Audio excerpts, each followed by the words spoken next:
things have been going out here, and as we all know, it's not admissible in court, but it can be a pointer. I said, look, I am surprised a little bit that we haven't heard to that kind of thinking, more in terms of a reward, to put pressure on somebody who is potentially around the perpetrators to come forward. And I understand what you're saying. If one of the primary victims here says, okay, I'll volunteer to do this, let's see what happens with others.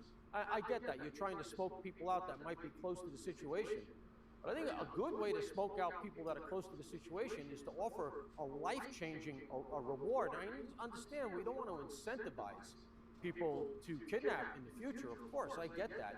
But at this point, with an 84-year-old woman missing for a week and a half, I think you're at the point where you got to do something that's fairly extreme.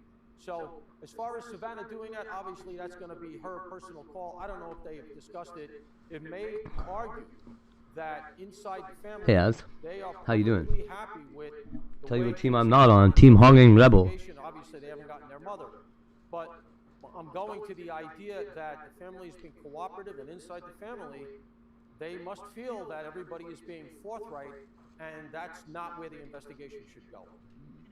Paul, we heard a lot yesterday the phrase tickling the wire, which is a phrase that I am unfamiliar with, but apparently is very common in law enforcement lexicon. So we have this big break in terms of the picture, the images, the video that we saw yesterday. Did that tickle the wire? Was there a bombardment? Good to see you, Az. Two phone numbers we have up on the screen constantly, and how do they oh, look at that. Look who it is. How's it going, fuckface? Yeah, so generally tickling the wire is used in the wiretap context. You have a wiretap that is nice to see you, Hong. A whole heck of a lot. You have an investigation on. You got dogs today, did you know that? Loser. How's that feel? On the wire so that you can hear their reaction and you move the whole thing forward. Not usually do that with an undercover or an informant who is under your control. In this case, it's a slightly different context. Tickling the wire here, I think, oh, damn. Too bad. Sort of analogy is what they did with the Hong got dogs hard. That was, in fact, the FBI that put the $300 in. Hard. Straight to the DM. So to speak, to get him either reaching in for the paltry amount of money, or maybe, as I said, seeing an alert go out or seeing him log in to check if it's there or something like that, give them a data point to work with. And the other thing, of course, that could tickle the entire wire of the investigation writ large was the release of those videos. And they had to do that. And understand, that's not an easy decision. I'll shoot you a, I've seen it in a number of cases recently, like Tyler Roberts. I don't know, I'm going to figure out how to tell you this. Put out that video and alert him This is that, a good one. Oh, I guess Discord, hey? But they made a mature decision. Better yet, you got... Check this out. They made that decision. Do you still have Discord installed? Or no? Put it out. Hopefully they can get more. There's an argument. Oh, it'll confirm a whole lot of things. You do still have Discord? Okay. I'll send you what I got. Recover from the cache in the Wi-Fi, and maybe you're going to get more from that camera. Maybe you could get audio. Nest cameras have audio. You could hear his voice. There's other cameras there. Maybe some of those other cameras are going to produce. We know at least one other camera alerted at some point after that camera. I'm sure they're scraping hard. So you know I'm not, Google did it in 10 days. I'm sure they put their best this is crazy. that they thought was going to be most productive. This is, if what I got is real, holy. And so, yeah, and it may tickle the wire of somebody coming forward and saying, I see enough of that guy's walk, which is always very distinctive. That's what I'd be interested in.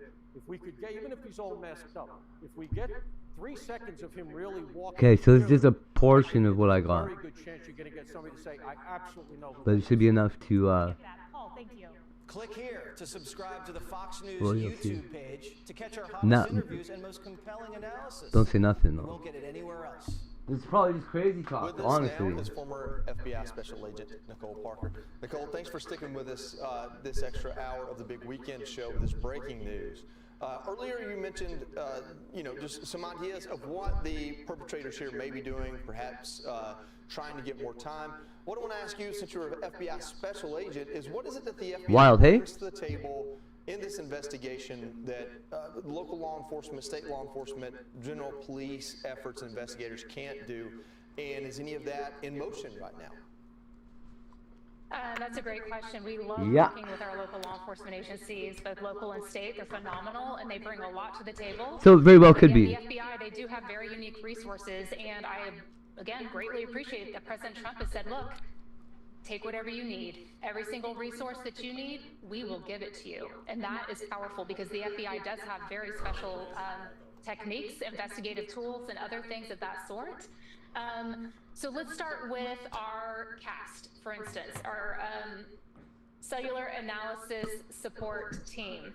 They will literally go in and they can tell I wonder, where does it say the date too? It does too. There's a date on that too. And they can tell December 1st. I should read read my DMs more often. That, they can track that, and then they can determine where was this person at this exact hour. And so if someone's saying, oh, I wasn't there, well, if you had a cell phone, look, the pings don't lie. They do not lie. And it is a very complex and sophisticated technology. They do an amazing job of it. We have a critical incident response group. That includes all of our hostage rescue team, our SWAT, our behavioral analysis unit. Let me hone in on behavioral analysis unit for a minute. That is one of the divisions that is so crucial in this investigation because of these emails that are coming out. They do a full statement analysis. They will they will say, okay, they'll sit with the family and they will say, look, this is what we believe that they're saying. These are profilers that have been working these types of investigations. I mean, we're talking hundreds of investigations that have been worked. Yeah. I work very closely with many of these profilers. Yeah, and she sure has. That is a problem, isn't it? I'm not saying she's ignorant. A lot of the things that I'm sharing with you are based on things that I personally experienced by looking at different behavioral patterns in the past. Of course, this case is always unique. Right. But when you look at what you've done in the past and how there are a lot of similarities, BAU is outstanding. The other thing that they bring to the table are evidence response teams. They're phenomenal. They go in and they reconstruct crime scenes. I believe that they are definitely reconstructing the crime scene, trying to determine what occurred in this instance, and then they're taking all of the technological artifacts and they're piecing them together and they're narrowing in the timeline. So we've talked about, for instance, the Ring doorbell camera or the doorbell camera that stopped working. They're going to take that specific artifact and then they're going to piece it together with, the pacemaker app stopped working. Then they're going to actually piece it together. And one thing that I think the FBI are definitely doing is think about it. This woman had a pacemaker. Our heart just rate continue is to do what we're doing now. It's indicative of a state of stress that you might be in. So I wouldn't be shocked if they're taking her pacemaker app and they're looking at her heart rate for the last, just in case. weeks and seeing when did it spike, when did it drastically change when she was in a moment of distress, and when that occurred, who was she with, what was she doing? Again, if this is being brought on, this horrible I love these little crime, Lego dudes. is someone close to her? Was it someone that had been around her in the last week, the last 2 weeks, the last few days prior to her disappearance? Again, they're going to be looking at all of the communications. They're going to be bringing in our CART team, our computer analysis response team. Oh, I missed it. They are phenomenal at taking all of the electronic devices. Oh, they will literally make an image. They will extract all of the information off of it. And people think, oh, I deleted my text messages. Oh, I deleted the email. No. The FBI, they can go in and recover all of that. So again, we're talking CART, we're talking CAST, we're talking CERT, we're talking all of these things. Oh, Gardner. Right so Nicole, thank you for outlining all that. So knowing all that, knowing those capabilities and those possibilities and options, do you think that the FBI long-ass hose, buddy. are speaking to the perps through Savannah Guthrie and her family, or do you think this is more the family saying, listen, this is what we want to do because we need something we need to move this forward? Right, That's funny. Want their mom back, right?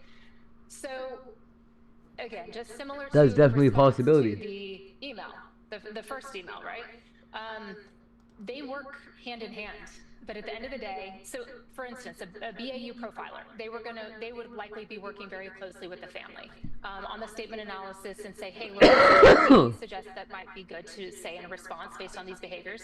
But at the end of the day, I definitely do, by the way, think that it's still Blue Sky. The rest of the message I got. Nor am I going to comment on paying ransoms. That would be inappropriate based on. Gets a little babbly. I just think it's best that the FBI and the professionals, they do this all the time. And so let me just say that the family at the end of the day is their choice. But they do work very, very closely. And I'm sure they're in consultation with law enforcement and this Guthrie family, Savannah and her siblings. I mean, they want the best outcome possible. And they're doing everything in their power to bring their mom home alive. That is the goal, and that is what they want. And so I know for a fact that they are listening very closely to law enforcement. But it has to be made very clear that the FBI will never come in and say, you must do this, you must say this, you How have you to doing, do Trace? this next. It's ultimately up to the family. But again, the FBI's job, their job, is to protect the American people and to do everything that they can to protect the American people. That is their job. Nicole, we want to remind everyone of what the Guthries said in their videos from earlier this week, and then, of course, the one from today. We want to play those videos just so we can remind everyone the context and the content of both. I'm good. I want to make somebody bleed in my mouth. We are ready to talk. However, we live in a world where voices and images are easily... That's a crazy craving, hey? We need to know... Oh, is that without right? a doubt that she is alive and that you have her. I'm pretty sure, I don't We know. want to hear from you, Yeah. and we are ready to listen. Like bite somebody, but my teeth ain't there right now. We want to hear from you. We haven't heard anything directly. We need you to reach out, and we need a way to communicate forward. But first, we have to know that you have our That mom. is a We want to great talk to thought, you. Az. We're waiting for contact. I think we're all in the matrix that shifts Nicole, does based anything on stand out what to we're looking you at. in terms of the difference between and who we are. these two videos and the Probably one all that, got of different course, was truths. just released this evening? Wild. In this one that was released this evening, I did not hear a requirement of... Wild about that, I did not huh? hear that. Woo. I did not hear a requirement to ask for communication. Those are the I cutest heard little... that I swear she to God, said those look we like are high-heeled ready to shoes, though. pay. So, that is... What's the difference? They don't have like a front on them? Or they high-heeled shoes wouldn't have a front? It's important to note that they I guess no the proof of upper... life that was, again, I have not seen the anklet emails, part? but based on press conferences, they mentioned something about a floodlight and an Apple Watch. In my opinion, that's It very does not weak. help. Being a pot plant does not help at I want all. to know something that I Or the told shoes my doesn't. mother when I was Either a way. child that only my mother would know. To me, that's a sufficient example of proof of life, not something that just recently happened that they may have been seen on the news. That's just my own personal and professional opinion. I think anyone would agree with that. I want a proof of life. Of Oh, only Nancy Guthrie does something have a my pool. mother would know. Doesn't seem, again, Seems a we do little not know irrelevant now. everything. We do not know everything. The investigators do. But based on what we're hearing, that doesn't seem that happened. And also, Well, we're not no, aware of any like, communications that may have happened. so I'm In looking fact, at Savannah Guthrie is little again bubble going boot there, on her Instagram and saying, it looks "We like are a ready." stiletto shoe. What she's basically saying is, But it looks like a "You stiletto probably shoe with a wanted foot in it. time, and your time is up because we're ready. Let's go. Like a What do mannequin you foot. got? Let's do Or this." like a top That's what it leather looks like to cover me. part. Nicole, That's it. If you know what I Nicole, mean. I know the country is deeply concerned about this and sort of captivated by the story. And a huge question looming there. I is, guess they of course, peep all the way down to your toe, is don't they? The the Nancy Guthrie V thing or whatever. But a Oh, my related mom had question some sick ass that is shoes. Pressing on many minds is who So you get when you're like possibly 4'10". could be responsible for this. And you were talking about the BAU at the FBI. I know that you were not a part of it, but It's weird. trying to put Danger yourself isn't sort of around into that lately. mentality. There's a universe of potential suspects. Someone who's very close to the family. Watch them show up. Someone who's maybe I've been to the around. family with connections to the house or to the family. People have talked about a contracted employee, for example, or then this other possibility of a complete stranger that planned this from afar. If you think about those possibilities, walk us through some of those, because Okay. it's got to be one of those three categories, right? Correct, absolutely. And again, no, I was not a part of the My kid's mom behavioral loves analysis bacon. unit, but I have worked very closely with them because I worked on violent crime, and so that's how we Bacon's solve our pretty good. cases. I've worked, murder for hires, homicides, things I've like really that sort. taken on a So liking it's very for common sausage, for us though. to consult regularly with the BAU program and department. Saw it and they like are outstanding. Italian These are the best sausage or profilers whatever they around. call that They are crumbly- knowledgeable, they are highly trained, and they are very good. So let's go through first scenario. Someone who's never stranger, doesn't know them, a random person. Is it possible? Yes. Probable? No. It's just not highly probable based on past cases and investigative experience. Not probable. Someone who I think it's highly probable that this individual or individuals, we do not know if it's more than one person. In my opinion, it likely is more than one person. And in my opinion, I strongly believe that at least one of them, if it's more than one, is a male. Again, just based on past experience. I think it's highly probable that this individual is in her close circle. Whether that is a family member, whether that is, like you mentioned, someone who comes and cleans the pool, a nurse home caregiver, a person who cleans her home, a person who does the yard. I mean, it could be a number of different things, right?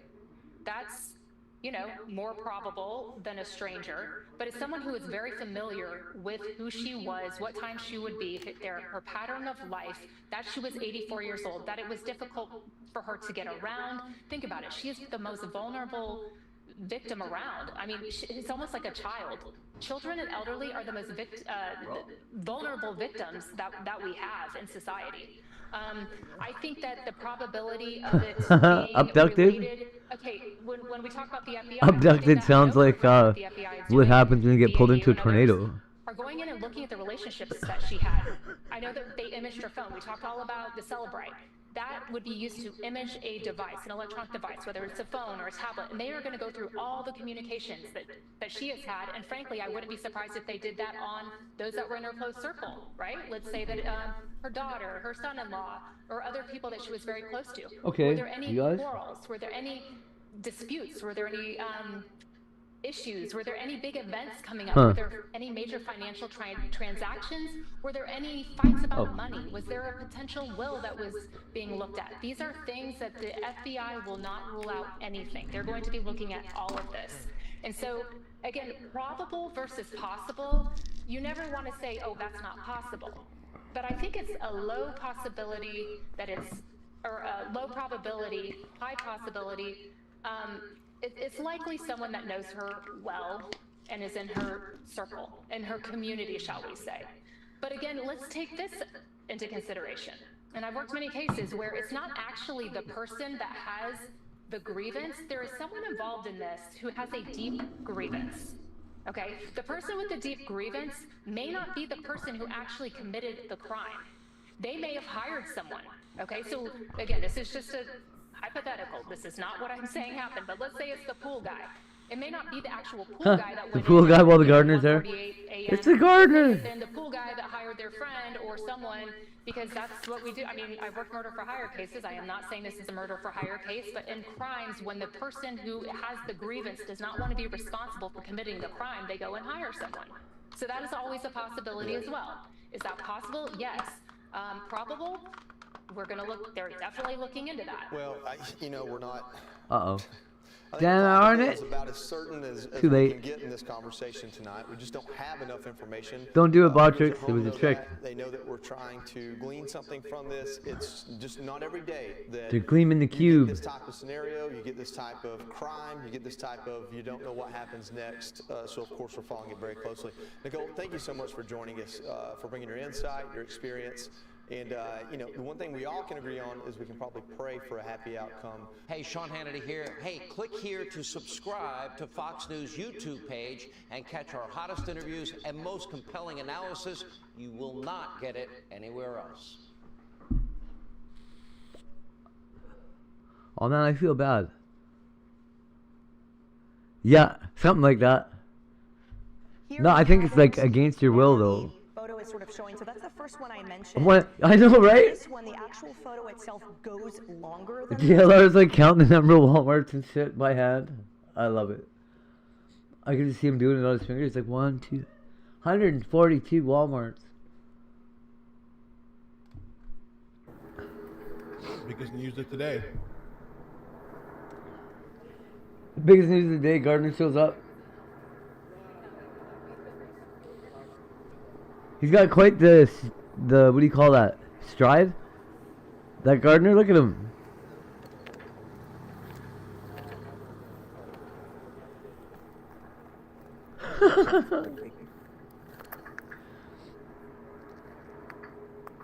There's a bounce in his step.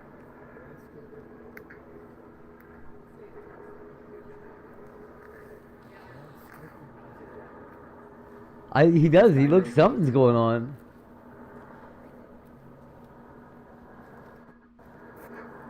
Like, what the hell? I unpacked my whole truck. Oh, he is pissed off. He is really pissed off. Good checking him out there, Trace. He's got a gun though. He walks in. He's got a gun.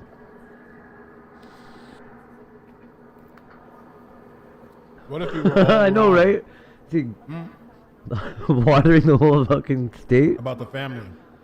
Oh, that's Will the you Flight apologize? 24 radar? Wow, they are really tight circling on something. Everyone has a gun? Oh, okay. Gotta shoot rattlers, eh? That's why I don't own a 6-shooter. Rattlesnakes.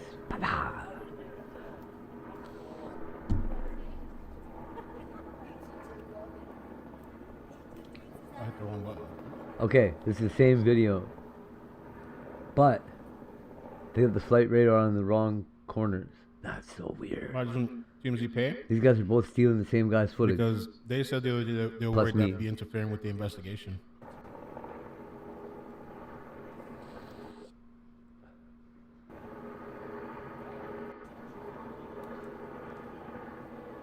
Are these the guys that are above?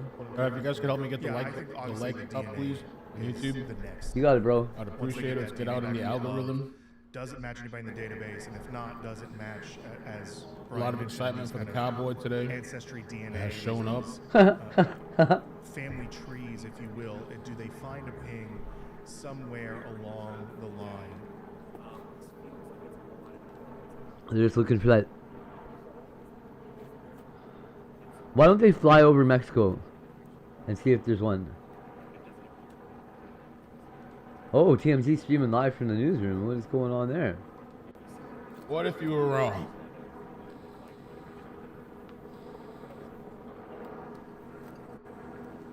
I'm gonna tell you what points you might be.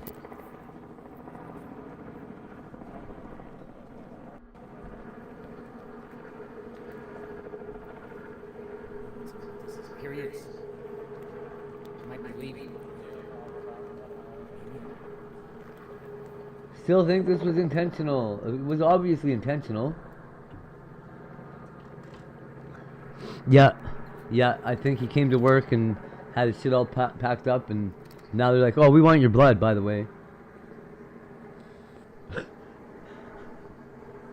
So you're not getting paid, plus we're going to poke you with a needle.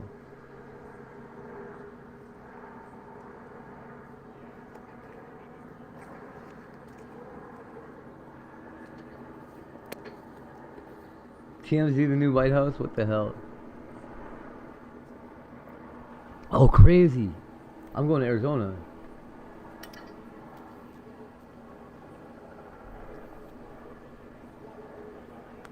I've seen this same girl doing the same thing. Alright, so how you guys feeling today? Are you hopeful? Terrible. Are you not hopeful? Do you feel dread? Dread. Do you feel Lots of dread. emptiness inside? I started Rumble. He's gotta go give his ID and feel- shit. Oh, okay, good. He's good. I don't know. We're gonna He'll get be into alright. this TMZ thing. A new update from Harvey. Wow.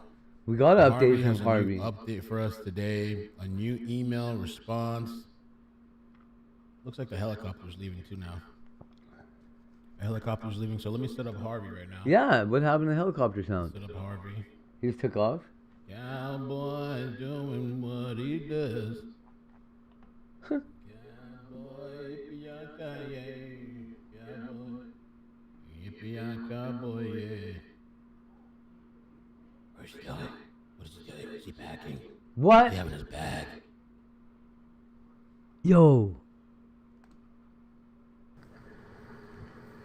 Own Epstein files of all the accounts that interacted with this Pokestop. So we could actually go and say anybody who's interacted with these Pokemon Go Pokestop on Little St. James Island. I mean, these are the people that were on the island, right? I mean, absolutely. We've had the Epstein files. Now we need the Pikachu files.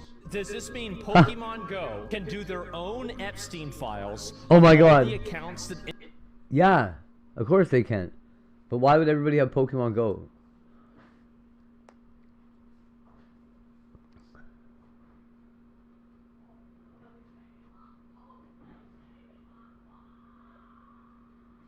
What the hell is this?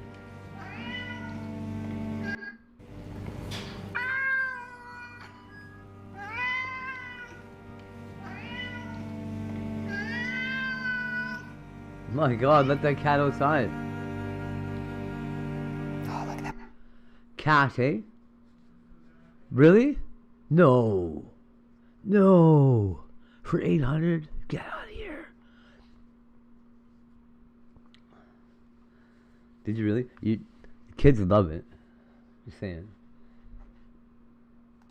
And he wants money in return. Savannah Guthrie has another heart. Essentially, Tiger's not a big fan, but so James loves I have Pokemon Go. something to say to you. We used to go out and play every morning. Talk to the FBI about this.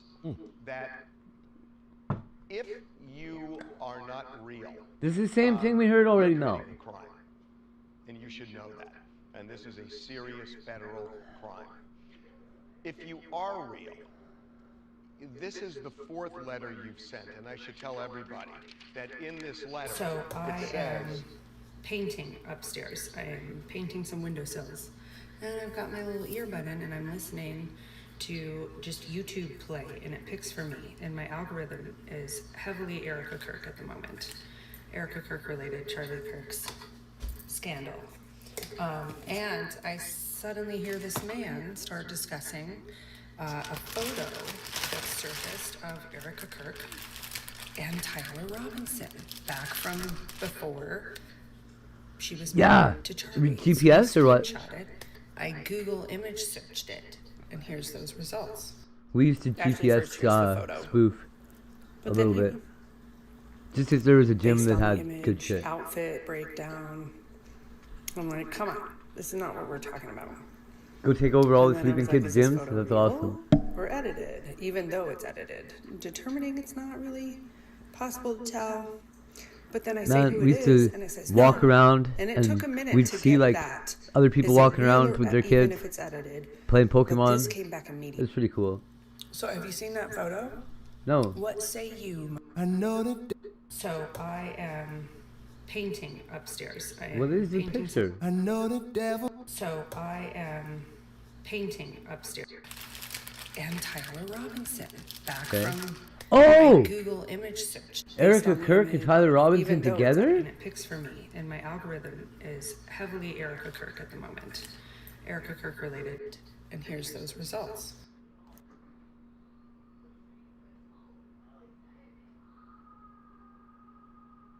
Yo, if there's a video of a picture of Erica Kirk with Charlie Kirk's murderer,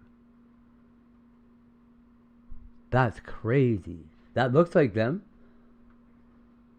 I know the devil man. So I.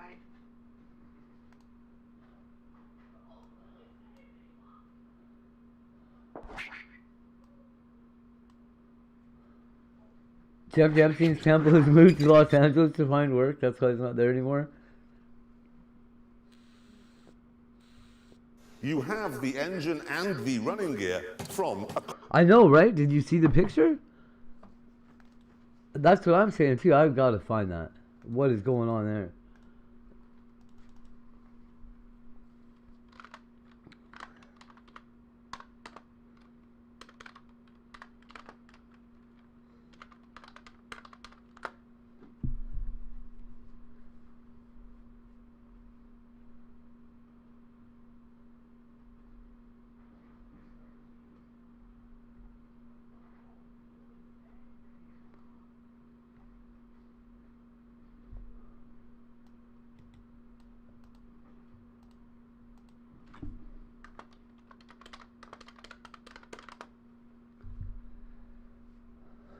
Yahoo. Oh boy.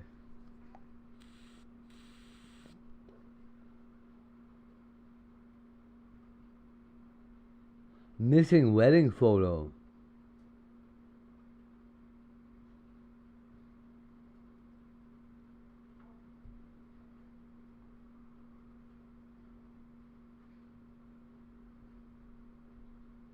Was in their wedding photo? What? Yeah, right.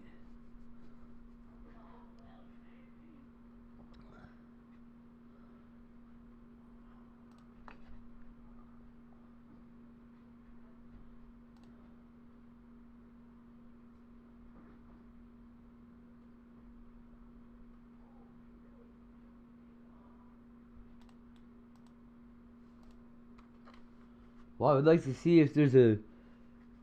They must have a picture of it from beforehand, right?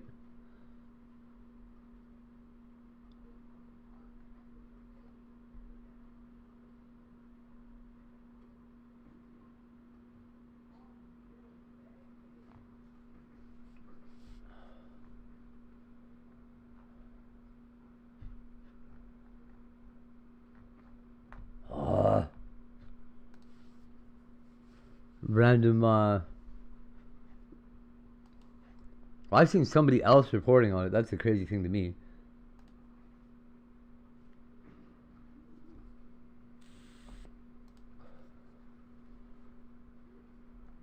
There's no evidence it's true. Okay. Wait. Oh, that wedding photo. Oh, it's not the same photo.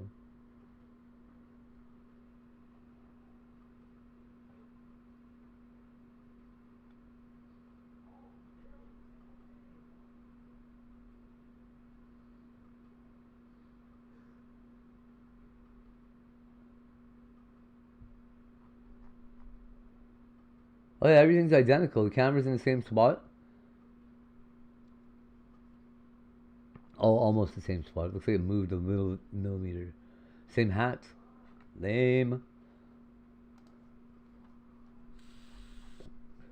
At least that's not the photo from the that picture though. Erica Kirk Tyler history exposed. There we go. There's nothing to hide. I know there's not, because I've seen what the case is built on. Let everyone see what true evil is. A resurfaced photo is causing a storm online. It supposedly shows Tyler Robinson crossing paths with Erica Kirk years ago, and the timing couldn't be wilder. Erica just filed a motion to fast-track Tyler's trial over the tragic loss of her husband, Charlie Kirk. But right after that old photo leak, everything about Erica and Tyler's story started to look off, because if they really knew each other before, why is Erica pushing so hard to blame Tyler? Even when new details seem to suggest something else entirely, then it got even more shocking. After the photo began spreading, Tyler stopped staying silent, and what he started saying hinted that Erica might not have been fully honest about what happened to Charlie. He began mentioning details that raised serious questions, like where Erica was in the days before that tragedy, why she appeared at that high-stakes meeting in Fort Huachuca, and who exactly sent her that mysterious $350,000 transfer. And above all, why doesn't Erica want the full truth about Charlie's passing to come out? As many have seen by now, Erica just used her legal right to request a speedy trial in the case against Tyler Robinson. She claims his defense team is dragging things out to delay justice and keep her family from moving forward. But here's the twist. This is the same Erica who went on national television and said she had already forgiven Tyler for what she believed he did to Charlie. That contradiction has everyone stunned, and now people are wondering what's really motivating her. Push for this trial to move faster. She really pretended she forgave him already? As a way to heal and move forward. But Erica's sudden change of heart left everyone confused. Why backtrack now? Especially since Tyler's legal team isn't stalling just to waste time. They're actually trying to secure a fair trial, arguing that the lead prosecutor has a serious conflict of interest since his own daughter attended the same rally where Charlie tragically lost his life.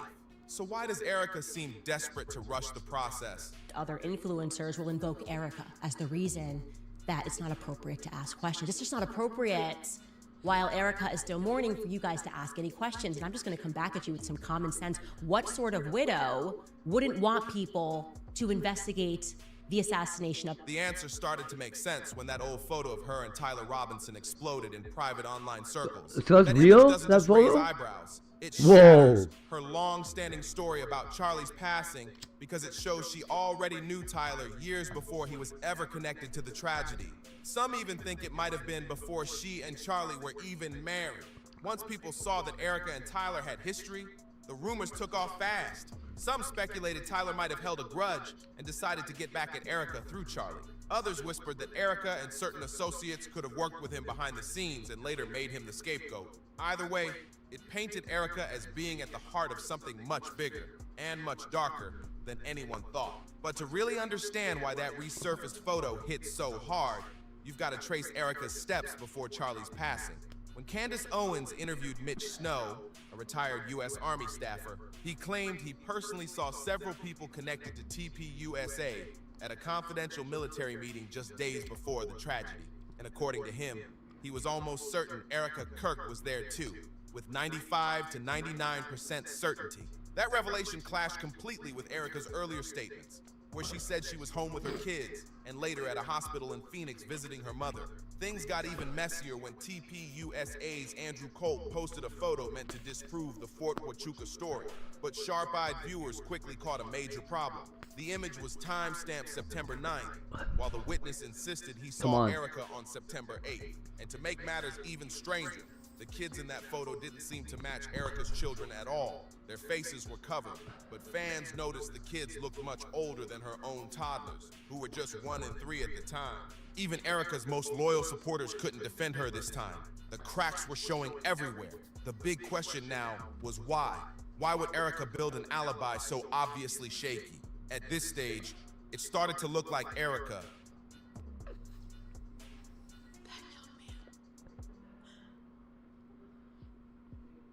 Forgive him. Wow, fake. and some in the TPUSA circle were more focused on spinning a story than actually getting to the truth. Things That's got pretty even harsh, though. stranger when people I think she started just wants to be a good re-examining person the whole really Tyler bad. Robinson angle. From the beginning, parts of it never truly added up. Candace Owens even said flat out that she didn't believe Tyler was the one. And she wants to be what she thinks is a good She person. wasn't alone. A lot of people agreed, pointing out how the weapon story made zero sense. Tyler supposedly used his grandfather's old German rifle from Yeah, World why War don't- II, but as Joe Rogan noted, that didn't match the photos or ballistics at all. What showed up looked far too modern to be that old. And come on, if it was really found lying in the woods, when would Tyler have had time to assemble, disassemble, and ditch it before vanishing? None of it lined up. Then there was Tyler's background, a mix of traits that felt almost too constructed, like a caricature someone rushed to create. He was described as a furry with a trans girlfriend, politically conservative yet hating Charlie Kirk, one of the biggest conservative figures out there. The contradictions were wild, and people started thinking this whole profile might have been built to confuse and distract. Something smelled off, and it began looking like a cover-up designed to point attention anywhere but toward the real story. So when Erica and her team suddenly dropped that proof photo to show where she was during Charlie's tragedy, it backfired completely. Instead of silencing rumors, it created even more questions. Candace Owens jumped on it fast, posting on X that Andrew was being intentionally obtuse because the claim was that Erica was seen on September 8th, not the 9th, like the photo showed. She asked, why the intentional disinformation? Why is everyone avoiding the Fort Huachuca question? Those words hit hard, and the public started to turn. That might have been the moment everything slipped out of Erica's control. Okay. She's gonna Threatens get repetitive there. kidnappers with death penalty if Nancy Guthrie isn't returned. That might have been the alive moment in where a call everything with broke Post. loose. Don't F around and find out. In a brief phone interview, Trump said he would want the Justice Department to seek the death penalty if the 84-year-old mother is killed. Oh, well, obviously. You can't kill people President during said a the abductors fucking would face felony. very, very severe, the most severe federal consequences. I have Nancy more found conspiracies, dead. hey? I know, I'm looking for another one. And What asked about if Jack that Doherty meant the conspiracy? DOJ would No. request the death penalty. He said the most. Yeah, Man. that's true. President Trump. I love this lady's Trump eyes. has spoken. The world is a stage and we're watching puppets. To be fooled Here you go. For so long. Oh, hell. No, I'm not talking about this beautiful architecture here. Zango's built by horse and buggy. I'm talking about Timu, Han Solo, and Chewbacca here. Hawkins was a literal puppet on that world stage. Did you know, before Hold on Hawkins one had his second, let me fancy little take care of computer, he had a translator talk for him? What? I think in a way physics has been a progress away from mysticism towards a rational understanding. Okay.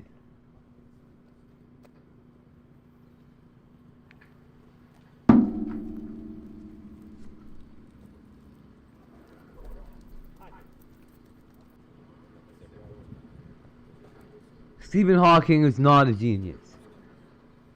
I don't know what the... Why'd they even give him that damn wheelchair?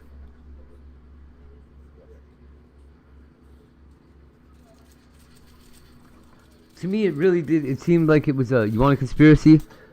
Stephen Hawking wasn't smart. Maybe he was a long time ago, before he got the syphilis or whatever fucked him up. Ha! Sorry. I don't do it on purpose.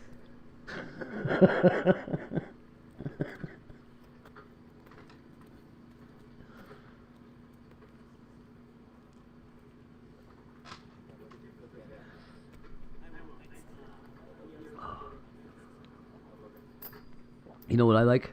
When I get drunk and I just punch the mic because I'm bored. I feel like punching something and I'm just like... Pow! It's gonna break one day though.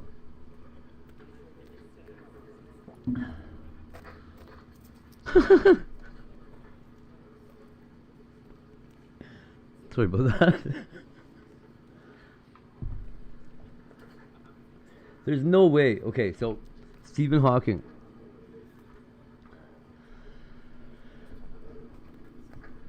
The conspiracy, in my mind, is that one of his grad students or a whole class used to put their own theories through his little computer that he talked through. What's he gonna do? Argue?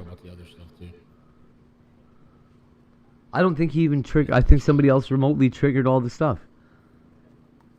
Like, oh, hey, Steven. Isn't it weird, like, with that goddamn cheek muscle control of his computer, he never ever queued up the wrong statement?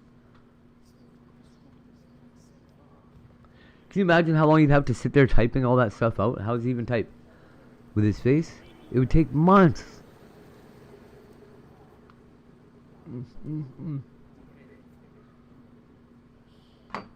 And then seeing this guy. Of the universe. Stephen, when did you first realize you wanted to be a physicist? Oh.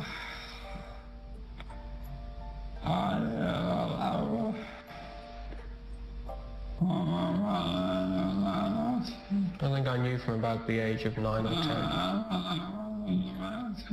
that I wanted to be a scientist. How were we allowed to be fooled for so long? Oh, hell. But no, I'm not talking about this beautiful architecture. Saying Okay. If the translator is the predecessor to his NBC, wheelchair. Let me see where this report is at. Some people may have to apologize. Maybe some people were wrong. I realize it's really bad to talk about somebody that's dead and also like in the situation he was in, but where's this star? So I can find this post. Okay. If he was as cripplingly smart as they pretend he was. Investigators leaning away from the Guthrie relatives as potential suspects.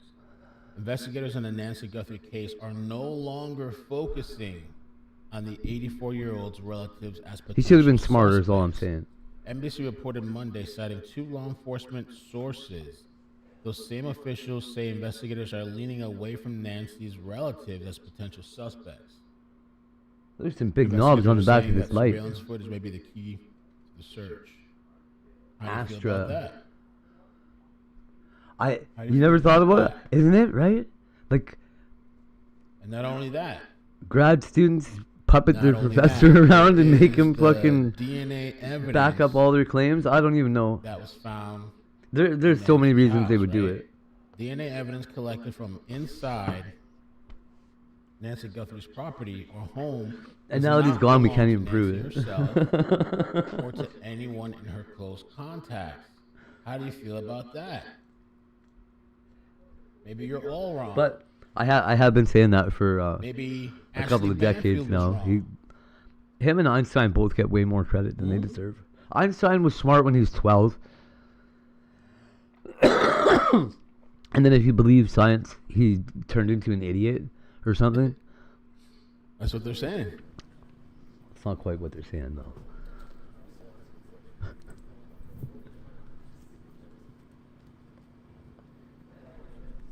But yeah, Einstein did like all his best work before he was an adult. Uh-oh. It's gonna be a lawsuit. Now let me show you something else. We got more updates coming, so let's just see. Ah. We're gonna show you this. I thought this was interesting too. Oh, it can't be monetized.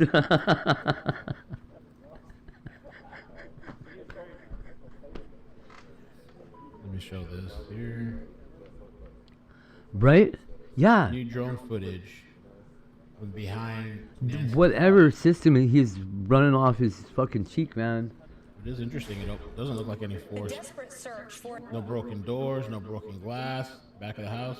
Nancy Guthrie is now in week 3 as her daughter Savannah releases. You know, and it's terrible too, because he was apparently a pretty smart guy before he cheated on his wife. It's been 2 weeks since our mom was taken, and I just wanted to come on and say that we still have hope, and Where's any of that computer system? Why isn't it everywhere? And I wanted to say He's the only guy that ever would have helped. Sorry, we had to throw it away. whoever has her, or knows where she is, That's about right too. it's never too late. And Did you hear why Epstein was eating jerky? or alone. I'm pretty sure it had something to do with the syphilis in his face and not being able to eat normal food. I don't know if it was the syphilis, but Expert, as if we haven't heard enough from the experts. he was having There's like an dental expert that problems said, or stomach this problems. He video couldn't eat that like she normal did food. yesterday So he was eating was jerky for the Nancy- protein. no, sorry, Nancy. Savannah trying to get Apparently it was pretty good. safe out. A former FBI crisis negotiator says. He said yesterday has the language that. I mean, it was the only thing they ate for however long. Hey, yo, Lori, what's up? Rescue hostage operator and crisis negotiator Kyle Vovinkel. She's trying to provide him a little bit of safe psychological off-ramp to his current actions. It's never too late, and you're not lost or alone, and it's never too late to do the right thing. Guthrie speaking directly to whoever took her mother. She goes on to express her belief in the common good of humanity. She's appealing to the isolation of whoever has her mother, and despite the search entering its third week, they can still provide information about where her mother is. So they think the mom is with some kidnapper? Or with a intermediary? Whatever you call it? Like at a crash house? We believe. I'm gonna get to the microwaves now, thanks. Love you too, Lori. We believe in the essential goodness of every human being. And it's never too late. But we may have You make pounds every week? That's awesome. We should be rich as. has been found on a glove recovered near Nancy's home that appears to match the suspect's glove that you see in that footage on her doorbell camera. And over the weekend, the FBI executed a federal search warrant at the house in the same neighborhood where Nancy went missing, resulting in 4 people being briefly detained. And 4 people? Hold up. Investigators to seize a gray Range Rover that was taken in for evidence testing, and we are still awaiting a status update for what officials might have found inside that vehicle. So this all comes as it has now been 11 days since the last press conference from local officials on the status of the search, and there is still no suspects. So for the latest on the ground, let's go out to Matt Finn, who is live outside of Nancy's Tucson home. Good morning, Matt. Good morning. Authorities say they have found at least 16 gloves in the area, but this one single glove could be a match to the one that masked a suspect is wearing on the Nest Cam video. The DNA profile lifted from that glove will be added to the... He's had ALS for 53 years. At age 21, Stephen Hawking was diagnosed with amyotrophic lateral sclerosis, or ALS, also known as Lou Gehrig's disease, though you're likely more familiar with it thanks to the 2014 Which did absolutely nothing for anyone. Degenerative disease that affects nerve cells in the brain and spinal cord. The word amyotrophic literally means no muscle nourishment.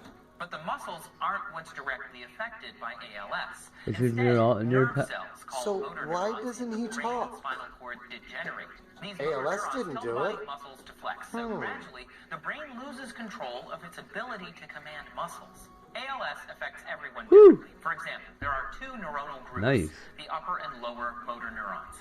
If ALS degrades the upper motor neurons located in the brain, muscles will tighten and resist movement.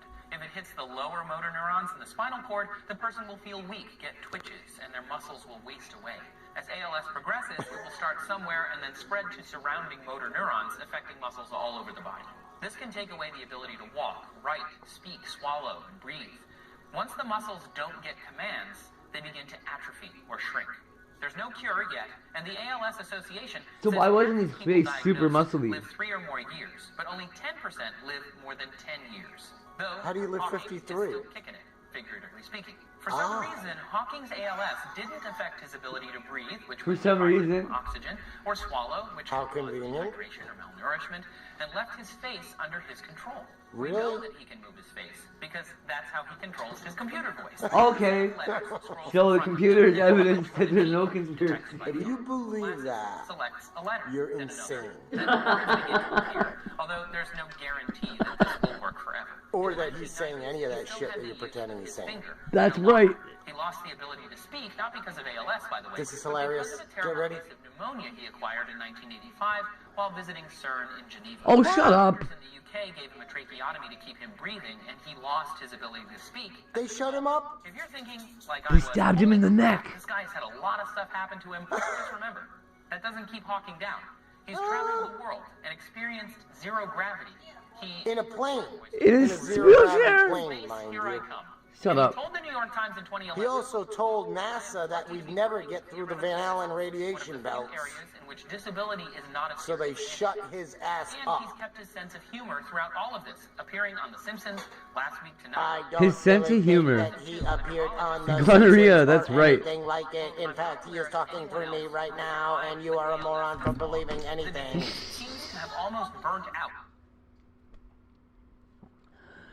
Okay, whoever Nick O'Clair is hilarious. So yeah, Stephen Hawking is fake. And it's so funny, too. I mean, that people believed it is ridiculous. Honestly. I didn't realize that climate change was a hoax. Scientists, I forgot, well-known tricksters. Jonas Salk, man, he was a big trickster. He cured polio long before he even told any of us. He just Salk, the developer of AIDS, by the way. Stephen Hawking didn't even have ALS. It's true, he was playing the long game. Just used to sit there in that chair, faking you all out, telling you to look up at the galaxy. And then when you turned your back, he'd be up. Running around Epstein Island. Climate change was a hoax. Scientists, I forgot, well-known. I don't know who that guy is.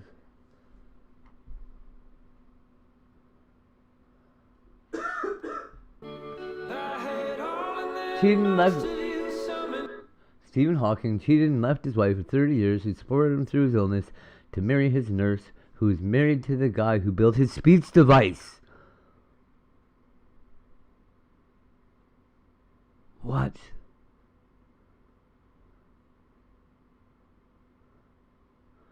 The second marriage ended in drama. His second wife was apparently abusive and maybe broke his wrist.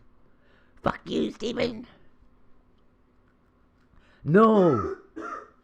But That is awesome. They are.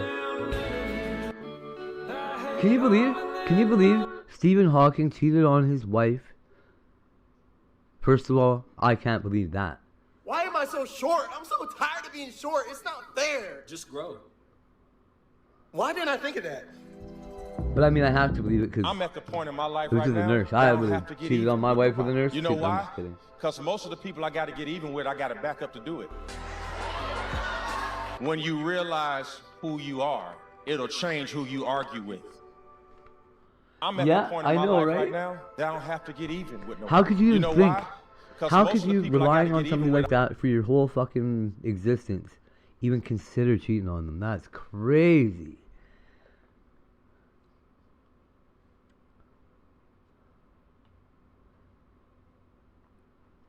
That honestly, that was what first made me consider that he might not really be in the state that he was in. You have to look at who this person, and that person is going So to be weird. questioned, and that person is going to have to provide an alibi. What happens if they do have an alibi? There are workers that come to your home and they touch things, the electrical box, tools that they leave, handles, in that sort of thing. So therefore, let's not get our hopes up too much. And if the communication was And how? Who? Okay. spot on with He the obviously FBI needed the being speech kind of machine sheriff, at the time, we right? wouldn't be having How a did the conversation guy's about maybe wife this is the that breakthrough, built this his looks like, or this could possibly the be guy the who built his breakthrough. machine? But you hope for the best. How does his wife end up sleeping with Stephen Hawking or whatever? How did they even cheat? The guy couldn't even move, really, could he? And the preparation for the worst is, in this case, is that you get no hit whatsoever. It was all emotional? It And was all this fellow emotional said, coming through the computer? You got to jack that reward up. You're asking possible criminal Did their suspects husband involved know? in serious felony crimes, dangerous felony crimes, and you're going to ask them to do the right thing? They're not going to talk unless you give them a million Maybe reasons penis to pump. talk. I Other than think that, the guy that built the computer's wife was the first test 100%. subject to Atlanta see if it Don't worked. Die fan. His face worked. Sorry I was late. Did Bill bring up the fourth letter sent to No, TMZ that here. was written by the guy who Write love allegedly letters knows to my who the wife with that kidnapper is, machine. said he is south of the And now she'll border. think Steven You're wrote him. Atlanta Don't Die Boom. fan. I've chosen not to cover that because I don't think law enforcement is taking that seriously anymore. I think it's like something, it's sort of a diversion, and if the FBI and the Pima County Sheriff's Office thought this was legit, they would feature it. But they're not bringing it up at all. So I think it may be a figment of TMZ's, not their imagination. I don't doubt that they're getting it and making it up, but I think it's just really creating a smokescreen on this case. And if it was that important, believe me, it would be at the forefront of this investigation. And Bill, I just saw a report on that, and I just want to comment on it real quick. The letter supposedly said that it was a person is south of the border, and they saw Nancy Guthrie, and they need the money If you'd to, like to get a they couple need dollars one together, I'll Bitcoin do them all. to go into hiding or to be safe, so to speak. So again, like you said, It's easy to finger, I don't know right? If it's connected, it's something that they do have to follow up. But That's awesome. why aren't they contacting law enforcement? For the guy, directly yeah. as opposed to going to No, TMZ? no. He I don't know how much cheated weight on it his is, wife but yes, that was being reported with the just wife before of the guy that created this machine I want to play that this. talks This is for from him. Fox. It gives a bit of a timeline and breaks down some of the So, like, evidence. the guy who made the machine knows everything about his wife already. And then Stephen Hawking ended up with her. And with the whole computer full of the information that the husband wrote, I don't know. That's wild. It could be a very, very. He had a wife he was trying to get rid of, apparently. Evidence, or it could be nothing. As I said before, all of us have tons of DNA in our home that don't belong. First thing to the guy does ourselves is or our catfish family his wife members. as Stephen But Hawking. that doesn't mean it belongs to the criminal, but not not to pour shade on this. Come on. but You know what? Yeah, it's almost like Women say a shit million like, to oh, one shot that this belongs to the looks criminal and because physical, I just the whatever way it's doesn't matter and all presented this to shit. us, As where if, did buddy. they, get this DNA from? And part two of that is if Is this it really? DNA removed from the house is not in CODIS. I have to watch that. Well, I'm gonna first have of to all, watch that. the sheriff sent this to a private lab. So part two of that, they have to now send it to the FBI. who has to take that DNA and put it into the CODIS database. So it's several steps instead of one step. So that delays it. So now they put it into the CODIS database. If it's not a hit, if there's no evidence, if it doesn't hit in the You're gonna like CODIS this one. database, which is offender My DNA cousin, or the forensic DNA, bridge then lady, we're back at square one. And the what one that they plays would have bridge to too do, much. time-consuming, If you know what I mean, expensive, that one. do She an investigative she has a genealogical tattoo family tree. of. I And can't even is believe that this is a evidence thing now. strong enough I'm do gonna that? I laugh guess so they would hard. I'm have trying to not do to. it, just 'cause it's She has a tattoo on her unidentified arm, like right But is it here. that good that they would do It's like her whole arm. It's like a part of a mural or whatever the fuck. investigative genealogical tree and build a family tree and see if they could identify Tattoo a of Stephen perpetrator Hawking's signature, from doing this family tree. and So a whole bunch of very, like very physics involved. stuff So when on her one arm. the news reporters are all reporting It on this, probably would be, and right? look, I hope these two pieces of evidence match Especially up when and get to he can't even argue. But I think we have to be realistic of what this actually is and not just jump up. Stephen and down Hawking and say, can't even say Really, no. a quick comment about the DNA. You know, Like, when no, investigators Hawking, go you're into the taking this crime wife scene off my and they hands have to right now, bro. determine what they think they're gonna swab for DNA. So I think that, you know, we don't know what the But she inside was of a that, nurse. crime scene looked like, but they're saying they recovered DNA. Maybe so she I would just think, maybe it's you just a know, one-sided your thing. experience is going to say, well, let me swab this thing that made the perpetrator may have touched. Now, of course, what you said is 100% true. There's probably hundreds of DNA in a home over the course of But time. Hawking was married I too would at the think time. that Wow. their posture seemed to be pretty certain, or they felt comfortable that this was One thing is very evident of this whole story. I need to spend more let's see. time I around mean, nurses. We don't know. They're not giving us enough information. But I think when They sound like great when I people. read that press conference a little bit, it sounded like their posture was pretty certain that that was the DNA from a possible offender. Yeah, well, but Phil, it's a guess. It's not. Yeah, exactly. I need the maximum amount of love out of somebody with the least amount of effort out of me. You wouldn't like. How do we say, do that? You know, swab something that's in the back of the house where none of this stuff took place. So, you know, I mean, I would think that they probably took this DNA from something that they think that the offenders may have touched. Now, I know. we know that Carrie guy went Ann's in into the house Scotland, with though. gloves on. So how did they, you know, how did the DNA get there? Is it a hair? You know, when they're not really saying. So again, we called for press conferences. That needs to be done immediately, if not sooner, just to straighten out some of the I've been asked to be in quite a few of those. and the rumor and innuendo. And I'm not talking about a question and answer type press conference. Let's give it an informational and walk off. Absolutely. Back to Fox. Camp. Description of suspect, male, 5'9" to 5'10", average build. From that same video that we got, we also know that there is he's got a backpack, and they have identified the backpack as an Ozark Trail hiker. Hey, that's JLR's backpack. As I think Morgan Wright was talking about, that could end up JLR paid like $14 for that backpack. information in terms of tracking The guy had to get it out of the glass for him. and of course, none of us will forget the creepy images of Yeah. from that Nest cam where you had the suspect going out into the front yard. That's grabbing crazy. foliage from Super the Glock will yard do that? and trying to stuff it Yeah. around the Nest cam. Of course, Bubble Boots, we're gonna need a the guy disabled the camera. a shirted photo of you, please. Moments that were recorded on the camera were kept and not overwritten. So we were blessed. You wear a big sweater, whatever you want. To get those images. Sounds like Az has this covered. From day one, we knew that there was blood outside of the door that we've identified belonged to Nancy Guthrie. That blood is on the front doorstep where this guy's doing his creepy video here. What are you doing? Exists on the outside, but not inside the house.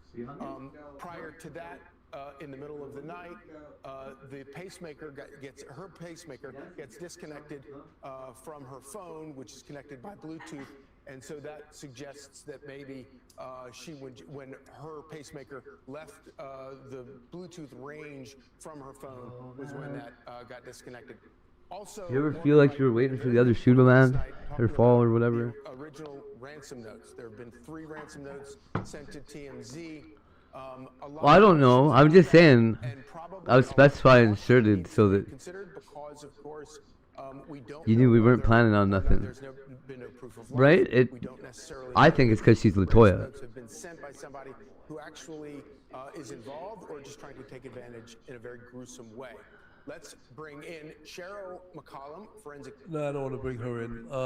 So This could be topless yeah, I Latoya. mean, they don't know with these ransom notes. They don't even know if they're kidnappers. They could just be opportunists, criminal opportunists, that are, jumping on the bandwagon here. So to take them legitimately, and look, as we said right from the beginning, we were the first ones to say this, and then everyone else started saying it. We need a proof of life. We said that day 2, once they said this was a kidnapping. That guy kind of looks like Bill Nye. There's still day Why number is his head 16. like a? There's been no proof of life. So how could you take any of these letters? Latoya? The letters are going to TMZ. What is this, a game show? This is ridiculous, Mike. Yeah, even if you assume from day one, and we all thought the first 1 or 2, ransom notes or whatever they actually were. That guy's seemed mom be, used to rest his head in between deadlines, books or seemed something when he was a legit, baby. And all we said was proof of life, because if you are a legitimate kidnapper and you have someone held hostage for a ransom, you have to prove to those people who are, the family that they're alive, proof of life. Like, when you see somebody that's obviously been laid on one side of their head as a baby, life whatsoever. he looks like he's been Early on, switched after between a couple books. of days, after 5 or 6 days, and both deadlines have passed, you're thinking, maybe That's they not that were funny. Come on now. opportunists. Maybe they were not people who are holding Nancy, who abducted her, kidnapped her, and are holding her hostage. Maybe it wasn't them. Maybe it was an opportunist. So, who knows where they are? They're asking for Bitcoin. And at that point, you have to say, was this really a kidnapping, or was it something else? We've alluded to this. Maybe it was something else gone bad. And someone is just jumping on the bandwagon, trying to get some money, figuring, I know Bitcoin, I can get Bitcoin into my bank account through some other third-party intermediary account, and nobody will be able to trace it. It could be something like that. But without proof of life, this is not a legit kidnapping as far as I'm concerned. Yeah, I agree with you, Mike. And Hey, where'd he go? Oh, he's that right there. said, Yeah. there are thousands of cyber criminals out there that are constantly, It's not other angels who actually countries have trying both to eyes on the take same side of their advantage head, right? I can't remember what let's fish say, it was that did that. seniors or people who have, their identification on the internet and the dark web. So that jumps out right away, that you think that possibly this could be, a phony baloney ransom demand. But with that blood being outside the house, perhaps, there's a couple of variables here. We think it could be a possible home invasion gone bad, or a burglary gone bad, a kidnapping. There's a lot of different things here, or just a targeted, I hate to even say this, a targeted homicide. But with the blood being outside the home, if it is a true kidnapping, perhaps they can't provide proof of life because Nancy Guthrie becomes incapacitated at some point. I and think they're if she unable was to kidnapped for provide real, proof of life. I mean, if they're sending emails to TMZ or to media outlets, it would be very simple to attach to that email. I think that she got dropped off at like a what do they call it? Exclamation mark Them Gamble coyote Australia. houses, BTW sheep headfish creep me out. They have human teeth. like a safe house. They drop you off at like a place on your way. Say like you're coming up The from entire Mexico or crew whatever, escaped Black Heart Island alive. and they like dump you in the house in Celebrated with a Arizona, chest full of gold and then a like belly somebody in a full of week picks you up. rice. Results. Hate House here. 109,899,999,989. Bot Rex. 1,999,999,999,899. A crew of pirates You know, I and wanna raiders play check their this. This flintlocks is, and sharpen Nancy their Guthrie, cutlasses as they yeah. disembark for Black Heart Island. But like, Trafficking? hostage trafficking, right? Like if you took a kid or took a whoever and plopped him off, went the opposite way, dropped him off at a house by the border in Arizona, and then like 3 days later somebody else takes him across, or at a business or at a whatever, right? Just so your guy that did the kidnapping is not the one that's traveling them around, right? I wanted to say, So they've got like limited knowledge of whatever's going on. I went full cartel mode on my conspiracy here. it's never too late. And you're not lost or alone. Because cartels would have the balls to think they could get away with it. It's never too late to do the right And the thing. way that she's like trying to reach out to one person, really seems like it's like you don't have to be a piece of crap criminal. So she's not talking to the boss. She's talking to like a underling, right? Of every human being. And it's never too late. Because whoever the boss is in this situation just wants money. I know, right? He went full psychic JLR mode. On a glove recovered near Nancy's home that appears to match the suspect's glove that you see in that footage on her doorbell. I don't know how you say that anything matches that glove in the doorbell camera. You know something? That's incorrect information. Whoever said that it appears to match. What they said, and I think it's a little strange. What they said was the glove. It's understandable. Trafficking is so flippin' common. I met a girl. Yeah, but now I think what he said, it matched the blood at the scene. No one ever said that. I met a girl that literally told me that she was trafficked as a child. And that she didn't say I was like kidnapped and raped. What are you doing? Okay. Just having fun? Good. That's great. That's what you need to be doing. I love it. And he's put out more false information, I think, than any 10 people. Mike. Yeah, we see reporting on things. It's weird to me if somebody calls it trafficking and they've been involved in it. Hey, Lori Ty says honey. hi. Lori says hi. You gonna say hi? No. Why? Don't be a punk. Okay, be a punk. This was found 1/4 mile away, half mile away. It looks similar in size and color. This girl's name is Christina Payne. That's not a person I need as a friend. Well, I love you, bud. Mine's still asleep. Oh, you hear Up all that? night being sick. Said, well, I love you, bud. He's being kind of Oh, quiet. Tiger. Aw.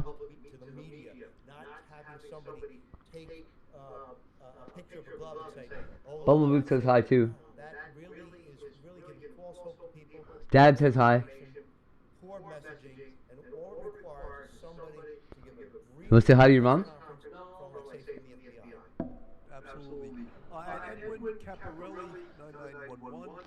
I think the only way that club is going to matter is if the glove is going to matter, is if Nancy's DNA is on it, because otherwise, what? I mean, unless the DNA ties to the unknown DNA at the scene, you're absolutely 100% correct. But the way it's been messaged and the way it's been put out there by the media, CNN was Aw, baby girl. I hope she starts feeling better, Bubble Boots. But some of them are horrible, but they're no worse than the mainstream media, who is really throwing out things that, wait a minute, that was just, they're leading you to believe that there's a match from that glove found in a field a mile and a half away with DNA found in the house. It's not been tested yet. So, yeah, it's misinformation, Phil. Yeah, listen, I think that the fact that this glove has been found and there is DNA on it, it's going to go into the CODIS system, all definitely 100% should be followed up and should be documented. And if we do get a perpetrator matches, then we have DNA from the perpetrator that we can place at the scene from the DNA that's inside the home. Now, if the glove also matches, that's great. There's just so many different conspiracy theories going on this channel. As we've said before, we don't report things that are just hearsay. Hi, Lori. She caught a cold, but it's morphing into more yuckiness. You gotta say louder than that, though. Say hi, Bubble Boots. Hi, Bubble Boots. I don't know what word he just said. He's like, hi, Bubble Boots. I very intentionally did not say Bubble Boots. Is it Ball Boots or something?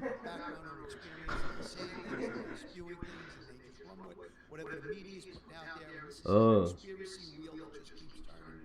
This is why we haven't had a press conference in about 2 weeks. We need to have a press conference. Buddy, your mom needs to answer. It doesn't even matter. I'm not telling you. Tiger Boots. Tiger Boots, do you hear that? You hear that? Just kidding. They also talked about perhaps looking into Walmarts that are in Mexico, because they do have Walmarts in Mexico. Aw, my kiddo went through that a few weeks ago. I don't know how much feelings I would put into the weight I would put into that, because we're supposed to have a secure border, so we have perpetrators that come over the border freely, kidnap a woman and take her back Man. to the border. I don't know if that's a stretch or not. Thank you. What are these settings thing? Call captions. What? Exclamation mark heist all. Whoa. Ahoy. Captain Bot Riggs is trying to get a crew together for a treasure hunt. Type heist amount to join. I didn't know that I could make my phone do closed captions when I'm on the call. Absolutely. Someone just mentioned in the chat that Exclamation mark heist 9,999. Exclamation mark heist all. Ahoy. At Bubble Boots 777 has joined the treasure hunt. Ahoy. At Hate Hose here has joined the treasure hunt. Poor little Jimnick. I'm not bashing YouTubers, but there are some that are unscrupulous. There are some that will go and try to do police work. There are some that trounce all through the crime scenes. There are some on the scenes of all these what's going on, and they don't belong there. They really don't belong there. Mike, go ahead. These guys are dicks. They don't have any information that's new. Nothing. Results. Hate Hose here. 109,899,999,989. Bubble Boots 777. 1,009,899. The poisonous fog sends half the crew to Davy Jones's locker. The rest escape with a handful of plunder and a tale of plenty. A crew of pirates and raiders check their flintlocks and sharpen their cutlasses as they disembark for Black Heart Island. BRB. Mom is calling.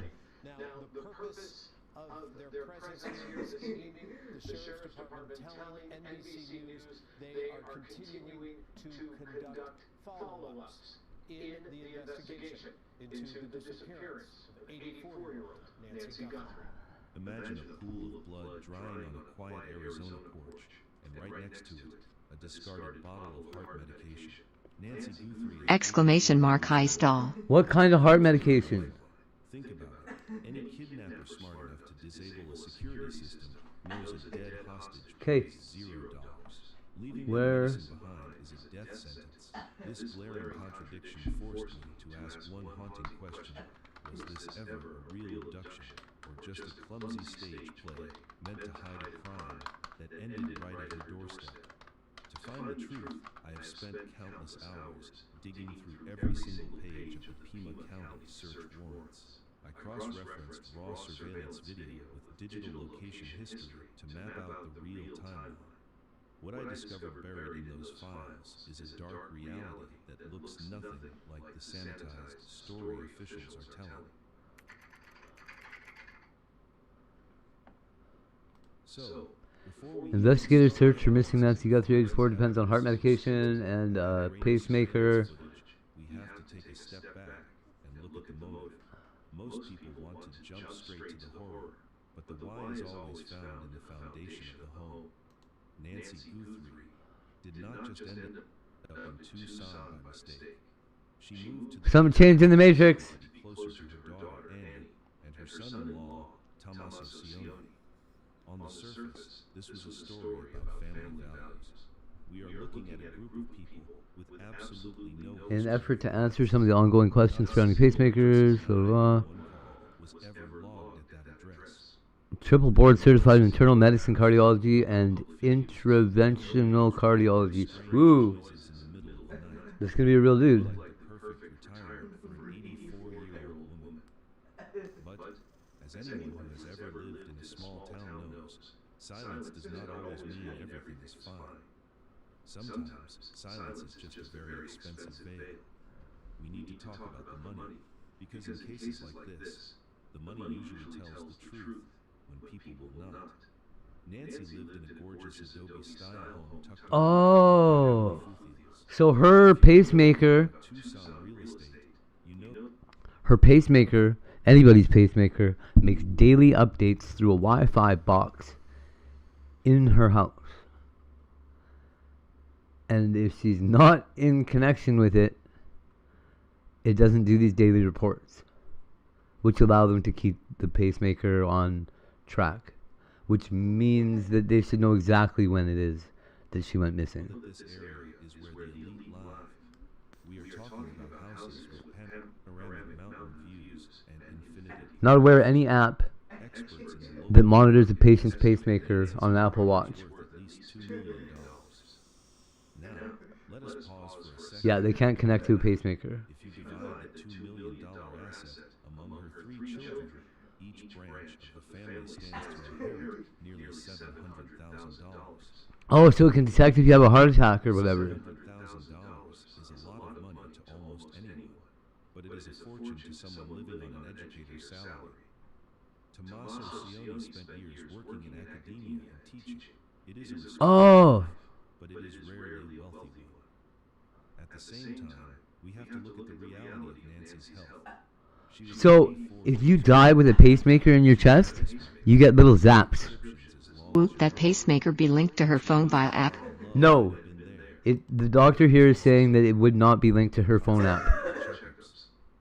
The looming threat of expensive nursing home care and the daily grind of monitoring elderly. Well, the doctor said he doesn't know, and he would know. Like of she an leaves app. her home. It is a slow-burning fire that most families never talk about. Right? That's what I'm thinking. He says that it only needs to update once a day. And they'd probably set that up at like 4 o'clock in the morning or whatever. Behind closed doors. Maybe someone was looking at the rising cost of So you don't worry about it, right? Like, stagnating value of their own bank account. In other words, the house in the hills was not just a home anymore. It was a massive, untapped life. it doesn't keep the heart going. On a regular basis they face this. Which tells us that the opportunity Yeah, hey? and the motive is definitely there. You see, the problem with the $2 million Yeah. Also like a daily recap. Yeah, and in case there's something that malfunctioned or whatever, the doctor will get your... Yeah. But then it can also send alerts if it gets like a weird arrhythmia or something across it. ask ourselves if we are looking at a tragic disappearance or a calculated financial move. At this point, the lack I still don't see what medication she's on though. actually starts to look suspicious. How can a family be that perfect? From there, I started thinking about Medications for high blood pressure or blood thinners can be stopped cold turkey and may not have any immediate side effects to the patient. That's true. But it'll increase your chance of having a stroke. especially if there is a massive payday waiting on the other side. The reason this matters is that it changes the way So if you're gonna have a stroke the next day, might not even be in a year, but the risk goes up maybe tenfold. Yeah, that's true too. If she has a stent, she's got different blood thinners, really disturbed me.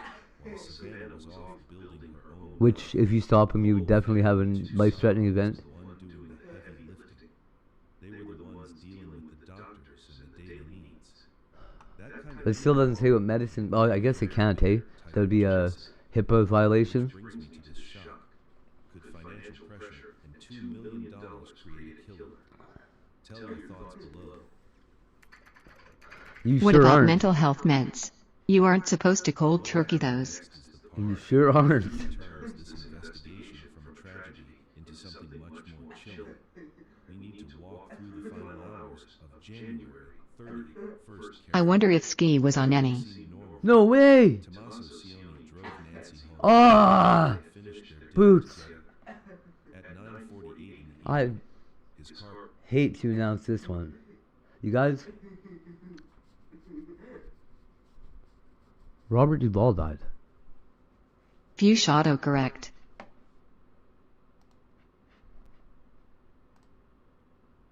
In R.I.P.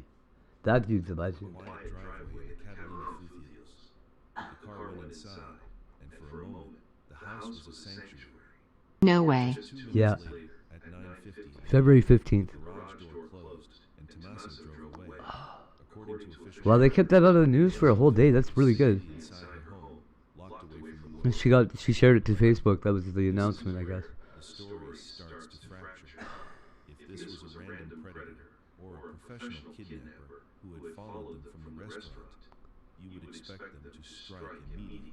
95 years old, hey? They take advantage of the transition. The Damn. moment the door is unlocked or the minute the lights go out. Digital evidence shows otherwise. The house sat in undisturbed silence for nearly 4 hours. The Ring doorbell camera was active. The sensors were on. He's been in so many movies. I can't even begin to think about how many movies I've seen him in. So many. The problem is, the security system was not disabled until 1:47 in the morning of February 1st. Think about that for a second. That is a massive gap of 3 hours and 57 minutes. Man, that sucks. It was not until nearly 2 in the morning. Well, maybe it sucks. 95, I mean, you gotta know it's coming, right? What are you laughing about, guy? It sounds like that's gonna hurt someday. No? No? Okay, keep laughing. It does not make any logical sense for a stalker to wait that long when the house was at its most vulnerable, the moment to massacre. Sounds like it was just old age, maybe. Why wait until the dead of night to step onto that porch? The reason this matters is because that 4-hour window changes everything about the suspect. Yeah, 95 years old. I mean, you're getting to be... Things are just giving out, I guess. It was a crime of timing. Looking at the map, 4 hours is more than enough time for someone to drive across town, go into their own home, change into dark clothing, grab a hiking backpack, and return without raising a single red flag. That's not the same as our backpack. The person who disabled that camera at 1:47 in the morning did not have to be someone who was hiding in the bushes. What are you doing, bro? Someone who had been there earlier. Someone who knew exactly when the house would be quiet, and someone who had the perfect Burger joint ranked as the worst in the country. And this is important because it points to premeditation that is terrible. Carl's Jr.'s number 40. If you are a stranger, you are taking a huge risk by lingering. In-N-Out Burger, worst in the country. Wait is a minute someone might look out a window, or a police cruiser might roll by. But if you Well, how's that the worst? It looks like they're saying it's the best. that 4-hour gap is not a wait. It is a tactical window. You go home, you establish an alibi, and wait for the neighborhood to fall into its deepest sleep, and then you come back to finish the job. Which tells us that whoever did this was not just lucky. They were calculated. Wait. They knew the layout. Points toward a level of premeditation that is terrifying. If you are a stranger, you are taking a huge risk by lingering. Every minute you wait is a minute someone might look out a window, or a police cruiser might roll by. But if you are someone who knows the schedule of the house, that 4-hour gap is not a wait. That looks like my other kid's grandpa. You go home, you establish an alibi. We tattoo your girlfriend's name, but then you break up. That's a regular thing to do. Which tells us that Oops, I meant Holly. Haha. They were calculated. They knew the layout. They knew the cameras. From there, we have to ask about the digital footprint. Was there any movement detected by internal sensors during those 4 hours? So far, the authorities have been very quiet about that. But what we do know is that the silence ended at 1:47. That is the moment the mask went on and the lights went out for Nancy. At this point, the question is not just who did it, but where were they during that long, dark interval between 9:50 and 1:47? The answer is the key to the mystery. We must find the truth. Oh, is that what you put the list back on? Okay. At this point, we have to look closely at how the attacker actually operated that night. When investigators arrived at the property in the Catalina Foothills, they immediately noticed something very strange about the perimeter of the house. There was absolutely no sign of forced entry. The windows were perfectly intact, the door frames were not splintered, and the locks were completely undamaged. This means the person who took Nancy Guthrie either had a key, knew the security codes, or was someone she trusted enough to open the door for in the middle of the night. It tells us that things went wrong before the victim even left her property. The supposed master plan fell apart immediately. Someone truly lost control right outside the front wooden door. But the illusion of a peaceful interaction shatters the moment you look down at the ground. I realize you're still growing and everything, but... A pool of blood right there on the front porch. A struggle We gotta happened pump at you the up. very threshold of her safe haven. Blood means violence, and violence means panic. The thing is, the forensic timeline gives us an even more chilling detail. Nancy had a pacemaker installed to keep her heart beating steadily. Modern pacemakers are incredible pieces of technology. They constantly He's gonna be I think he's gonna be really tall. The authorities pulled the digital logs, and those logs tell a terrifying story. He's gonna be big. He's physically imposing already, and he's just little. The application on her phone lost its connection to the pacemaker in her chest. This signal only has a short range. See? What is that about? This exact minute marks the exact moment her body was carried away from her phone. He took her out into the cold desert darkness, but he left her smart. Maybe the phone, maybe the watch lost its signal to the phone. He left something much more important. He left all of her daily medication. Nancy was an 84-year-old woman with a serious cardiac condition. Her life literally depended on those prescription bottles sitting on her counter. What serious? Now, let us think about the psychology of a traditional ransom situation.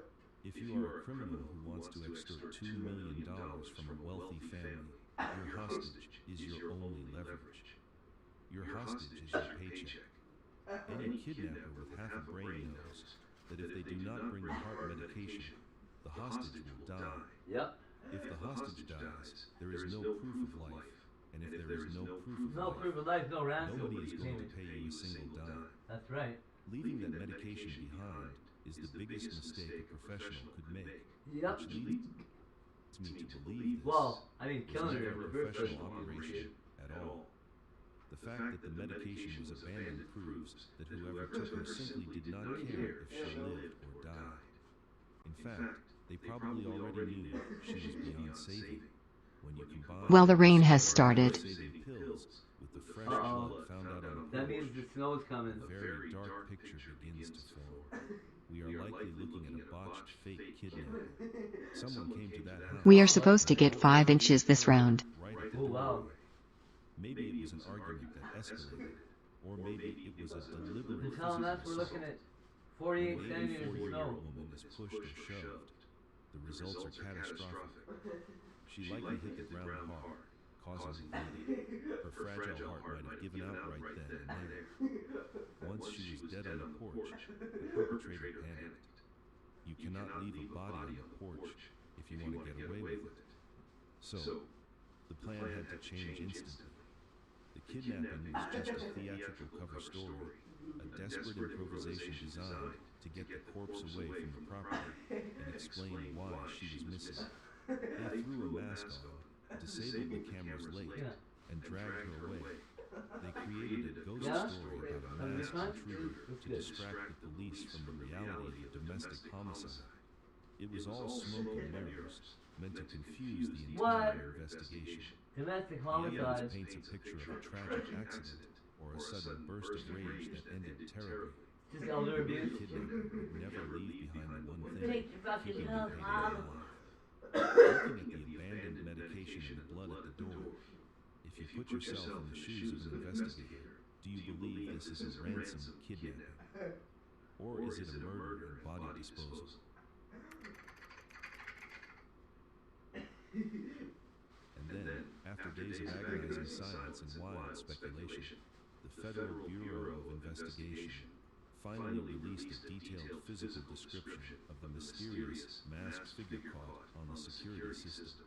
The man who walked up to the porch and severed the camera connection at exactly 1:47 in the morning was no longer just a blurry shadow in the darkness.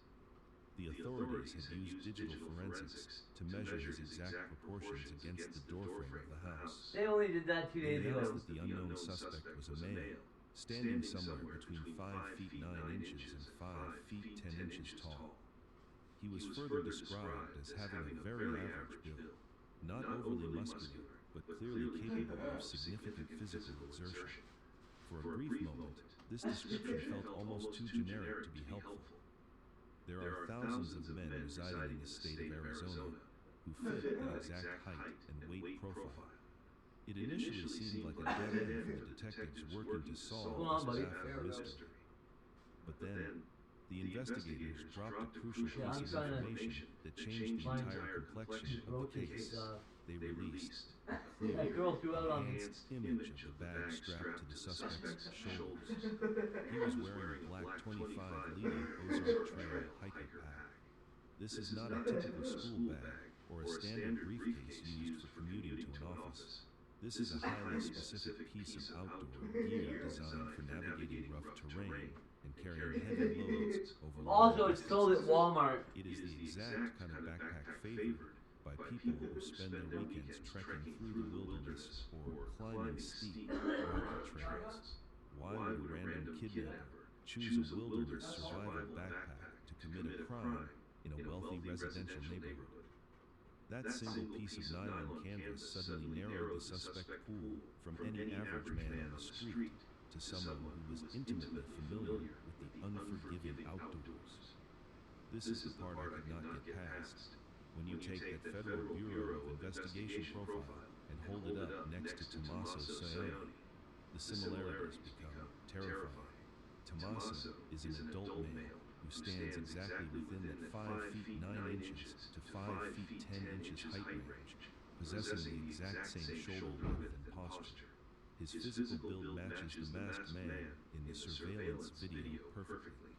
Furthermore, Tommaso is a man who lives in the mountainous regions of Tucson.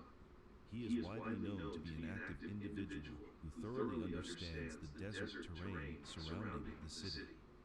If someone desperately needed to make a body disappear in the vast, rocky expanse of the Arizona wilderness, a local hiker would know exactly where to go. They would know the hidden trails, the deep ravines, and the isolated places where law enforcement would never even think to look. And if the height, the average build, and the hiking backpack were not enough to make you pause, there is one more critical detail hidden within that footage. What the hell is that noise? The high resolution, still image Yeah, it's supposed to. I think this is 48 centimeters here. closely on the suspect's face, you can see something underneath the dark ski mask. The fabric of the mask is stretched very tight across his facial features, and right above his upper lip, there is a Strong storm slams into NorCal. unmistakable outline of a thick mustache protruding just slightly against the material. Now, go look at any Several feet of snow for Northern California. Woo! dark mustache on his face. The physical alignment Oh, Australians in Southern California. Fuck. it is a mere Whoever's in Northern California, I want to see some California penguins, please. stack all of these puzzle pieces together. The resulting picture becomes incredibly difficult to ignore. We have a suspect who matches the exact I don't know if that is a penguin with a little surfboard, spiky hair. suspect carrying a specialized 25 lighter hiking backpack, a perfect accessory for an outdoors. Here, Bubble Boots, you like sunrises and sunsets, right? And we have the faint but undeniable outline of a mustache hidden beneath a winter ski mask. You have to ask yourself about the mathematics of chance.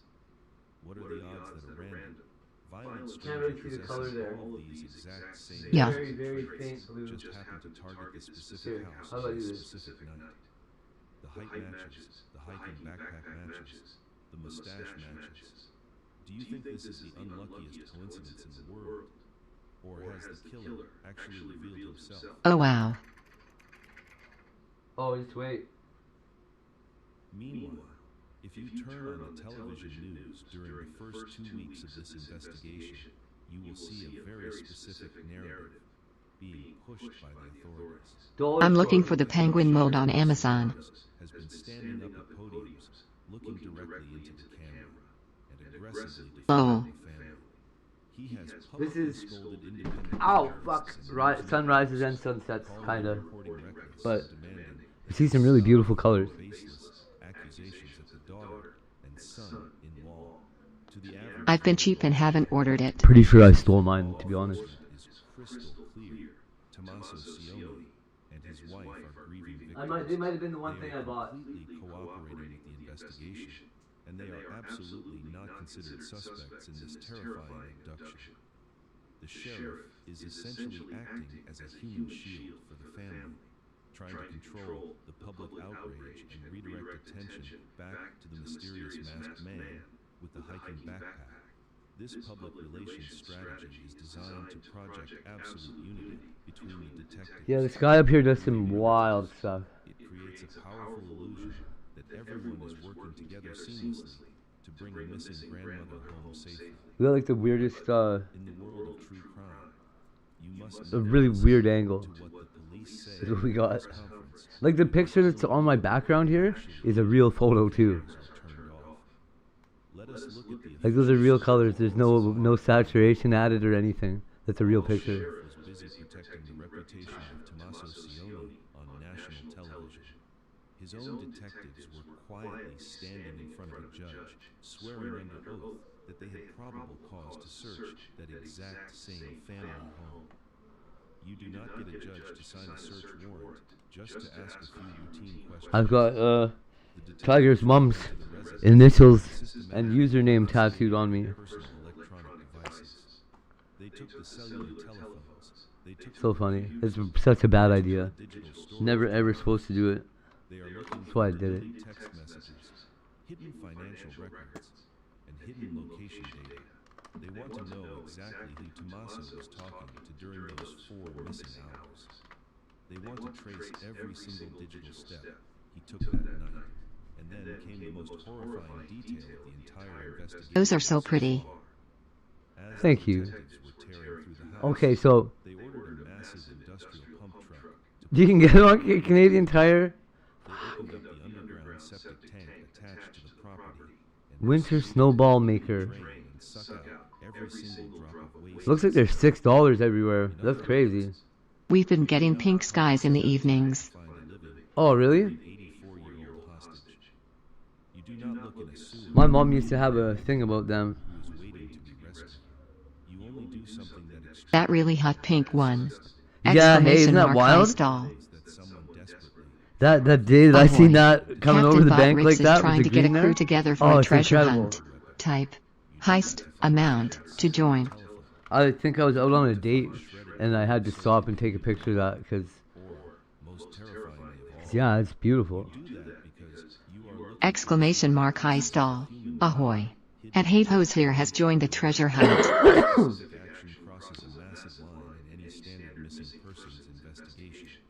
It shifts the entire focus from a frantic rescue mission into a grim recovery operation.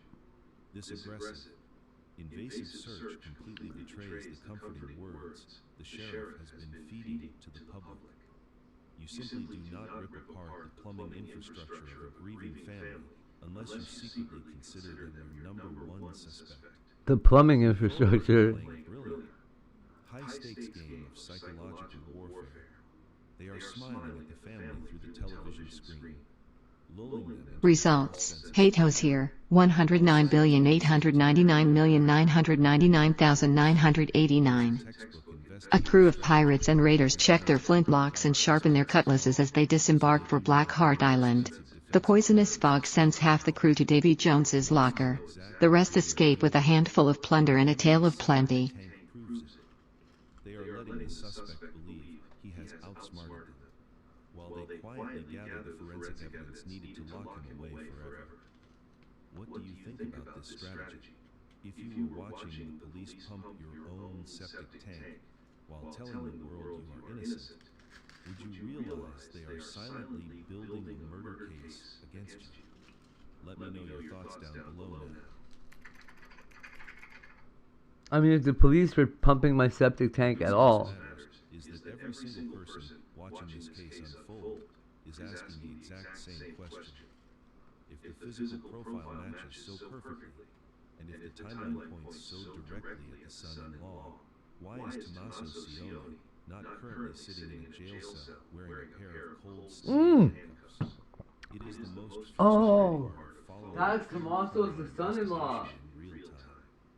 We see the puzzle pieces fitting together perfectly on our screens, and we expect the authorities to kick down the door immediately. But the reality of the justice system is much more complicated than our armchair detective work. Logical deduction, no matter how brilliant or convincing it might seem to the public, is absolutely not the same thing as undeniable physical evidence in a court of law. A prosecutor cannot walk into a courtroom and simply tell a jury that the suspect looks like the guy in the surveillance video. Well, he can. They need hard, irrefutable facts and proof. If the police arrest him too early based purely on suspicion and a matching backpack, a clever lawyer will create reasonable doubt, and a guilty man might walk free forever. They only get one shot at a murder trial, and they cannot afford to miss. And that is exactly why the police are maintaining this agonizing silence. They are not ignoring Tommaso. They are actively 9.99 for penguin mold, 21.99 for 3 other molds included. virtually impossible to commit a crime without leaving a trail of invisible electronic breadcrumbs. The detectives are fighting a digital war right now. They need to forensically examine the global positioning system history embedded deep inside the computer of Tommaso's vehicle. They need to know exactly where that car was located during that terrifying 4-hour gap between 9:50 in the evening and 1:47 in the morning. Did the engine turn on? Furthermore, they are ripping apart his cellular network data. They need to extract the cell tower triangulation logs to verify his alibi. If he claims he was sound asleep in his own bed at 1:47 in the morning, his telephone needs to confirm that That's clearly AI. Teddy bear, cat, snowman, and penguin. Oh my god, that sounds cute. Little snow bears? Exclamation mark Ah. high stall. I feel Ahoy. ripped off. Captain Botrix is trying to get a crew together for a treasure hunt. All we had was penguins Type, and gnomes. Heist, amount, to join. Did he connect his phone to the car Bluetooth interface during those missing hours? These invisible records do not lie. So the last few that I made, I punched him really hard. Every one of them. As I was putting the snow in, I was like punching the snow up their little butts to make sure it went in there good. It was the fastest I've ever seen penguins come together, honestly. So in case you get them, the best way to do it is butt punches. Well, it's under their feet. That arrest happened so incredibly fast.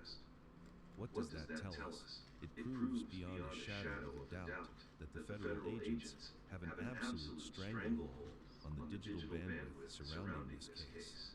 They possess the technology and the authority to trace A crew of pirates and raiders check their flintlocks and sharpen their cutlasses as they disembark for Black Heart Island. Results: Botrix, 1,999,999,899. Technically, if I paid that thing right now, Ho ho. they'd have that Botrix mistake. made it back from Black Heart Island with a handful of plunder and a tale of plenty. How am I going to do that?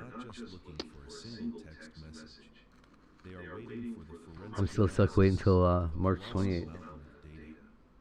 We are talking about terabytes of information pulled from internet service providers, vehicle telematics, and encrypted. I can't believe my bank wouldn't. Like, fuck off, man. Evidence properly, so that it holds up against a defense attorney can take months, or sometimes even a full year. They are casting a massive net, looking for the smallest anomaly. A deleted internet search about how to dispose of a body, a burner phone purchased weeks in advance, or a sudden, unexplained financial transaction. They are patiently building a digital cage so Man, it's warm in here. that when they finally spring the trap, neither Dude, they have 3D ice penguin molds for your glass. What? they want the suspect to feel that Oh, Like a full cool. little penguin.n. every single day until the digital footprint forces a confession. Exclamation mark high stall. Which tells us we are standing right on the edge of absolute worst case. Winter Snowball Maker Clip. That's what it says about the one that I've got for sure. To a massive 2 Oh, they're cute. We have a terrifying and completely unexplained 4-hour Oh, Walmart has them too. house sat completely Ooh. silent in the freezing cold. Probably not in California. Man, there's so many Dannies on the internet. Clumsy, horribly botched stage play deliberately designed to distract the professional investigator. Oh my lord. Hidden truth. And above all else, we have a prime suspect caught on camera. Where do penguins go during the winter? Possessing facial and physical features that perfectly match the son-in-law. Everything points inward, not outward. When I piece this entire sequence of events together, I realize the police are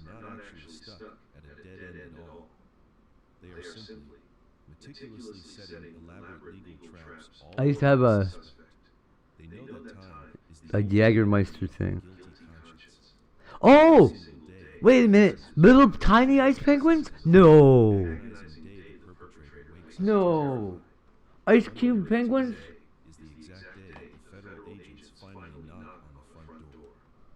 The authorities are strategically letting the intense pressure build, allowing the paranoid suspect to make careless mistakes, to whisper to an accomplice in secret, or to nervously check a digital device one too many times. The total silence from the local sheriff is a brilliantly calculated psychological weapon. I looked up ice cube penguins. Don't look it up. Ice cube penguins are a popular, engaging sensory activity and a themed decorative drink accessory. Complete 3D ice cubes in penguin form. Oh, this is a penguin inside a complete ice cube. A little baby toy penguin. I'm trying to find the other ones. Positioning system coordinates extracted from the car and the hidden internet search history. Mr. Penguin Ice Maker only makes circles. Penguin Ice Cube Troll, oh my god, they are so cute. And they fit in a shot glass? Oh no, they fit in other glass. Oh, that's the best. I need them. Wow, those are cool. Oh, you just pour the water right in their little face, hey? That's so cute. This case leaves us with a truly chilling lesson about blind trust, domestic deception, and personal safety. If I had an ice hotel, that would be the ultimate thing to have for drinks. Little penguins in your drink. Religiously checking our security alarms to protect ourselves from the unknown boogeyman outside. We are taught from childhood. Unbranded penguins. Oh, they got other ones where it's just like a sideways penguin. It doesn't really look good though. Yeah, those full 3D ones are way better. I like your Google algorithm or whatever. How's that for a weird come online? Hey? Hey baby, I like your algorithm or whatever.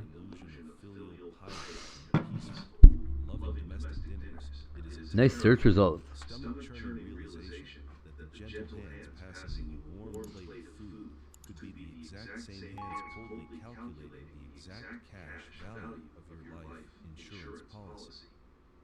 Desert body disposal theory is completely correct, and the cold-blooded killer truly dragged an 84-year-old woman into the unforgiving wilderness, which specific piece of digital evidence do you genuinely think will be the final straw that absolutely forces the killer to confess?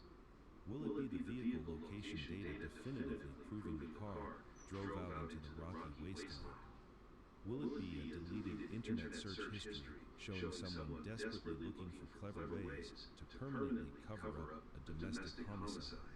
Or will it be the cell phone records showing a fatal connection to the wrong town at the exact wrong time? Let us discuss this together down in the comment section below. Whoa! I genuinely want to carefully read your person. Is that J-Dog?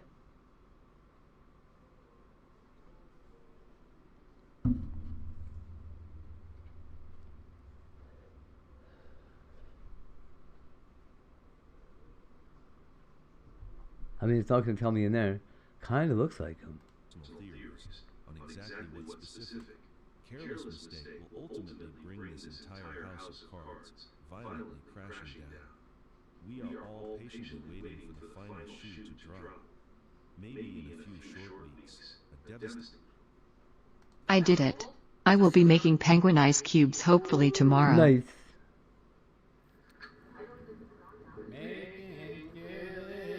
You got food coloring?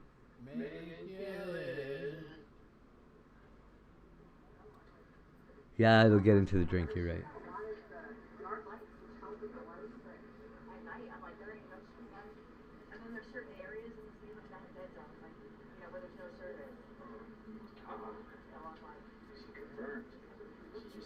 End of the month we get the penguin, snowman, kitty, and teddy bear. Haha. They'll be good for sand or whatever. Make sand penguins. Oh my god. I want to make a sand snowman.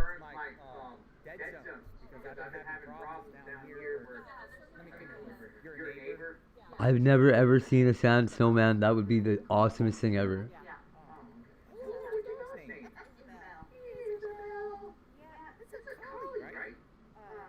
Ooh. I could mix up a flavored Oh, powder drink that's mix a for the good- penguins. Yeah, juice or whatever.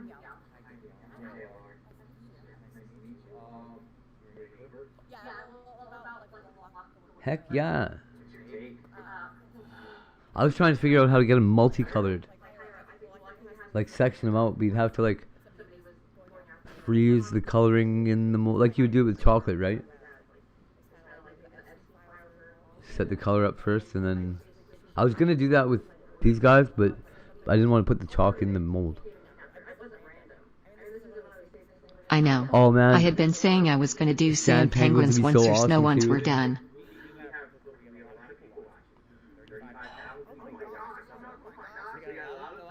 I can't believe how much snow we're getting in the next, like half a meter, foot and a half of snow in the next day. I believe it. We did it before.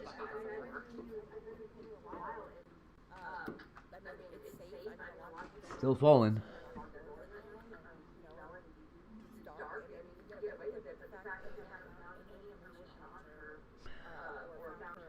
That's so gay. Now I'm going to have to go to the beach and steal sand. Maybe because I'm partly... I don't know.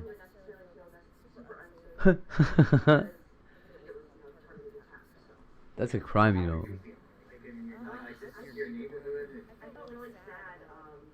Well, it's a crime if you try to bring them over the bring it over the border.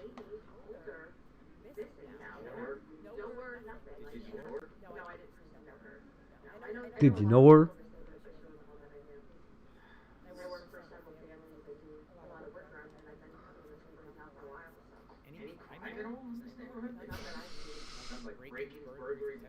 Any crime in this neighborhood?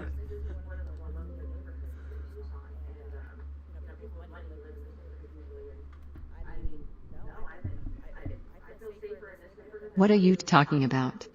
No one stole sand.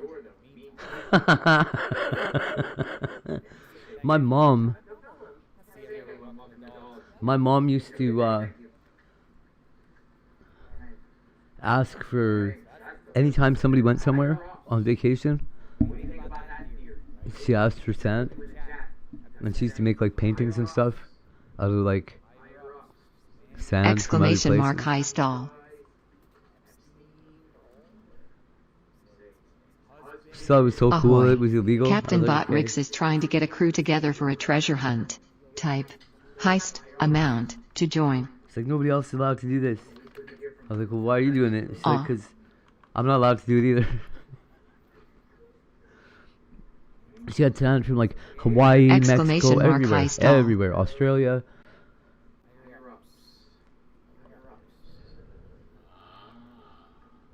No Ahoy. desert sand though. At Those Hayhos beach. here has joined the treasure hunt.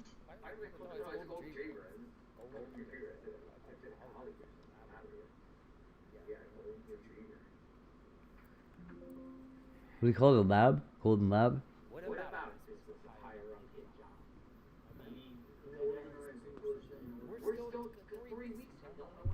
Bill, nothing.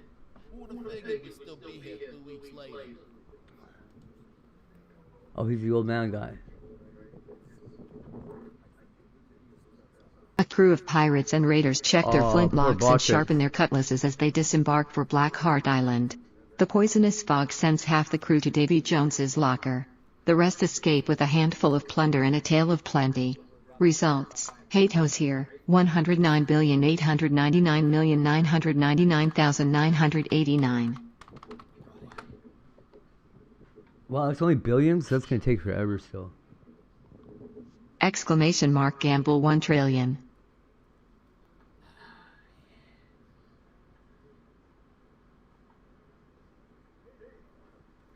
John, how are you?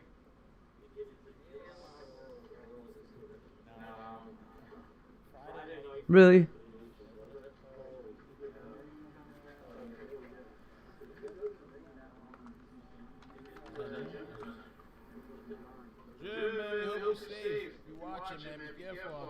Exclamation mark points. This joint is something else right now. At Hatos here, you have 6,948,631,895,170 points.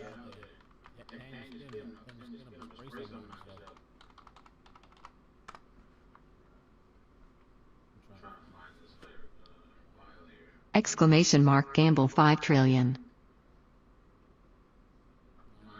Oh!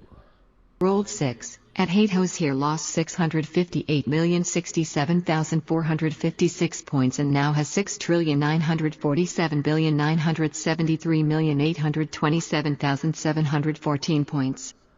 That's a lot of points. I've never heard of this fucker before. Whoa, lady!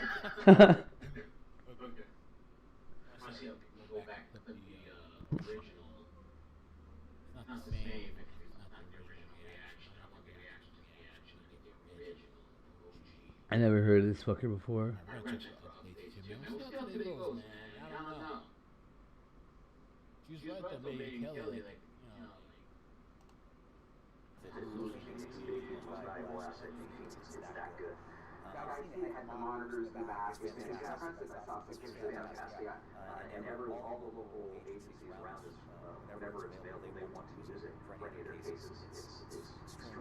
I love when JLR interviews people.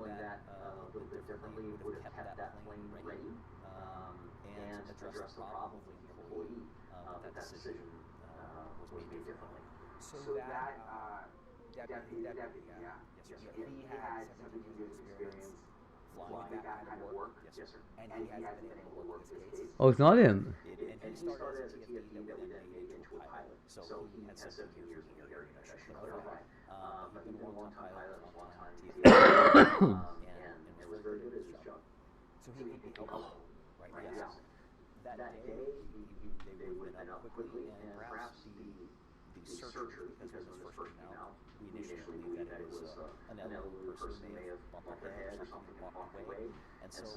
Having that plane up with his capabilities would have allowed the search and rescue team to, in my opinion, more quickly realize that she's not in the area, and maybe we would start looking somewhere else and thinking about this differently, especially considering the blood drops. Tell me a little bit about, I read about a new confidence vote, Sheriff. When was that? That was, if my memory serves me correctly, it was 2024, early 2024, I believe, and we took an anonymous no confidence vote, and it returned, except for one vote, it was unanimous no confidence in Sheriff Hanos.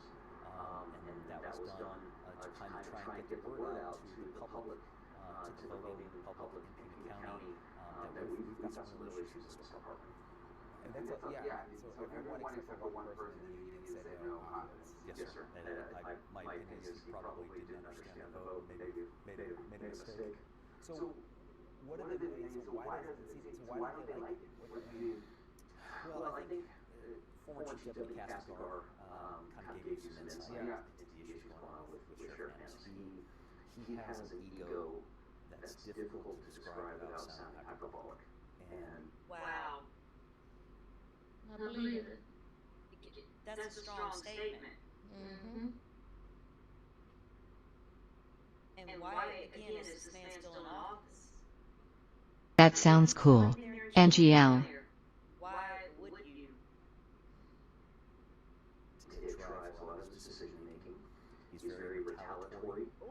Their favorite version of retaliation is through transfers, which has impacted nearly every unit in this department and decreased our overall readiness, in my opinion. Nearly every unit, the experience and expertise that was there was transferred out for whatever reason, and there were real impacts to that, and it lowered morale. And so there was a lot of hope in the election of 2024 that we would have a change in leadership, and when that didn't come to pass, very close, but when it didn't come to pass, that's when we started seeing these mass exodus. It was a very close race. Yep. And you know, I think he's been reelected because none of the officers have been able to come out and speak and have their voices heard. you know, in public aware of all this, and that count. Well, I mean, they probably are, but not to the extent, you know what I mean? Like, there's been rumors and rumblings, but they can't really officially say it's the officers saying it. Like rumors, in other words. So that on the media locally for not doing their jobs to show people. Because I'm telling you right now, we've had shit go down here. And we got some hard-nosed reporters around here. And it's the public's going to absolutely know. We know when our department's not functioning properly. They can come out here and work salad all they want, but the public knows. And we have a choice to do. And in fact, we took one out and put another one in because of that very reason. So I'm not. Well, I mean, like I said yesterday, there's a difference between like an article that someone is being quoted than the union president speaking for his officers on an interview, I think. I've been in knowledge since going back to 2016, when the sheriff got big mad, all the way to 2026. The local media around there has never caught wind there was problems inside this department. And their public is absolutely in the dark with all these prowlers running around their neighborhoods. May still be surveilling persons who were detained. A former lieutenant says retired police lieutenant Randy Sutton told Fox News Digital Monday that even though investigators detained and later released multiple people while executing a search warrant at the home a couple miles away from here, on Friday they may not be done surveilling them. Significant investigative steps could still be unfolded behind the scenes depending on what evidence was uncovered. The other part of this is we don't know what information they developed from these interviews. If there was something that indicated there might be one or all of these individuals involved in some way, but they didn't have enough. Harvey.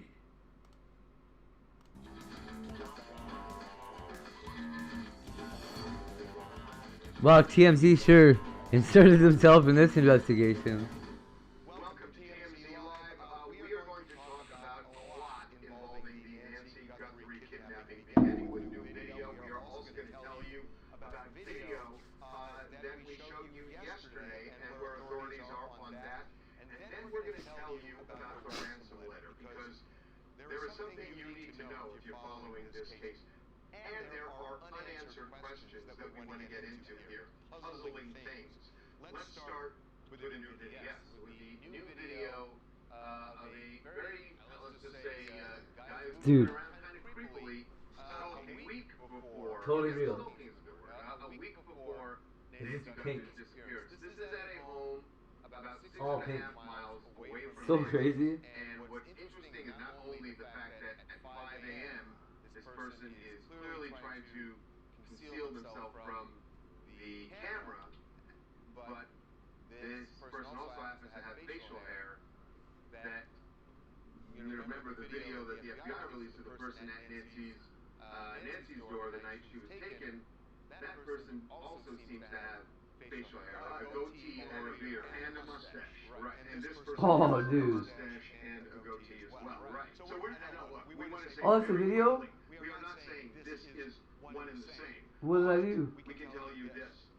We have contacted law enforcement, and the word we got back was absolutely. They are absolutely looking at this video. That one that was like a moving video or whatever the hell it was, is it's from the almost the penthouse at the one hotel we were at.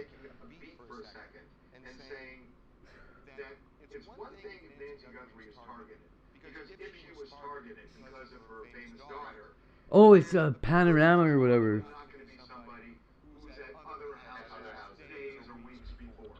So then the question becomes, are they looking at a targeted kidnapping, or could this be a burglary gone wrong? That's right.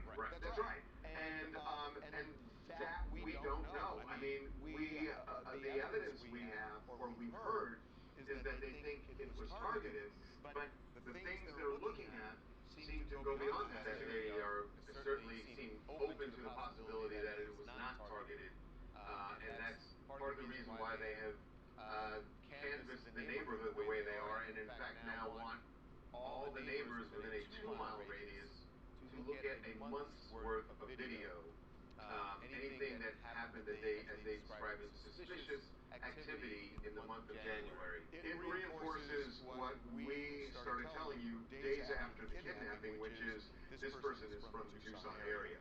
So yesterday we showed you another video that authorities were looking at. This is somebody who was 5 miles away from. I have 2,083 photos in device folders that are not backed up. That's a lot of photos. The camera at Nancy's door.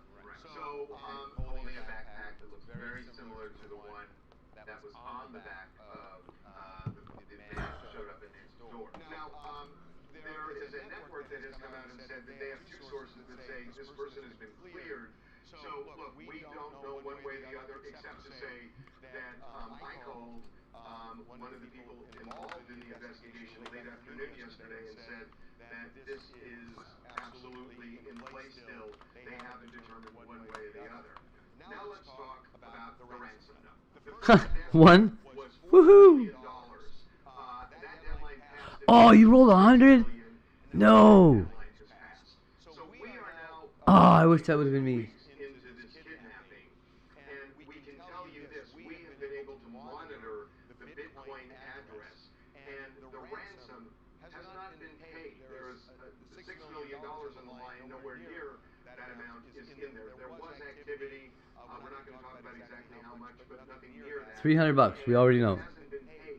So, it's fair to ask: is this ransom note legit?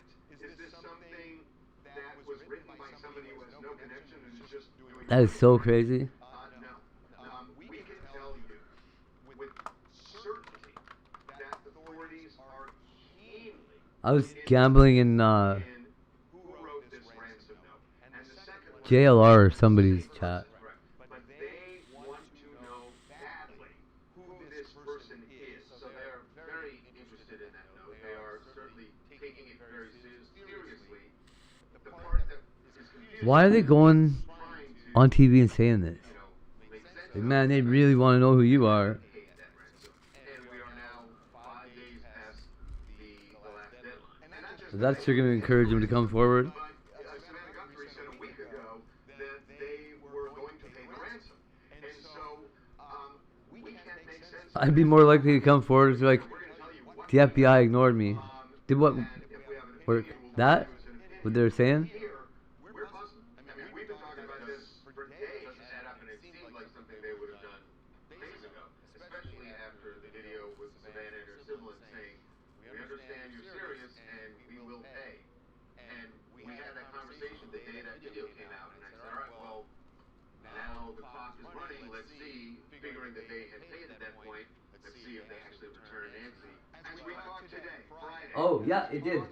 Whoever's chat it was working. I seen someone else do it, and that's why I did it. And so, not to the Bitcoin again, and there's no other way. Oh, Dolly Vision. It was Dolly Vision's chat. The FBI has said there's no other communication that's been going on with. There's one with the kidnap. There's one. There was a second ransom letter sent to a Tucson station a week ago. We have confirmed that second ransom letter did not contain. But I don't get to keep all my points. So the only Bitcoin address that's been sent out. These are only hate goes here loyalty points, I guess. And we're checking this. Alexa, when's the last time you checked it? Seconds ago. And That random girl's name is Alexa? That's weird. that brings us now to this person who has emailed us twice in 2 days this week saying they know who the kidnapper is. And they will tell if they get one Bitcoin. The Bitcoin is worth around $67,000 right now. And they say they know who the kidnapper is. An email, a second email saying this is going to be the last time I try. We have not heard from them, so maybe they are standing that was going to be the last time we hear from them. What's interesting about their request for one Bitcoin, it's kind of outdated now because the reward is not up to $100,000. The reason it's not, but if they want anonymity, there's another Bitcoin is still it's bird in the hand. That there have been cases where the reward is offered, and I think Maduro, and they don't pay for various reasons. Yeah, they do that all the time. all the time. If they were giving out so many rewards, the police would be broke, yo.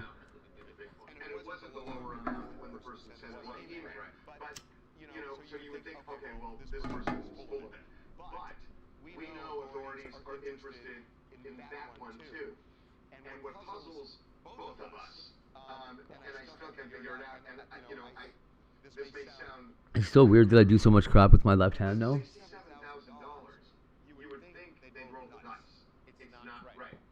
I used to be extremely right-handed.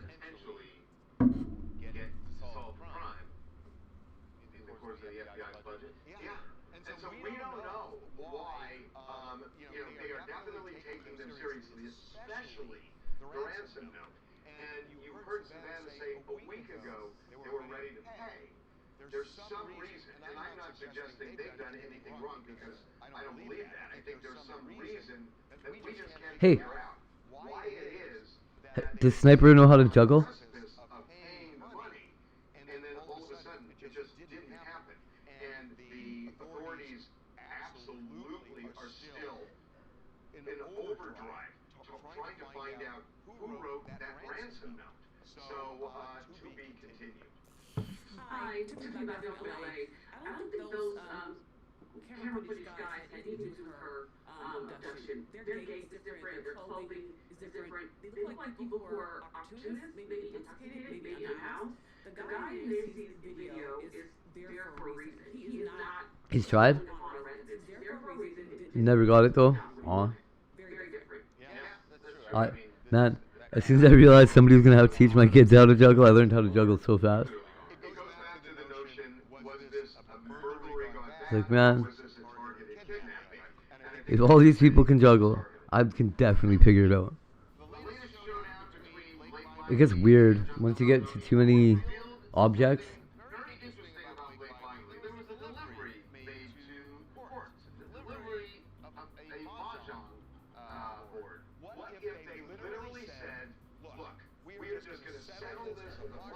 I became super aware of my brain's hemispheres, I guess. Like, I knew that I was handling half of it with one side of my brain and the other half with the other side. It gets real weird.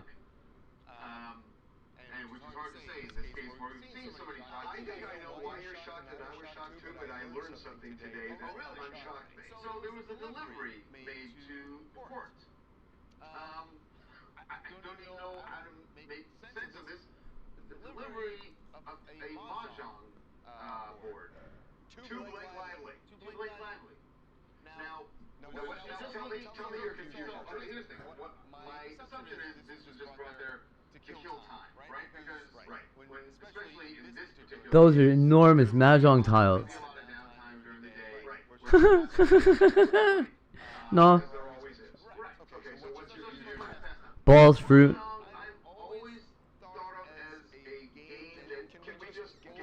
You know what though? Not handkerchiefs. I can't do it.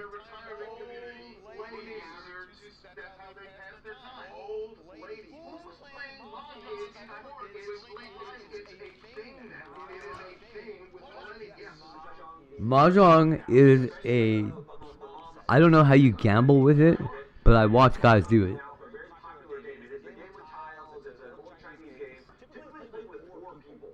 4 people and big piles of money.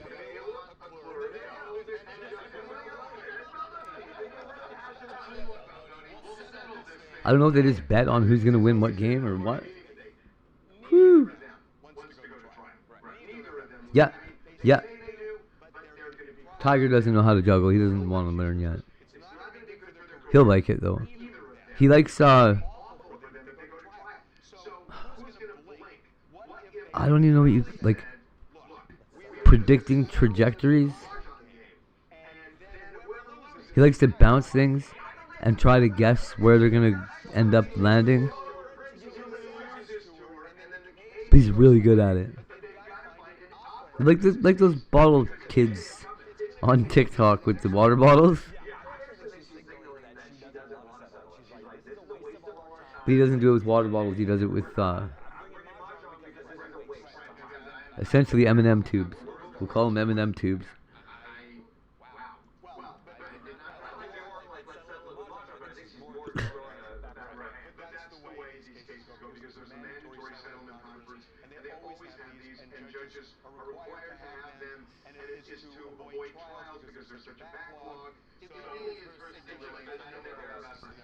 Who took a picture of a pancake with my phone? Ridiculous. And magic too. I can do like stupid magic tricks, card tricks. Honestly, anything that you can imagine a little kid like thinking would be cool if their dad could do it, I probably tried to learn or did learn to do it.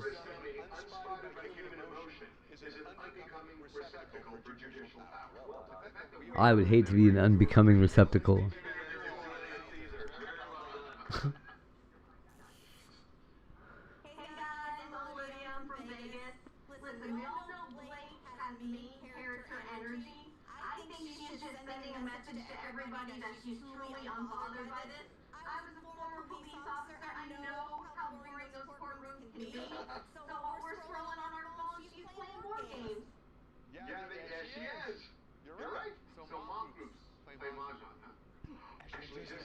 I think, honestly, the most recent thing that I, like, learned to do on my own was bleach hair to white.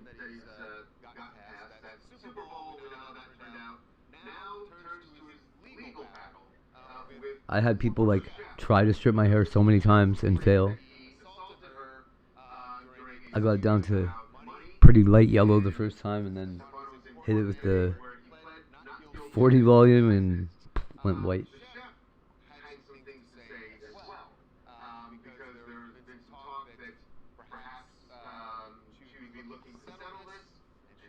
That's what you get for hanging out with hairdressers.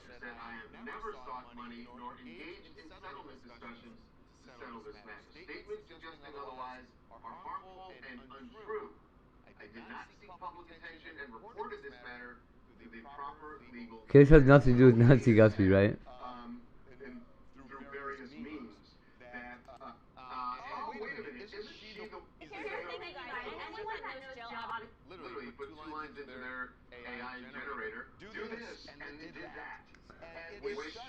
Tom Cruise fighting Brad Pitt. How's this only an hour ago? I've seen this all already.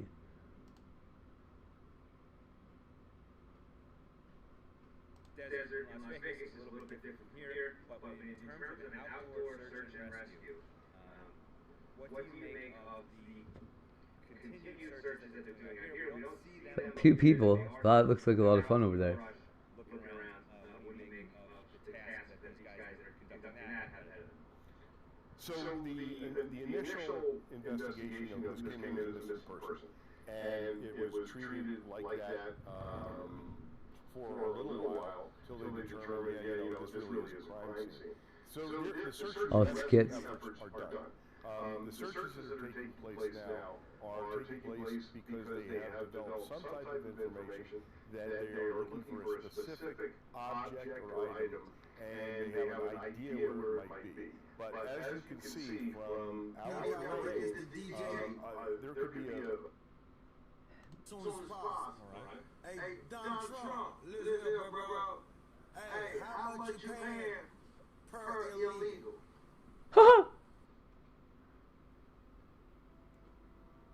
This is an angle I haven't considered yet. Oh, this is big. Bounty hunting illegals? Oh, this is real big. Oh, crazy. How much you paying for illegal?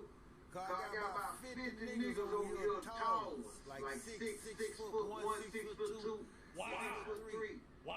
And I know can run a Mexican down.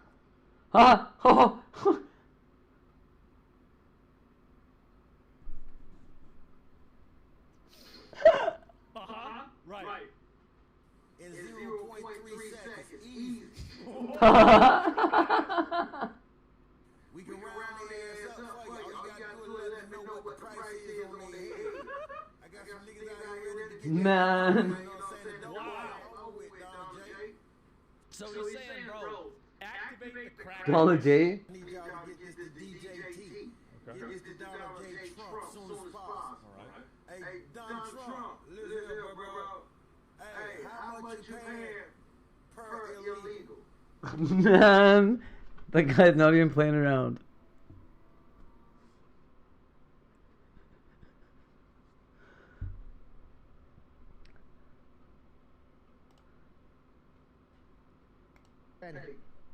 Maybe by the end of this week, okay?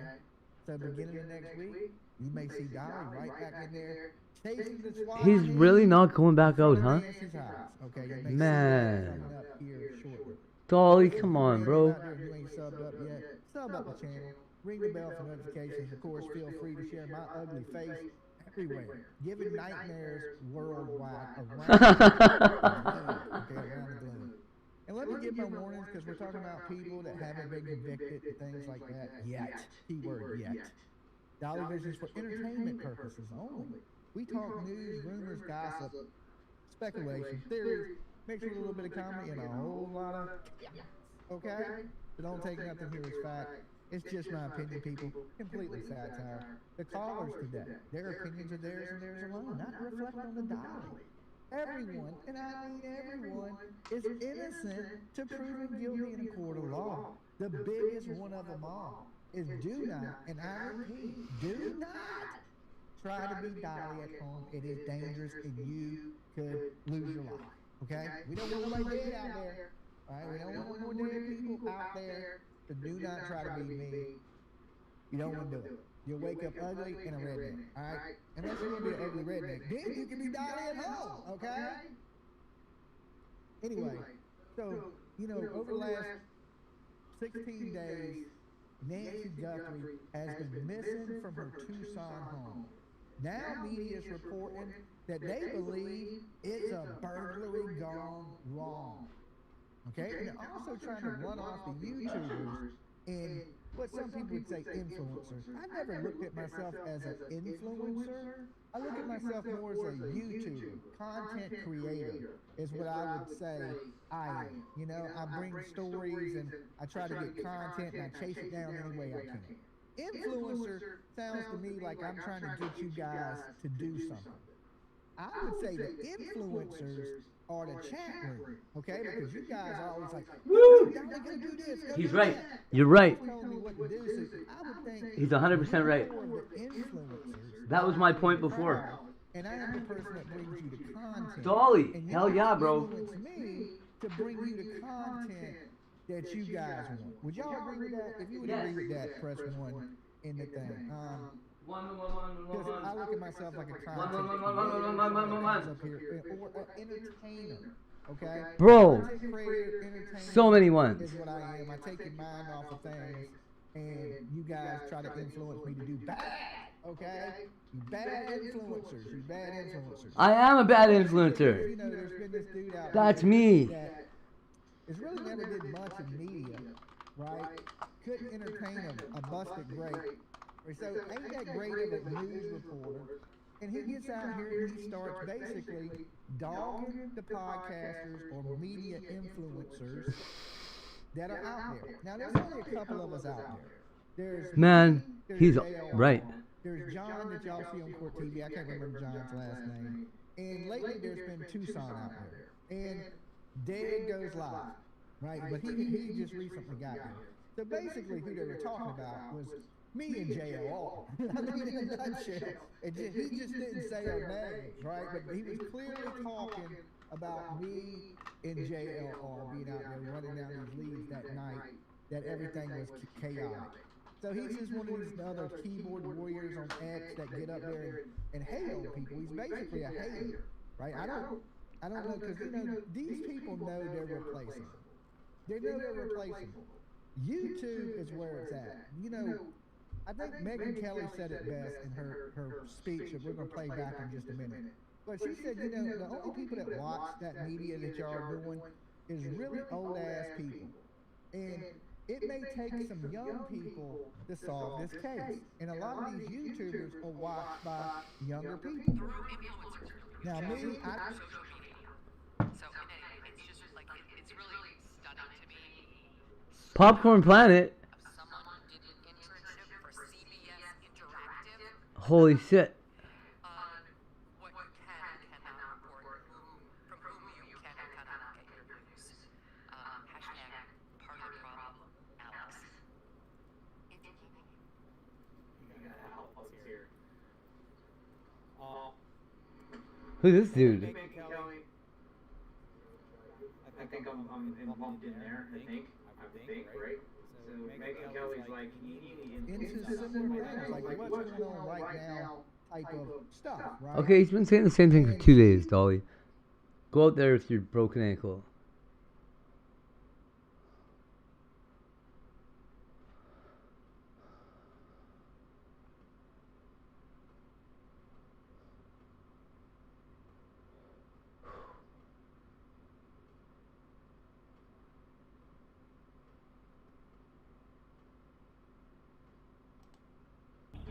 This was caught on camera at a public park one morning.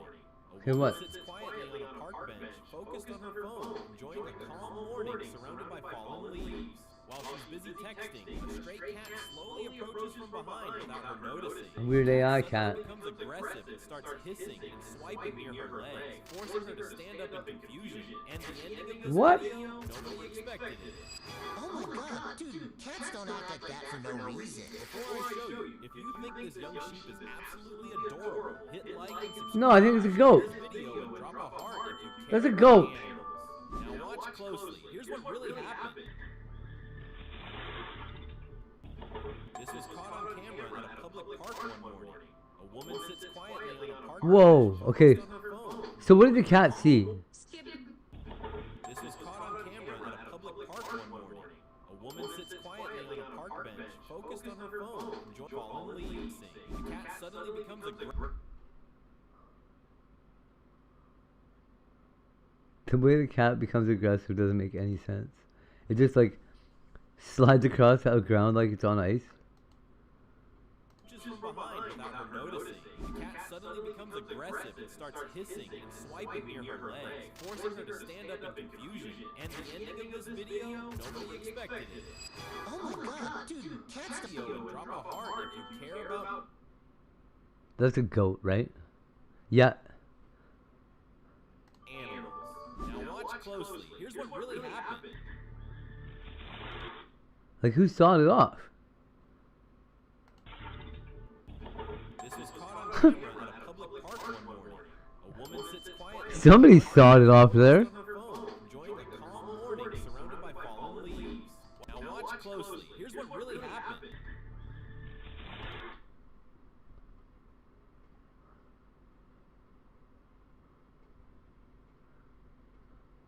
It fell straight down too, eh?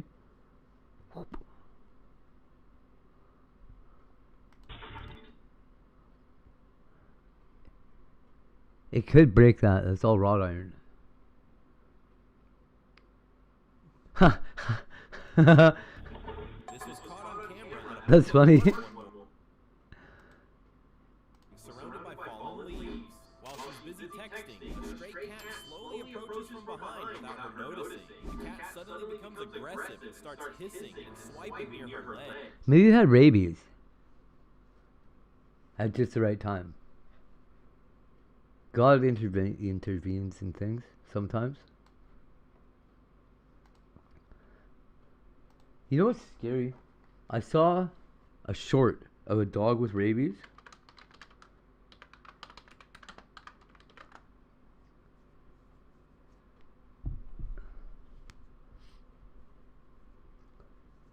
And man, have you ever seen a dog with rabies, like with real bad rabies? This dog came like walking up to somebody, like walking backwards or sideways or something, with its mouth half open, a weird smile on its face. It was so weird, man.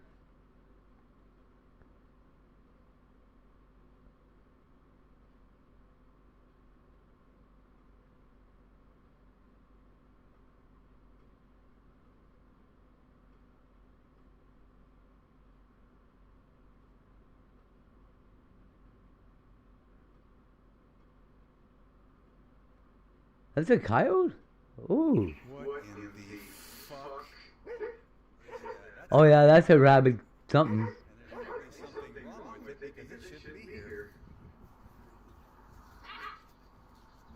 Holy.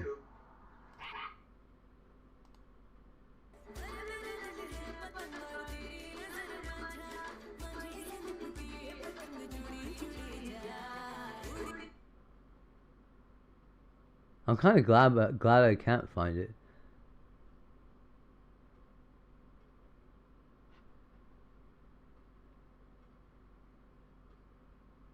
Oh yeah, see that dog has got something wrong with it for sure.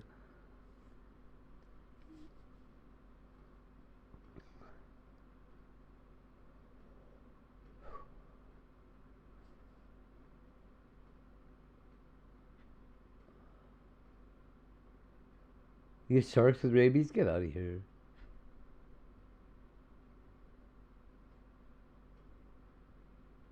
It's not a dog, that's a kid. Man, I wish I could see it. That video again. It was super sad to see, but it was like, it was loopy, man. It was like a wild looking ass dog, but it was being like so docile and weird. Like, man, don't pet that dog.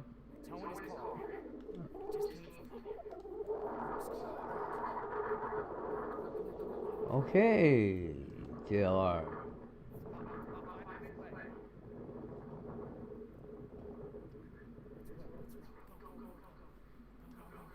Uh-oh. Something happened.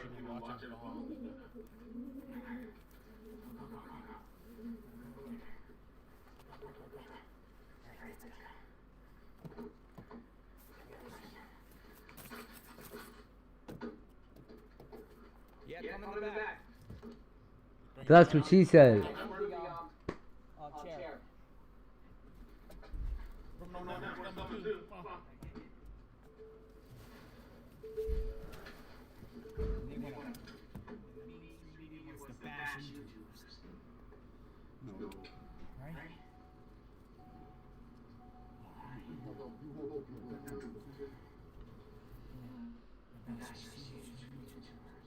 Alright, we're on our way to Luke's.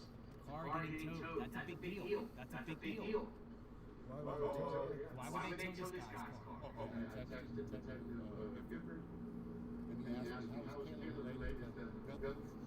Now I want to get that. If we miss it, got that guy's footage. Pittsburgh there.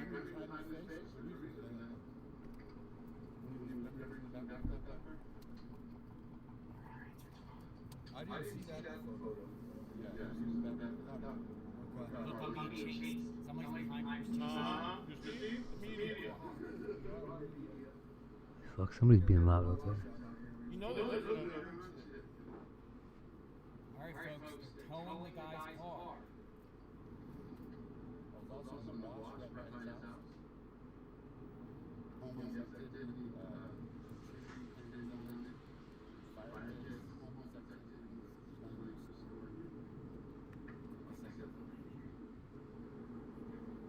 I think we'll make it. How far is it? 2 minutes? That's the whole I showed you guys in. They did the raid. Yep, the best star in the house is front. The best look for? They're taking. The other thing is they need to pull out all the police logs that they run down night because they go to places. I think.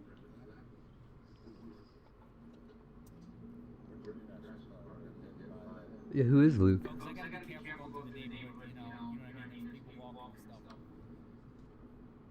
But we'll see if the car's towed by the time we get there. So if they towed it, they're back at the house. Unless it's unrelated, it's just getting towed. Could we think about that? Would that be a theory? He's just having his car towed? Oh, the kill. Man, I'm crazy. Be up your line here, any scenario.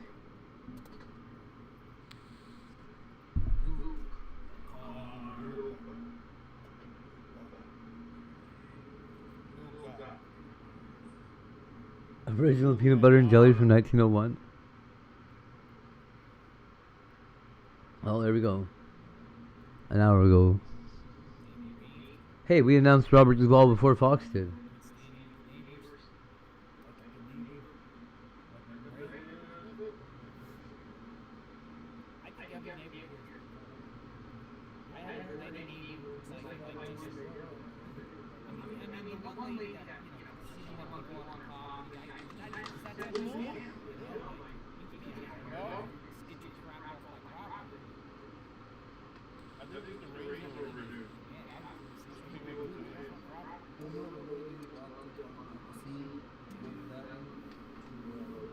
The Range Rover guy?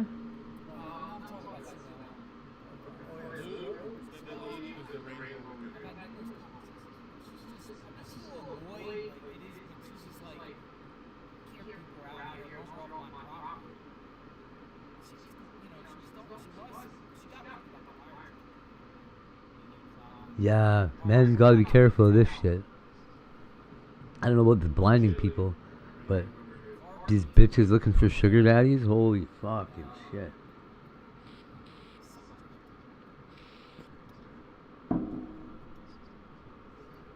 Why don't you just be somebody's girlfriend and assume that they're gonna give you money?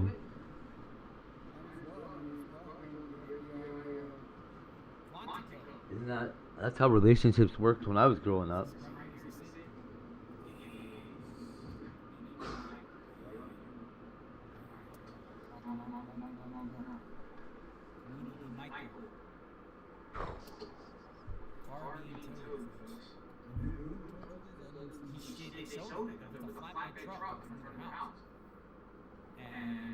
Over $2,000? She blinded him permanently? Oh wow, dude.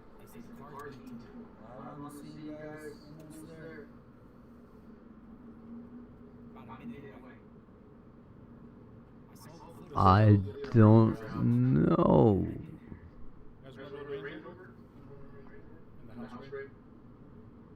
Oh. Yeah. Yeah, it is. Yeah, it is.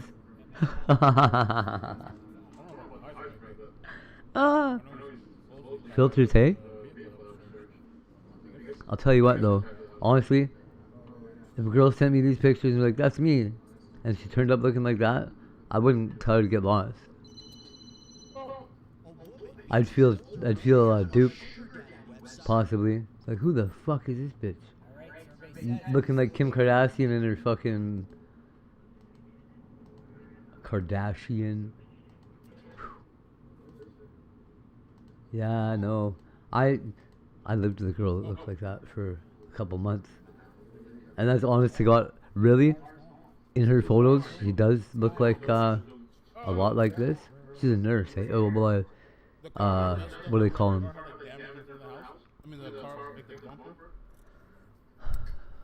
She had a medical degree, but she was a EMT. And she looked just like that, but then in real life, she really did look a lot more like. She just had poses and shit that she could do that made her look really good. That is really more like what she looked like all the time.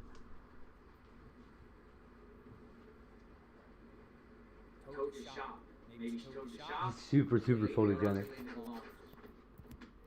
Sometimes. Where's he now?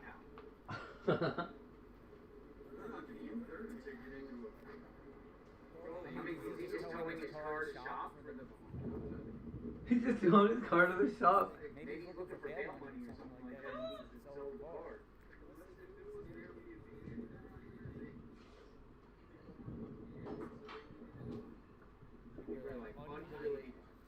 Guy sent his tires to get changed and fucking JLR's racing across town. Here it is.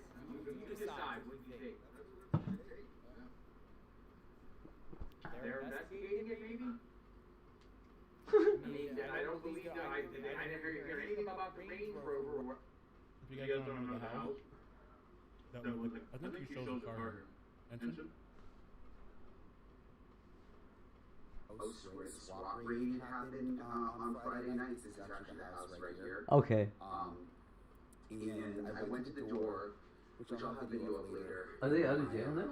podcast on News Nation. I went to the door, I rang the ring doorbell, and no one answered. And then for a second, I saw the curtain move, and like an older woman looked, and then she closed it. She wasn't going to open the door. I know some people in here. But it's interesting, there's a car in the driveway, and then there's also that blue car right there is gone. They told me my car was closed. The front of the car was messed up. It's like a bash over here. That looks like it's been an accident. But it's a pretty nice neighborhood. Yep. Well, that's the car people were wondering about. Shane still.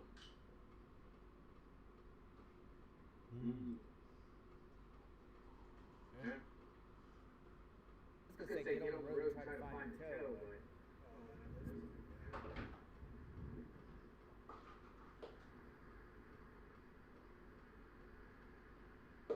Alright, up in here, you missed it. And the guards came along. This morning, right here, the guards came. Yeah, I'll show it to you. The pictures, man. We need to find out if it was near me. Somebody said the lot is, impound lot, Benson Highway. That's pretty far. Yeah. It seems like they still got their eyes on this guy. I tweeted out earlier how much they case in point.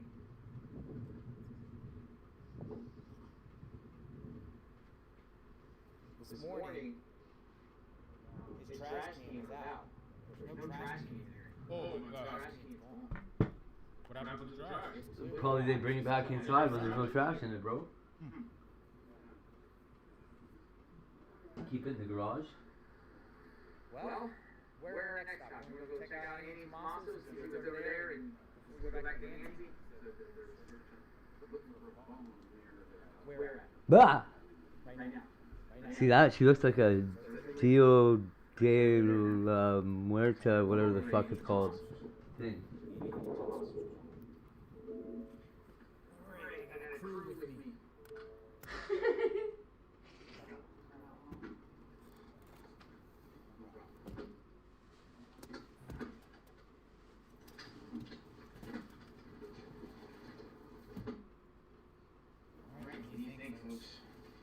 Chat, hard, related and unrelated. I mean, it wasn't messed up hard in front because of that crash. We're going to be crashing once that happens. It is. It's 100% there. Trash can. I don't know that answer either. So it must be that.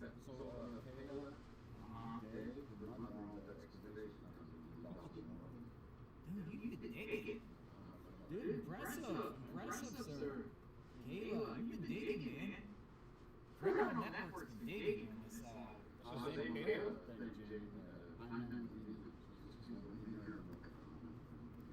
you know everything about these people. I haven't really had to be able to No, that's to collect it. Tell them, man. Tell them everyone. That's right. Kayla. So you think Kayla's well, here's what the New York Times beat journalist told me. Some people like the Times, some people don't.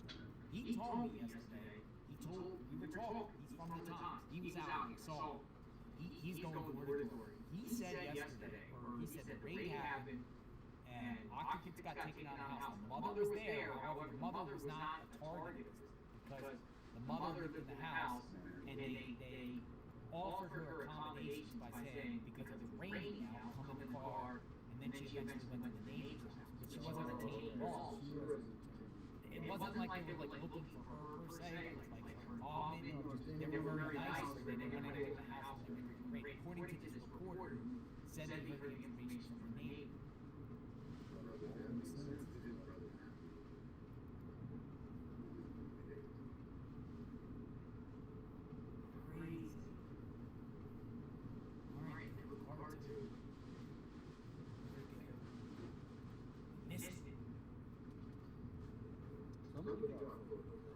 Because I would ask the token guy, like, is this related to Kick or if you're watching watching Pittsburgh #8 that showed me the footage, come on over to Amy and Tomas and love to see that footage of being towed. They had it on camera. Nice. Sheriff filming us there. If you're still listening,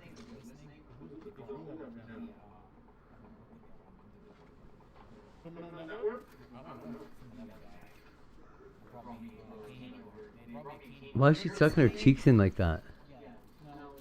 Yikes. if you're listening, I'd love to see that footage.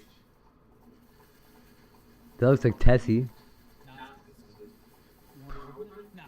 Yeah, see? Every like 10 pictures, she looks really pretty.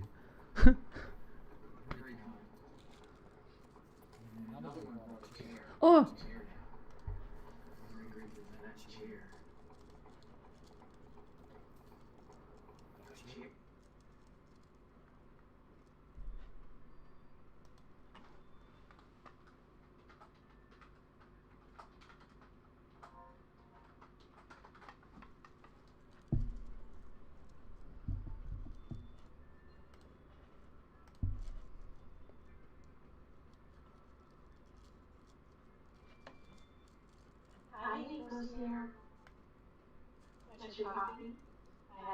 I do.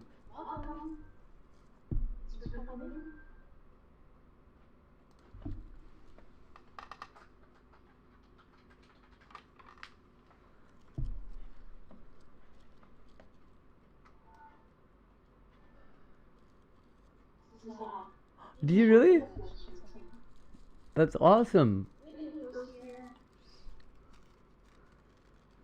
That's this is Sydney Cat's other channel.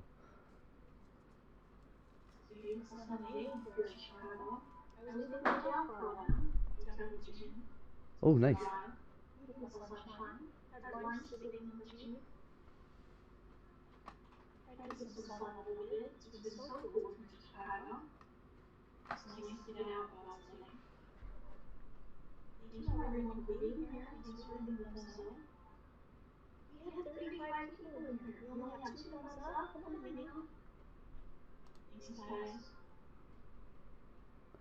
Oops.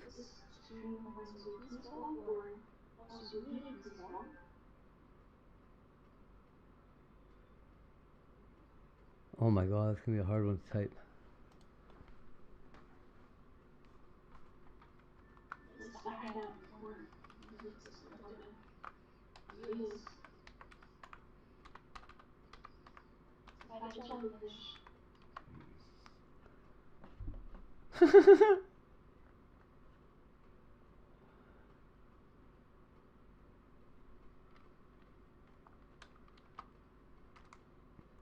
Man. That jellyfish is so cool, dude.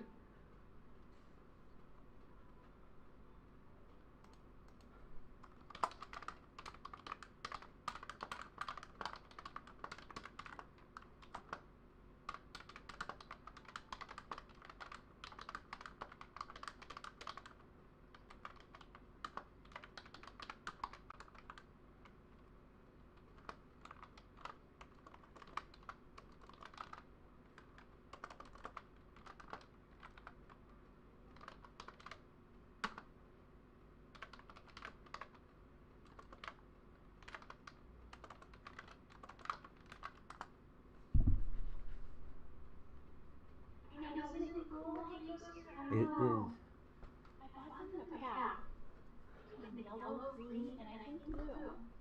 Oh, sweet.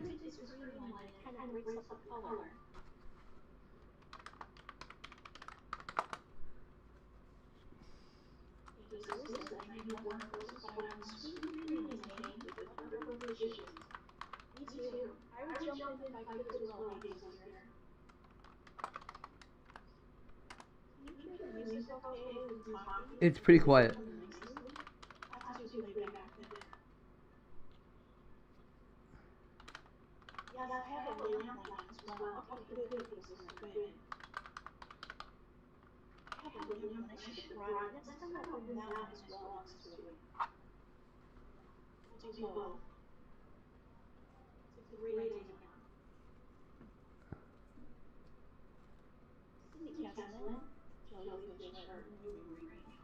Uh-huh. back in there, so that's what I wanted. These are, you know.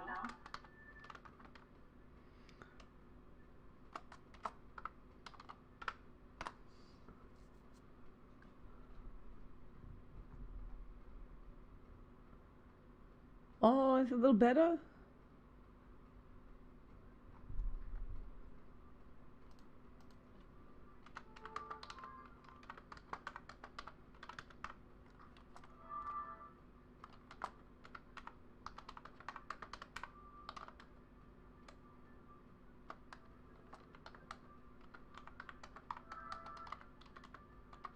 It is made, you know.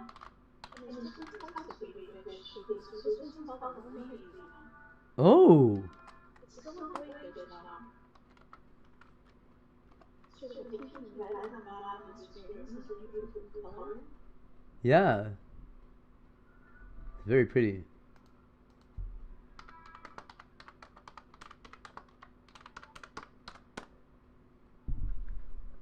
Boots. Hey, Boots.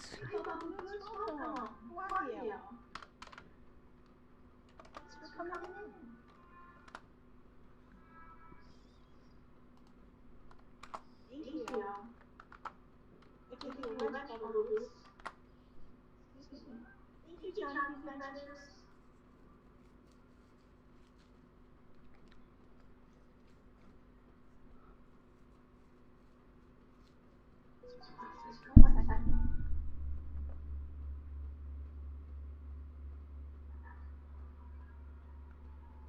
Bubbles was saying, I was telling our female Beta has that pineapple intake.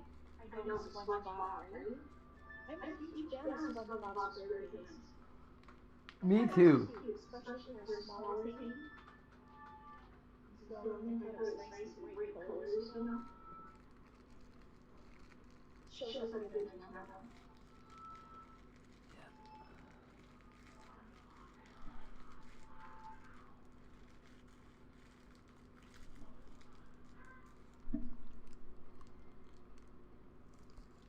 Hey, Ty. And next time I go out, you can film some of my other fish babies. I have lots of good fish. Yeah. Beautiful fish. But I didn't miss anything today, so it was really well. The other ones need to do next. Look at this, I got a jellyfish, guys. How cute is that? Who loves it?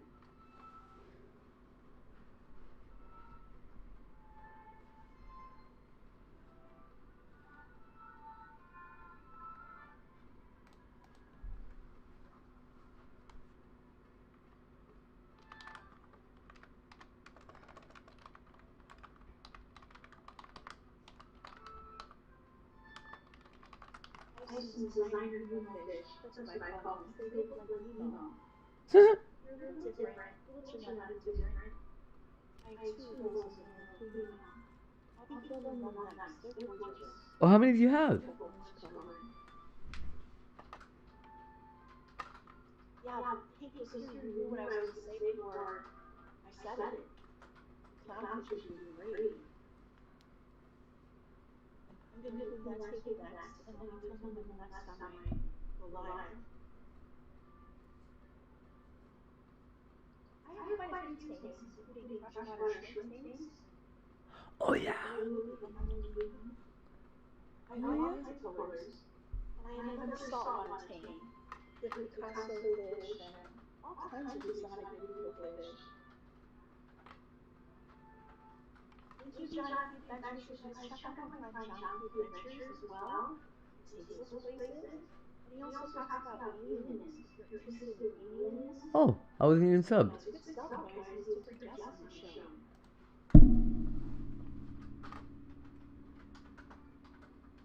Thanks for swinging the thumbs up, everyone. Thank you. Subscribe, check out our friends in the chat.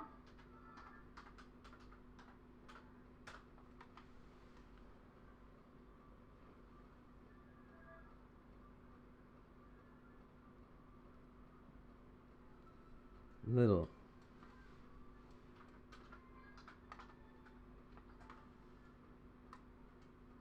Thank you, News here.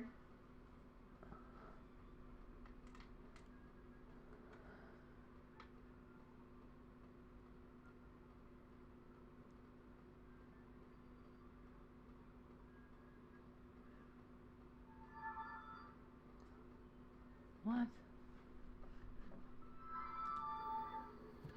She's in here. Perfect. When did she get there?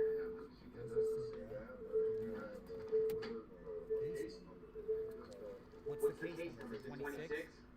No, 25. 25. So that's a 25 case.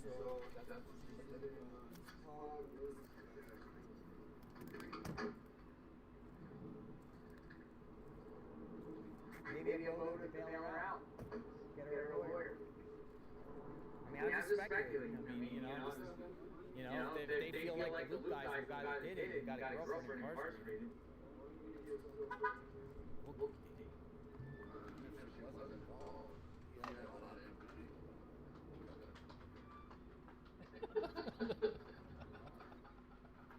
I don't know who this is in the picture. I just thought it was fucking crazy. But I threw it up there.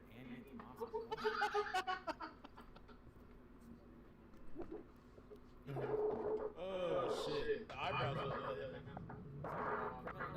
Take us to spot the feds took down the road. This is 80 miles. February 12th? She was arrested February 12th? Holy smokes. She was arrested February 12th. Whoa, what's up with that? And you were crazy. February 12th. When was February 12th? Oh, right on. That shit is crazy. Imagine that.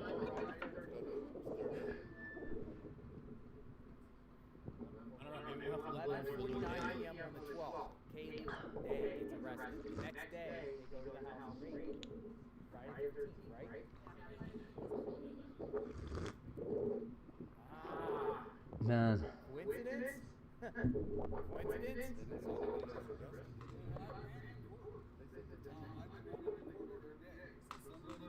Maybe she's running her mouth about the situation and saying, maybe is it possible she gets arrested and she starts to blab her mouth to try to give herself a new sentence? That's crazy. Hey, nobody, they left? They left? The security guy? Wow. What's this cool ball? Lou and his neck. Alright, folks, we're learning some things, whether it's legit or not. I don't know, man. Kayla Day, arrested on the evening of the 12th. Next day, supposedly, her boyfriend is the house they raided. This was somebody posted. It said that 3 nights ago, number one in man pool, over a few nights ago was the boyfriend.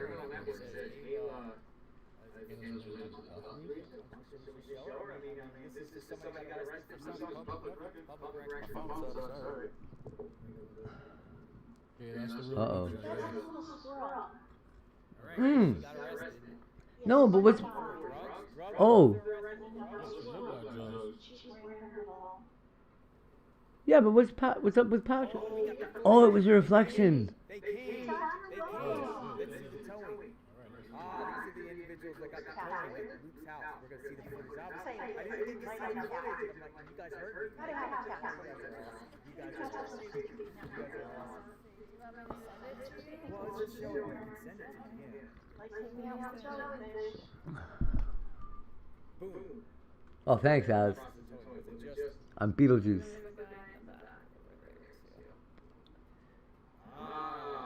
Yeah.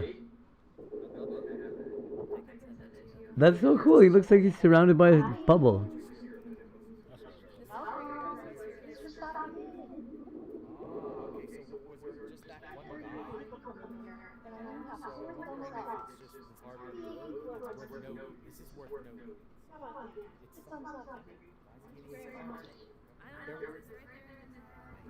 They're also they had their trash can out this morning. Just what they left in their trash can. No, mine's still cooling off. The feds take the trash can and search it. Where's the trash can? So it seems like there's still focus going at that house. Made in.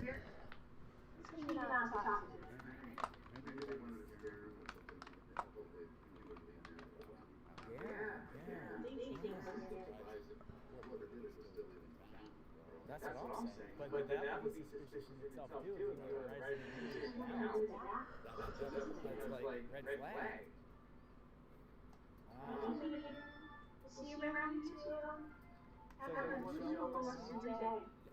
Do you see that? How he looks like he's in a bubble?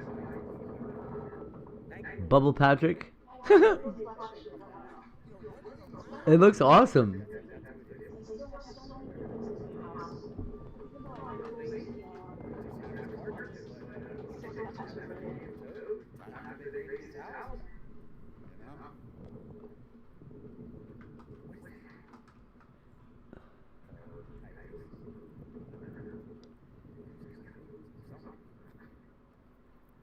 He looks like he's trapped in a bubble.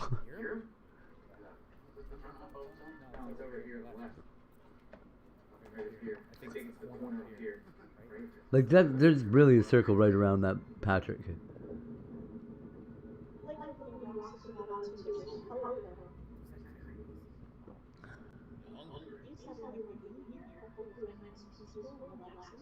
Yo, I can hear it. Sounds like cold, but wouldn't it be cops?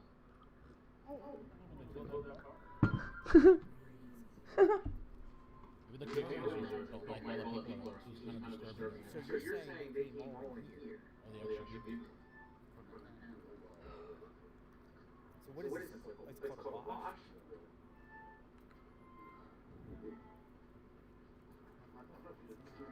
But they didn't tell me what after I've gone in this spot and they shoot at us. Oh shit, coyote! Oh my goodness, coyote! Yell at it, quick. Chase it and yell at it. The neighbors are saying they won't break their humans around. Yell at it. Yo! Yell at it.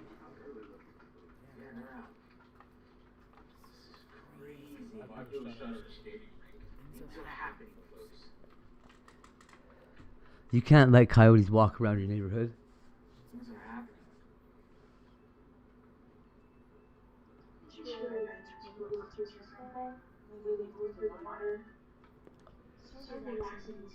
Dude, for real.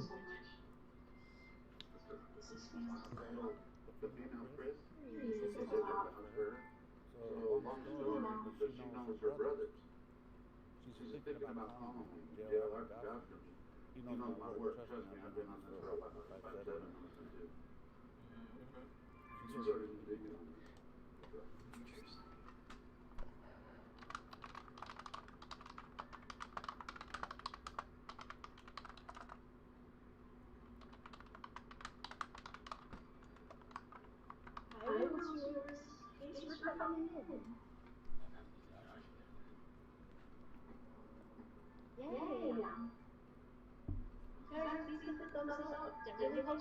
Dude, it's like Superman colored, that fish.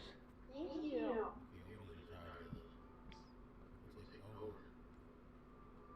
She sent me a video. Towing company. If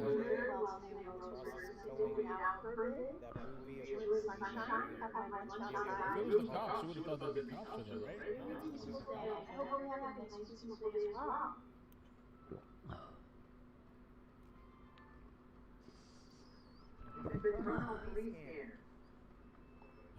People say, bus stop? Shooting in a bus stop? Yeah, I don't know. I got issues, man. It pains me to not speak my mind.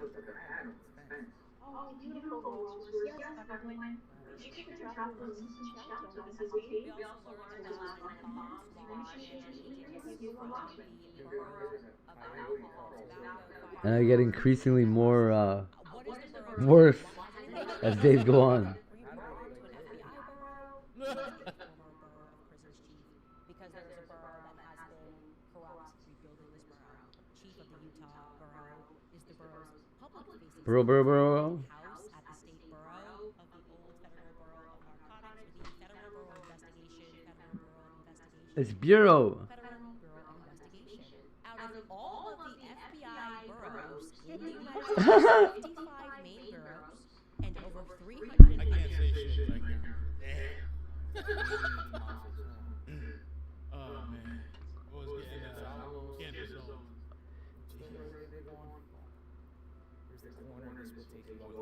That guy looks like a criminal. Holy fuck.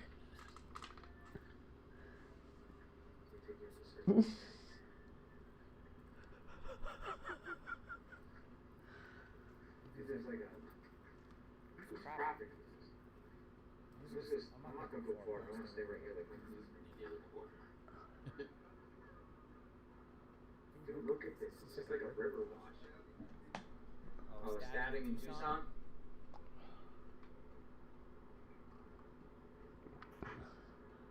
Yeah, they said they're gonna stab a guy named JLR. Ew. It's like a gigantic hole.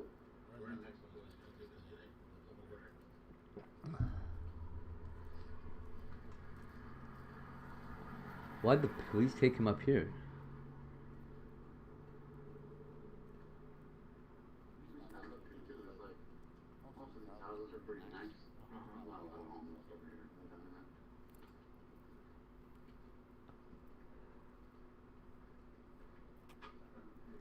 It's feasible that someone could pull over here at 3 a.m.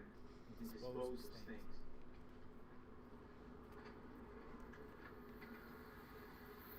Yeah, Luke's mom wrote an exclamation. Really?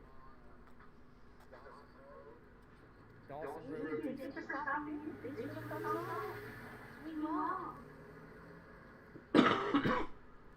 So those little baby fish from there have to do it too. Yeah, Meow is sleeping for sure. She's upstairs sleeping. She's a smart kid. She knows how to read it. Alright, who's out here? So in this area here, the scene.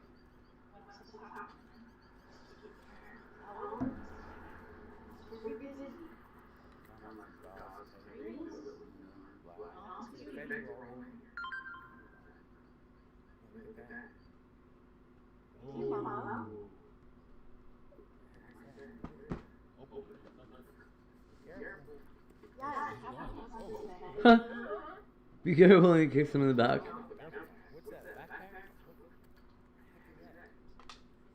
Oh, what you guys find?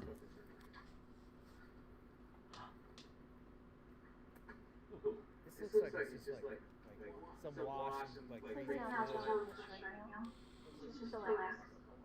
Oh my god, it's a backpack.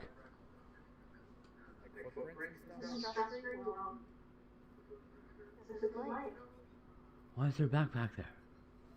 But the feds were interested. Real quick, like, twist your hand. I'm so lucky. It's so bright and shiny and sparkling. And the kind of warm too. I soaked it every Wow, what? It's nice.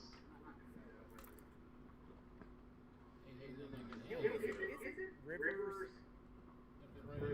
public property, like the river itself. Whoa. Like a river, yeah, washes, like no one owns washes, it's not like, yeah, totally, right? I always noticed that on Amazon, like you can literally walk in the river, even though it goes to someone's property, not trespassing.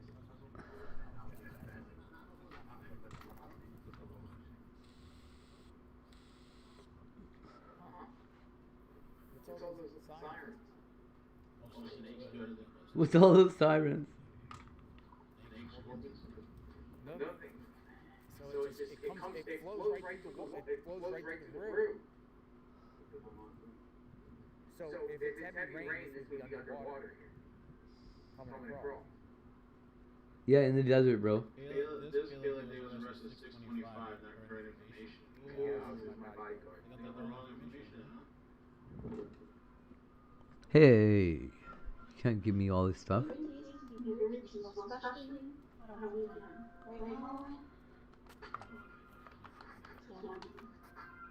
It's a good time to sleep in and catch up. I agree with that.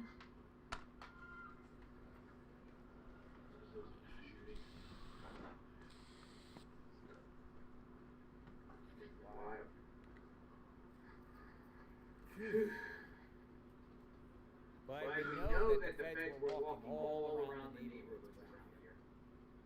We know that for a fact. New memory of you, feline good. This thing's making puns at me.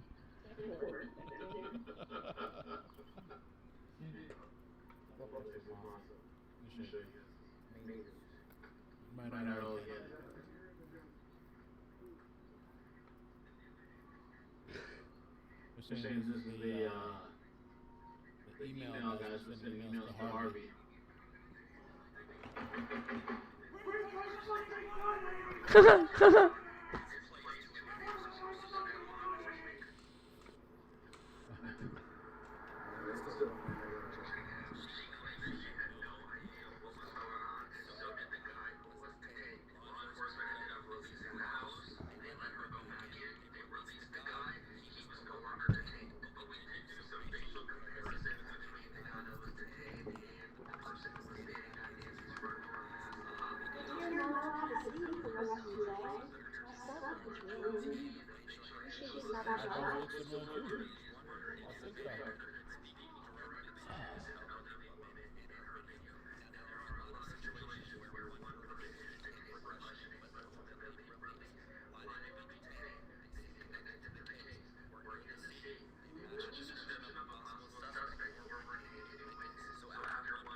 Possible motives, if they are speculation. My friend Jamie, we were trying to find the connection that maybe the mother might have known Savannah, or might have even known Nancy, but we didn't find anything like that. Kayla pulled up and put it up on Family Tree Now search. Pulls up her Kayla Noel day. Look at her relatives. This is starting to remind me of like Michael Vaughn cases. Wackadoodles that live near Michael Vaughn. And kidnapped, probably killed Michael Vaughn. It's like Vaughn dress in them, and it's just like weird. It's like 4 weird. No, Michael Vaughn in Idaho. And this is starting to sound like some sort of wackadoodles that live nearby. So, well, I...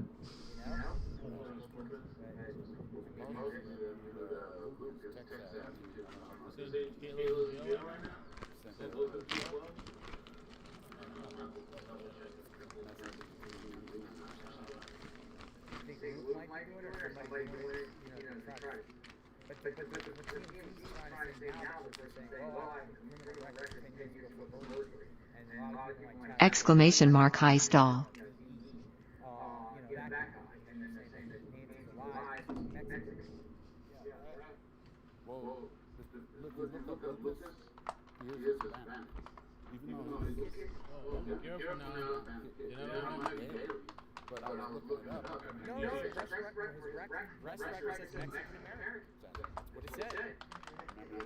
Exclamation mark gamble all.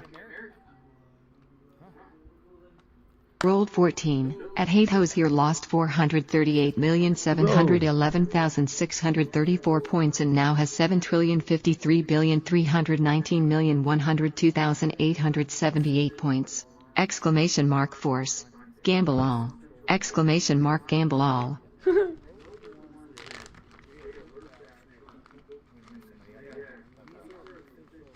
Wow. Rolled 70. At Botrix won 13,161,349,020 points and now has 293,083,941,830,283 points.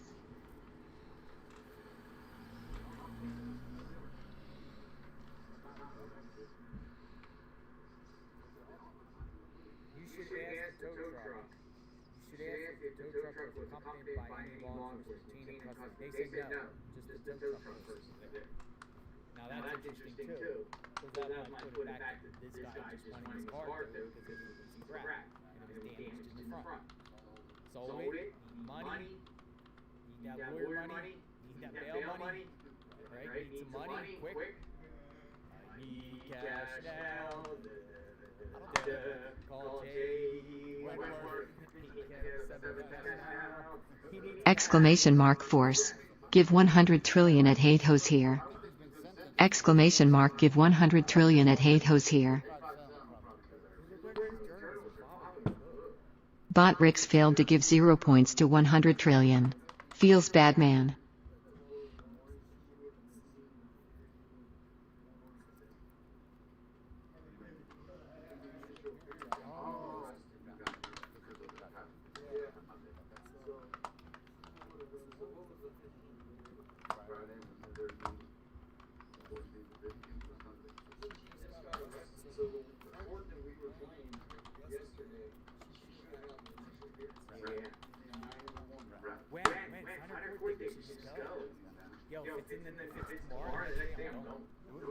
Exclamation mark force.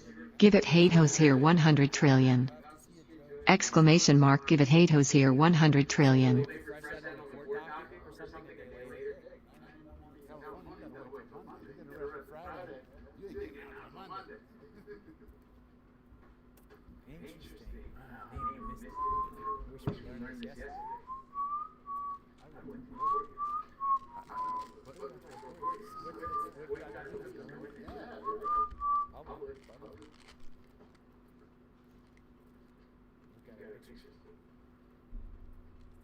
What's the deal? Hey, what's going on, guys? What newspaper? Oh, there's one Republic. What's going on? Hello? How are you? What's your name? I'm JLR. Hello? Richard? What's going on? We got the media following us.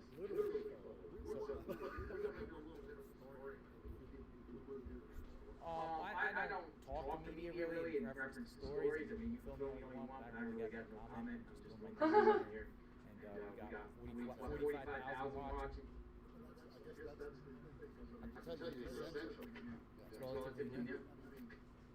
You came out specifically for me. Yeah.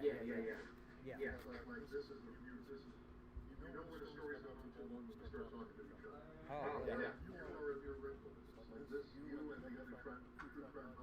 Yeah. How do I know this is going to be a hit piece? Yeah. Gotcha. No, I'm not interested. I'm good.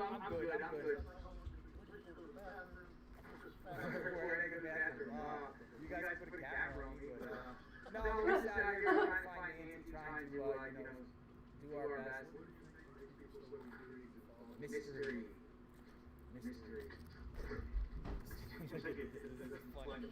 Y'all are running, man. I'm like paparazzi. Arizona Republic. Where you guys based out? Phoenix. You've been covering the case?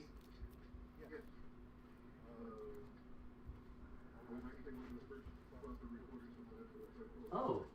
Really? Back in the card there. Was the card there? The card, the white card. Why is the white card there? It says Adult Protective Services. Yeah. Good, yeah, hey, it goes both ways, like quid pro quo.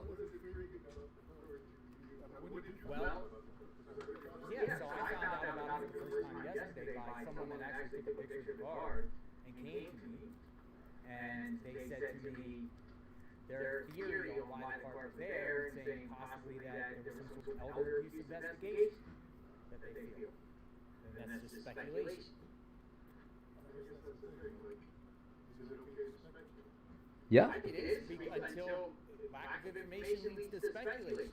Like, I mean, there's interaction on his stream. We've got to speculate. No one has been cleared. No one. Everyone wants to, try to find out what happened, but also report on what's going on by following law enforcement, by following where they're going, where they're searching, and come to their own conclusions of what law enforcement's up to. We still have, we're 3 weeks into this, and she has not been found. I follow a lot of these. I follow. I'm a nerd.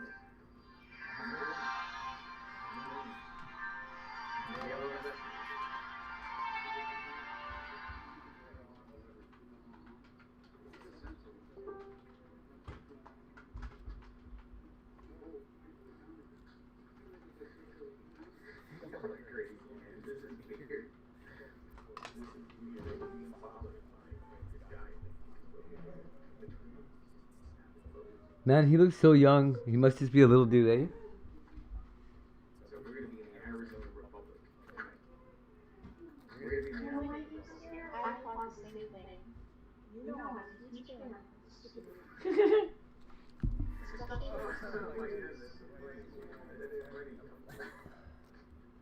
I've never seen anything like this. It's funny. I thought the same thing.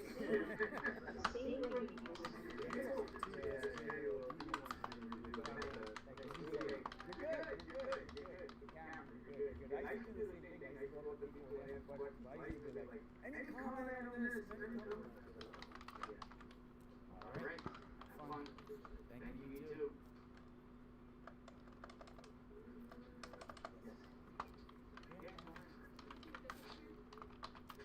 Hold just a second.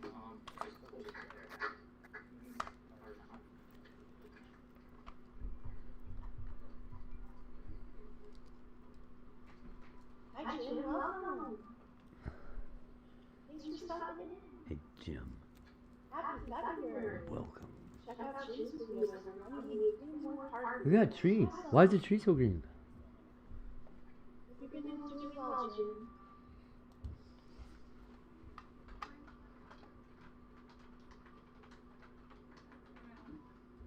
I know. No, that's my favorite one.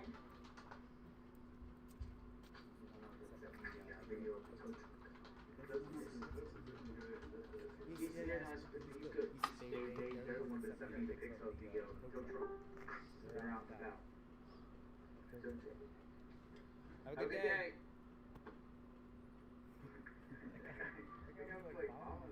You're all going to be on the Arizona Republic. Watch your behavior.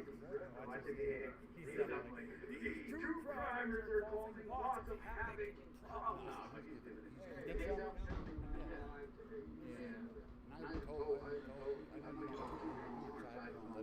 Real PTSD hours.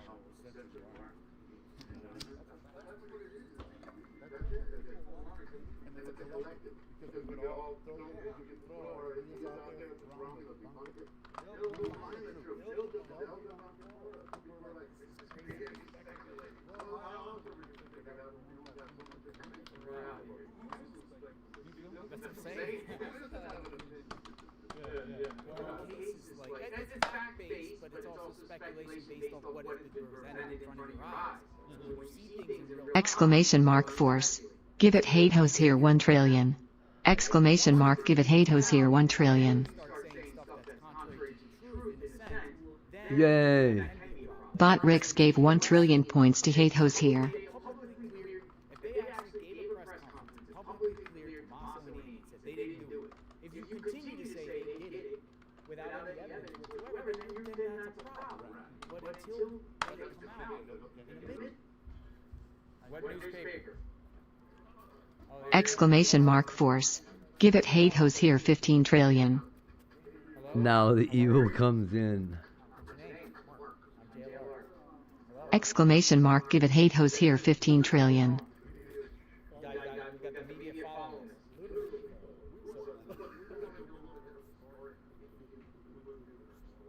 That's a setup. I don't talk to media really. That's a setup. Stories. I mean, you feel like you don't want, I don't really got that comment. Just doing my thing out here. And we got 45,000 watching.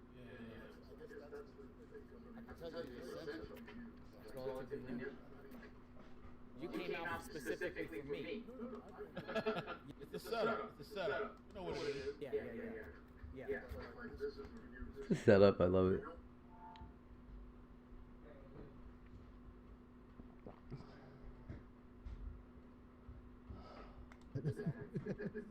Good. Love it.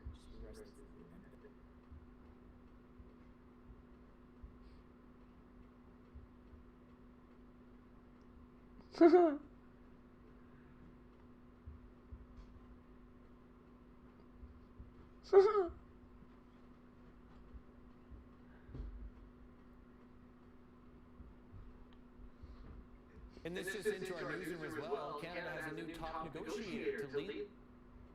Telling everyone.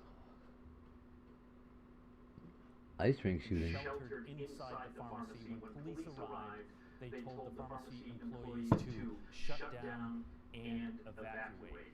This is obviously a breaking story with multiple people shot at the Dennis M. Lynch Arena in Pawtucket. We have a Holy shit.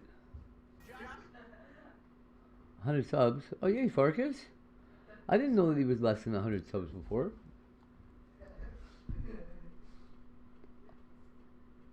Talk about this.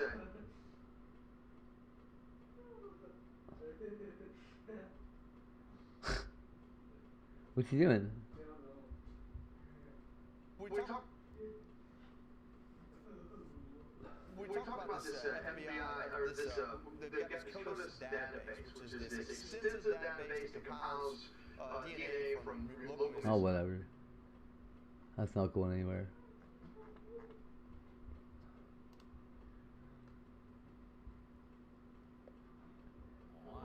At Walmart. Nice.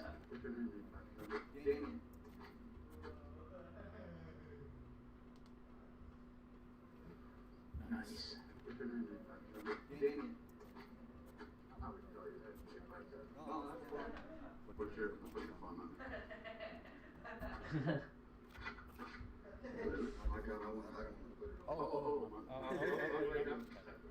Paul. Look, the reporters are still out there. I think they're following me to Nancy. Are we on our way back to Nancy? Yeah, I gotta get back to 202. Alright, so we're gonna go to who's coming? Alright, let's go. We're on a mission.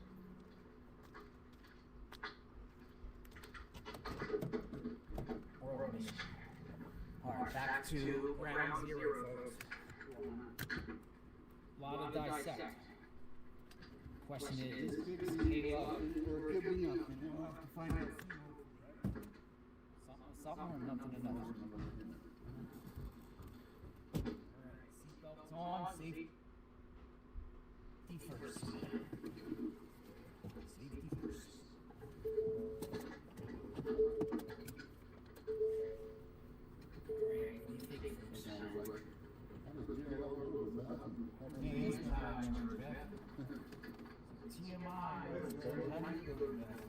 I got a picture of someone just sent me a screenshot of the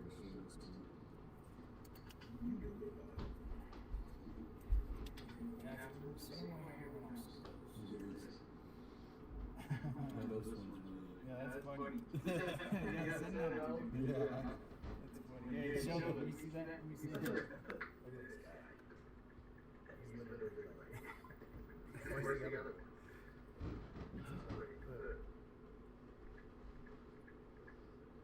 Look at his face. Yeah.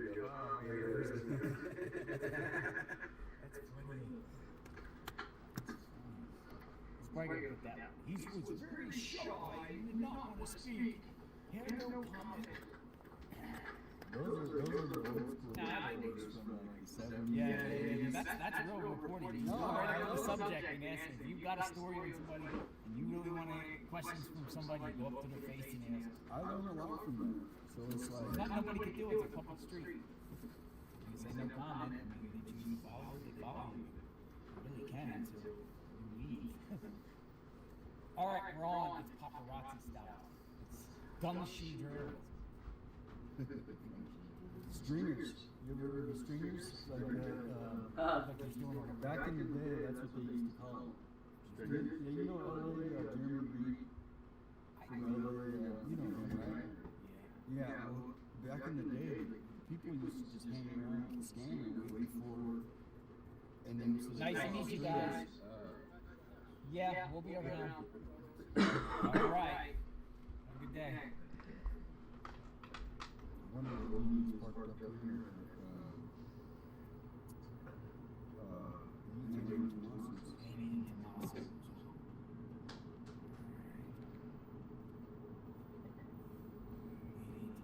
Sorry, we're going back to Nancy's. Where it's ground zero here. We're waiting to see if there's something new develops. But we're kind of like putting some pieces together. It could be legit, could not be. That's up to you to decide. I mean, the information's there. You know, we're talking about key participants that seem to be under a microscope. Yeah, debunkers.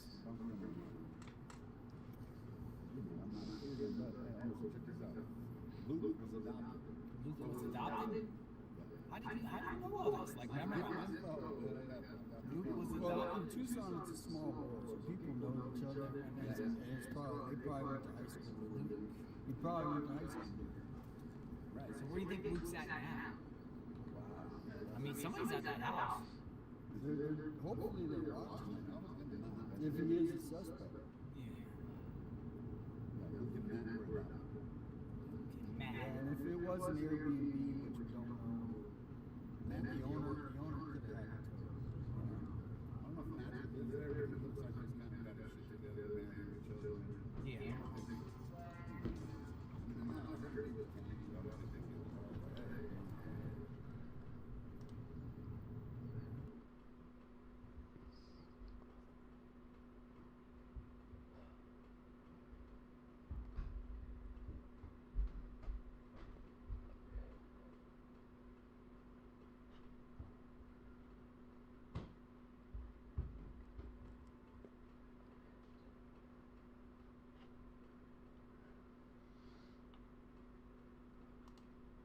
Whether you love her or you hate her, Erica just told on herself, and I don't think she realizes it. A lot of other people are clocking it too. Going back to September 8th, 2 days before Charlie dies. Clockers. Last live show that he did, he was in his office on the Charlie Kirk show. Framed on the bookshelf behind him is his wedding photo. Then on September 9th, a couple of very odd things happened. Not relating to Charlie, but relating to Charlie and Erica. Erica herself in interviews after his death explained that he ended up sleeping in their daughter's room. So I said, I will give you a good night's sleep. Go ahead and sleep in her room. And She herself being the one to tell him to go sleep in their daughter's room the night before he died. Her reason being because he wasn't sleeping well. So The night before he died? wasn't wearing his wedding ring, adding that he had to come back in the bedroom the next day into their bathroom to get his wedding ring. Is this a big deal? Maybe not. But then insiders share that they had a priest come to their house the night before his death. Not to pray over Charlie and the college debate he was attending the next day. He was there to pray over their marriage and Erica. We're talking No the same way. night the priest showed up at their house to pray over their marriage. He also did not sleep in the bedroom with his wife and did not wear his wedding ring. And he died the next day? Because the following day, September 10th, we all know what happened. After Charlie's death, we got Erica Kirk in mourning. But by this point, Erica had already told on herself and her marriage. She just didn't realize it. All thanks to this teary-eyed interview, September the 12th, 2 days after her husband.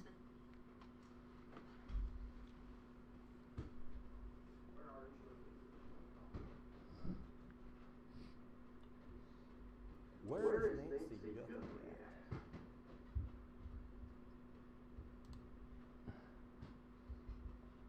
Just show me what the test for. Where is Nancy Guthrie at? You know, this is a question that we've all been leaders, you know, they will ask, what No. else could that motion What happened? Now, stay with me because I'm about to bring something out that Hey. many of you have not even thought What of. happened? And when I do, it's going to turn on a light. A light's going to come on. Because it did for me. When I watched this video several times, I realized something. So, here's what people are debating. Was he about to knock? You know, was he doing something else? When someone approaches the door with a closed fist, there's generally two possibilities. One, communication. You knock on the door to communicate with someone. Why would this person want to communicate with Nancy Guthrie wearing the garb that he had on, the facial covering, the gloves, just a masked man? There was no communication there. Or another possibility would be contact testing.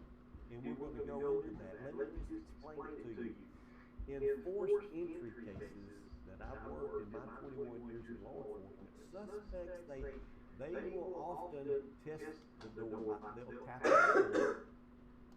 They'll push on it slightly or maybe even apply slight pressure to the door. They're testing the hinges. They're testing resistance. What? Why? They're wanting to gauge. They want to gauge the door string. They want to gauge the frame integrity. Whether it's locked, whether it's reinforced. Believe it or not, some people don't lock their doors.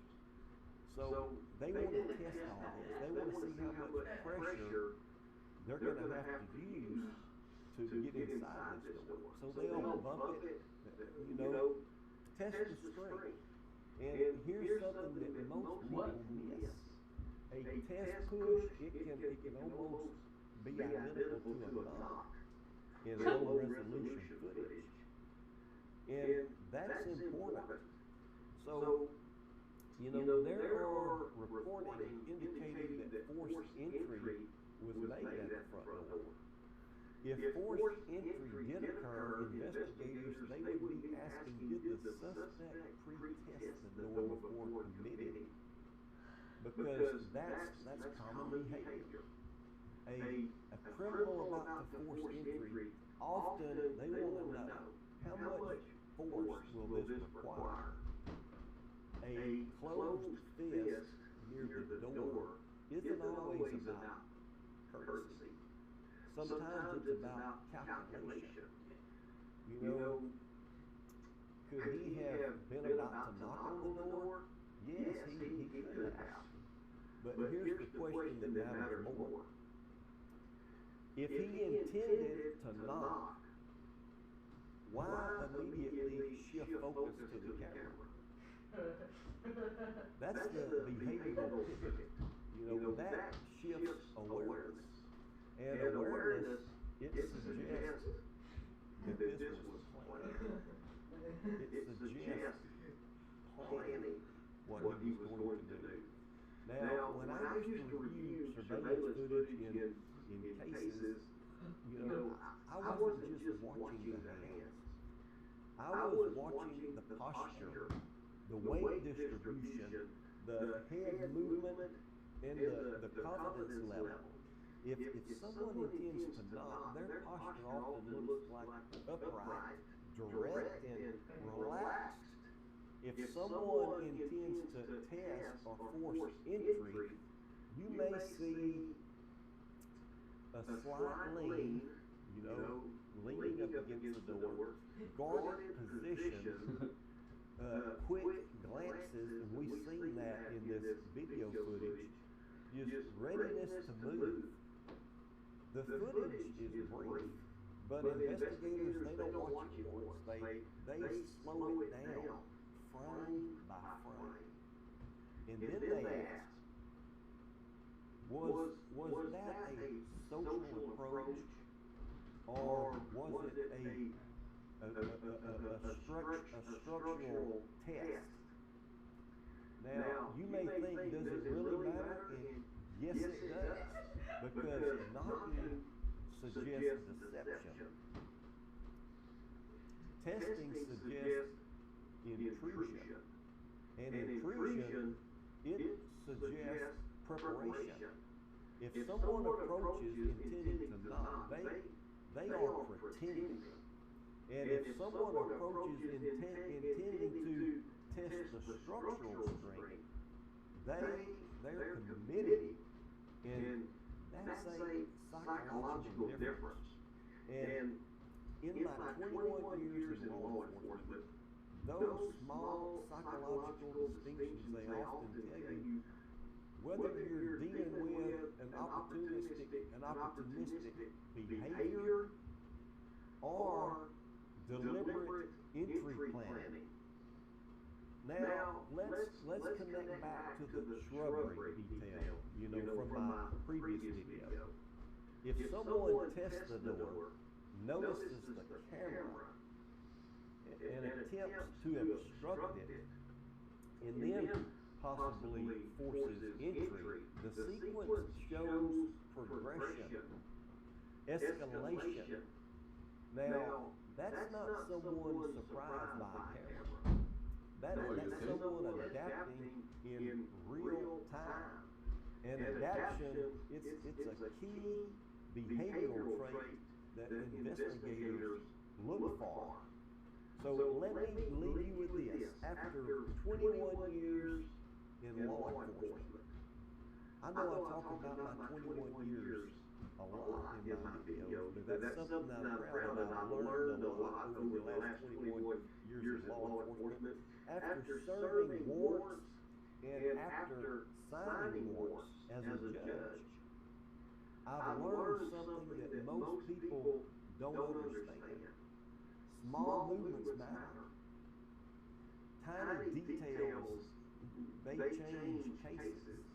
And what looks ordinary to the public often looks intentional to investigators. That closed fist in Nancy Guthrie footage, it may be nothing. Or it may be the moment where intent reveals itself. And that's why we have to slow down. That's why we analyze. That's why we don't rush to conclusions. And because the goal isn't to win a debate in the comments, the goal is for clarity.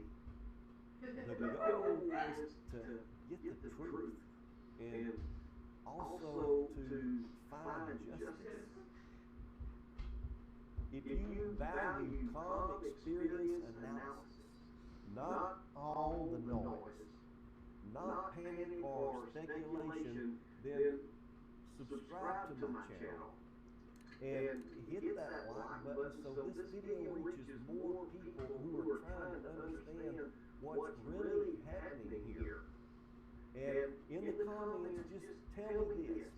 When you watched that moment in that doorbell video footage, did you see a knock or did you see a test? Let's have a real conversation here. And let's just keep pushing for answers in the right way. Thank you all for joining me today. If you like this video, subscribe and ring the notification bell. You don't want to miss our future content. We're going to continue this conversation in the days to come. I'll see you all in the next video.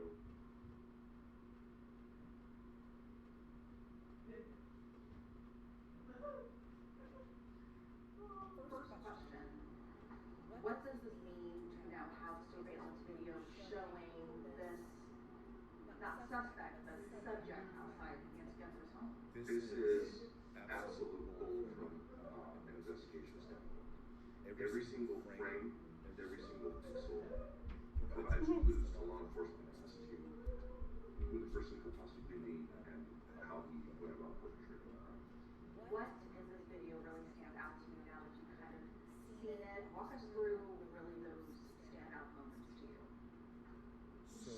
stands out to me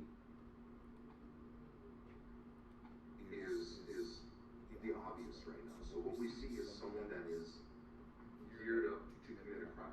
This isn't someone that happened to be walking by and thought this might be a good opportunity to break into a house in the middle of the night. This person came prepared to commit a crime.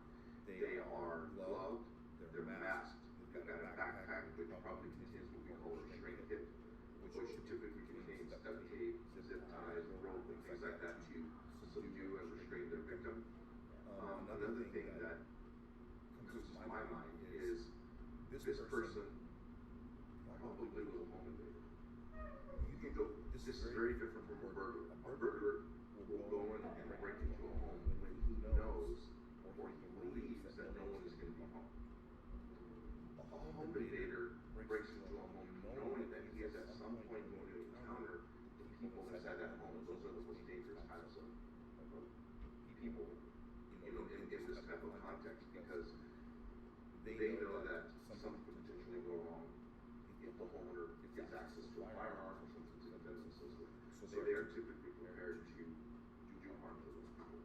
I think, just based upon this individual's actions, if you notice in this first video, he goes up to the door, he notices that there's a doorbell camera.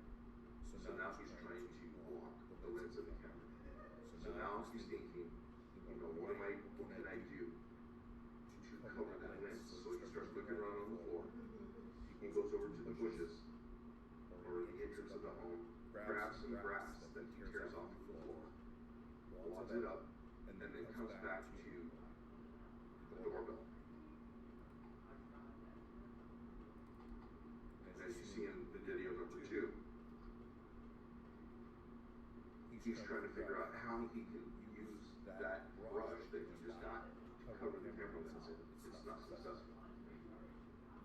You would think that he would have duct tape in there. You would think he would have duct tape or something that he would have thought in advance to do that. But what is also very telling from this video is, even though he's fumbling, and I think he's fumbling because he's literally fumbling trying to figure out, how do I cover this camera lens? He didn't anticipate that in advance.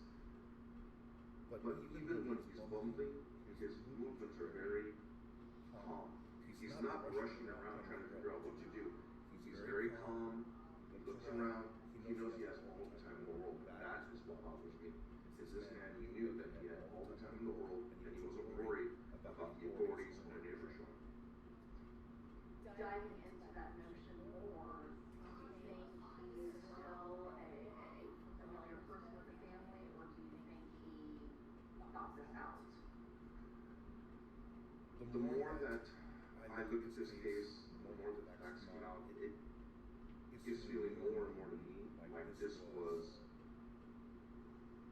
a home invasion. I don't believe that it was originally intended to be an abduction. I think it might have been a home invasion gone wrong, and then the man spent that much time, which is the other huge red flag, is spending 41 minutes at a crime scene is absolutely unheard of.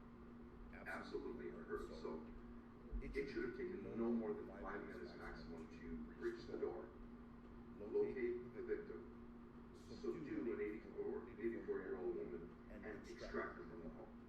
That should have been, if this was a true abduction, that is the 1, 2, 3. Get in the house, grab the victim, you leave as quickly as possible. You don't spend 41 minutes inside a crime scene.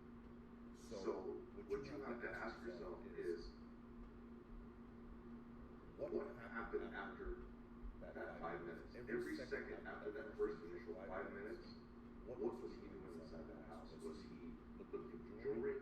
Was he looking for things of value? Was he covering up forensic evidence? That is something that is very, very troubling to me. Describing this video even more, is there anything else that stands out to you? Obviously, this is appearing to be a man, Caucasian. Why is this video so important to identifying, the FBI is calling him right now a subject, not suspect, right? But could this lead to more answers as to who did it? Absolutely. So if you look still,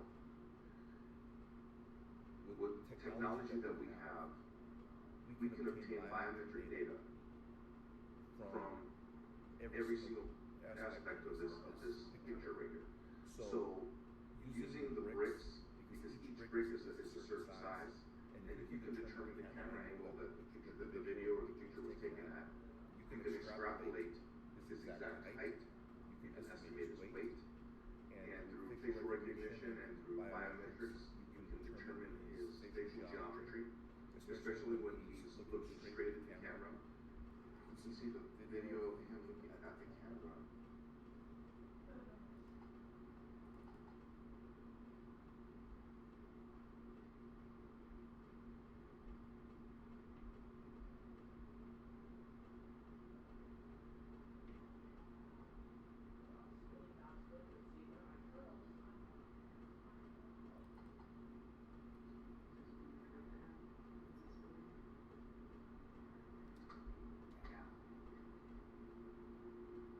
Is that a light in his mouth? Yes, that is a light in his mouth that's used to illuminate.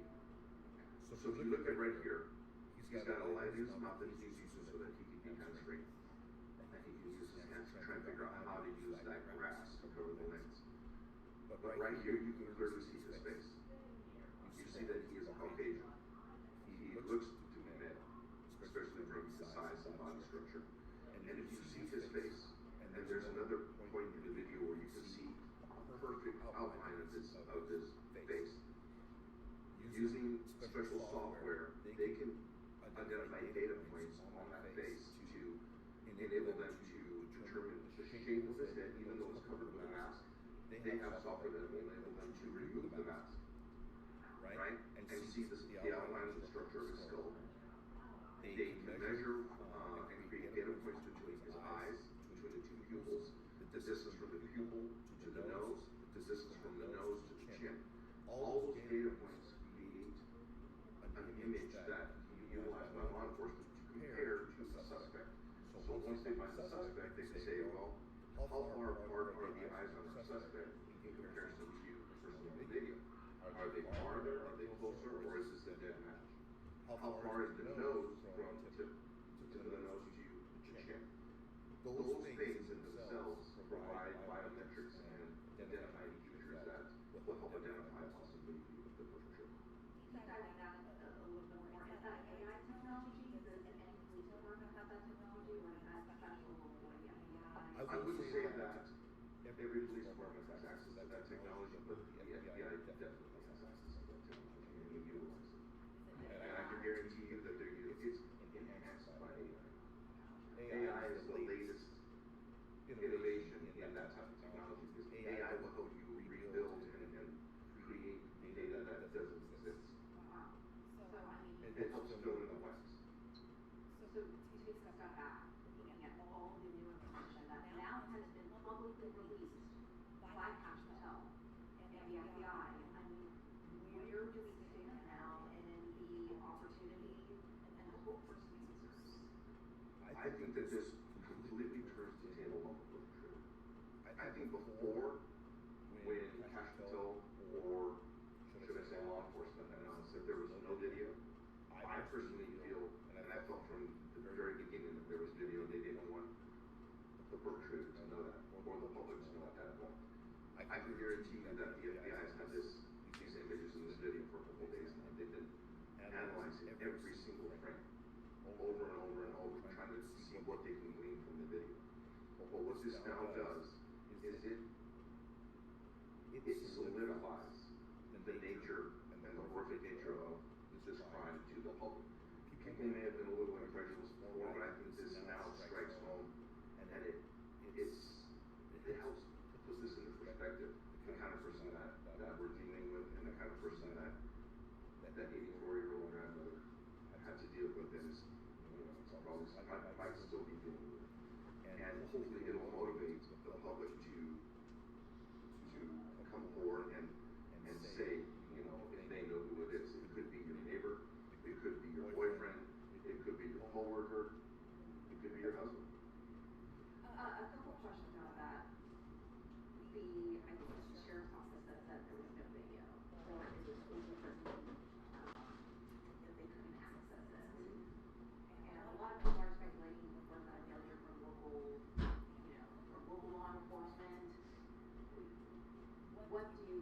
we don't. From that, it's not that the law enforcement lied, but why did they say one thing and now they're saying, oh, there is video out there, there is evidence out there? Because the typical police or sheriff's department doesn't have access to the technology that is required to extract video that has either been deleted or is residual data in the memory that is not on a server or a DVR or the cloud. From what I understand is the reports that I've seen, FBI using technology and working with the vendor, the creator of those cameras. I think these are Nest cameras. They work with the FBI to help extract the data that normally would not be available to the user. This is really showcasing the different resources that the FBI has. This is just the tip of the iceberg. As far as technology, the FBI is the entity that you investigate. This was just being investigated by the local sheriff's department. The chance of it going, getting resolved is not very high. I don't want to say that's not to say anything bad about the sheriff's department, but their resources are limited, and I don't think this much time, effort, and energy would have been put into this investigation had it not been such a high-profile case. The fact that the FBI got involved and now this is being investigated by a federal agency using all their manpower, and all their resources changes everything in this investigation. What does it say for the FBI to finally release this photo?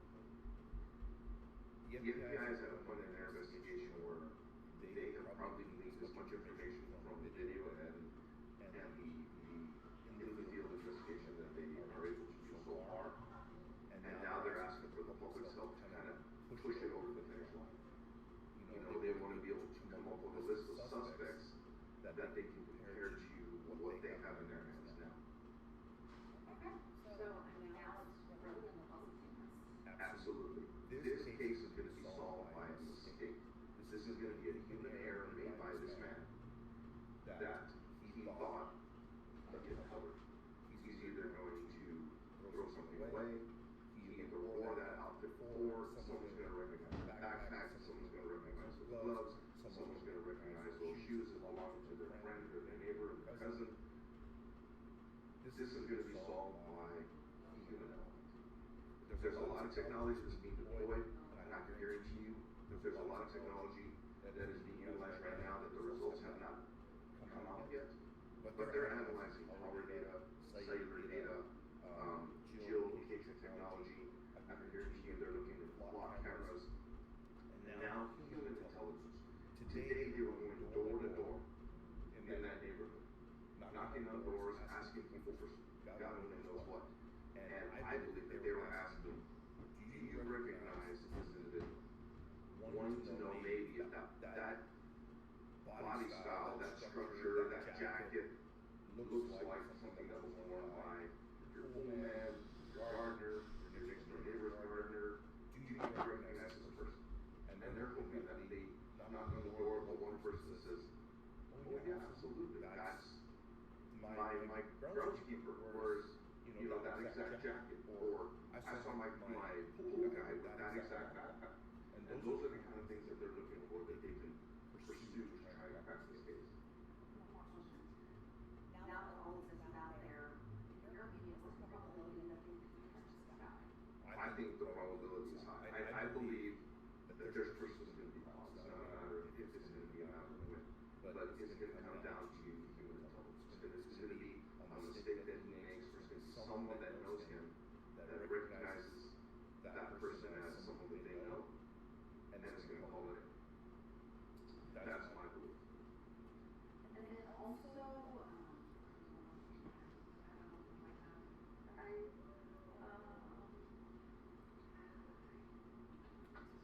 Let me take a quick pause. I'm going to do something very quickly. I'm running a little bit low while you get your question done. One quick. lead it away. And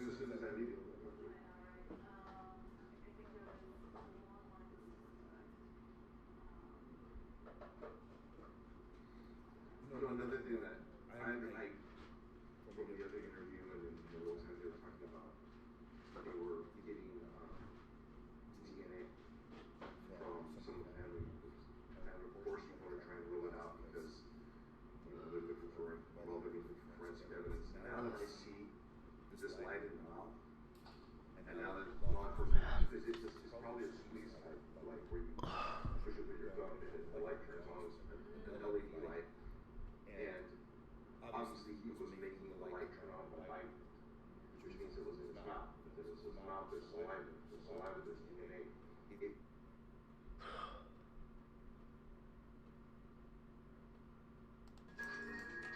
What?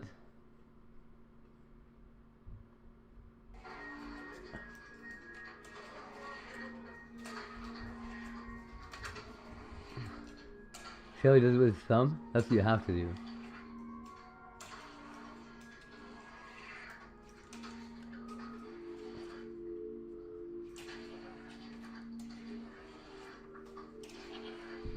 Nah, that looks like fun.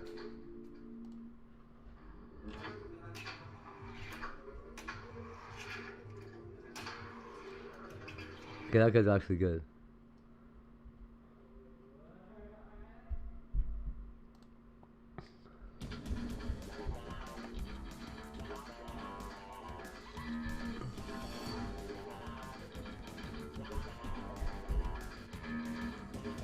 Welcome to TMZ Live. We have received a fourth letter from the person who claims to know the identity of Nancy Guthrie's kidnapper. My brother's gonna say no anyway.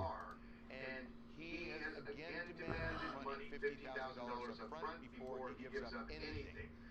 We are making an overture to him. Use us. You don't trust This is old already. make that clear. So,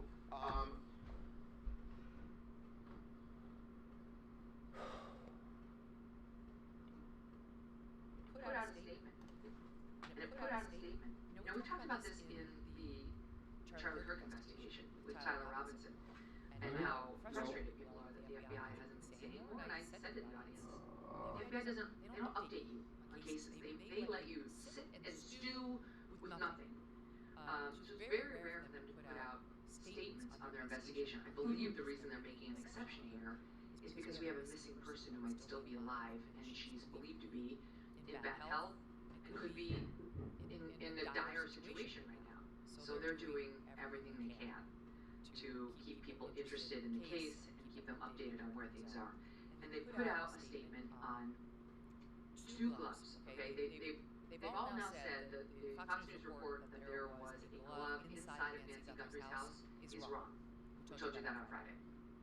But it is true that they've recovered many gloves in searching the area around Nancy's house. But the two that they're most interested in right now are the two that the New York Post was there on the arrival for, or at least following law enforcement. I'm not exactly sure how they were there when they found it. And the FBI has released a statement on the analysis of those two gloves, which is not being done by the FBI. It's being done by the Florida lab. And you remember from last week, there's been some consternation over that. Why aren't we using Quantico, which is the standard, the gold standard for lab analysis? Why are we using a Florida private lab that hopes and prays it will be certified as a reputable lab by the FBI lab at Quantico? Like, why would you go to the lab that is like the gold standard? No offense to the Florida lab, it's just nothing appears to be quite as talented and reliable as Quantico, and I certainly think the FBI feels that way. Here's the statement. The gloves found approximately 2 miles from the Guthrie residence in a field near the side of the road were packaged up by PCOS, that's Pima County, Office of the Sheriff, and sent overnight on 2/12, which was Thursday night. And they arrived at their private lab in Florida on 2/13, which was Friday. The FBI received preliminary results yesterday on 2/14, so they got the results on Saturday. This statement obviously came out on Sunday. And we are awaiting quality control and official confirmation today before putting unknown male profile into CODIS. That's their national database unique to the Bureau. So they say it's a man. Okay, that's something we didn't know. It was a man who was wearing those gloves. Those gloves do have DNA on them, and the analysis was performed by the Florida lab. And before the FBI uploads the results to CODIS, their national database that shows you all sorts of bad guys who are in there or suspected bad guys. You can take DNA now for people who are arrested, and of course those who are convicted. They're awaiting quality control and official confirmation before they upload the results into CODIS.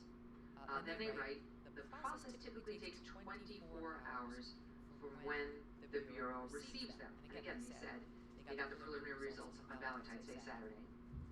and it takes 24 hours from when they receive them to do this quality control. So ideally, at some point yesterday, they were able to do the quality control and upload it. They write investigators collected approximately 16 gloves in various areas near the house. Most of them were searchers' gloves that they discarded in various areas when they searched the vicinity. The one with the DNA profile recovered is different and appears to match the gloves of the subject in the surveillance video.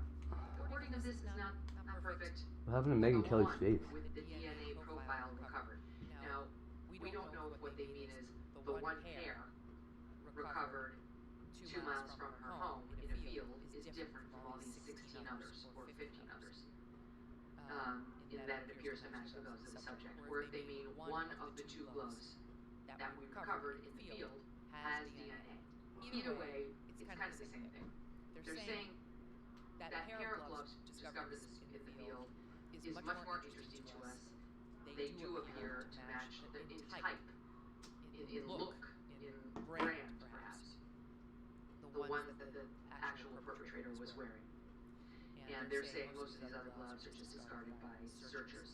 And then they finish by saying the FBI has and will continue to provide assistance on whatever timeline is provided to us. Again, they're not running hard on this, and they're not getting the first crack at the DNA analysis, or possibly any crack at the DNA analysis. They're just waiting for the quality control of the DNA analysis, and then they're going to upload it into CODIS, which is the database of offenders, to see if it's a match. And then presumably they will also cross-reference to the DNA. This is the other most promising lead that was found in the Guthrie home. The sheriff has told us now that they are looking. They have found DNA inside Nancy's house that does not match anyone. This does not match Nancy and does not match those in close contact to Nancy. Right. So they've collected that inside of Nancy's house. And that is now being analyzed. So they're trying to get a name on that stuff. It will presumably be uploaded to CODIS, as will the DNA from these gloves. And whoa, we're in business if we have a match. So somebody was inside the Guthrie house and had those gloves on. Boom, Bob's your uncle. That's what they're looking for, among other things. That would be great if they could find that. Now, what will they do? It's not a direct hit in CODIS. Well, they may do one of a couple things. They may get a hit, first of all, from some distant relative of somebody who is in CODIS. That's possible. And that is how they caught Brian Kohlberger. He wasn't in CODIS, and nobody he knew was in CODIS. But his a relative was in the private DNA database that are out there, like I think it was Ancestry.com. And normally, they are not allowed, the feds, to look at those, to do DNA matching against those. Normally, they're supposed to stick to CODIS. There is a button you can check when you upload your DNA into 23andMe. They're gone now, but Ancestry.com or a company like that saying, I'm fine if you put me in the law enforcement database. Like, if one of my relatives turns out to be a criminal, I don't mind if you catch them off with my DNA. That's, I think, what I would do. But in any event, I'm not in there. And I don't know, it's an interesting question. Like, they're asking all the gardeners and so on to give DNA. And I think if I were, like, in this situation where just happened to be in the home of somebody who's obviously a victim of a crime, and they said, can I please have your DNA? I think I'd give it. But I'm not sure. I'm not so big on, like, just giving my DNA over. I don't know. How do you feel? Like, if they were just, like, canvassing house after house saying, can I have your DNA? Haha, it's like, go fuck yourself. So you can't assume the worst when somebody says, I'm not giving my DNA, or when they say, I'm not uploading my DNA, even though I'm doing Ancestry.com, to be available more widely to feds investigating a crime. However, we learned Kohlberger, this became a big controversy, that, remember the defense made a big deal out of this, that apparently it's just policy, it's just a policy, it's not a law, with these private databases that they don't share with the FBI, But like in an emergency, they might, or the FBI might just do it. There's not a law stopping them. And our understanding to this day is that that is what they did. They got a hit on a relative of Kohlberger, or they didn't get a hit, and then they used the other database, and they got hit, and basically brought them to Brian Kohlberger's dad. And then what they did once they got the dad is they do genetic genealogy, and they bring in somebody like CC Goddess of this technology where, let's say they find a relative who is like 16 family members removed from the perp, and they can see it's got like a very, very distant relation to the perpetrator of the crime. Then you bring in a CC Moore who starts to do a family tree. Like, you know how some people do their family trees? And it's like, this is the mom, this is the dad, this is the child, this is the offspring, this is where they're from, this is who they married, here are the death announcements. Okay, here he's ruled out, he died, so on. Until you get to who lives in the Idaho area around the date this crime happened, or now in the Nancy case, who lives in the Tucson area around the date of January 31st, February 1st, and that's how you start zeroing in on that. Is cheating acceptable? Of course it is. She's a genius. Cheating at what? And she actually made a comment about this limitation on databases and like what technically they're allowed to access. And here's what she said about what she'd be doing if she were Savannah Guthrie. She spoke to Brian Entin. That's what she said. South 3. Despite the fact that over 50 million people have taken direct-to-consumer DNA tests, for law enforcement cases, we are limited to the 2 or 3 smallest databases, which is less than 2 million people. And I'm hearing a lot of misconceptions out there. People are saying they can use Ancestry, they can use 23andMe. That is not true. Ancestry, 23andMe, Well, I guess it would have to be. the 3 largest consumer DNA databases have barred law enforcement's use. And there are 2 well-known databases, GEDmatch and Family Tree DNA, that have agreed to work with law enforcement. And then there's a new nonprofit called DNA Justice that's much smaller, but it can also be used. Exclamation mark Gamble .5. Unless they can serve a successful warrant on the larger databases. Now, if I was Savannah Guthrie, I would be begging management at Ancestry, 23andMe, and MyHeritage to allow the genetic genealogy profile to be compared in there, because it would be a much more straightforward and quicker identification that way. But so far they've been very, very resistant to that, even though studies have shown that 91% of the public is in favor of using genetic genealogy to identify this type of criminal. Okay, so that's back to what we were telling you, which is they're supposed to use like the public databases, but happen to know that, you know, if the case is extreme enough, they will have an urge to get into the more commercial databases that have way more information in them. And she's saying if she were Savannah, she'd be demanding, begging the private databases to cooperate and pushing the feds to get a warrant such that they can access those databases. So hopefully they're doing that on all of this DNA. Now CC actually went on to describe how if the perpetrator here is Hispanic, and maybe, you know, we're not able to really tell with that ski mask on, but you certainly can't rule it out. You know, you can see that it's not an African American man. You can see that, I think you can see that it's not an Asian man. But it looks to me to either be a white man or a Hispanic man. Even some people have disputed it's a man. Where's these notifications? Wearing eyeliner, but that could just be a function of his rig camera shot. In any event, here's what she had to say if the perpetrator is Hispanic. Could they use it in a case like this? Oh, absolutely. In fact, I've been waiting for that to happen, just hoping that there would be DNA found that was not tied to any of the known individuals from the home, because that will solve the case if nothing else does. It's just a matter of time. What is going to determine how long that takes is what population group that person is from. So if their ancestry is from Latin America and they have recent immigrant ancestors, it'll be much more difficult to identify that individual, so it will take a lot longer. We have a lot of those Hispanic cases, and they tend to take weeks, months, or years compared to somebody who has deep roots in the United States and primarily Northwest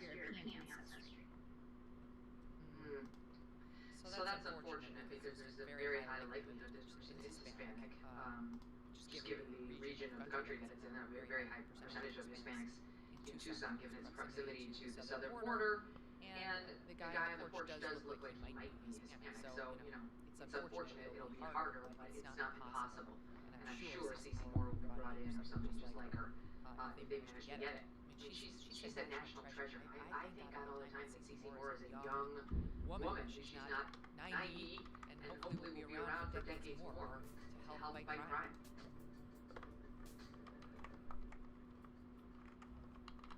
Feeling sluggish, bloated, not quite like yourself. Life constantly bombards us with silent threats. Processed foods, artificial light, non-stop stress, all of which can disrupt gut health, drain energy, and weaken immune health. When that happens, it's not that your body is broken, it's that it might be missing the right inputs. That's why I want to tell you about Armorel Colostrum. It's packed with more than 400 bioactive nutrients that they say can work at a foundational level to fortify gut health, support immune health, fuel recovery, and promote whole body vitality. Strong gut integrity can support metabolism, skin and hair health, even performance and recovery, which is why colostrum has long been valued by some elite athletes as well. If you are looking to take back control of your health from the inside out, consider Armorel. And they have a special deal for you now. Go to armorel.com/Megan or enter Megan to get 35% off your first subscription order. That's armra.com/MEGYN. She's an incredibly valuable asset to law enforcement, so hopefully there'll be a need to bring her in. And, you know, they've done this time and time again. They did it with the Golden State Killer. They draw these elaborate family trees around you, and even if they can get DNA telling them that this person is of a certain ethnic background, like sometimes you're not in CODIS, but they can tell stuff from your DNA about like what you might look like. That can be super helpful. Sketch artists can work off of that. And NBC did a whole feature on this where they came up with a mugshot for Andrea Canning, just based off of like the DNA that didn't show Andrea Canning. It's not like she's not in CODIS. And it was very good. It was a very solid portrait of her. So the DNA, even without a match, could be potentially helpful, but you have to know it's the perpetrators. You know, just DNA off of the gloves is not that interesting. It has to match something that tells us they came from a crime scene. And we're not there. I wanted to round back just for a second on the search for suspects. Again, these three people from Friday night not ruled out, but Winter reports they're moving on. He also reported they're leaning away from the family members, and my own reporting conflicts with that. So I'll be right back. Run to the store. On the subject of the brother-in-law, Tommaso Cioni, who's married to Annie Guthrie, Savannah's sister. Nanos, in his interview with the Daily Mail, said the following: "Nobody has been cleared, including the workers at Guthrie's home, the people who were recently the subject of the two separate SWAT raids, and presumably family members." Writes the Daily Mail. Now this is a quote. Oh man. "I stay in touch with them, mostly Savannah. I've not been in touch with Tommaso or Annie too much. 7 to 10 days. That's not good. A little bit, but I know the investigators are in touch with them. But I've really told people this is a lot of stress. If he, Tommaso Cioni, is guilty, if he's the one who did it, and we're able to prove that, then at that time, jump on it. But don't come out of nowhere with this," he writes. "I understand the pundits are out there. They're going to say, well, he's the last one to see her alive. We understand that stuff. But my goodness, you're putting a mark on somebody who could be completely innocent. And more important than that, he's family." Well, maybe this bank gives me a. Maybe it proves my thing. It should. After going to their house, which is about 10 minutes away, for dinner and a game night. Listen to this. Quote, "We know who it is," meaning he drove Nancy home. "Hello, we do too because you told us. You told the New York Times that it was Tommaso. But now here he is saying, quote, we know who it is, but when we saw everybody was attacking everybody and saying it's this, we just thought, you know what? We'll say it was family. Well, that could have worked perfectly, Sheriff, if only you hadn't gone on the record with the New York Times the day before and said it was Tommaso." I'm sorry, this is where you get a little keystone. No way. Nano said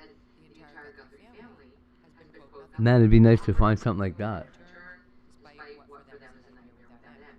Quote, everything we've asked for, they've given us. They're in such a state of grief. They're also, I think, they're a little weary too of what's been going on and being said about them.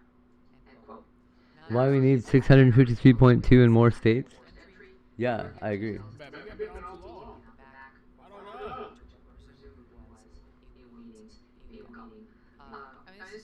Somehow, the Virtual Boy has returned. In 2026, Nintendo did something.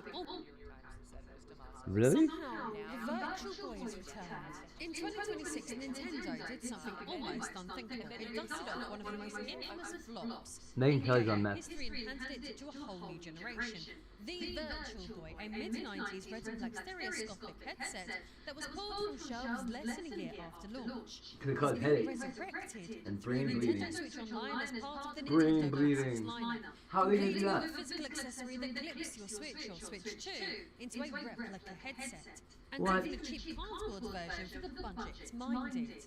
On the 17th of February 2026, a curated library of Virtual Boy titles from Tolero Boxer and Galactic Pinball to 3D Tetris and Virtual Boy Wario Land hit the Nintendo Switch, and over the rest of the year the service will add more classics and even 2 previously unreleased games. Zero Racers and indeed Hopper, letting players finally experience content that was never commercially available in 1995. So, in 2026, is playing the Virtual Boy worth it? Let's find out. I am Lady Arcade, and if you love retro gaming, I want to put some cinnamon hearts into this the broadcast. truth behind the Virtual Boy. When it comes to hardware, few systems appear to generate as much controversy as the Nintendo Virtual Boy. It's remarkable how this device seems to attract opinions from all corners, even though very few individuals have actually played one, let alone owned one.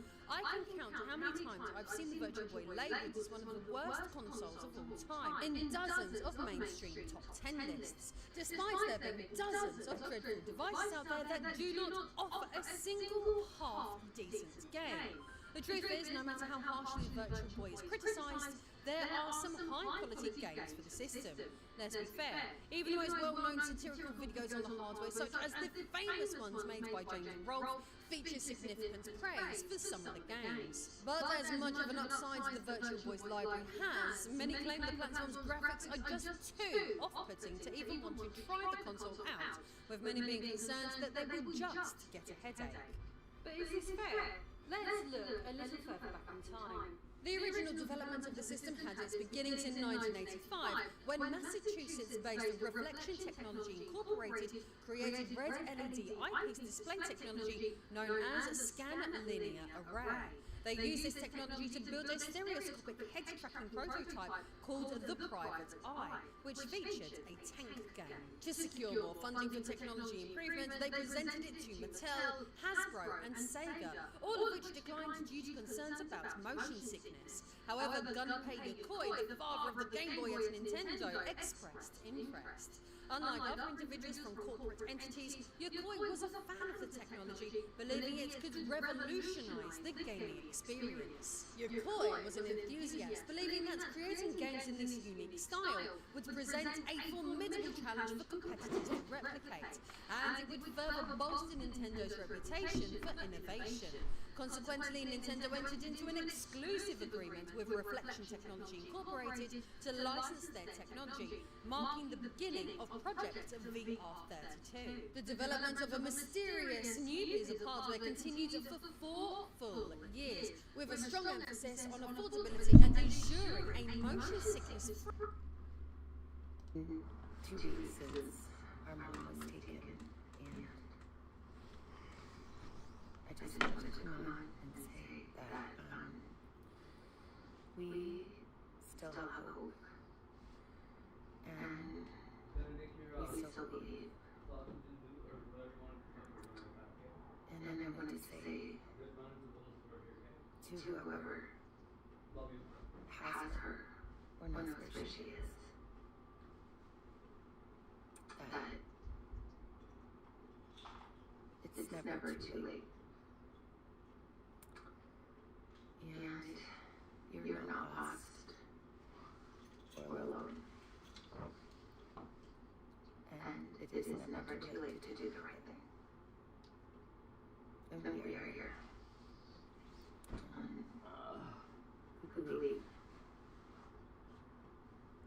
Believing in this essential goodness of every human being.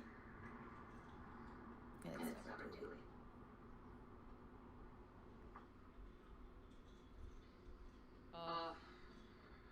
I feel for her. I feel for her family. You can see the tears in her eyes. You can see just the wear and tear on her emotionally. You can see her sad eyes.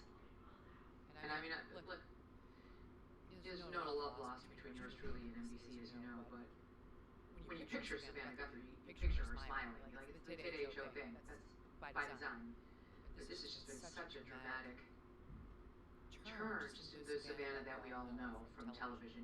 There's not an iota in there of joy or happiness. Not right now. How could there be? When you don't know what's happened to your mom, when you're getting to the point where many are starting to presume she's dead, she's been murdered, or allowed to die in captivity. But it definitely seems like she's speaking to the abductor, trying to say, like, almost like I forgive you. She didn't say that, but like, I believe there's goodness in you. Please consider giving her back to me, like begging. It's basically she's asking for mercy, and saying kind of, I don't think you're evil. Please give me my mom back. Please. You could still do the right thing. Like, I still believe in human goodness. And this could be potentially very effective if indeed her mother's in the custody of a Savannah Guthrie stalker. Which she could be. That is still very much a possible lane. I mean, you've got the family member lane. Is it Tommaso? Is it somebody else in the family? You've got the stalker lane. Is it somebody who is obsessed with Savannah? You've got the burglary or general, like Tucson thief lane. Somebody there who was like looking to steal or do something else and wound up just getting overseas and panicked, took Nancy Guthrie. You've got the disgruntled landscaper, she didn't tip. They had a spat lane, like revenge, but not against Savannah, against Nancy. But if we're in lane number 2, the Savannah stalker lane, that's a very effective message. That's like her, direct to him, without the brother and sister, little makeup on, saying, I believe you might be a good person. Maybe you just got confused and got a little panicked. And it's not too late for you. It's not too late for you to do what's right. I still have hope. I still have belief. An emotional connection, if you will, where she says it. I'm just pulling up. It's been 2 weeks and her mom was taken. Still have hope, still believe. Whoever has her or knows where she is. So appealing not only to the abductor, but to those who, because you know as well as I do, it's not just the abductor who knows where Nancy Guthrie is. Absolutely not. And then even going so far to say it, you're not lost or alone. You're not lost or alone. Like a psychological appeal. If you're feeling, because of course, who would do this, right? Who would do such a thing? Indeed, somebody who would have to be feeling lost, alone, possibly, or just diabolical. But she's going the nicer route, trying to appeal to their angels, to their sense of decency, morality, and mercy. International disputes, inflation, rising national debt, digital currency. There's a never-ending list of reasons gold has risen over 700% in the last 20 years. And a never-ending list of reasons smart Americans diversify a portion of their savings into precious metals with Birch Gold Group. Gold can thrive during uncertainty, which is why it's a crucial part of a balanced strategy. It gives you peace of mind, given all the events that could impact the U.S. economy. See if holding gold in the tax-sheltered retirement account is right for you. Birch Gold can help you convert an existing IRA or 401k into an IRA in gold. Just text MK to the number 98989 to receive your free info kit on gold. There's no obligation, just useful information. With an A+ rating from the Better Business Bureau and tens of thousands of happy customers, consider letting Birch Gold help you diversify with gold. So you too can have peace of mind regardless of the uncertainty. Text MK to 989898. You know Pure Talk's favorite holiday? It's President's Day because they believe wireless service should cost you only a couple of presents. Just a Jackson and a Lincoln to be exact. For just $25 a month, Pure Talk gives you unlimited talk, text, and plenty of data. Now compare that to Big Wireless. They'd rather celebrate Benjamin Franklin Day, so they can charge your family hundreds every month. That's not right. You deserve better. Pure Talk is an American wireless company who supports our veterans and invests in a U.S.-only customer service team. So when you call, you're talking to someone right here at home. Pure Talk uses the same towers as the big carriers, so it enjoys superior 5G coverage without the inflated price. Just $25 a month for talk, text, and plenty of data. No contract, no cancellation fee. What are you waiting for?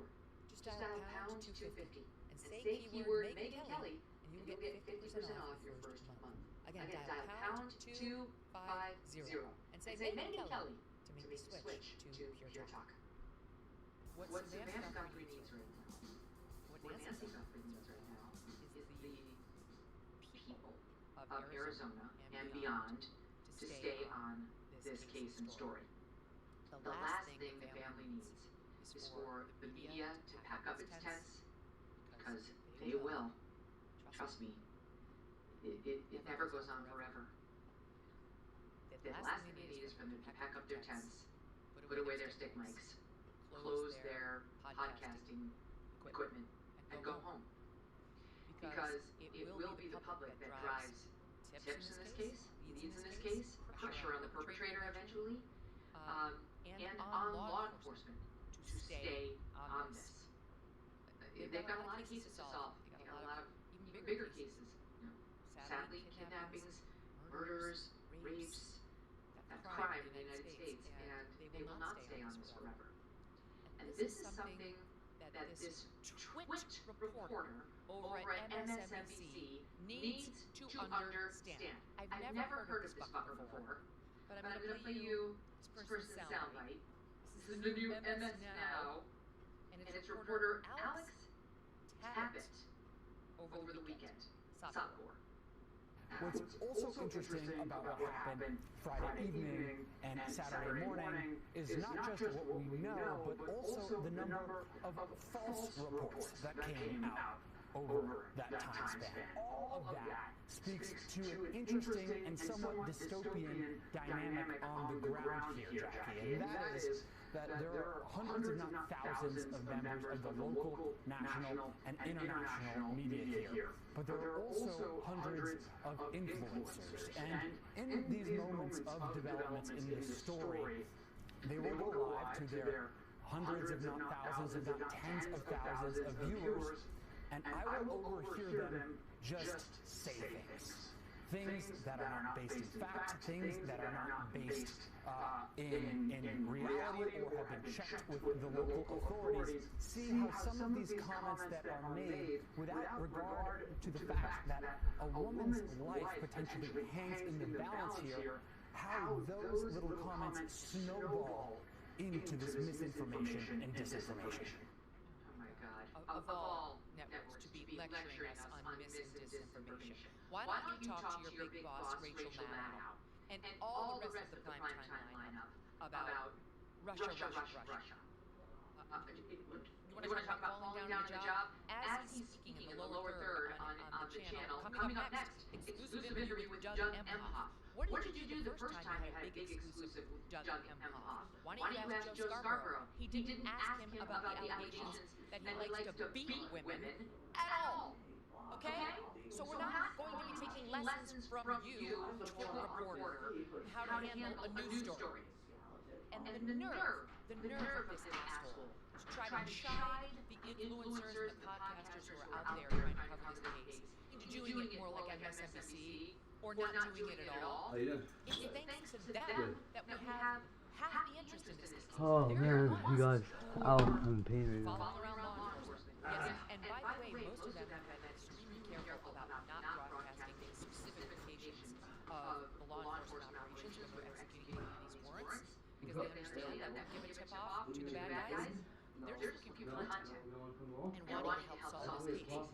There are responsible reporters, I would include this show among them, who listen to these influencers all day and night, and taking from them what we think is valuable, discern what is appropriate to report, and make judgment calls on what we're broadcasting to the audience. They've been invaluable to us. And rather than jumping all over them because you think you have all the answers, you might open up your eyes and ears and take a listen to what they're reporting. Interviewing neighbors, going to locations that the networks have not gone, following up on the locations where we're seeing these activities. Uno momento, por favor. What does law enforcement ask you? What do they say to you? And let me tell you, there's not a family in America with a missing loved one that wouldn't give their IT to have the same influencer show up on their back door and get interested in their cases. How dare you try to discourage them? Whoa. Attention is exactly what's needed in the case of any missing person. You have it all wrong. You're an idiot. Wow. And by the way, this guy looked him up. Just see what's his background. Why does he think he's in such a position? Wow. To lecture all the reporters on how this needs to be done. Well, here it is. He has previously freelanced for PBS. Oh, okay. So you couldn't even get hired by PBS? And not just PBS, just PBS NewsHour. Why is Megyn Kelly cutting this guy up? And then there was his internship for CBS, but not even CBS News, CBS Interactive. CVS Pharmacy. And then with ARC Media, which I've never heard of. It's okay, Megan. Nobody has it. Political reporter and documentary journalist. Really? What'd you do? I don't see any. Zelda Online. Because over here we don't use that term. And social media producer. Oh, I see. So you manage somebody's X account or Instagram or get your own little reports on there. Who doesn't believe good journalism should be constrained by media. Okay. What you mean is doesn't believe in good journalism. Period. That's my takeaway having watched you. New Yorker with Spanish and Lebanese heritage. Oh, it's important. That's what I listed in my bio too. Irish and Italian heritage, by the way, you should know. Mostly European. Okay, who lists their heritage in their bio as a reporter? Then he writes, calm in chaotic breaking news environments and always hungry for a scoop. Well, that's really not the case, because if you were always hungry for a scoop, you would be listening to these on-the-ground, intrepid influencers who you so disdain, and trying to figure out whether they might actually have something that you don't have. You don't have to take it all. I'm not backing everything they've done, but we listen all Go Megyn Kelly. to these people. We follow them on X, we follow them on YouTube, and we decide what rises to the level that could make it on the Megyn Kelly Show. And we've cited many of them by name. Yo, Megyn Kelly rules, dude. No qualms about doing it. We actually are seasoned reporters here, not just me, but my team as well. And know the difference between good reporting and bad. And don't consider ourselves above anybody.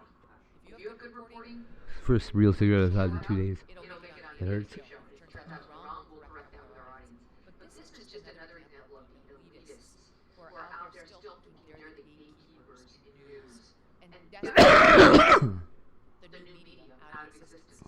Instead of saying, thank God that in a case of a missing person, you've got all of these people who, by the way, young people are almost exclusively following social media podcasters. They're not watching MS now. You have to be over 75 years old to watch that according to the numbers. So odds are somebody young is going to be who knows this person on the porch. He's not 80. He seems to be probably in his 30s. So how are we going to reach them? Through influencers. Ow. Through social media. So anyway, it's just like, it's really stunning to me, the snobbery of someone who did an internship for CBS Interactive on what you can and cannot report, from whom you can and cannot get your news. Hashtag part of the problem, Alex. So we will be back on the air with a full show tomorrow, Tuesday, which will include an update on this case, but we're going to do a lot of other news tomorrow as well. And And then on Wednesday, we actually are preparing an in-depth report on Epstein and all that's been learned, which is turning out to be very interesting. I think you'll enjoy that as well. And in the meantime, thank you for tuning in, and we'll talk to you tomorrow.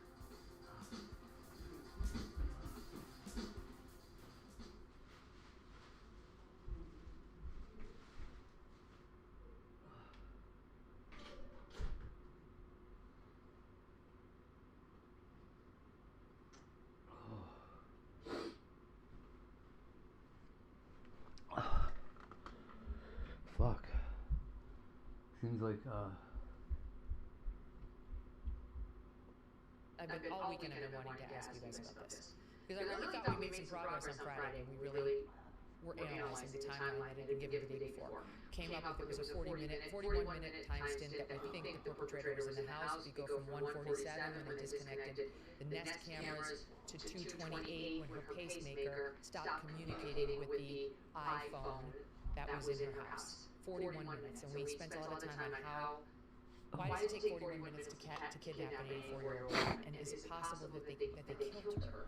That's what happened in that 41-minute stint. But then we got to the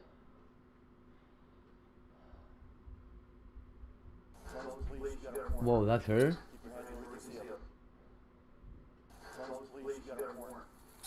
Wrong. Weeks later, social work license Woo! working for the National Youth Advocate Program, NYAP. It's an organization that helps foster children and other at-risk kids with counselors and support. And it's important 13-year-old. Holy.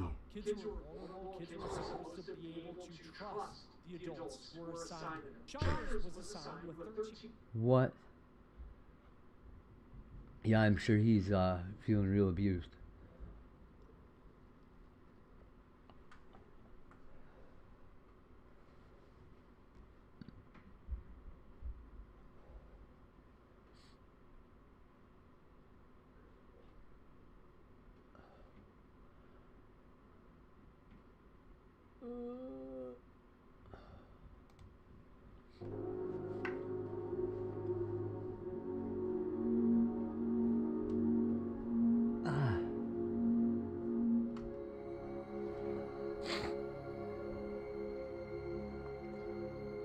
What?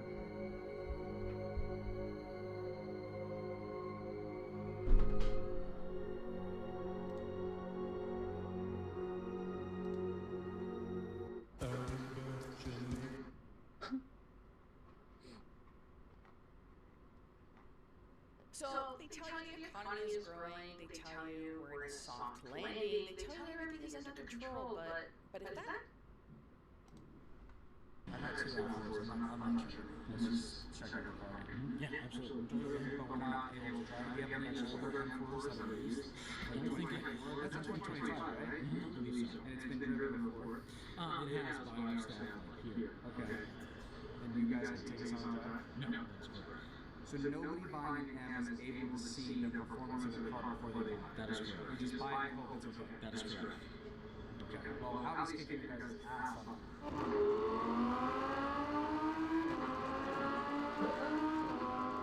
had 2 hours, I'm not sure. Let's just check out your car. Yeah, absolutely. But we're not able to drive. We have an extra program for us that are used. I don't think that's a 2025, right? I believe so. And it's been driven before. It has by our staff here. Okay. And you guys can take us on a drive? No. That's correct.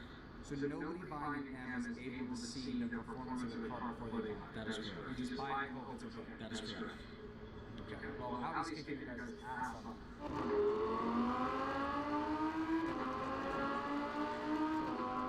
I've had 2 hours, I'm not sure. Let's just check out your car. Yeah, absolutely. But we're not able to drive. We have an extra program for us that are used. I don't think that's a 2025, right? I believe so. And it's been driven before.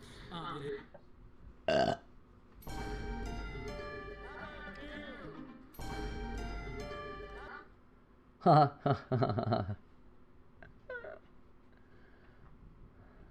Just listen to this beautiful sentence for a moment. Without a mirror, we don't know what our face looks like. Without advice, we don't know where we went wrong. Without religion,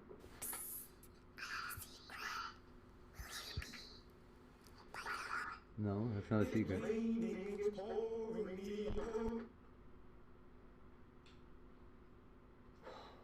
Nice. Why do people have to suck so much? Most of us were taught the Tower of Babel is a story about pride. People got arrogant, they built a tower, God didn't like it, so he shut it down. But that's not actually what the text is telling us. Babel is not about skyscrapers or technology, it's about authority. And by the end of this video, you're going to see that God did not intervene because humans were too capable. He intervened because they were about to steal an authority that would have destroyed them.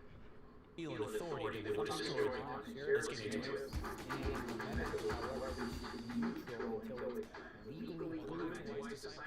Otherwise, of who is victim or suspect, no one should be protected. You know what the messed up thing is? If we're not believing him, how many other people feel that way? You know what I mean?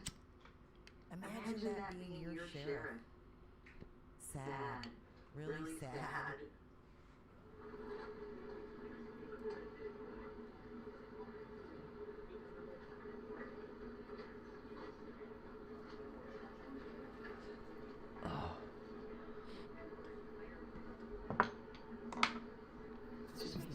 My names just cleared them weeks ago, and everybody could just get off Tommaso and Andy. Tommaso in particular, you know, the chat is speaking for weeks, tomatoes, Tommaso, tomatoes, and Andy, you know, people didn't like body language, thought it was hiding something, whatever like that. He could have very well cleared them from the get-go. Why now? From the get-go, they know something. If they would have done that weeks ago, things would have been a lot different. I think you should clear up my style after group. Something that we don't know.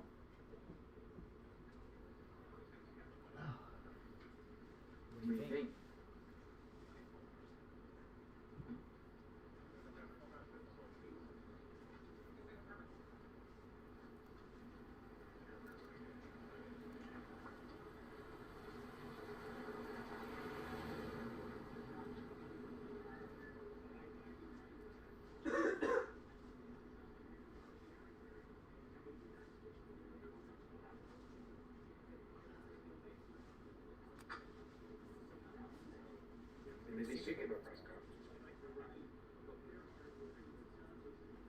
Some people in the comments on this poster, like, I have a feeling that they're not really clear. You can tell the media they're clear, it's still arrest one of them, it's plain major. Yeah. To be clear and honest, they are not clear. You can't clear anyone 100% until you know for sure who did it. Any and all people involved, why? Until they know for certain who did it. And what the motive was, no one is clear. So a lot of people are commenting about certain things clear. Told when I'm talking at 85727, he's basically saying this.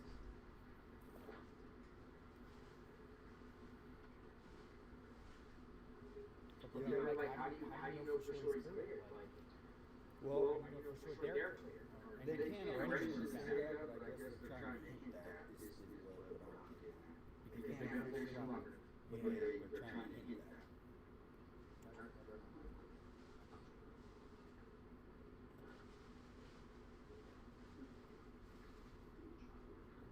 CNN is discussing. Some people said that Jory has spoken with the tomatoes. Still put tomatoes in the chat. I mean,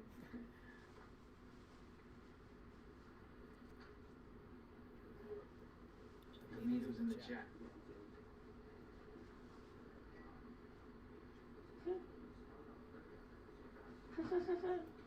Maybe it's for nanos to get people to stop watching over certain locations. But again, I don't think it's necessary to even go over there anymore until there's law enforcement activity. Good? Yeah, smells really good. You know, like perched around the house or whatever. Like, I'm not saying I'm not going to drive past once in a while and see what's going on if there's any activity. Would Andy and Tomas go back to their home now that the sheriff clears it? Remember, there's no security there anymore.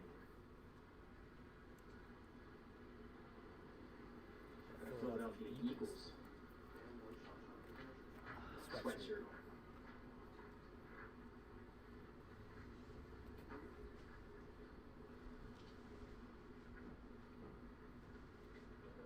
Go Birds. You from Philadelphia? Media? King of pressure. Oh, great. Cool. Were you a neighbor here? You live around here? What brings you out over there, Arizona? Oh, I met my ex-wife out here. We got a veil now. Have you seen this? Right. Myself.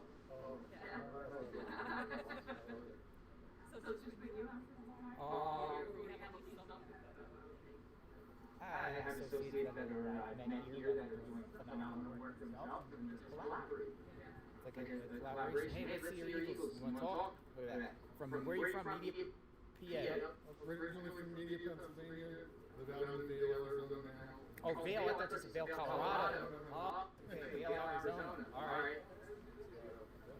So what's your thoughts about this? Come on, see what's going on. Yeah, it's a sad situation. I think she's been gone. You do? That's your take. By who? No, who do you think's involved? So you... Seems like they've been cleared? Her sister just called us at all. So you are following the case too, like the latest development. One of the things that they're saying that they're putting DNA at that globe. There's gloves everywhere in the desert and trash, you know. How did they find one 2 miles away? Oh, that's the one with the guy on the front porch. So you think there's nothing's going to pan out of that? They're just going to raid some home with unknown DNA as a guy and just question. Done it numerous times already. What's your name? Nick. Good to meet you, Nick. Like Nick Foles. Nick Foles, Eagles. At least another 2 sons. Big bad. Really? Oh! That's right. That's right. What other Eagles players are from the Arizona? A couple of them. Off the top of my head, I can't get there. Gotcha. Thanks for chatting, Nick. I say thank you. You too. Thank you. I used to like Eagles. I used to watch football. I don't watch football. We were doing the Super Bowl. Remember we were outside the Super Bowl? Eagles played Super Bowl, won Super Bowl in New Orleans. We're streaming out there.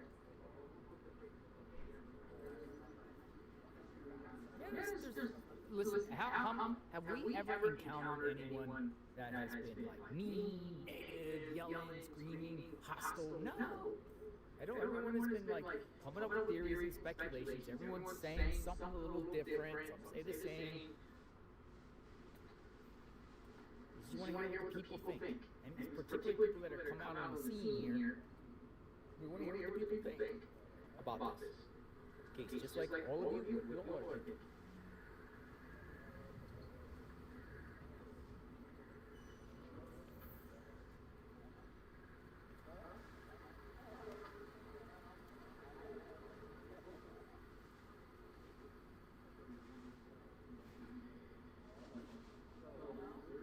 What are people thinking?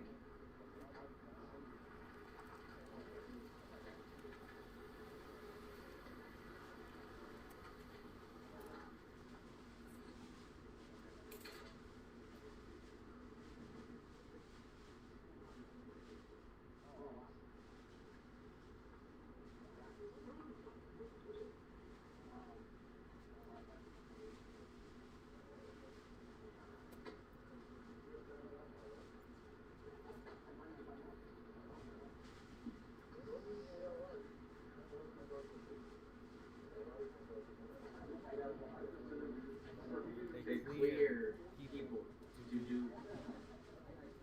clear people to do legit alibis. They check legit alibis, shall we says 2221. Legit alibis.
something big pops off. Seriously, soon. I do not believe the family is clear to be buried in 1998. Blueberry says, I don't believe it. I'm telling you, I'm reading, like I'm sitting here reading tweets on, about Sheriff, and there's still people like, oh, what makes you think they're queer? What makes you queer? Like, for what? Because you think they're not involved with DNA, clear that? What makes you think they have been cleared?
This, folks, we have Christina with a K. She's just raw, mean, and I appreciate that. Thank you. Look at this. Look at this. So she said to remember Arizona. Look at that. That's Sedona. It's a cup for coffee, hot coffee. Look at that. That's so cool. Thank you. Christina with a K. Thank you. I don't think you put coffee in there, bro.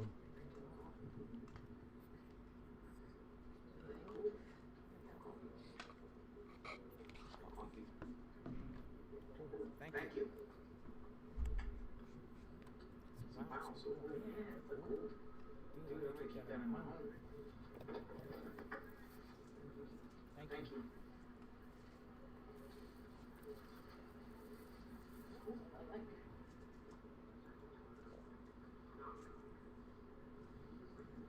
I might have to start bringing Florida oranges. Share some oranges from Florida.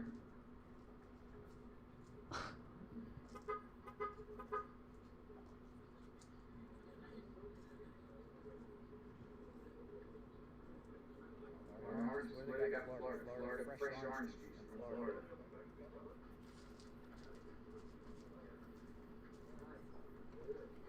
I should have brought fresh orange.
I'm with you, Maxie.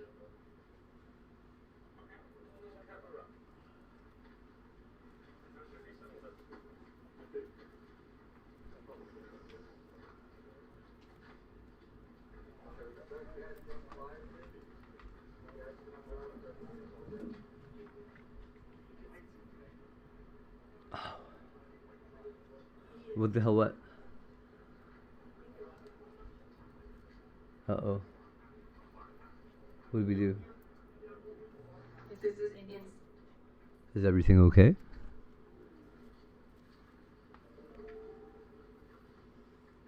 Oh, yeah.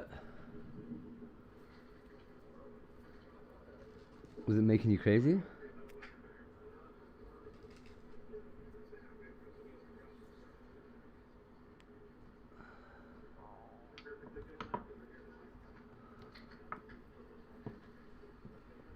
Oh, wow.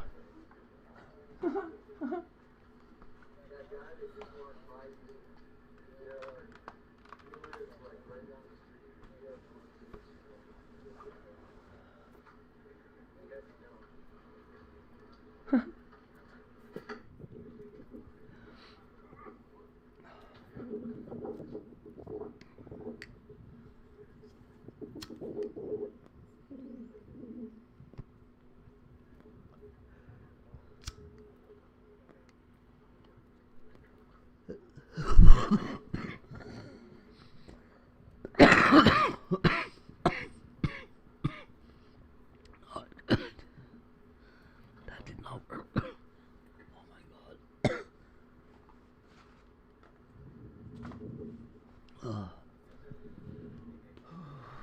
Ouch. Oh.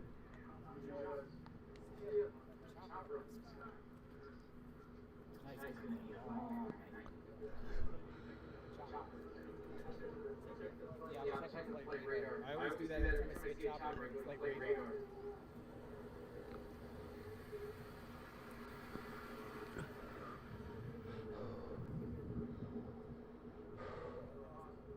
Yeah. Hospital plate. Right there, almost. Oh.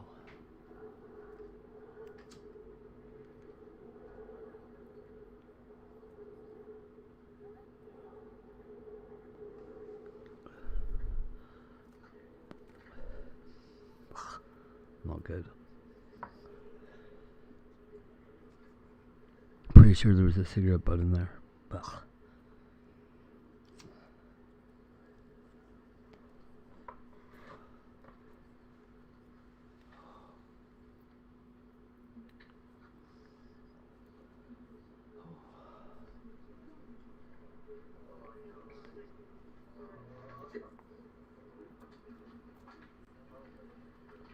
That Bible looks effed up. Look at it.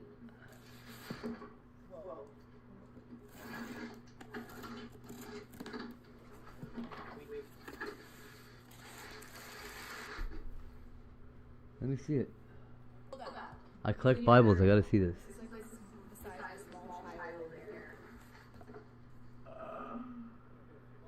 The wedding Bible? Family Bible thing?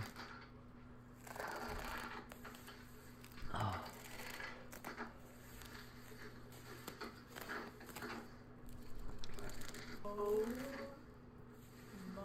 I've got some beautiful Bibles in my collection. Oh, that's not one of them. Looks like a heart. It does.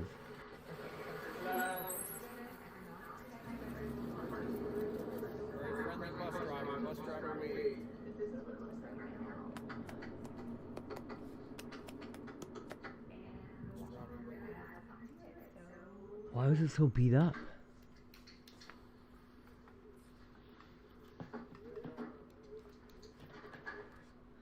How did it collapse its bindings like that?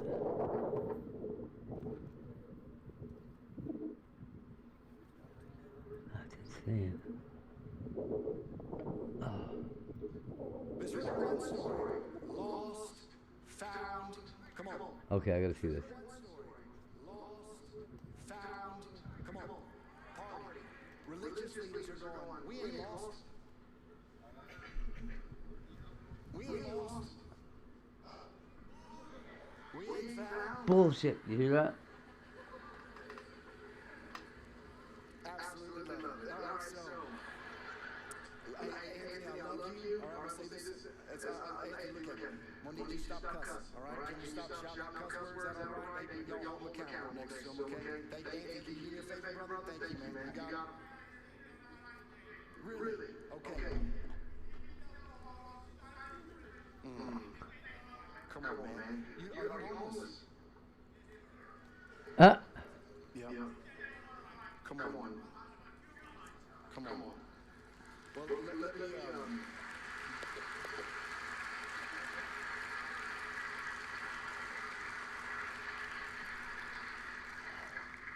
say. Anthony, I appreciate that. Tell me, Jim, brother, what's your name right here next to you? Michael, did you pick up Anthony?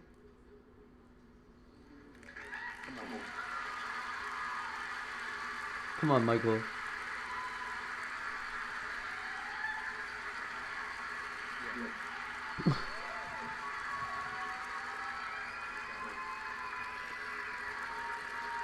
Uh-oh.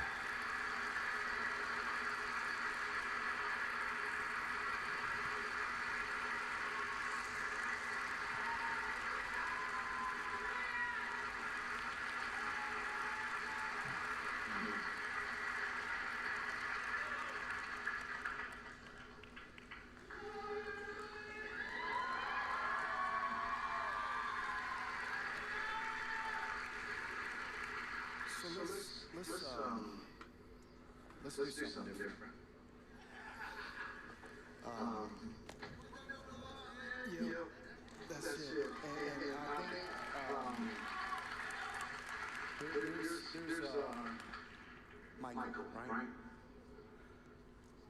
Well, I want to take a moment because this is tension, okay? Because I'm like, I mean, you got profanity.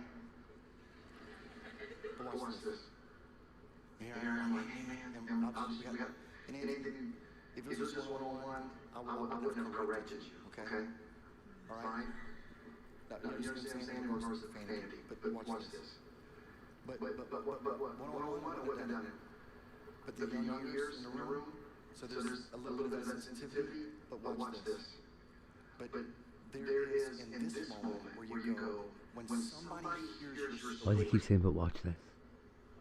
That you were on the street, and you got picked up by Michael, and there's a moment.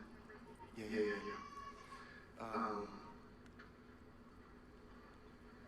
There's a moment where it puts it in context. Where somebody goes, Grace. You with me? Grace. Mom, you okay?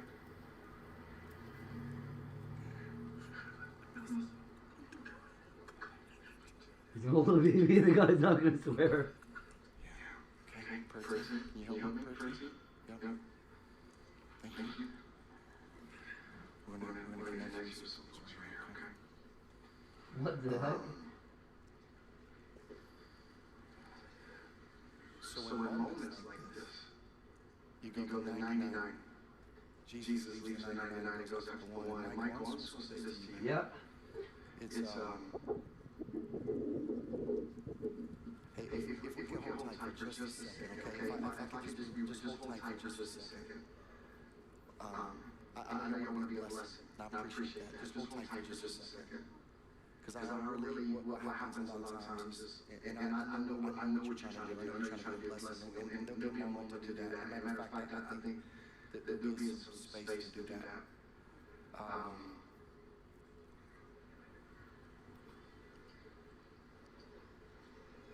It's just hard for me to try to hold this moment when I got people coming at me. Okay, it makes me, it's hard for me to try to be in a moment I got people walking up to me, okay? So just if you'll show us some grace, we'll make sure we take care of them. I know you didn't mean anything by that.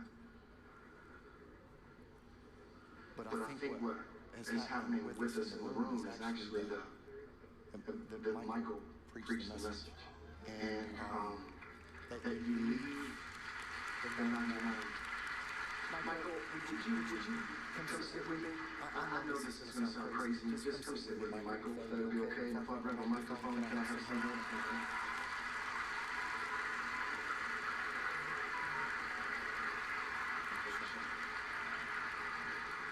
Michael, thank you, man. Come sit with me.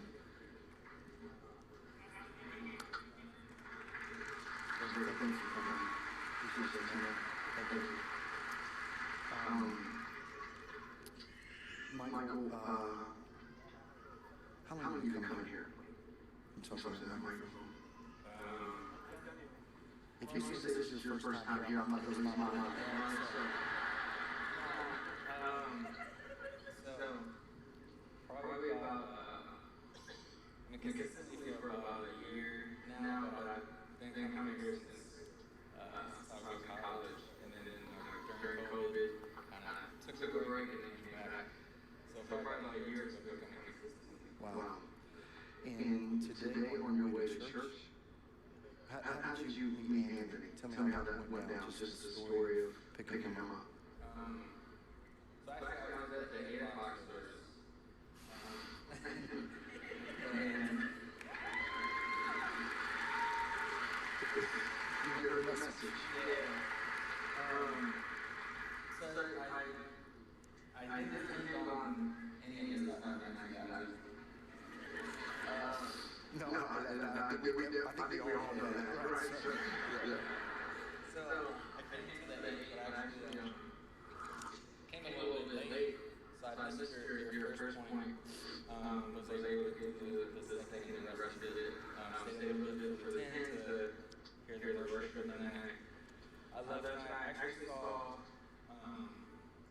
a homeless lady on my way, like leaving to go back home. And she, I think the sign said, "I'm hungry, please need help."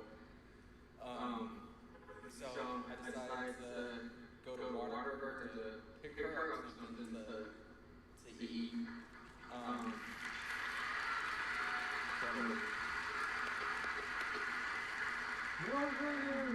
I mean, thanks for coming. I actually didn't get to her. Valid effort. I think we're clapping for the effort. She moved from spot so I didn't get to her, but so I had some food and I tried to make a circle around to get back to the spot that she was at, and then I think it was at the Chick-fil-A or one of the restaurants close by the water, and I tried to look back around. I saw Tony laying down by, the outside of it. And I had the food already, so I gave him some of the food there. We started talking, he started telling me about his life and some of the hardships that he had and how he's in that, path right now in life. And then he asked me where I came from. I said, I came from church, like where I was on my way back home. And then he got out, he's like, why don't you want to go to church?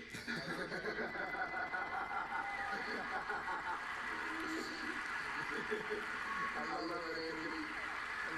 I love it. I was like, right now?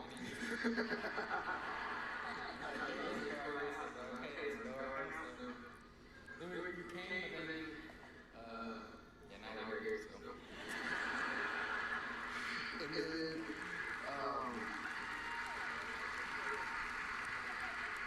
And then Anthony shouts out, and what were you feeling right there when you started shouting out profanity at that moment? What were you feeling?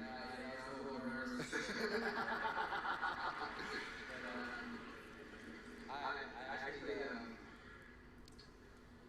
I was a little bit nervous, but also, like, from seeing you and, like, listening to you for the past, a couple of years or whatever, I actually had trust and faith in how you would react to it, just because I feel like there was nothing to it.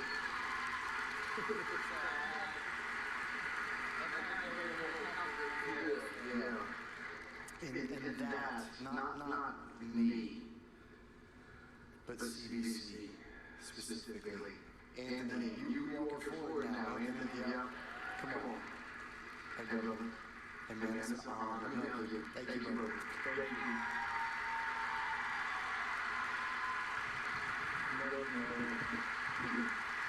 Love you.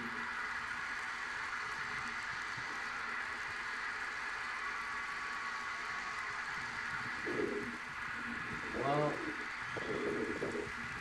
how long has it been since you've been hugged?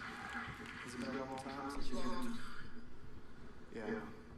I was about to run in front of the truck and kill myself. Please save my life. You were gonna do that today? Yes. This is about 3 minutes before we shoot. oh wow.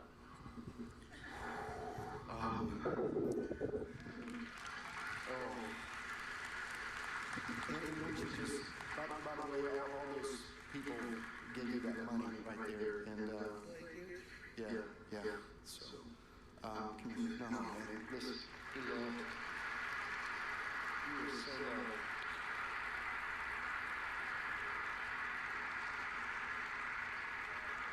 Okay, time to go start swearing to the church, you guys. Personally, okay.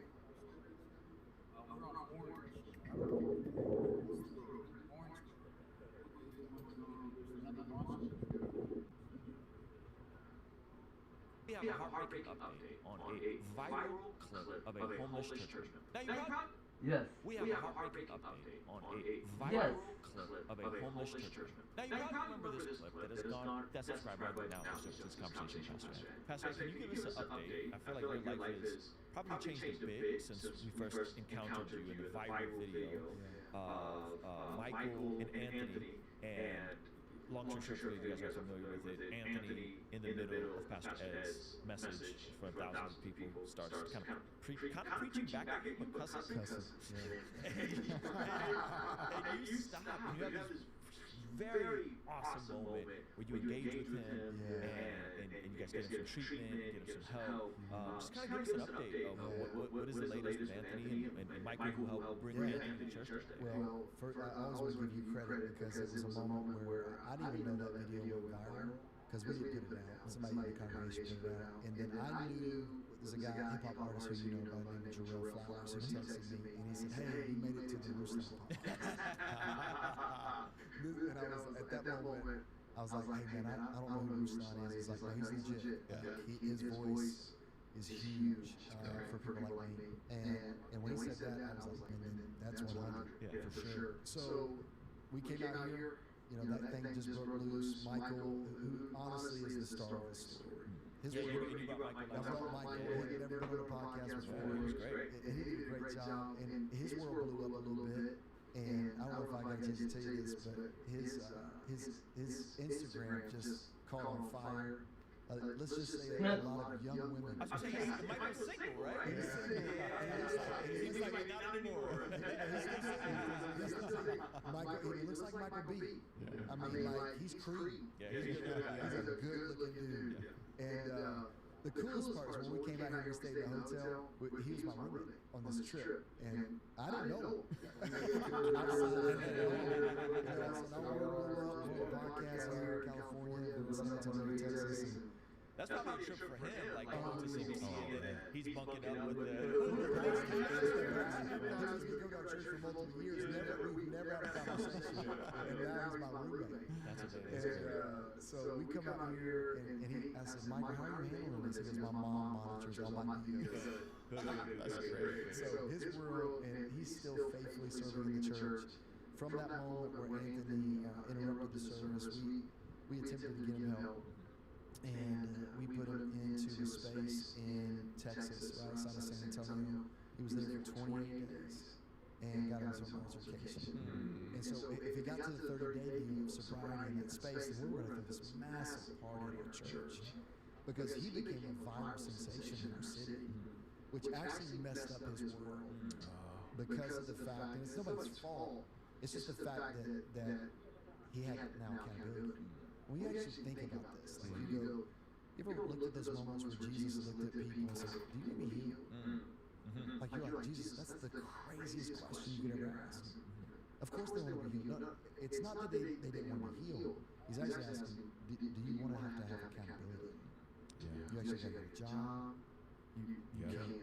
You actually have to be committed. So I'm excited to bring you guys our very first 3-day conference called the Bless God Summit, happening March 27, 28, 29 in Southern California. And at this conference, we'll have your very own Preston Perry. Me as an evangelist, I made up in my mind that I'm not going to leave people with an excuse not to serve Jesus. Dr. Sean McDowell. If there's one thing Christians should care about, it's truth. Our vision with this conference is to equip, empower, and inspire people to do the work of the ministry that God has for them in this time. And at this conference, we'll have your very own Alan Park and his wife, Jim Park. The number one reason why people want to get divorced because they want to find someone else who can make them happy. Now, what they don't realize, they're chasing the wind. John McCrae from What Do You Mean? What you may be shocked, or may not be shocked to know, is that the majority of Christians in America, they don't know how to articulate the message of the gospel to non-believers. Lila Rose. Love and marriage go together, that sex and marriage go together, that sex can bring life to the world. That's an amazing thing. That's not a bad thing. Trizzle Fit. Most people feel like dieting because they're just trying to lose weight too fast. What are you in such a rush for? Where a lot of people get stuck is figuring out what it looks like to walk in that. And so these 3 pillars of our conference will be covering everything from apologetics to family in the home and the marketplace. And how you can lean into those 3 pillars to discover your calling on this side of your journey. If Anthony didn't tell me that personally, he kind of went missing, came back, then we sent him off to the treatment center, and he said, I can't go anywhere. He said, Pastor, I became famous in our city. And he says, I can't do nothing. So we ended up in this treatment facility. We're about to celebrate 30 days, bring him back to a big party in church. Day 28, he gets kicked out. Walks out, basically gets altercation, gets arrested. Me and one of our counselors at our church is on his emergency contact list, and so we get those phone calls. And this individual staff tells me this. He's like, hey, he wants bail money. And we have to make a decision in that space. And so we didn't give it to him, but he got it from somebody else. So he gets out of that particular prison, comes back to San Antonio, and then he's arrested again. So currently, he's incarcerated at this particular moment. But this is what goes back to is I also know in the penitentiaries in our city that they get those tablets, and they get that app that allows them to watch our services. And we've also have ministry in this area, so we just believe in faith that somehow, some way the gospel is getting to him in a place where he, honestly, he needs to be cleaned up and sobered up in a space. I'm not saying that sometimes those inmate environments are just as proliferated with paraphernalia as well. Spring needs cleaned up, sobered up, because God's got a great purpose and plan for him. But what's the part that nobody really knows here in this whole dynamic is what it did to viewers that were disenfranchised with the church. That's the part I did not know. Right. I had no idea. So Michael's DMs are picking up with females that say, hey, I want a godly man like you. My DMs started picking up in ministry people who deconstructed and said, this moment gave me hope for the church again. Because there's automatically a stereotype of a mega church. Mega church is 2,000 people or more. We fall into a category, I didn't even know this, giga church. So that even feels more photoshopped and fake and all of those things. And it just, have you heard that before? Giga church. Giga church, which is anything over 10,000. That's what I was told. So, in that space. And you're going, man, I had no idea that this viral video, everywhere I go, in a pastoral context, just happened to me in a space with some pastoral leaders, and guys like, hey, I just want to say, man, that video gave hope to me for the church. That the church actually, I didn't know this, that there are now pastors that are making their pastors watch the video to be able to know how to handle situations more in a spirit-led moment. A seminary in Texas has made it part of its teaching program. And Zach Maccarees, I believe is how you say his name, he was the preacher of the revival in Asbury that just was global. He said something to me personally. He said, Ed, you can't teach people that. He said, I just want to speak prophetically. He says, it's when in a moment of stress, it gets squeezed, comes out. And I'm just encouraged by the fact that there are people coming back to church, names that you and I know, that have deconstructed or walked away, got burnt by the church, and now have found hope again. And we're just one of many churches that operate this way. So, yeah, that's the context of it. We're still praying for Anthony, believing in faith that God would redeem that story to the fullest measure, and we'll get down that part. Yeah. Well, I mean, as someone that has quite a bit of family that I would say loves Jesus, but struggles, whether that's addiction, sometimes sitting down and taking visiting is actually one of the best things that can happen to you. And that may sound harsh, and that may sound like cold, but it just is what it is. And sometimes people need a break because they don't have the resources and or the practical motivation to detangle all the things that make them who they are. And so sometimes you just kind of need to just hit pause. You know, and I'll tell you who some of those people are offline. But even in what you're saying, and I don't think you mind saying this because he said this publicly when we did the Pastor's Day event, Shannon Moore from Maverick City said he was in a rough spot in the church. And seeing that video gave him a lot of hope. And then he brought you on stage to do a gospel song together. I was looking at Pastor Joe and I was like, is there anything that he doesn't do?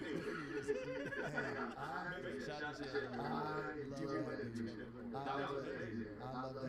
And that's my world in that space, honestly, because when Chandler reached out and said, hey, and this is the crazy part, because I think sometimes we don't, because I think he's epic. I love that brother so much. When we talked offline, he said, I just didn't think he would respond back. And his receptivity, he says, most pastors have written me off. Jeez. That's crazy. And then I get emotional thinking about it. Just how God brought our lives together. And I said, well, I'm not that guy. And I said, then would you come sit at our table? You know, your family, come be in our home. That video impacted Chandler for that. I'm grateful. And many others like him that God is greatly using. But they've seen the underbelly of the industry in the church, unfortunately. And become disenchanted with it. Hey, we're going to go to the Patreon-only extended version of this conversation. This is signing up for a free 7-day trial where you can see the entire conversation and get access to all our future podcasts, be able to interact with our guests, much more. There's a little preview what's available on Patreon. I'll see you over there. But if we read our Bible, a little bit of Revelation, this is going to get worse, y'all. I mean, this isn't going to get better. This is going to get worse. But I do think that, like, we are seeing stuff like Joe Rogan finally listening because of how many people are actually being bold in their proclamations of the faith. Don't cut the podcast well. Some are thinking that Rogan's not going to put it out because they're paranoid because they don't know how this whole thing works. How many people have issue with the conversations that Paul had with different, philosophers, kings, so on and so forth? He's explaining to them. But the moment that your rhetoric does not match up with the government, that's the first, I'm just going to go ahead and say this prophetically, that's the first thing the government's going to do.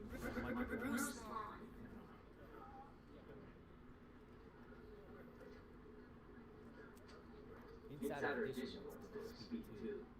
It's 9 p.m. in Albuquerque, Mexico, where officers involved in a sting operation prepare to confront a middle school teacher.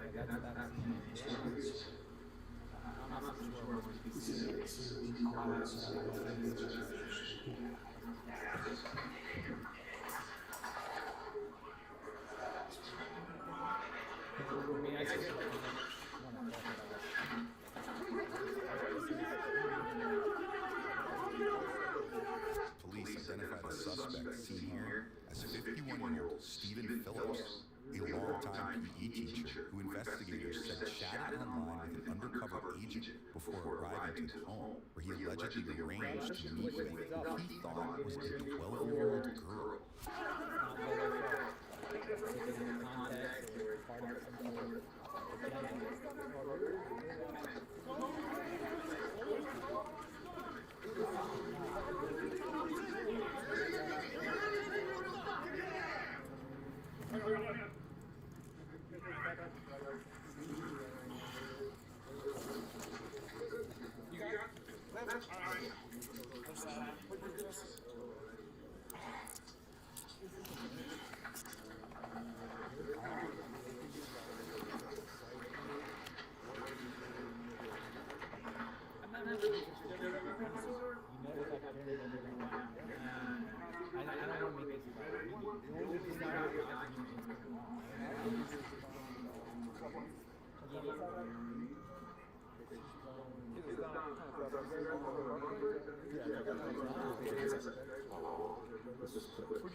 Like this report is basically asking what's going on.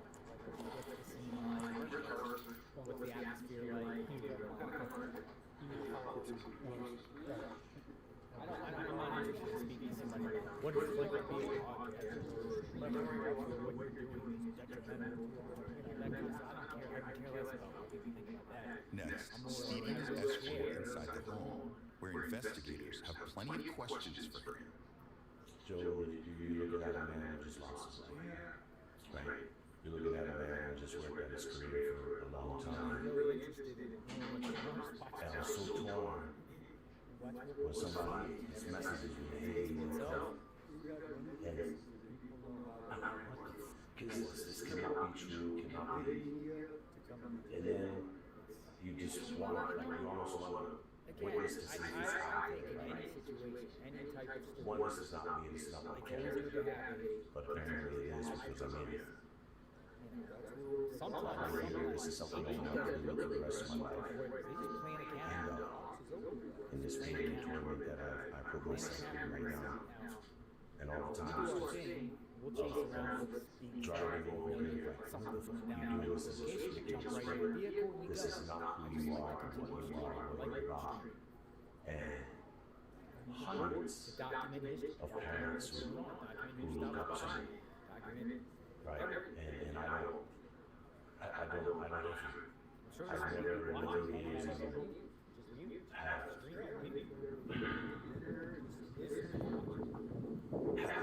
have made a move or done anything wrong. Maybe they're driving, I've done this before, I can't see, but I'll put it on the volume. On any of those, I know that's for a fact. I'm a genuine professional, and this curiosity got the best of me. Even knowing when we're driving over your gut, and it has nothing to do with probably getting caught. It has to do with like,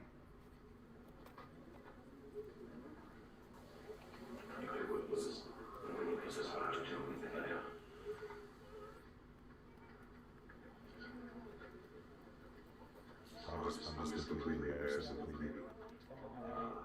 Police said an undercover agent responded to one of Stevie's postings on a fetish website, posing as a father with bad intentions. That's when court documents show the 51-year-old middle school teacher allegedly took the bait and showed up to the home, despite acknowledging the decoy child's age and criminal nature of the idea.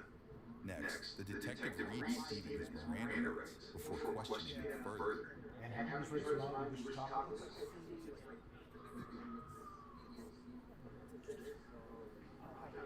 just very honest and open, and again, I think talking to a lawyer would be my best bet.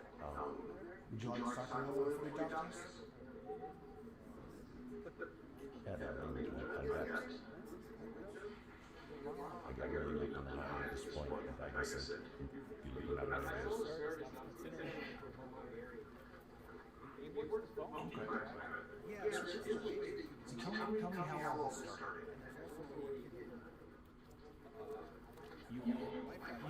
Everything's related to You're right.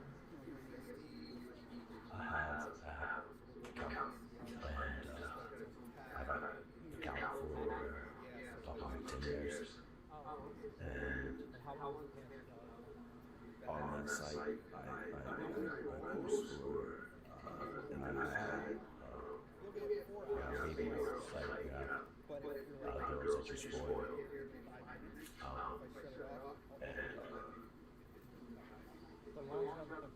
And so that's, I posted on it, and then I did it for years, and it hits, you see a couple girls, and then tonight, there's a message from whoever saying, I'm in the taboo, every street man, again, it's not, you can write my site, I'm not in it. any of those things is one of the things that really, you know, other than just like a, so yeah, he messaged me. He said, you want to come? Went down, right? I was like, yeah, this is super. Again, he don't get somebody say, hey, my dog, right? First response was like, I just got like this, you know, right? Didn't like,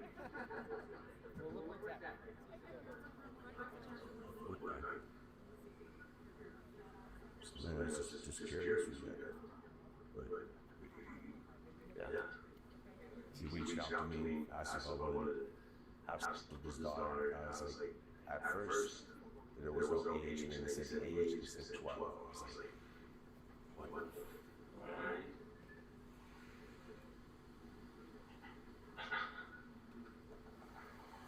And so you must have expressed an interest, right? Because that's why you're here. Oh, yeah, of course. So you must have said yes. Whatever that may be, the difference. Well, yeah, the sheriff's site in Douglas County has been clear about providing any thing, right? they say they've been clear, but it's like they're victims. They are victims. Therefore, it's clear to say enough, you know, to throw their names out there.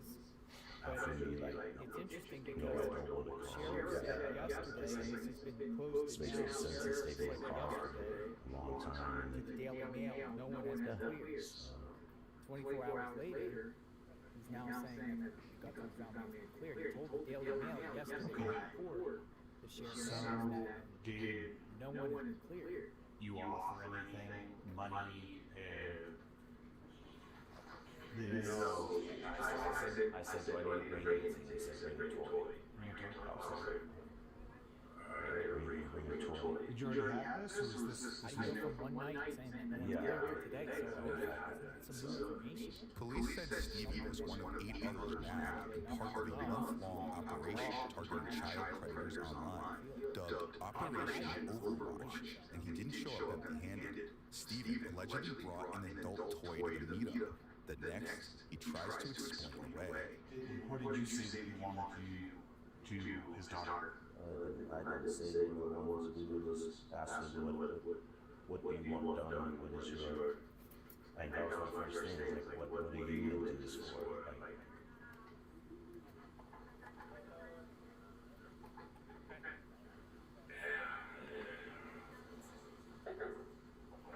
Okay, but I would be safe to say that they bought this for her? For him.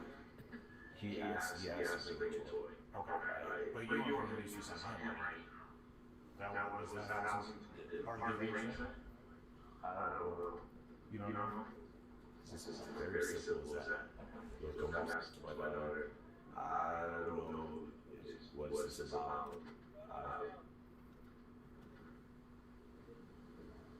Again, curiosity. And then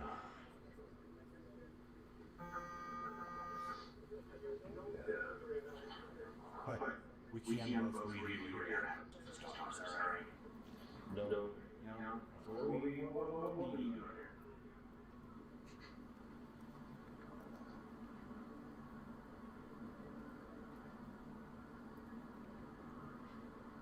I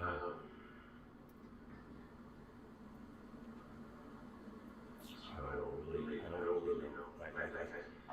I already know me. I probably will see the situation and just was like, what the sake of you guys enjoy your life, right? Just to see that it's real, that it's happening, that it's there, right? And then,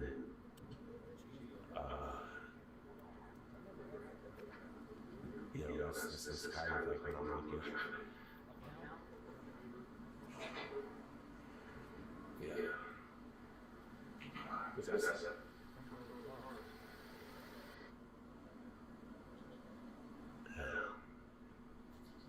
That's how I see it. Like I wasn't like, yeah, I'm gonna come have this girl. I was like, what the fuck is all this? Like, you wanted to see, is the girl have is this what she wants? Is this what she, like, how is the situation even possible? You know, and then so you ask to come to my house when you're toy. I was like, fuck, right, it's a toy, but it's like I said, yeah, that's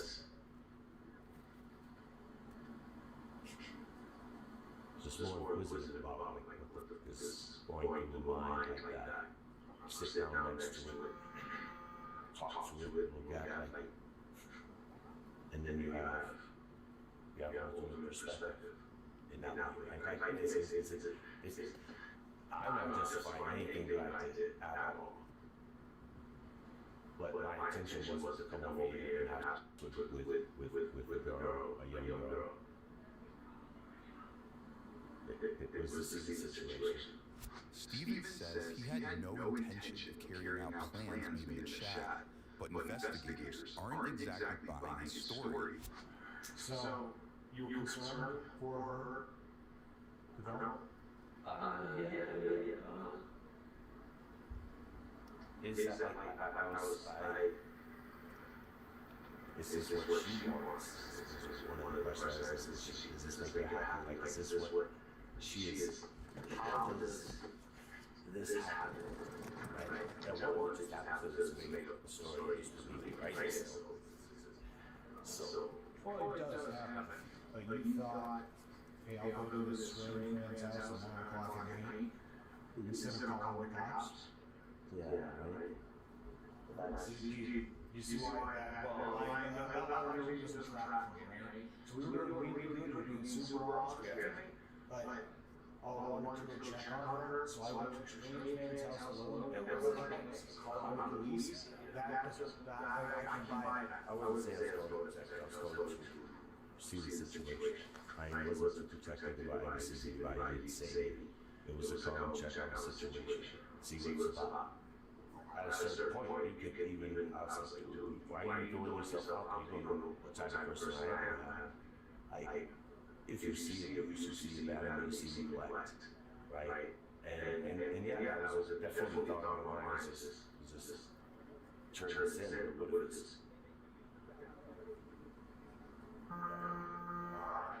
So,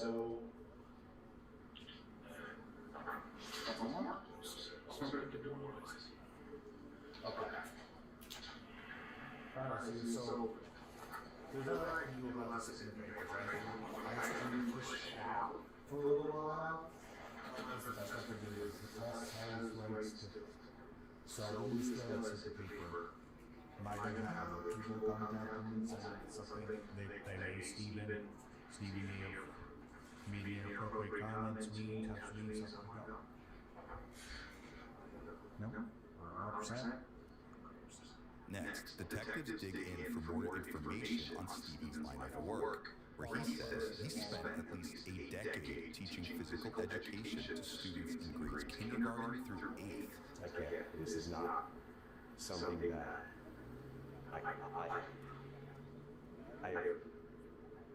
almost favorite part of the day is going to school and then reading these kids and then I've been at the school for 10 years and I've been the heart of the school, and then now for me to set up and for that to be spread for those kids to just hear this, like from my daughter to hear this,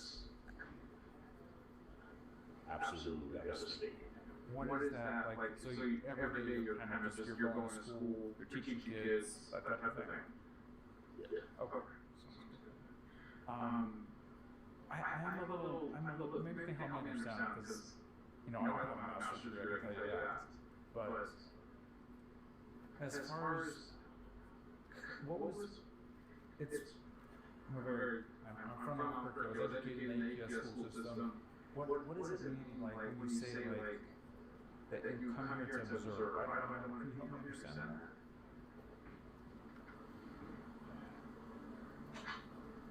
You said you came here to just take it in, and I just need help understand.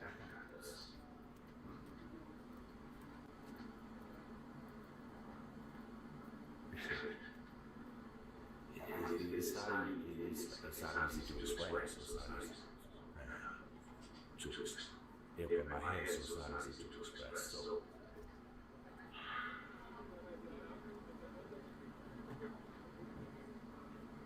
maybe I can help clarify that question a bit, if you don't mind. So, do you have any type of fetishes?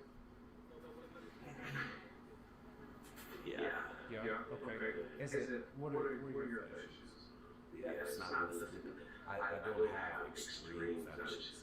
So this fetish right here, so what I'm trying to do is visualize. It's just a very kind of vanilla across the board, but basic fetish would be brush, slaps, you know. Like it's some pretty normal stuff. Very normal stuff. Yes, this outside of normal. Outside of normal. Outside of anything that I would even do. So it's like, what type of individual is doing that?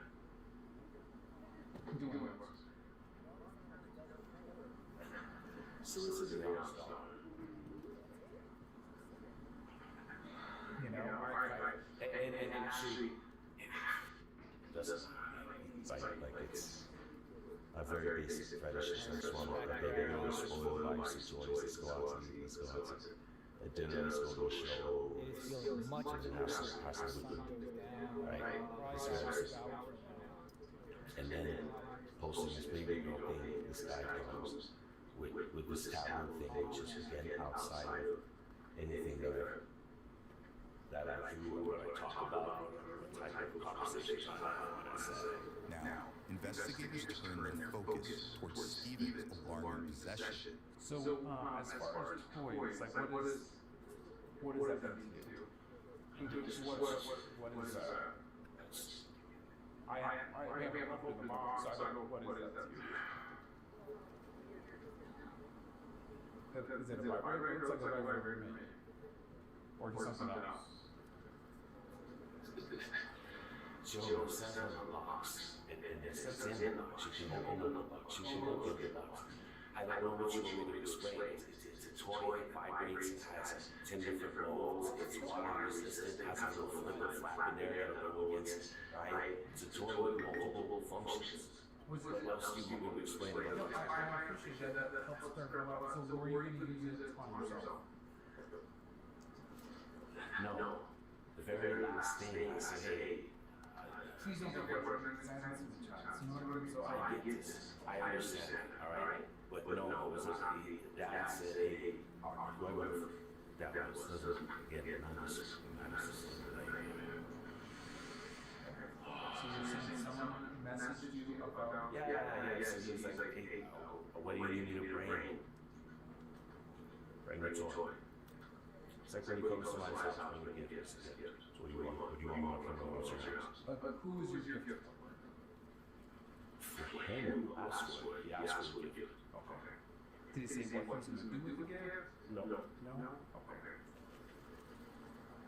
Have you ever, like, were you planning, having some type of sexual intercourse with the guy? With the dad? No. Okay. I'm just confused because, again, I'm just trying to understand this. So you're telling me that you brought the toy for a girl, and it's to make her, right? So, listen, I love all these easy questions, right? And I love what we're trying to do here and get it, and all right, so it's right here. It's spot for another girl in another situation. She left the house, left it. You want me to bring anything? Bring the toy. Right. Stephen was booked for charges related to child sexual exploitation and prostitution. This is rock bottom. You don't understand. I'm getting away from Tyler, and then just for anybody to have.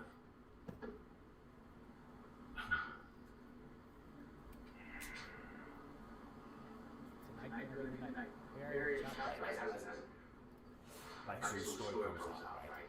Then it's just going to be like, oh, the whole, like, it's going to bring the school down, and that's what I witnessed, and that's what I want to feel, and that all. Can I stop real quick? Listen, none of us are going to go all the news right now and say, guess what? I've never been to school. I don't care that you're a teacher. I'm be honest, I don't care that you're a teacher. You think you're building this up in your own head? No, listen, I think you're the worst of the worst. You're bringing this up right now, man. I'm on the station, my blood sugar's high. Would you like some more? Yeah, what's up? Can I speak this forward? Online records show the 51-year-old ultimately pleaded guilty to attempted human trafficking of a minor, while his remaining charge was dismissed. He was later released from jail and placed on probation. Subscribe now for easier access to the latest from Law and Crime Body Cam.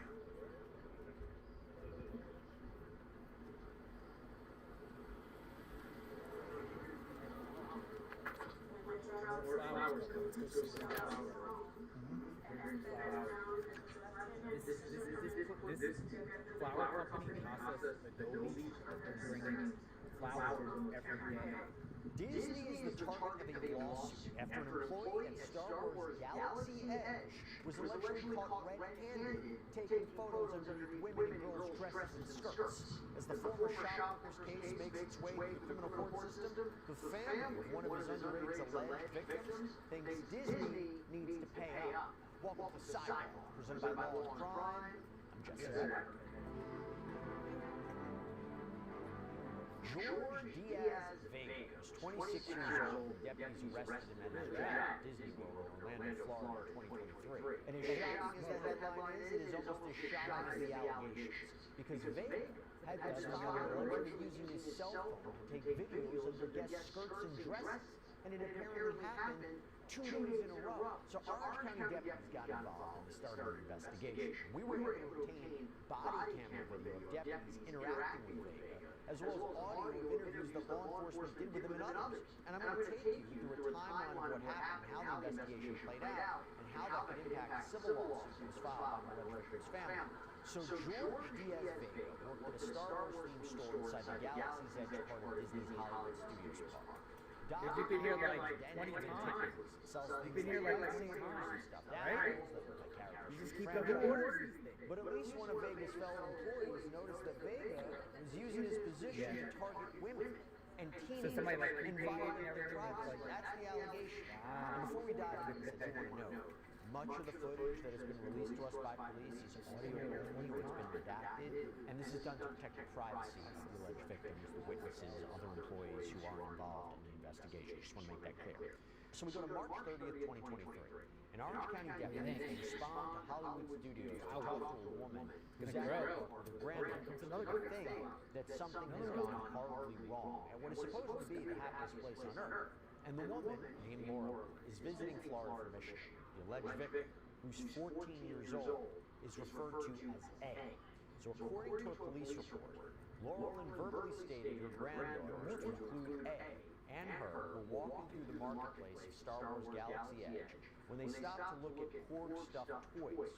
A was approached by a large Hispanic male with dark hair, wearing a Star Wars uniform and a green scarf.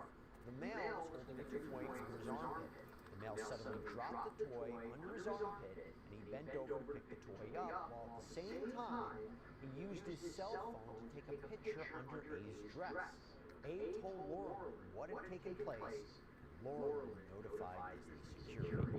I know, this is quite the story, but it's definitely one we want to bring to you here on Sidebar. And one of the reasons that we can do that, to really dive into a case like this, is because of the amazing support that we get from our sponsors, Upside. Upside is great. It is a free app that gets cash back when you buy daily essentials. So I pump my gas, I can use Upside. Go out to lunch, I can use Upside. Okay, get something in a convenience store, I can use Upside. Why not get cash back when I do all these things, right? This is real, actual cash back. It's money that there's an Upside app that you can transfer right into your bank account. So once you have the free Upside app, you claim it off for whatever you're buying on Upside. You pay as usual using a debit or credit card. Follow the steps on the app, you get paid. So to find out how much you can earn, click the link in the description to download Upside or scan the QR code on screen. But make sure to use our promo code SIDEBAR because you'll get an extra 25 cents back on every gallon on your first tank of gas.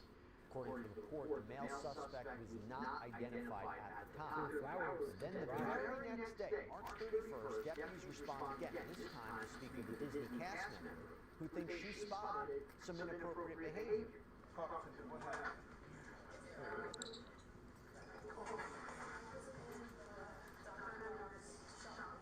Okay.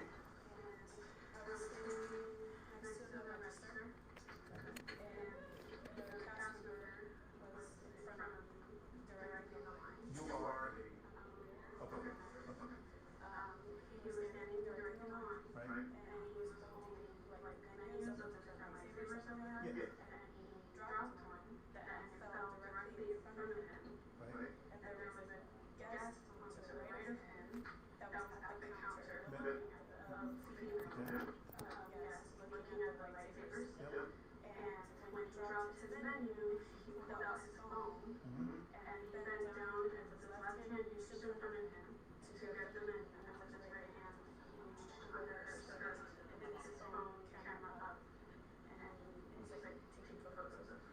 How do you know you take photos?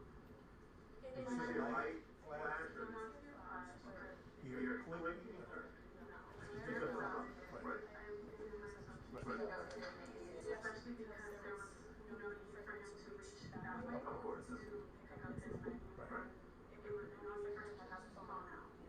Okay.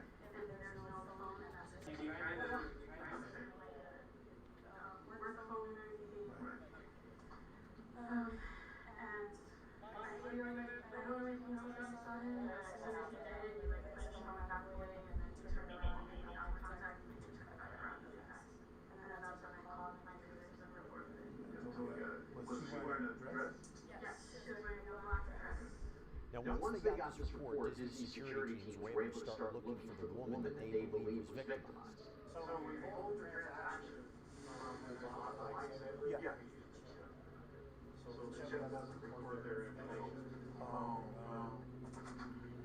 But we did get out our order. Okay. Yeah. Okay. So if I find it, Oh, what? Oh. Yeah.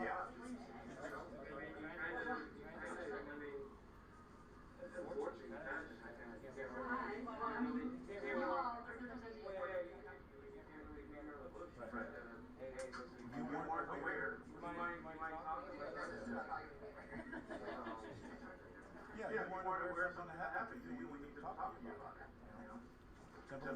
One deputy explains to another that law enforcement had been called out the night before, but that the suspect, Vega, hadn't been ID'd.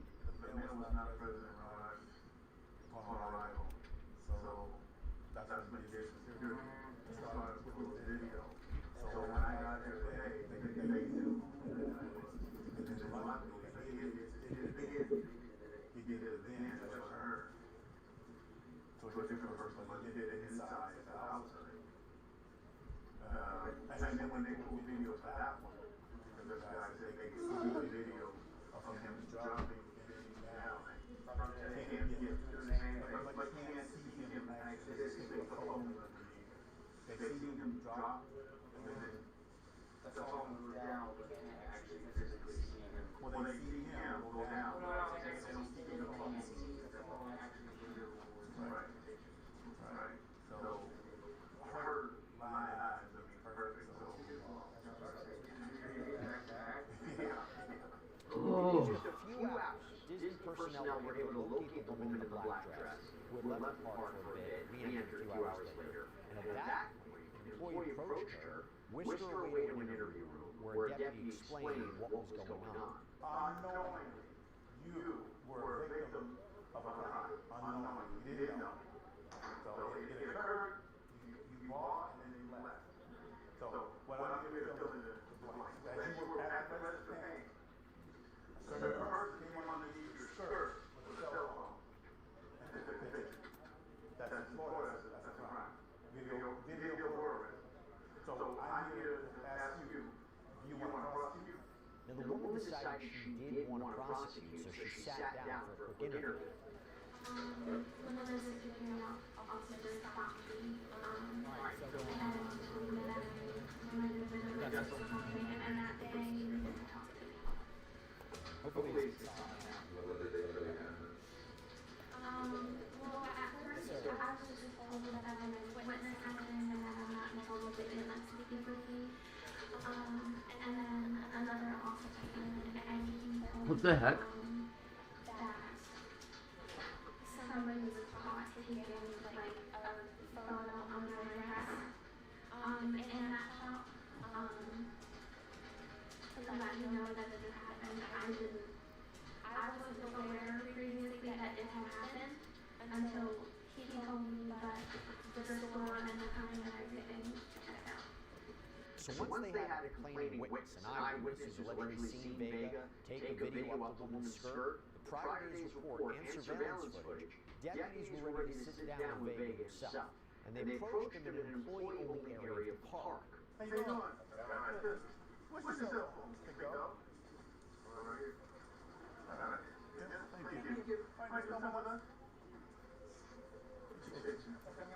You know how to do the phone, right?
When they sat down with him, investigators learned that Vega, referred to as Diaz in police reports, had worked at Disney World for years, and after waiving his Miranda rights, he apparently openly admitted to taking videos of other people's clothes without their knowledge. According to the police paperwork, Diaz admitted he has been taking videos of the dresses, skirts of unknown females in the Disney World theme parks for approximately 6 years.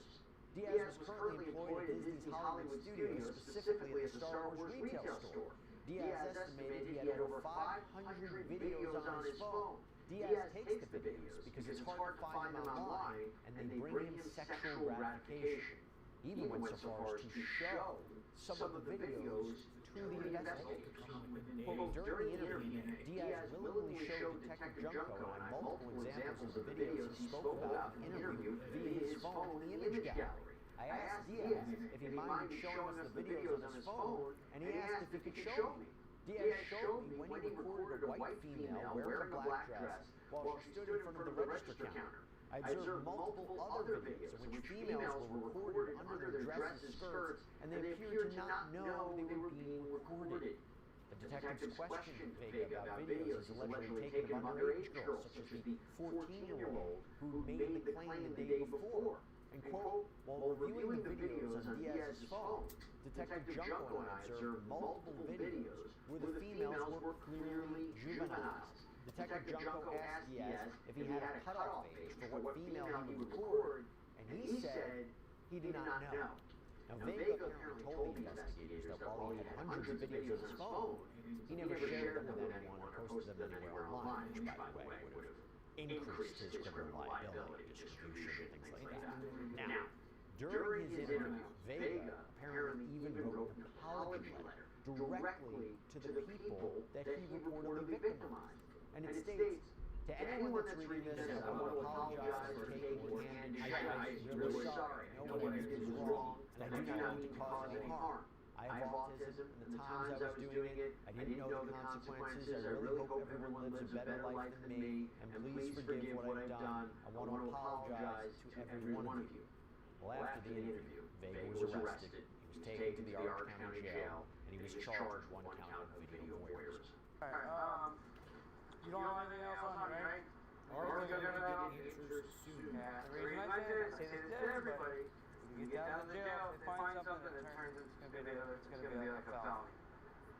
You don't have anything outside? Yeah, former FBI What agent is says it? clearing Bombs, guns, nothing like that. Factory family is premature. This is coming from Jonathan Gillen.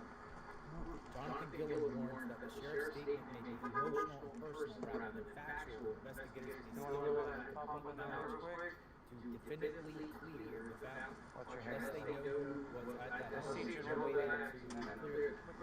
Gillen's smart. I had him on my show. Hang on, Jonathan Gillen, so let's listen. No notice yet. Former FBI agent.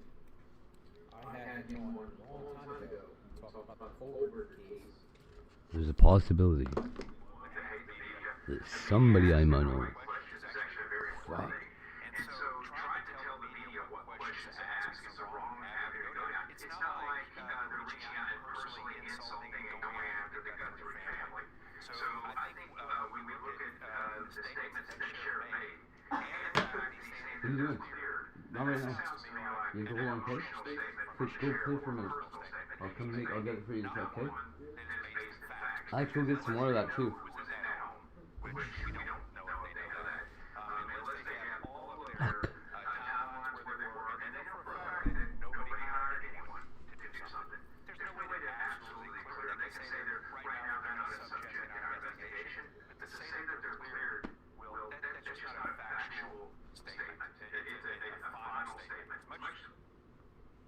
Thoughts on that?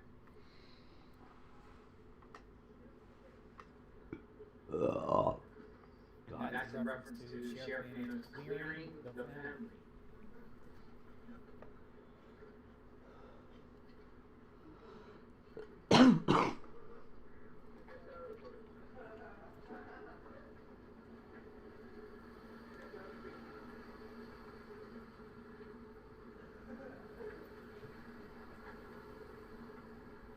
They have been cleared even before we know what happened to Nancy.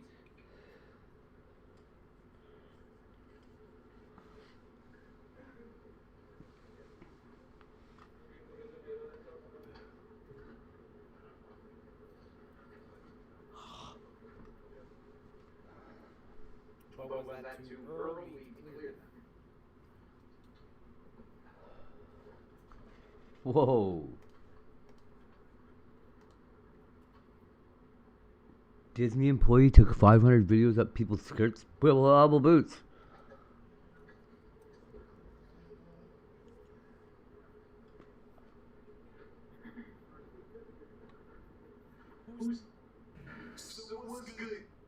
Why is that Mickey wearing yellow shoes? That's not Mickey. That's not Mickey. That Donald?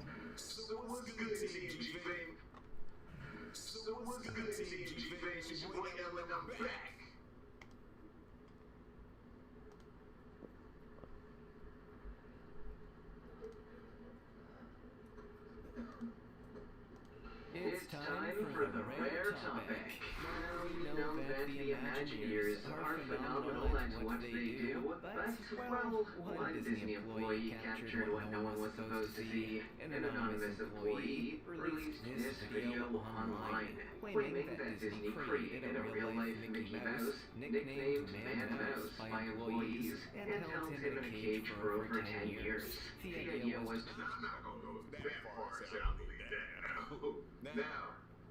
Now it has to be posted all over, and I don't believe that has happened, bro. I'm not riding with that one, because that would be everywhere. What? How's that? Even Disney couldn't recover from something like that. To create a fully mobile Mickey Mouse without needing electricity or people in costumes. But as you can see, well, it didn't really work, and the executives decided the Man Mouse could never be seen by the public. What do you think? Is this real, or is it a big, disturbing hoax? Comment down below with the hashtag #RareTopic, and let us know your opinion about the Man Mouse. With that said, let's keep things moving. Number 19, Sunday. Don't get get your hopes up, my friends. Black Sunday is not some Disney-centric money on all of your unnecessary products. Actually, it has nothing to do with purchasing stuff or even Thanksgiving. Black Sunday was the nickname that Walt himself gave to one of the best and most complicated days of his life, the opening of Disneyland. In 1955, Disneyland finally opened in Orange County. The opening day did not go according to plan. Not at all. Only media and special guests were invited to the opening event, but over half of the 28,000 people who turned out brought counterfeit tickets to gain entry. Even worse, the 101-degree weather, brutal traffic jams, and a local plumber strike had turned such a joyous occasion into a headache. Vendors ran out of food, the freshly... Still like that to this day. Ooh, at Disney, bro, that heat with the long lines. Yeah, it'll be a long. I told him it'll be a long time before I went there. Such a joyous occasion into a headache. Vendors ran out of food, the freshly poured asphalt was absorbing people's shoes, and eventually a Casley forced Fantasyland, Adventureland, and Frontierland to close. Not good. As if none of this was bad enough, the whole thing was being captured and broadcast live by ABC, and that coverage was no better. Guests were tripping over equipment, audio was all over the place, and even Disney couldn't get its words out. Black Sunday was brutal, and it didn't bode well for Disneyland, but I think it's safe to say nobody noticed. Number 18, Nemo Murders. And now it's time for a PSA. Movies are not real. Everybody knows this to some degree, but it's worth mentioning because while much of the information that comes from Pixar movies is accurate, capes are dangerous, for example, a lot of it, which is how we got to the Big Fish genocide of the mid-2000s. After the release of Finding Nemo in 2003, Pixar was celebrating yet another huge success in its filmography. Remember, we're still many years away from Cars 2, so up to this point, Pixar was on a streak of excellent movies. No offense to Cars 2, obviously, but, however, the impact of Finding Nemo was so great that kids began taking the worst possible messages from it and flushing their fish down the toilet. The reason for doing that? In the movie, one character tells Nemo that all drains lead to the ocean. You can see how we got here right. That's actually not true. Flushed fish generally don't make it to the ocean. In fact, if they make it at all, they'll just end up in the dank, murky, and pretty gross sewer system. You can only imagine how many dead fish found their way into the sewer system in 2004. Ugh. Number 7. I mean, come on, man. I've watched that movie. I don't know how many times my kid made me watch that movie. You know, I venture to say thousands of times we watched that movie. Bro, I never, and he never took that, you know what I mean? Like, I don't know, man, but I can see how that could happen. But I don't think nobody expected people to kids to do that, though. That's something you gotta take into consideration, though. That's crazy. 13. Last words. If you were Walt Disney and you were there on your deathbed looking back at your life, you'd be pretty proud, right? I mean, there's Disneyland and movies and the Oscars. He basically built a one-man empire, so it may surprise you to know that he wasn't thinking about any of that at the time. He was thinking of Kurt Russell. Yeah, the actor. According to people who were present at the time, Walt Disney's last spoken words on this earth were the words, Kurt Russell. Hence, no, nobody actually knows why. Now we know that Walt didn't just somehow predict that Kurt Russell would be a huge star. They knew one another. Kurt was just a child at the time, having worked on a couple of cheesy Disney movies. But as to why exactly Walt was thinking of Kurt in his final moments, that's anybody's guess. The most common theory is that Disney was simply in the middle of imagining another story, and in that story, Kurt Russell would have been the perfect choice for the lead. Of course, this is all speculation, and even Kurt Russell doesn't quite know why anybody would think of him in their final moments. Number 16. Secret Apartment. So much of Disneyland is a secret or hidden or just not common knowledge. So much of it comes back to Walt himself with his love of mischief and secrets. For a long time, nobody knew that he had a secret apartment. And it was right out in the open the whole time. On the second floor of the Main Street Firehouse, Disney designed. That's a good one. Because you know what? Like, somebody else is somebody else just speaking to. I also want my secret to really hide out the way myself, and then so I was running with that same time, like, what was you doing there? What was going on? Did you need to see? Or somebody else knows what's going on? Did you not trust people? You had a place to take care of. Well, I'm not gonna put TCs out there, but what made you try to see it? There's some registered that say it.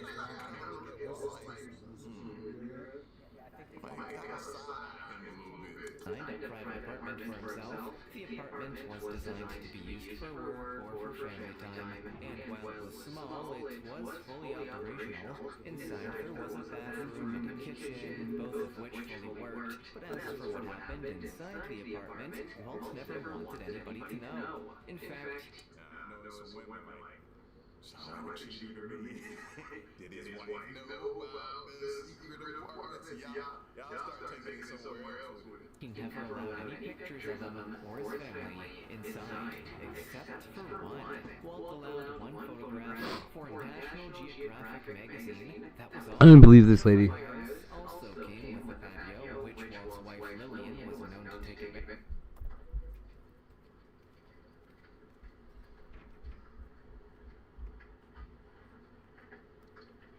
I'll be honest, if I find a girl attractive, then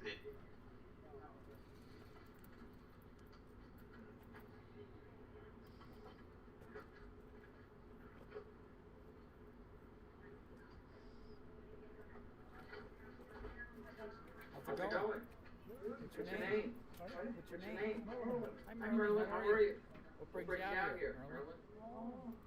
So you take a picture, you got lunchbox. What you got in the lunchbox? Food? Sausage and cheese? No, thank you. Where are you from, Merlin? You're walk home? Oh, I got to say.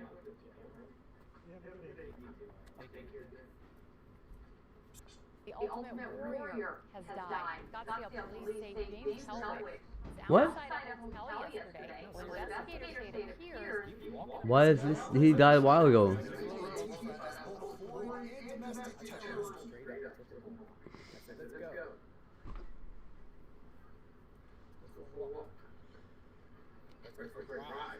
Hey, buddy.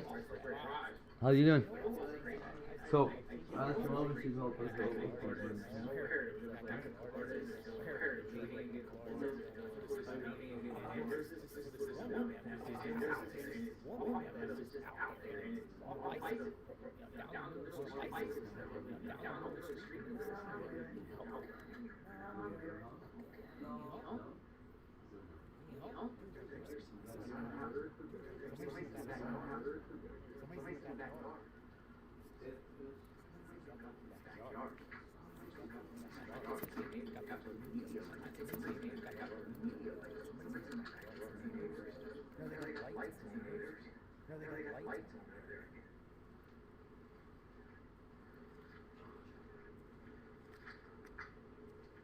Somebody's back there. Somebody's back there.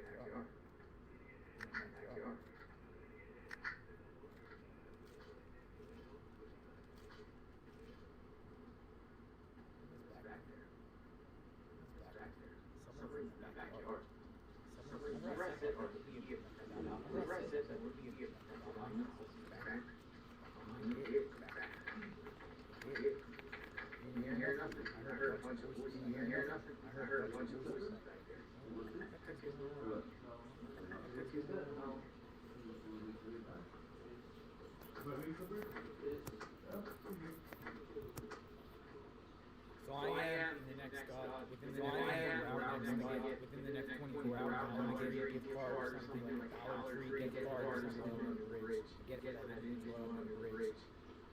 something for the dogs or something. Maybe something for the dogs or something. Gives it dog food or something. Gives it dog food or something.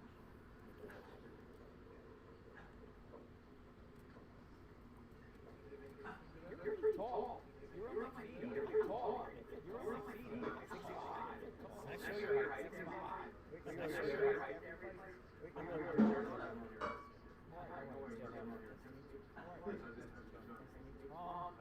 Pretty much no activity. Pretty much no activity. You've been around for a while. You've been around for a while. Your guys are going door to door. Your guys are going door to door.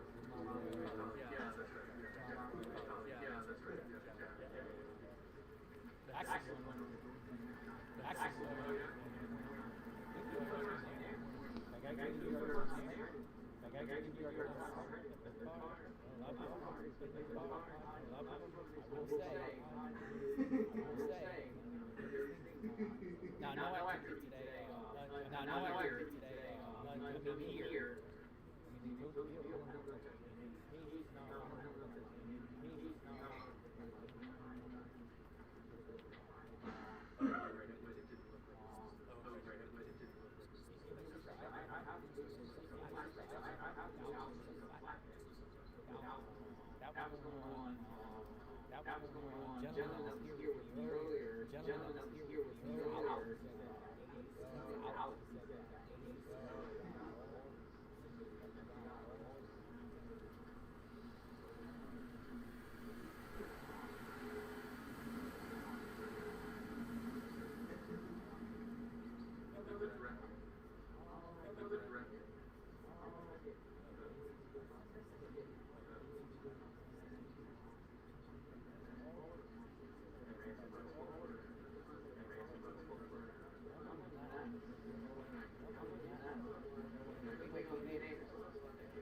speaking to the New York Times. Speaking to the New York Times. Power press. The subject of works for the New York Times. Power press. The subject of today's video is Jake Perry, a plumber from Texas who became something of a local celebrity for adopting hundreds of cats that are New York Times Reddit. They're here. New York Times goes door to door. They went in around that other guy's neighborhood. They were the first one there the morning after me.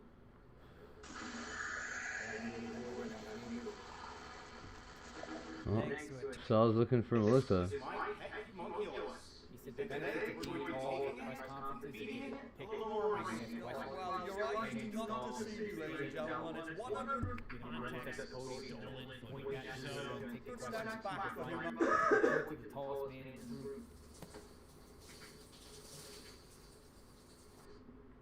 This is something strange is happening in the Utah desert. First appeared in 1902, this strange gap in the earth has only gotten bigger over time, and it's not alone. This is the Terrazzo, designed in 1970 by Apollo, and a full set costs $99,000. For 24,000 euros, Wow, what? This is the Terrazzo, designed in 1970 by Apollo, and a full set costs $99,000. For 24,000 For what? What if I could just build it myself? Because while no one online says exactly how it's made, seemingly it's comprised of that and a mysterious subliminal ring that may or may not be connected. So it can be that right? Because in the past years, I've been building my home by building the craziest designer furniture I can't afford at just a fraction of the cost. I think if you're going to risk it all for the sake of DIY, you might as well be now. That's a great way to do it. Yes. Plus, with over 60 years of building experience, he's the one guy I trust to help me pull off these projects. So can we become the first creators to fully rebuild the $24,000 Terrazzo sofa so it's just as good as one you find in a high-end furniture store? And even more importantly, can you do it all for under $1,000? Well, let's find out. But this video doesn't actually start with building the Terrazzo sofa at all. It starts with World War II. Such a stupid lie. From 1919 to 1933, the interior design industry had been thriving, with the heart of furniture manufacturing and design being Bauhaus School in Weimar, Germany. That is, until Nazis took control and the entire design movement was completely erased. Designers and manufacturers Am I in the past? like weapons and propaganda for well over a decade. Then 1945 hits, and after a decade, the war is finally over. As a result, in comes a completely new era of cool young designers. They push boundaries with all new design styles, have access to all new materials, pieces stop trying to disappear into rooms and start becoming the room. And with the radical modernism movement, in comes the it girl of design, the Dude Sofa. And ultimately, that's what I set out to build 18 weeks ago. Not the Terrazzo sofa. And I quickly learned that that was our first mistake, because this is one piece of furniture that you're actually not allowed to rebuild, and I learned that the hard way. So way back in October, after weeks of research and reverse engineering this build, Kevin and I officially started. We ended up getting bits of plywood and had 6 of them cut into 2 squares. Plus we got a handful. Why aren't you allowed to build? You're allowed to build it. You're not allowed to sell it. $500. And honestly, for the next 2.5 months, this project completely took over my life until December came. And one random morning, I woke up to some devastating news. I think it's safe to say I just got some heartbreaking news because I woke up 30 minutes ago to a cease and desist on this project. So basically, what I've been working on the past few months of my life is just dead. I guess first things first, we should probably call Kevin, let him know. Hey, good morning, how are you? Fortunately, we stopped what we're currently building because I got a cease and desist. We're still going to do a project, I just don't know what it's going to be yet, so we just need to pivot.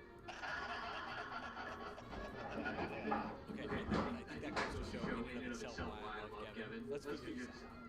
Now, overall, the terms are simple. Stop the build immediately, take apart the sofa, and delete the series. And the worst part is that this makes sense. I really look up to Pierre Pullen as a designer, and if his estate doesn't want someone recreating his work, that's totally fair. I ended up spending a few days disassembling the sofa, and luckily dropped the cake. And sure, I could have thrown in the towel here, but these builds were never really about making the coolest sofa. Upon reflection, they're really just about spending time with Kevin and getting invaluable one-on-one experience from a master craftsman. And that is the story of how the Terrazzo sofa was born. but we're already $500 into our $1,000 budget, which means buying more wood is completely off the table. So all we have to work with to build these mysterious 7 layers is scrap wood and whatever else I can salvage from the last project. And on paper, that should make this borderline impossible. Plus, the next issue is the dimensions, because when you try to look up this thing online, the only real information that exists is the footprint of the base. And after 3D printing this miniature model to help me visualize the dimensions of each layer, I guess that's where we start. Coincidentally, I had 2 pieces of plywood from Dune Sofa that just 1 inch bigger than these dimensions. So I just took that plywood and to give it some depth, I stacked 2x4s right in the middle, essentially turning this thing into a massive wooden pallet. Also possibly the heaviest pallets on planet Earth, but still, a wood pallet. And for the next 2 layers, honestly, I did the same exact thing. Eyeballing the terrazzo shape, cutting the corners down slightly, and inside of that plywood, stacking a bunch of 2x4s. Basically just building pallet after pallet, precise, not pretty, but structurally solid. At least until we ran out of the normal sheets of plywood. And trying to stitch together these asymmetrical, small pieces of wood found it more challenging than I anticipated. But here's what's interesting, and why I'm in the last video of building the living tower, I accidentally cut this entire section off of the frame. And in the moment, I assumed it was ruined, but as a last-ditch effort, I just threw a metal bracket. And then also built the that again. You did it at 12. Oh, let's go. Let's go. No. Okay, so that was a success. So from here, we ended up spending about 30 minutes taking the entire frame apart, cutting up every last piece of scrap wood, Well, that feels short. 3/4 inch spacers underneath each layer. Once the frame was officially locked in, it was And that guy saw. and for Kevin to really step into his element. The fabric out. And walking in with him was like walking in with the president. Now this is one of many Kevin's hole-in-the-wall spots. So our first goal was to find a fabric that really just screamed 1970s, and we went with a light brown corridor. Our only other goal was to find 2-inch hide-and-seek foam for the cushions. Though this randomly became the scariest video because when we saw the price, it was way higher than we anticipated. Wow. This is something that I never would have considered. He negotiates, and not in a cringe sort of way, in a calm and experienced, I know what this should cost, and somehow he got that price down, like way down. So we're looking at 15 yards of fabric, 17 yards of batting, and 20 yards of foam for a couple $100, but it seems like everywhere we go, Kevin knows a guy or knows a place that can give us a steal of a discount. So we're going to take quite the long drive back home and then finish this build up. All right. To Rhode Island we go. Then back at home, each layer of frame follows the same 3-step process. Up first, the foam. We use an electric carving knife to sculpt the foam to match each wooden layer. Every angle, every curve, every side, just cut it out and hot glued it down. And next up is the fabric. Same idea. We lay the fabric right over the foam, trace the shape, and cut long strips outward to side. And step 3 is the sewing, but that's all Kevin. The sewing, we're going to do a 5/8 I love it. on all of these sides, and then you have to do a whole bunch of so face to face, Matt's already cut this for me, makes it so much easier. The pins are just hold in place so it doesn't. When Joann's was going out of business, they had for 10 cents a 1970 slap bracelet. Took the slap bracelet and I put a piece of Velcro onto the back. I sewed it down, and I have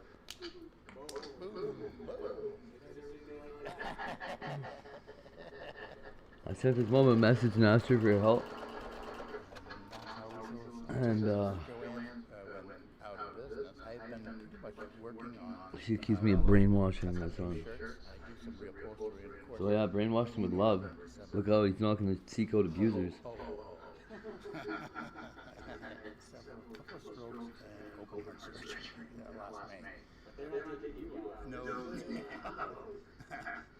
It's really classically pretty.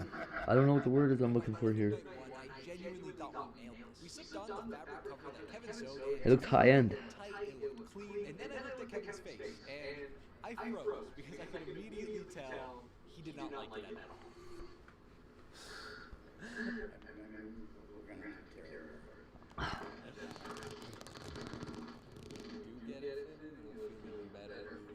So it's actually good. And for as devastated as I was in that moment, I was spitting back. See, they don't need to be thick enough to just cover the foam. They need to also wrap around underneath each layer. I don't know, man, if that's arrogance or what it is. Negligent is what it is. Negligent.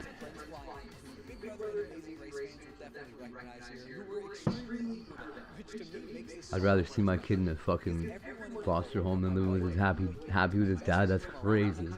Had handlers, but for the next 2 weeks, Kevin came over every single morning, and we worked on this thing from sun up. I didn't even tell you what the fuck she said on Valentine's Day. We were already switching out our sewing machine, so Kevin invited me over for a quick. I don't think I ever will, honestly. I messed up the clause. How she would even try to reason with me after it, she said, oh, I don't know. Start making garments on the sewing table. Just doing buttons and buttonholes right now on this machine. Then I bring it over to this machine and I serve the... It's a beautiful Santa Claus outfit.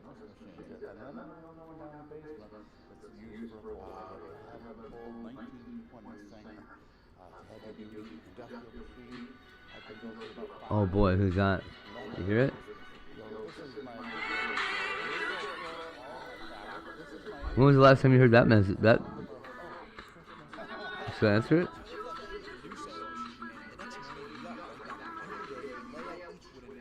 Hello?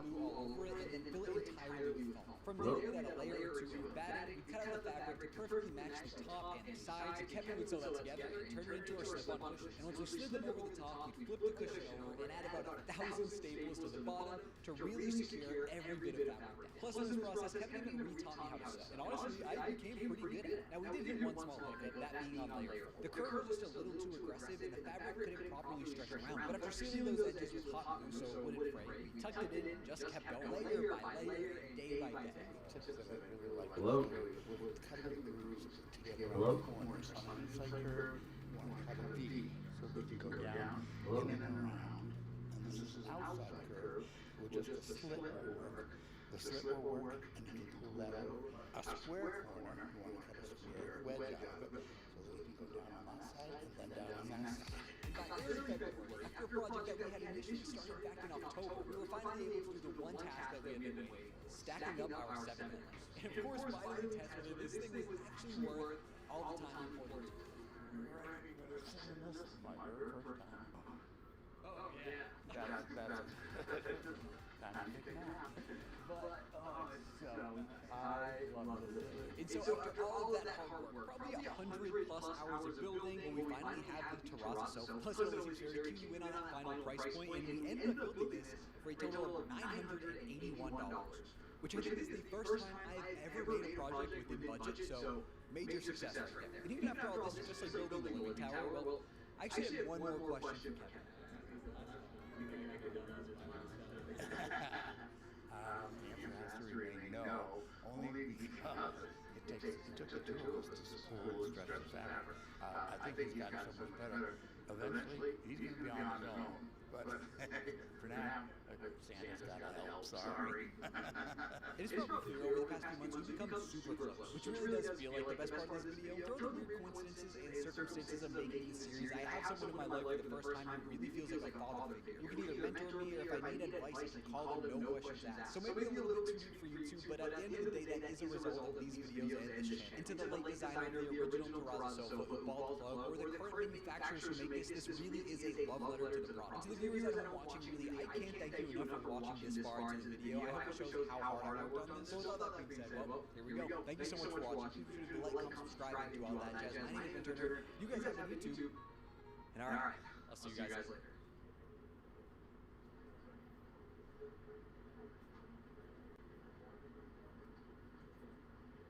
In the UK, they just launched a new political party? Wait, what? Let me pull this up. I see if I can find it. I ain't seen this at all. I'm launching wait, this is 126,000 likes? I've chosen to speak to you today from the farm because places like this represent what proper Britain is about. Hard work, responsibility, effort, duty, stewardship. This is the England I know, and this is the England that I love. I really gotta say, this is absolute order. He's just wearing normal clothes. On a farm, you don't think in election cycles or headlines or polling.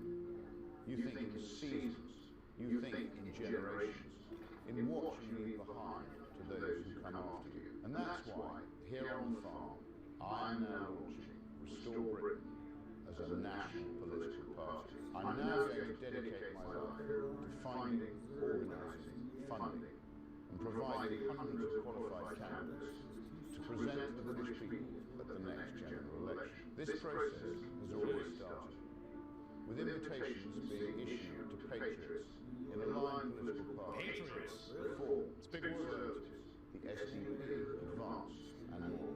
In local politics, we will work in partnership with localised political parties, such as Great Yarmouth First, that have the best interests of their residents at heart, combining our forces at the next general election. The men and women standing for Restore in that election will not be politicians.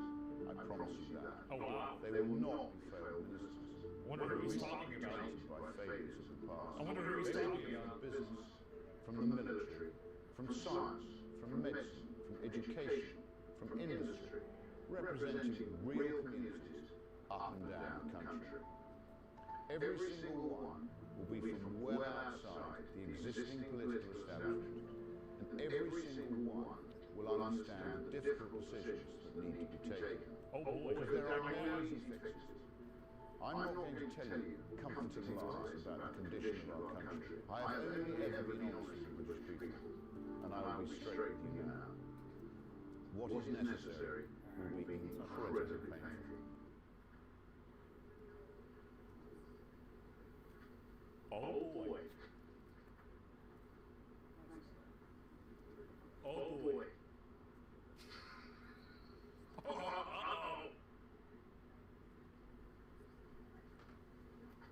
But for the first time in a very long time, voters will have a genuine alternative, which is truth You call it? I said it. of what now has been done. The first priority is to control who comes to our country. First priority. Yeah, we haven't done that in a while. All right, here we go, folks. Here we go. It's finally happening. Yeah, this is it. Oh my God. And yes, what a fucking legend. This is insane. I was wondering why they haven't done this before. Well, now it's happening. Here we go. And more importantly, who stays in our country. Oh boy. Everyone around the world wants Phoenix. Restore Britain will not just stop mass immigration. We will reverse it. Baltimore, Hampshire, Tennessee, Indiana, Tucson, Wisconsin, Ohio, Chicago, Scotland, Denmark, Maryland, New York, Florida, Colorado, Kansas, Ireland. This is insane. Yes. She's called so she could try and yell at him and tell him that he wants to go to her house. Yeah, bro, like God. Like I was expecting, I'm gonna be honest, I was expecting, you know, it's gonna be your traditional British way of life slop. No. This guy's talking fucking real shit. She tried to tell him your dad makes you not want to come see me. He goes, no.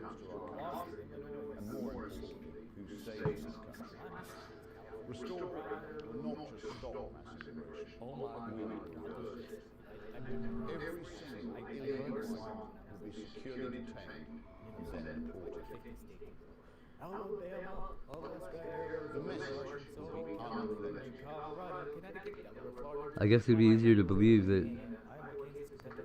If you're in this country without Sorry about that shot. you will be removed. For the foreseeable future, far more peoples leave Britain than arrive. Holy fucking shit. That's our thing? Well, hey, it's a great idea. They should use it. This is amazing.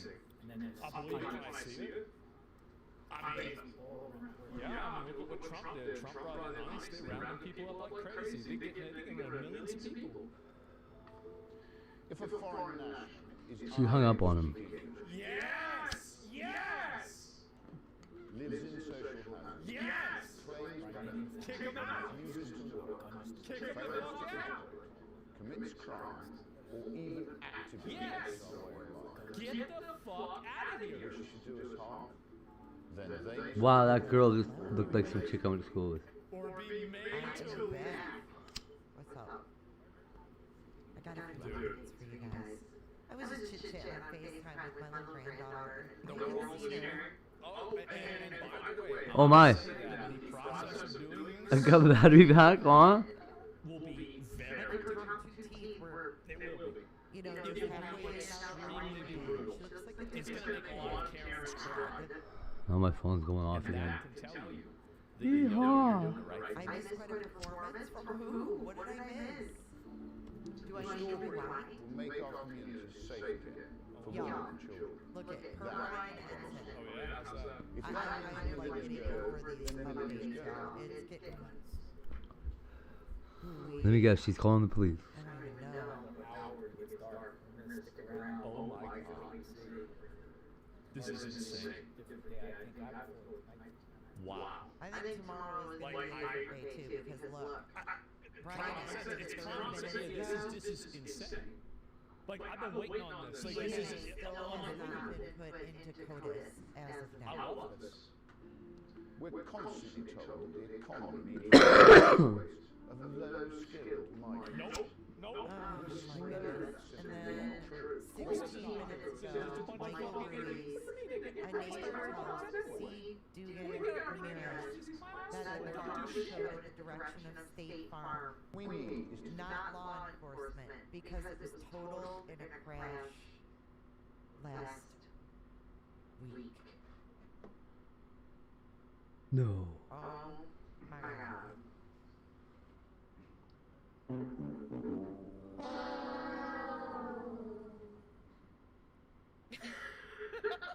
The car was towed in the direction of State Farm? That's funny.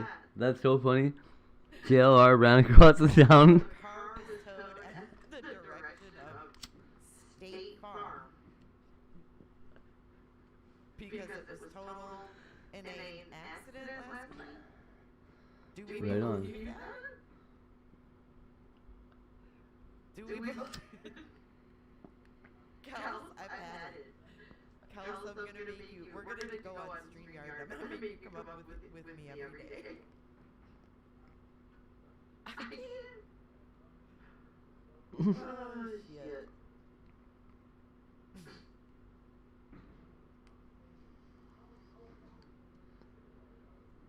So like some fucking fluke. 21 minutes ago. His mom's not gonna lend us that money tomorrow tonight, but An FBI official She said could. Fox News Digital, the DNA from the glove at the Nancy Guthrie case is still undergoing quality control at the sheriff's private lab in Florida.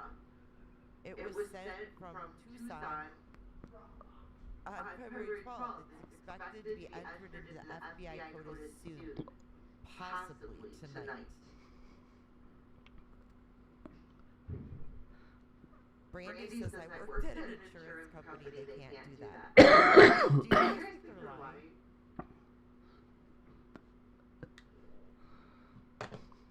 It's just getting a little bit weird. Quality control, like what? The whole weekend?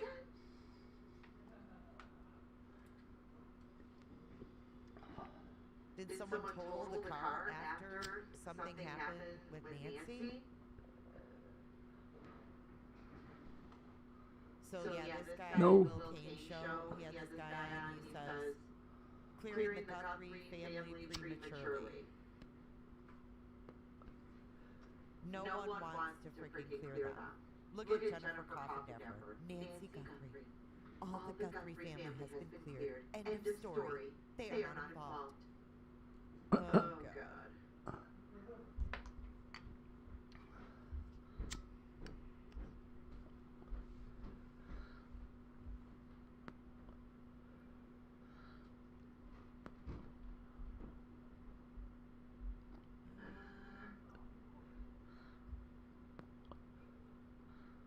Oh, here's another one.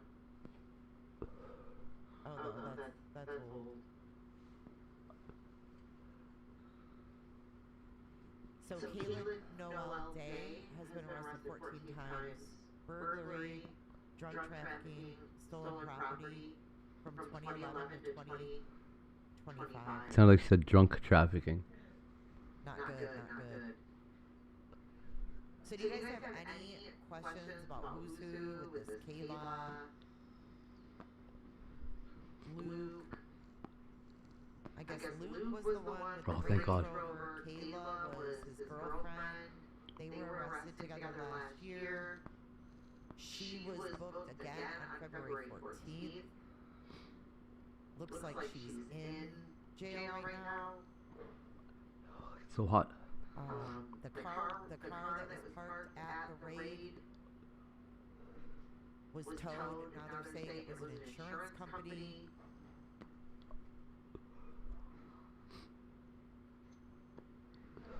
She was the girlfriend of Luke, or is. So hot. I I don't have to check know my the nose. date. I have no connection to the Guthries. I couldn't find any connection between any of these people and the Guthries. But I didn't do a family tree either.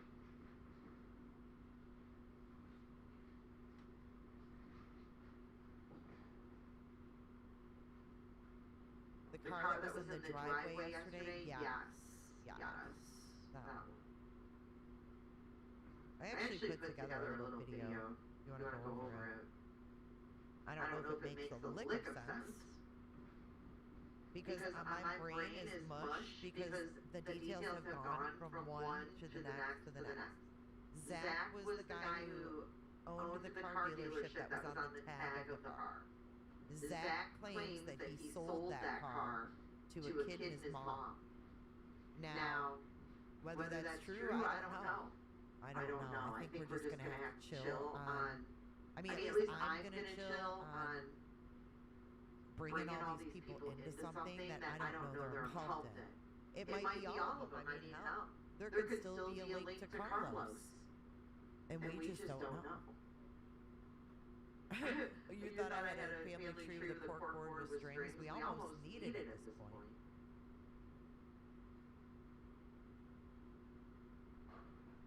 I think I got screwed up with Kayla and I started saying Kyle. I don't even know. But it's Luke and Kayla, and then it was the other boy and the mother that were at home, right? They were at the house when the raid happened. And this Luke guy was at the Culvers and the Range Rover. Does that make sense? And then some people did some sleuthing today and found that this Kayla had a record and was actually booked into the county jail on the 14th and is being held without bond. So it's really strange, right? But all of this is strange because we're only getting bits and pieces, and those bits and pieces aren't really meant for us. And thank you guys so much for 121,000 subscribers. You guys are amazing. This is just getting frustrating. I can't believe it's been 2 weeks. We're literally on Tulsa. I don't know where they took the Range Rover as evidence. They like sealed it with tape and everything. So I don't know if they had weapons in there. I don't know. Remember they covered up the back? You like how I say Kayla? Has there been proof of an Uber, says Southern Ish. That's another thing we talked about. No, there really hasn't.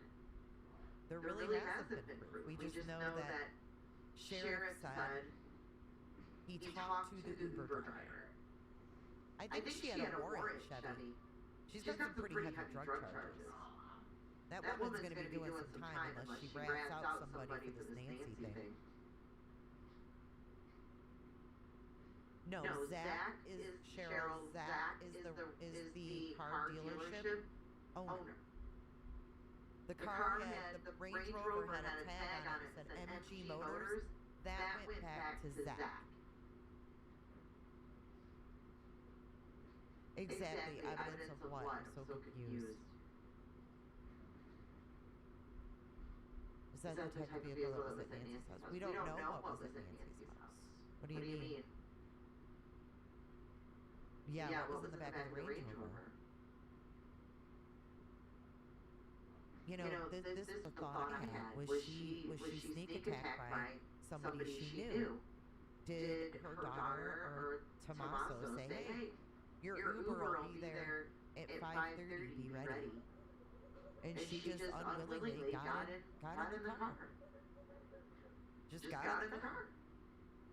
I don't know. What's up, Linz? Good to see you today. I'm just waiting for this video to upload so I can show you. And again, the timeline they gave us is so weird.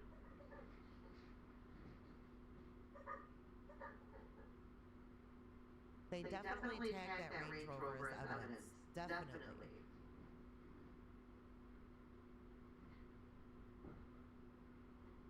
There was something. And these two had been picked up for drugs before. So in 2025, when Kayla and Luke were picked up, Oh, that's wild. they were spotted. I didn't know they canceled bingo games got rained out. And the officers saw drug paraphernalia through the window, and then pulled them over and found guns and like those Suboxone strips and bag and tag. I'm not even looking at any more of these messages. They're just, I want. Me. I gave birth to him. Okay. Right? But then when we got the Nest video, we didn't have any time stamps on it. So it's really hard to say. Said you for 9 months. If they're just trying to, you know, I don't know. fool somebody by using a different timeline, I'm just not sure. Hey, Jenny.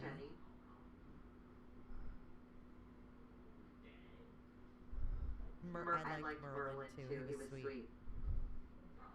I used to have him. I still have him. She's got this thing in her head that I'm fucking chasing after her. I'm so tired of this shit. You would think that maybe, you know, the Uber driver would come out and say, hey, I was the Uber driver. You know, like I thought about it. If we got back together, I wouldn't even wouldn't go anywhere near her. I can't imagine anybody wanting to. I don't know, man. At 9:40, whatever, 9:48 or whatever. Then we heard it was Tommaso. And then the sheriff was like, we'll just leave it as family. Who wants to be close with somebody that tries to fucking emotionally abuse you every time they turn around? Hey Sid, what's up? Clips of Savannah from Good Morning America last night. And it seems that when they were younger, they had, not only after her dad died, was her mom kind of on her own taking care of her kids, but her cousin who has Down syndrome and his mother moved in. So, and then we know they lived in Tucson. So does she still have extended family in the area? We haven't heard. And there's a lot of Guthries in the area. There's even a road called Guthrie. They were red, but I had the blue one. I think mine was like the Merlin Plus. Well, it sounds like his mom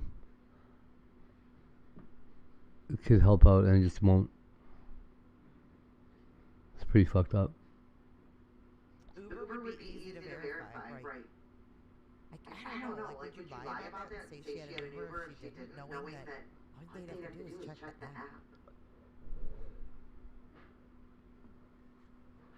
Where'd you see that, Kat? Where'd you see that the FBI is checking gun stores?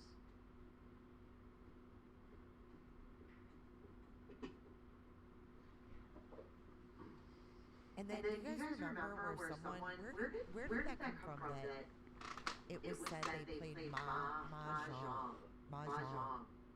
on that night? Who said that?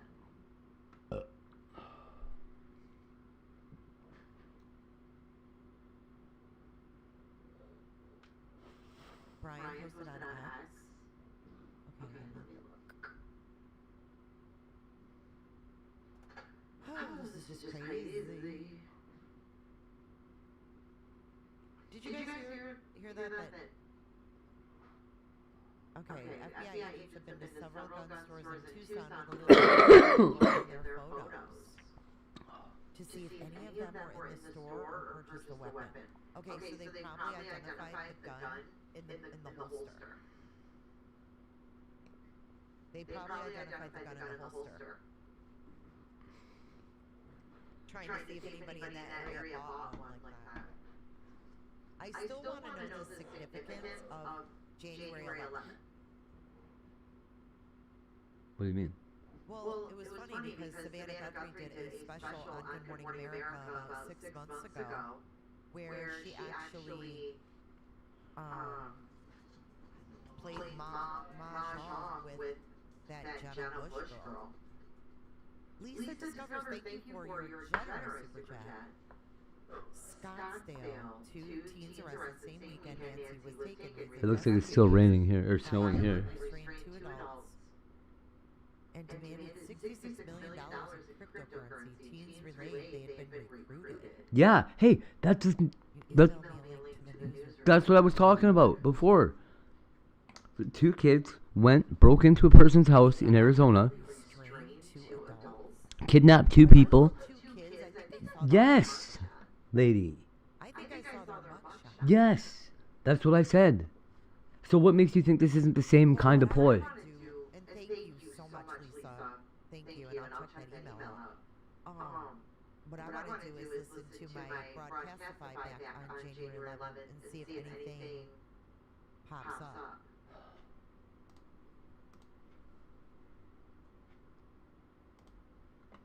That January 11th sticks in my head. I'll give you guys the link to the article that she sent. Let me pull it up.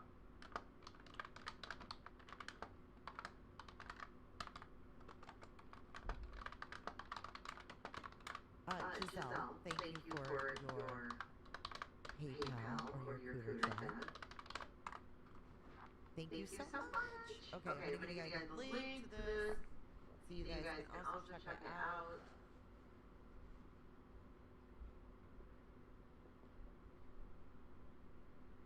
I don't see it. Did you send it today? Oh, here it is. Here it is. It's a YouTube video. Okay, it's a YouTube video. I can play it. Hold on. And then we'll watch the Luke Kayla. What's this all about? Oh, look.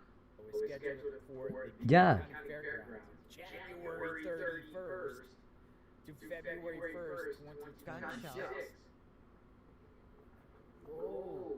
Woo, gun shows. Maybe the perp bought the gun right before committing the crime on the same day. That's ridiculous. On the 31st? Could that be possible? I guess it could. I guess it could be People say possible. the gun means nothing, so maybe you use the gun to lure the victim out. What? That's a little weird. Does that mean that Nancy was, do you think Nancy was shot? Or do you think that was just a tool? Or do you think that was just used as a tool to control her? They would have said she was shot. What do you guys think? I think they would have said she was shot. Weird. Okay. Good evening. Thank you for being with us live at 5. I'm Scott Hennessy. Beth and CJ are off tonight. 2 teens from San Luis Obispo County were arrested in Scottsdale, Arizona, accused of a home invasion and a plot to steal millions in cryptocurrency. News Channel reporter Jared Zinn is live in San Luis Obispo. Jared, investigators say these teens were recruited for this shocking crime online. The 2 teens from freaking California were recruited. Yes. Why? Why? It's amazing. 4 days later, people start hearing this. Good evening, Scott. That's right. One of the teens lives in Slow and attended San Luis Obispo. People must have thought I was crazy. The other lives in Morro Bay. What the fuck's that guy talking about? Teens told Arizona authorities after their arrest that the 2 had only just met. And they went and did this kidnapping together. Arizona. At first, he didn't think much of this blue car in the background of his ring camera footage from Saturday. I had no idea they were connected to the crime that happened here. Just down the street, Slow County teens Jackson Sullivan and Skylar Lapel, disguised as delivery drivers, allegedly forced their way into a home. Investigators say they violently restrained 2 adults and demanded $66 million in cryptocurrency. The 3rd resident managed to call police. The police work was really impressive. They were pounding the pavement, doing old school gumshoe police detective work, knocking on doors, letting neighbors know what was happening. The teens fled and after a pursuit hit a dead end and were arrested. Once in custody, the teens told Arizona authorities they had only just met each other. many of them have lived here for 15, 20 years, and they mentioned that this is the first time they could remember something like this happening. Unidentified characters known as Red and 8 allegedly sent Red and Sullivan 8. Pell messages on the app Signal, Smooth. telling them to go to Arizona with funds to purchase supplies so they could pose as delivery drivers. It's certainly eye-opening, and it's also incredible the way that different pieces of evidence will be pieced together. Officials at San Luis Obispo High School have confirmed that Jackson Sullivan was a student. From what we can gather online, he played sports and wrote articles for the student newspaper. The teens are being held in Arizona and will be charged as adults on multiple felony charges, including kidnapping, burglary, criminal impersonation, and felony flight. Live in San Luis Obispo, I'm News Channel reporter. Damn, Scottsdale's big money though. They had someone targeted. Who did they target? Yeah, that's right. How come they're not saying you're the two I don't adults? because it's fucking connected. Jeez. It's crazy that nobody picked up on this yet. Unless they're being told to not connect them. It sure sounds connected.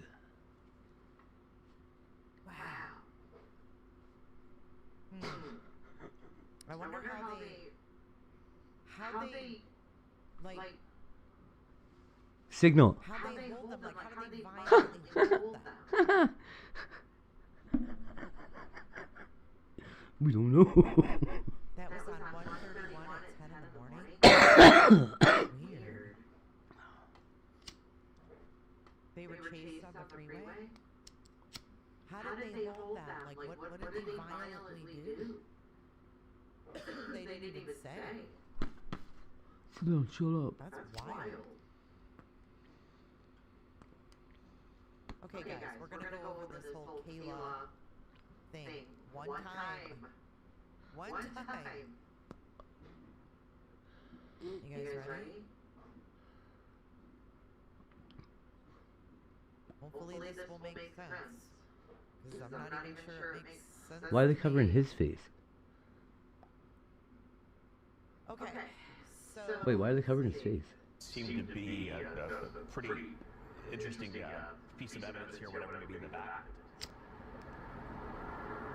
Definitely, yeah. You just moved over, so where we first started, we had just hopped out of the car just to get on this stream with you. We knew that you had this shot. Now we've made our way back over, and we're focusing our camera right now on the Range Rover, and you can see FBI agents are holding, like you said, this sort of tarp trash bag sort of... Okay, do you think they removed the airbag? Whatever they are looking The for, airbag? pulling out of the truck. So yeah, at this point, we can't see... I think they cut the airbags out. ...on this car and making it pretty clear that they don't want the people around them to see what they are doing. This was on, okay, so this was on February the 14th. This was at the Culvers. And this is the Range Rover incident where we saw the man detained in the handcuffs. And his Range Rover was impounded, essentially. They put the evidence tape on it and everything else. So now the next thing we're going to hear about is an incident that happened the night that Nancy went missing. Except the only thing that doesn't jive is with the timeline right now that we have. We were told at 2 a.m. Nancy's pacemaker had a spike in heart rate. But then we were told to disconnect it at 2:28 a.m. Well, at 2 a.m., the following happened and was reported on dispatch. At or pulling out of... They are doing. This was on X, and it says, so this is disturbing. It happened shortly after Nancy Guthrie's pacemaker stopped. Whew. Again. Oh, wow. Totally unrelated, just That's crazy beautiful. timing. Look at this. This is from Tucson Police West Division. It says suspicious activity at West River Road and North Oracle Road. And it says it's going to be at Oracle and River. The caller is advising they saw a female out of a vehicle window screaming. Then it went southbound on Oracle. The vehicle was a dark gray or blue Chevy Malibu, no plates. Advised that the female was hanging out of the window, wearing all black, and the door was also open. This is the vehicle that was towed. Oh, This is what it looked like when Brian Ensign was there. that's the car. And then when JLR went by there Saturday, this tarp was not really even on the front anymore. It had been just covering the edge. But there's a bunch of different views of this car.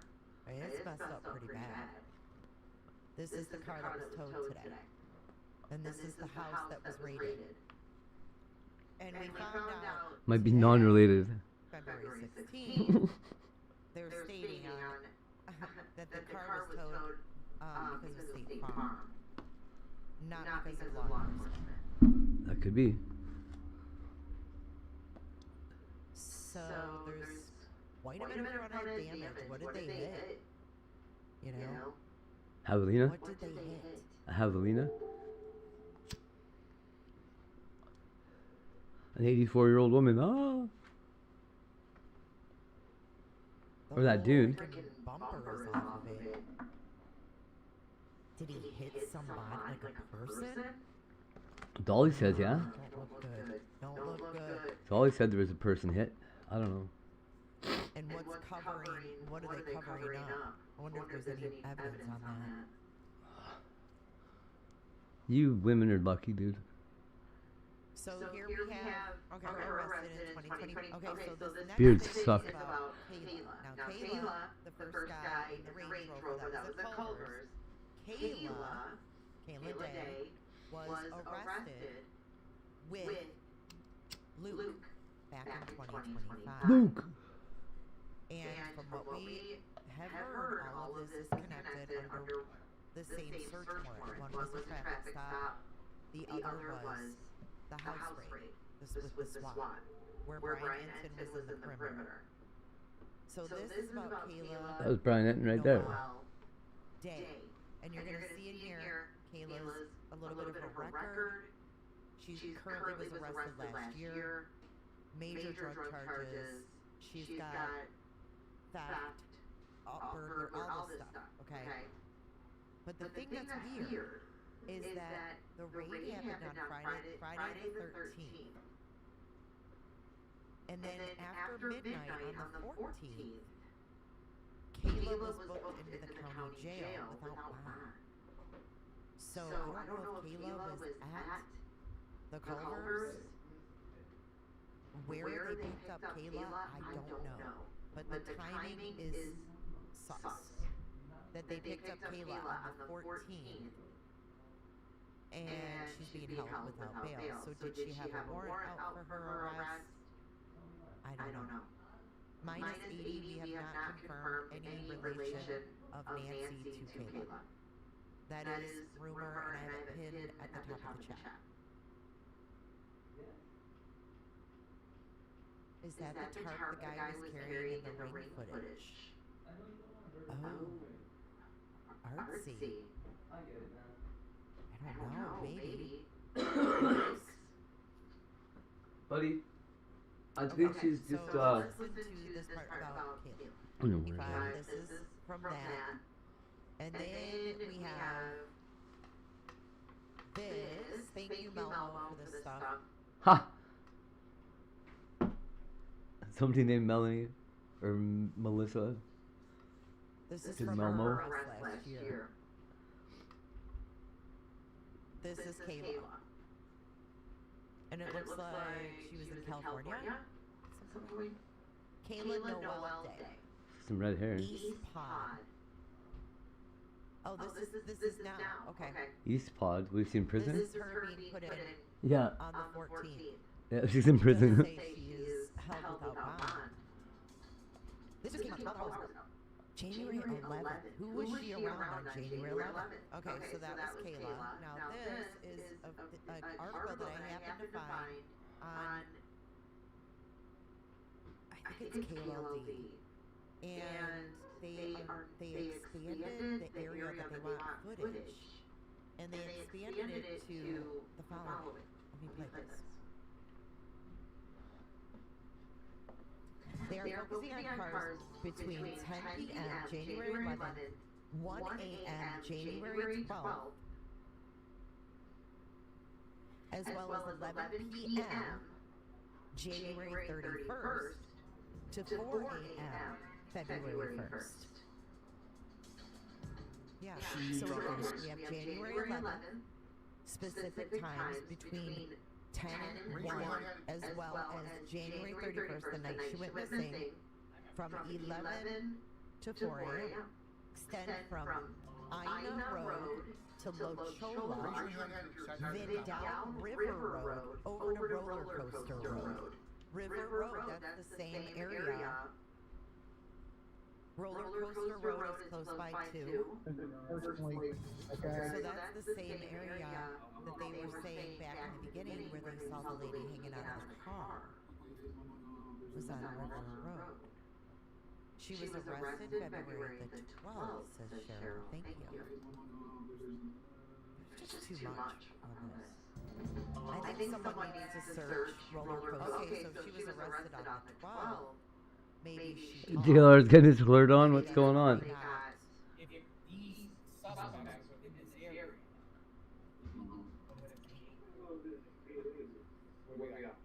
Oh, DLR's got...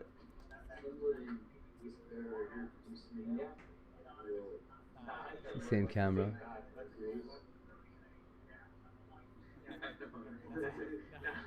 they're saying the guy that came over, these people are crazy online. Remember the guy that came with the hospital scrubs and made the flowers? They're saying it looks like...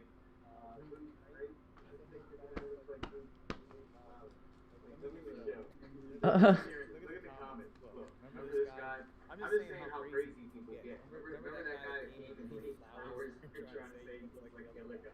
People are crazy, man. They're doing this in this, this is crazy. Whoa. I don't know, that's not it. It's not it. But it's, you know, What did the comments say? Let me see the comments. Comments.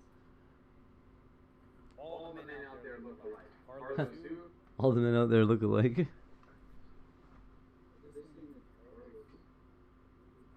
saying Carlos' son? Carlos' son? Apple Watch? Oh my god. Carlos. Apple Watch. Uh-oh, traffic jam.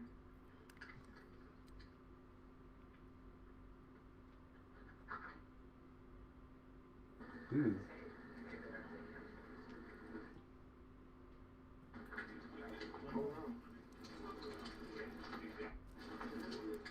Some major traffic jam here.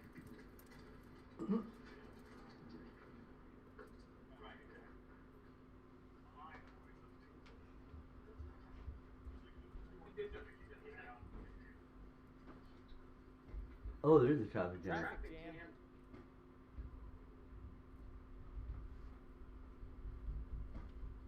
It's crazy how much extra space they got beside the road. And there's still a traffic jam.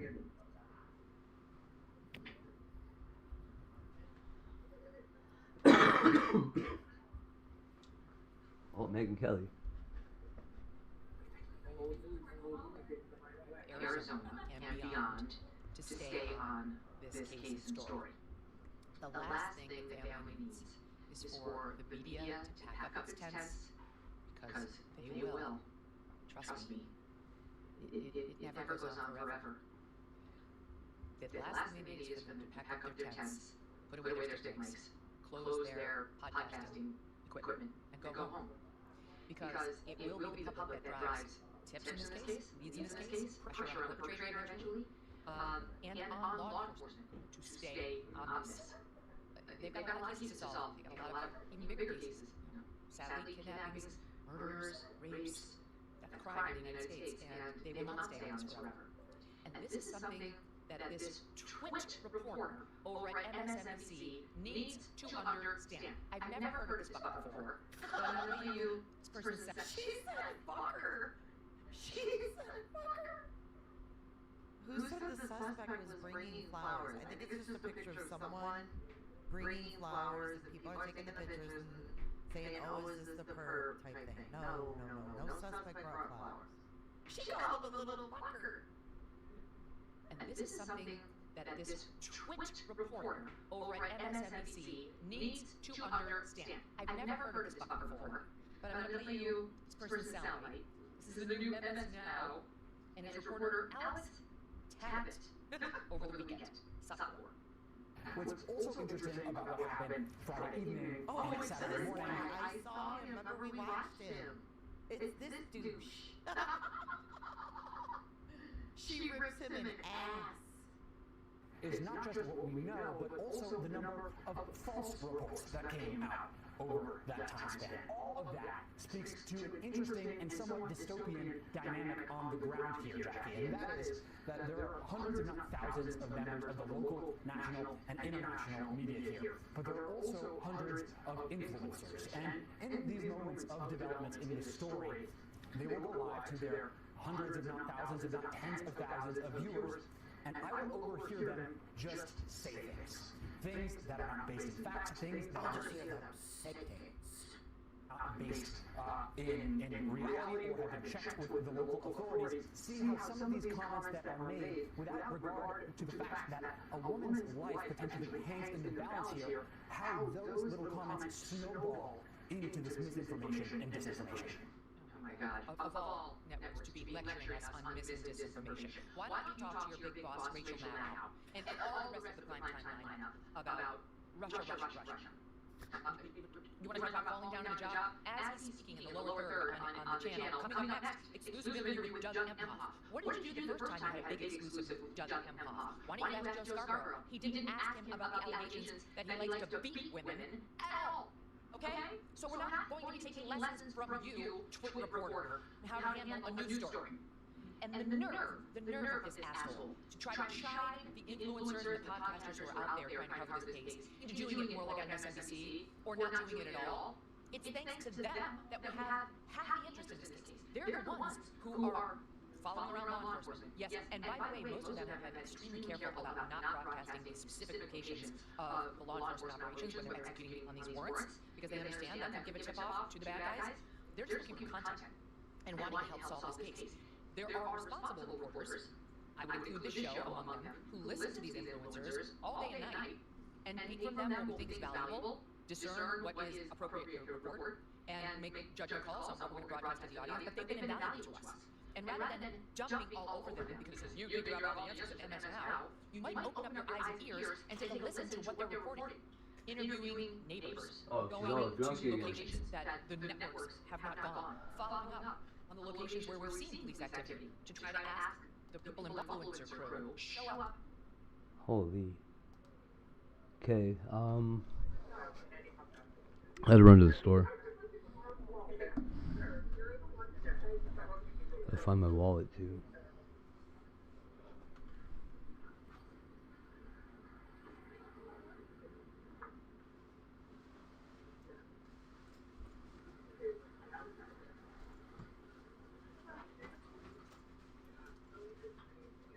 Pretty much the same as what I took last time.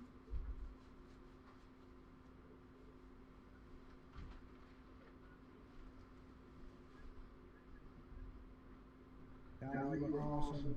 Says to me, Stuff. Thank you, Golly. How you do was worried about. you're using your,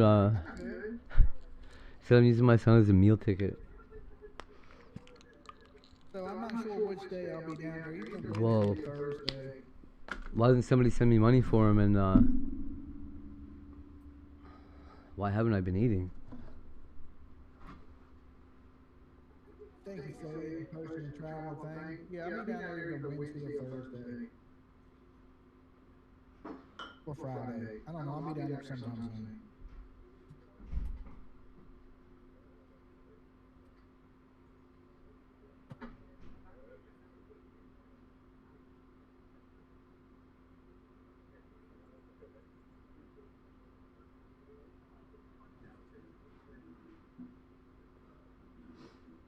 I know, right?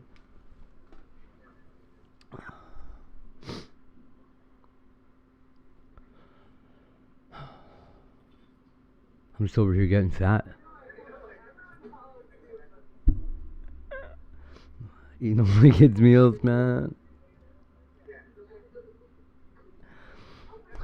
Fuck.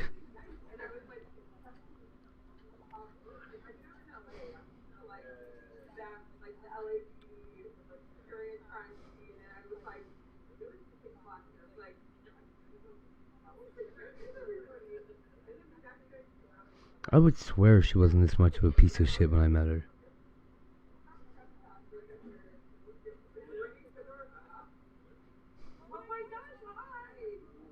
Maybe she was. I was just too busy waiting on her hand and foot because she was fucking pregnant to be like, oh, this fucking cunt's crazy. What a terrible word. Sorry, chat.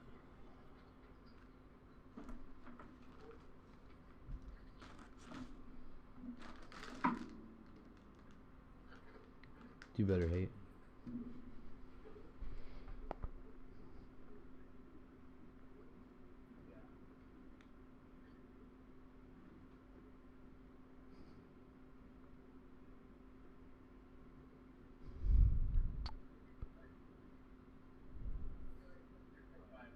It's so funny. Boots getting these cool little things. I already had the penguin in my drink. But it was a busted up snow penguin. I drank it all. I ran out of ice, so I used the snow from one of the penguins.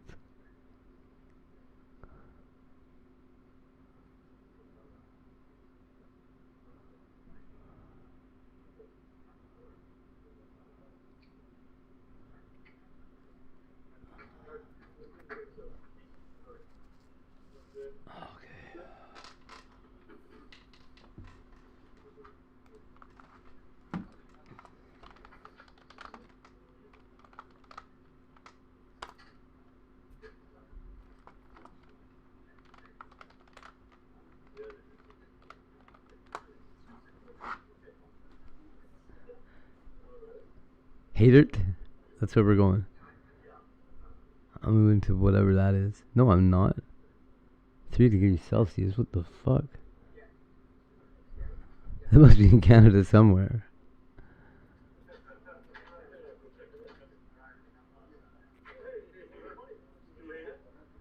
Merca. Hey.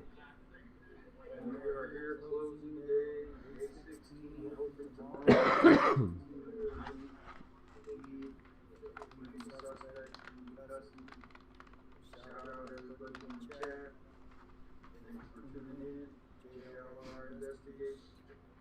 93% humidity. Whoa.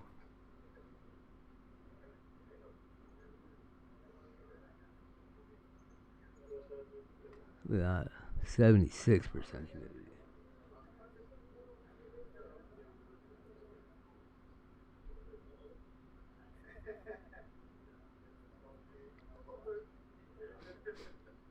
Is that what my nose is all in pain? I know, right? Oh, it was in one of those Caesars too. It was real penguin cannibalism.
I need those.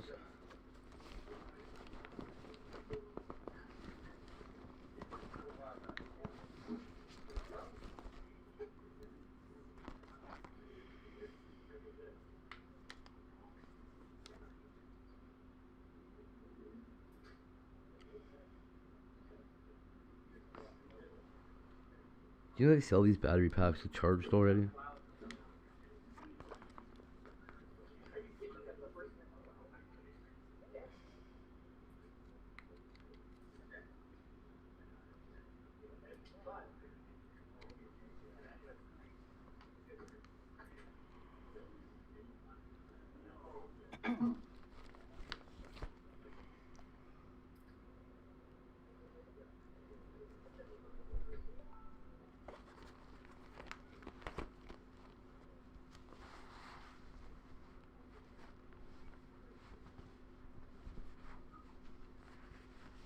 Elfig.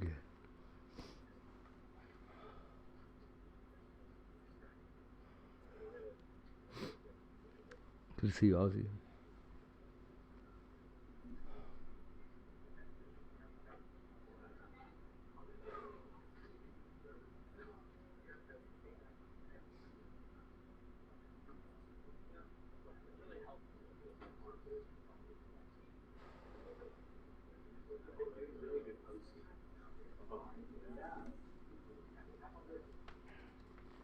Oh, I can't even do this. Boy, I was gonna be really disappointed in a second.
Oh, conspiracies are starting.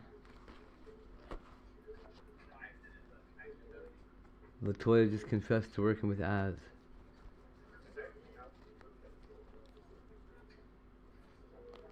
I gotta assume she meant Aussie girl.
Really? Sorry, Coach, I had to step away from the meeting. Talking about the first game. Everyone's doing their 5 o'clock news reports, their 6 o'clock news reports. see what's going on.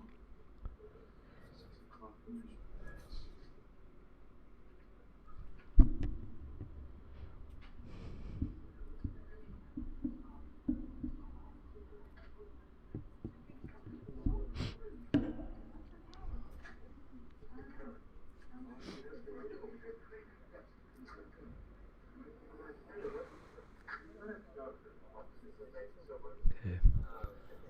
I'll be back in a minute.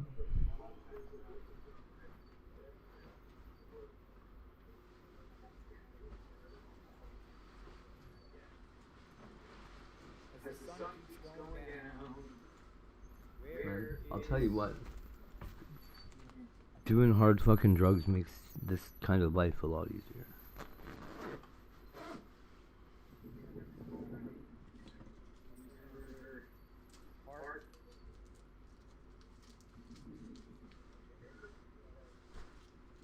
At least it seemed like it did. Back in the day. They found... Yep, probably, eh? The other 16 gloves that they're missing? Oh my god, there's more. Look how many flowers are here.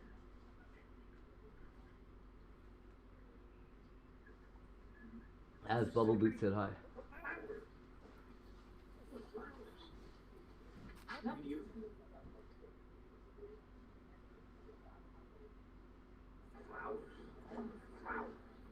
That's a nice flower. Look. Like a little angel.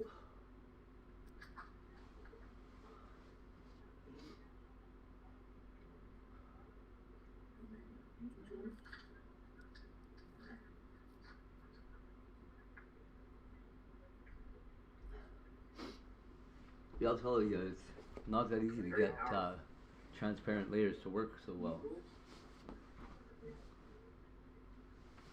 Somebody did a good job. They're probably from Discord. Discord's got an automatic sticker maker that does that.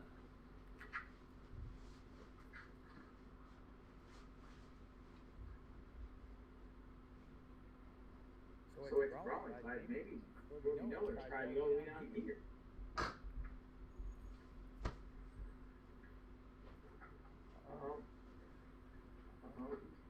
Ridiculous. The flowers. Look.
Read the cards. They say read the cards. They say read the cards.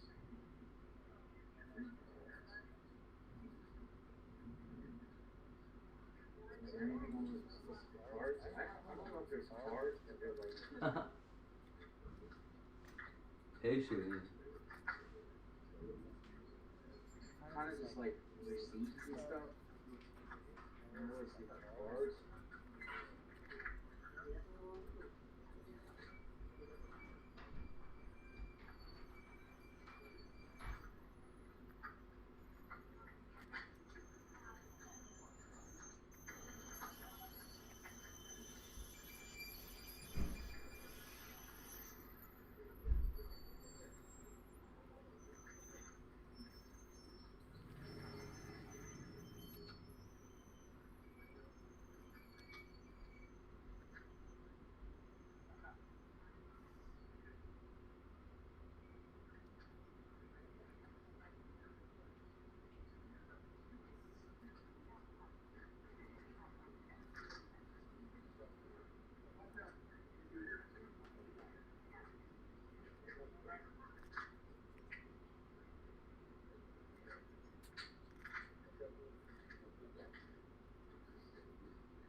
Sun's going down.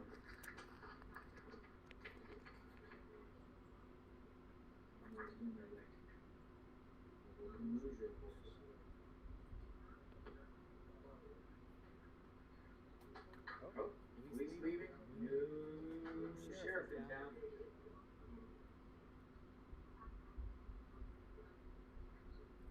New sheriff in town. They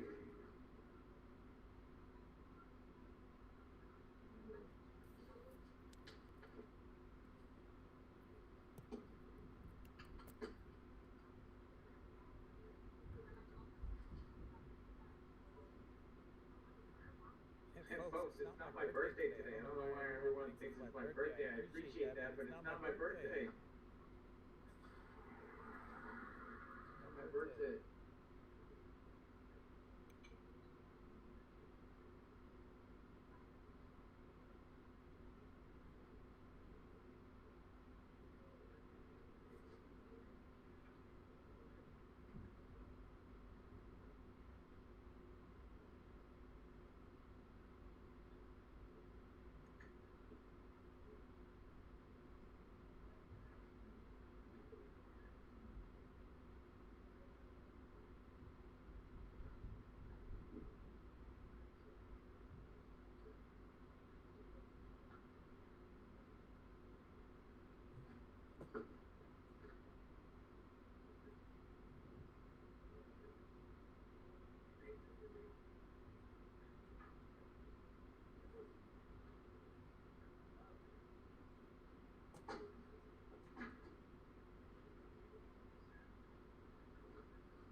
I know it's about me next. See you tomorrow. See ya.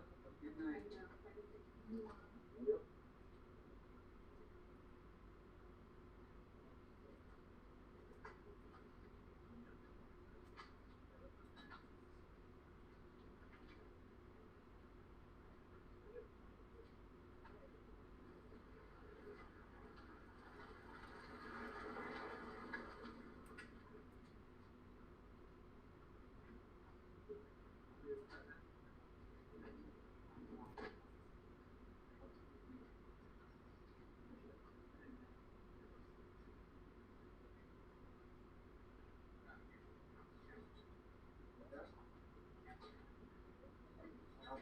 on your time?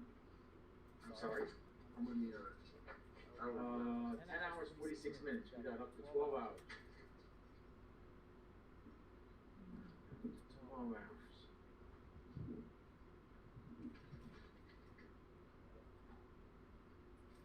As far as like taking their tents down. Media is taking their tents down. They're taking their tents down. Might rain tomorrow.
Winding down tonight.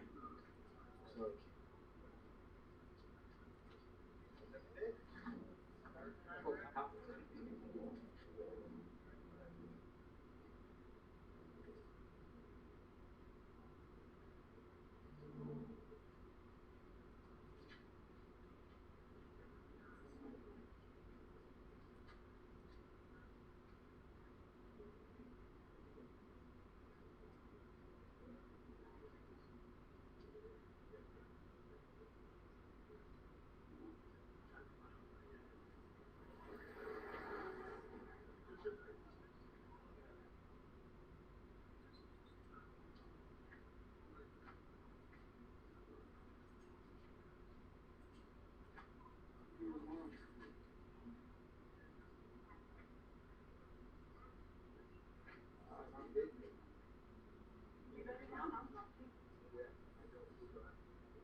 a chopper up there.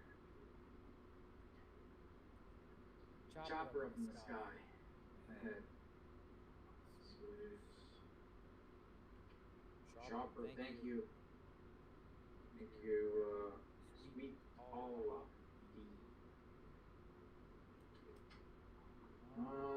That's interesting. There's a chopper up in the air and it's not coming up on flight radar.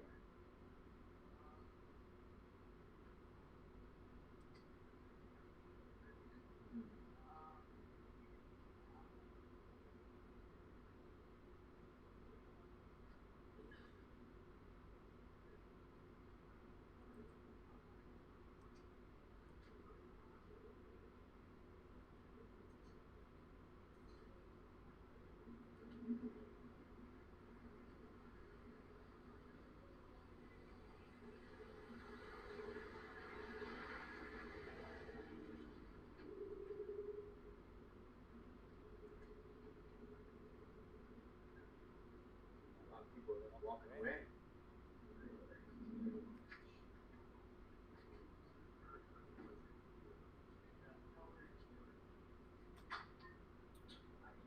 Weird that Asian flower guy didn't want to dodge you. He has spent over 30 minutes with the flower. Madeira Beach caregiver. He's actually a he keeps saying my name, JLR. He's a reporter for. He's a journalist. He's a photographer journalist for one of the might be the New York Post or something like that. So I've seen him in almost every scene I've been to in other cases. He's around. So he's actually a good dude. I've seen him down there in Porter. I've seen him there in upstate New York with the Charlotte Senna case. I've seen him in Moscow, Idaho. I've seen him other places too. He just takes pictures. I think he was taking pictures of my picture when I was doing the flower. I don't know. He's down at the border in North down the border. It's a nail in his truck. Can you use this to buy flowers from us? Oh, Jennifer, I'll look for yellow flowers, but please no one send me any money for flowers. But I'll look for some yellow flowers. I have to, within 24 hours, I have to go try to get a gift card for that homeless woman and her dog. Let me see if I can find some yellow flowers. Or possibly use one of those lures.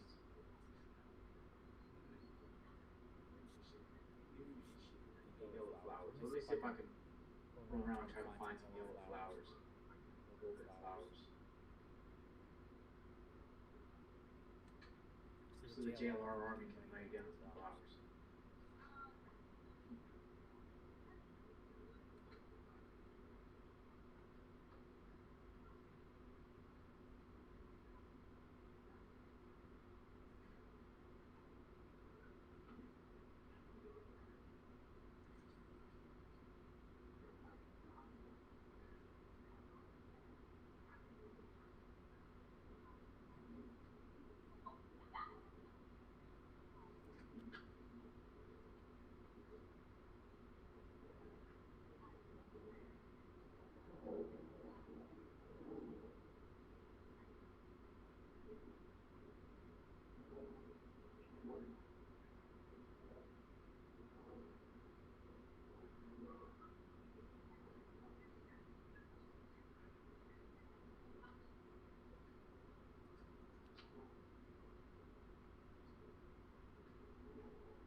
Outside the home.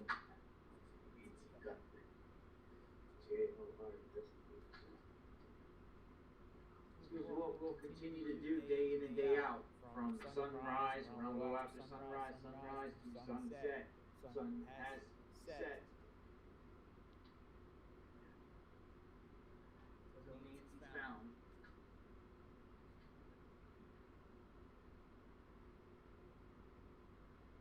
In the meantime, keep shooting your comments. Comments coming.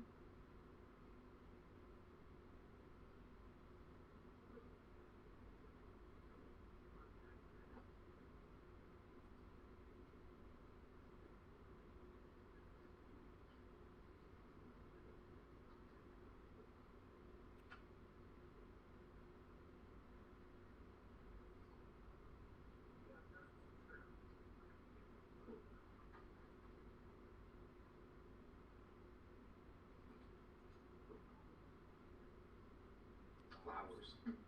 Flowers, flowers, flowers. Josh says flowers.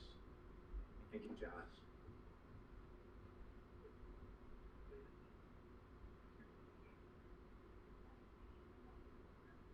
I mean, we could call one of those floors. Send flowers. Thank you, Sharon Crawford. We'll look into this over.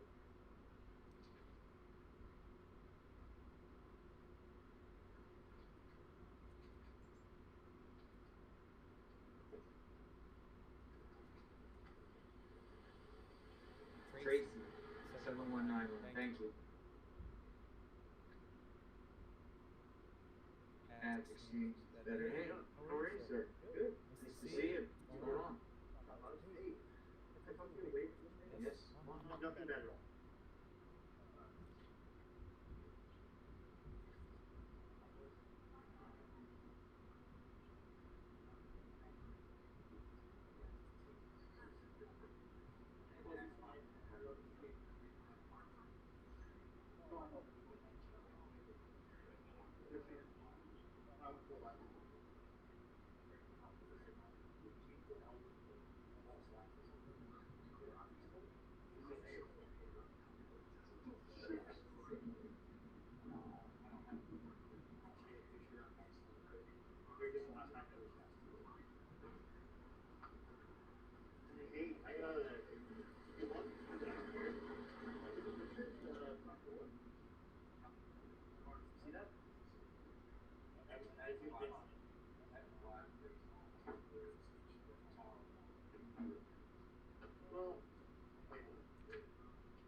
Okay. I'm back, my beautiful people. I had to take me a quick shower, get cleaned up.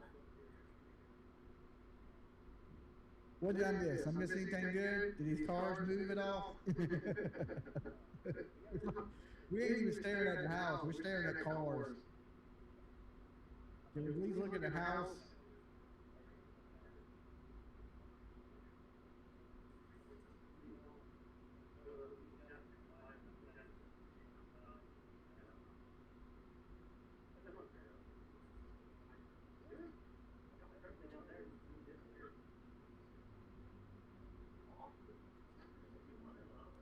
Ooh, you missed me coming in, Ray. Yeah, I'm on YouTube. I just put right where YouTube stream on. Oh, yes? Oh, yes.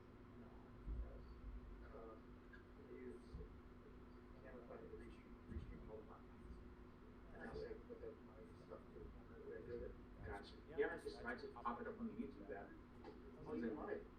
11 hours now. We just crossed 11 hours. Awesome, man. Congrats. Yeah. I mean, you know, you gotta get over for 12 hours. Yeah.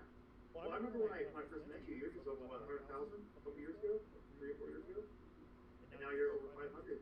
That's awesome, dude. Because it's working. I mean, just everyone wants to see, you know, what's on the ground. And to see what's going on the ground. Yeah, people still here. Well, we lost a couple hundred. Lives out there. Have you been anywhere? So since they said that the town was involved, they don't want to there's no point in they're not suspects. There's no point to sit in their house. Now I'll go there if something's going on. Yeah. Like something's going on, but as far as saying what's going to happen here, I mean, the house with the supposed SWAT. I said supposed, I don't know for a fact which house it was. I have an address everyone keeps giving me, but I don't have any pictures of SWAT teams at that address, like from the scene. I haven't seen any pictures from that night, except for some drone footage. There is? Okay, so that one was drug car, is it?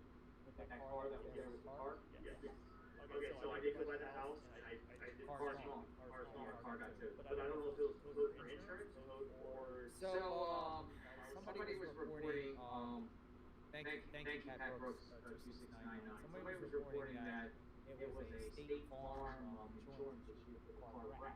The front of it was towed. Yeah, so that was coming from Michael Ruiz, so. We did, the way people sent me the video about it, there was no ball. Yeah. So I was probably just trying to get money. Yeah, I'm going to get the insurance going on it. trying to get it fixed. So just because it was code, just normal for code that we don't know why, we don't have enough information on it, obviously. Exactly, insurance. There's just I don't know. What's your plan for how long you're gonna be here? I don't know. Probably I'll do that throughout the week. So I figure it was a nice thing, and it was $9. So did you drive around at night in Tucson? Pretty much, yeah. Anything you see crazy in Tucson at night?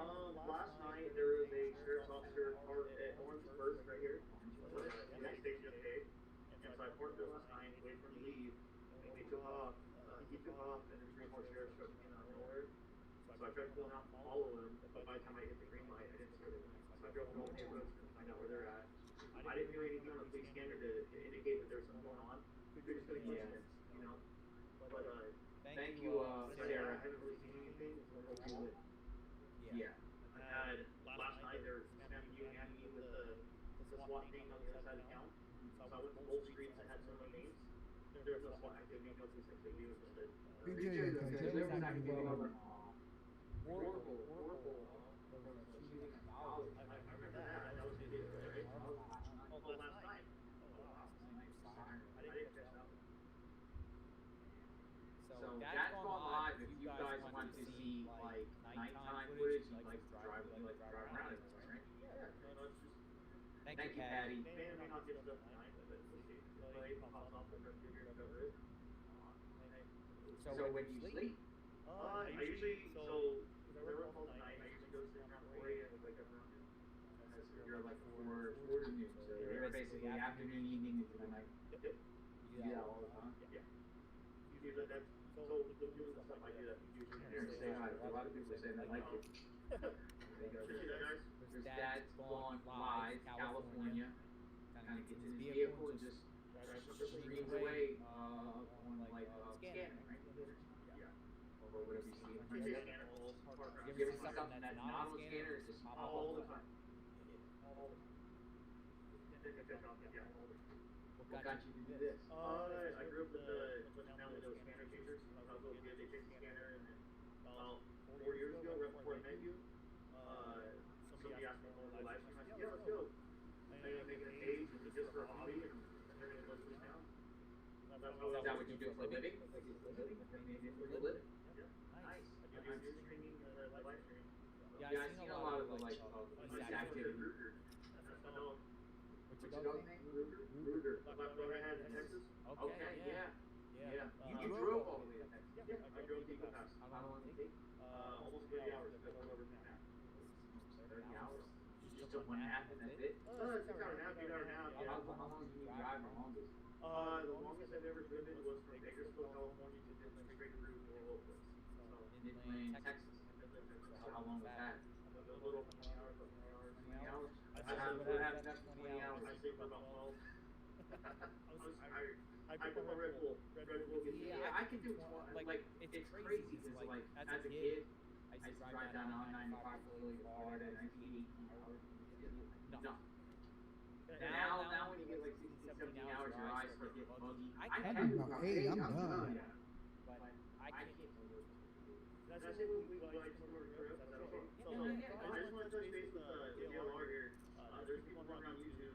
I think they come up with a lot of us. And, you know, just chatting. Remember in this chat earlier that people sent me screenshots. So I just wanted to figure out, hey, that's not in the chat. That's people make fake accounts pretending to be other streamers and go around.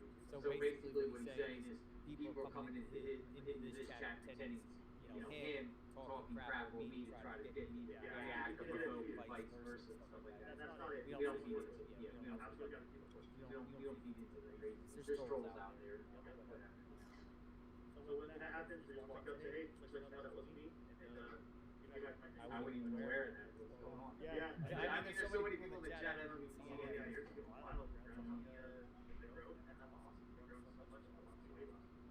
Yeah, Eagle Pass was wow, wasn't it? Yeah, Eagle Pass was something I've never seen before in my life. Just that whole. You're the only one I see here. I saw Eagle Pass too. Alright, we're back for street. Nice to see you. See you later. See you soon. That's online. And then texts. We were watching some stuff last night. I watch many YouTube channels, but I see a lot of the things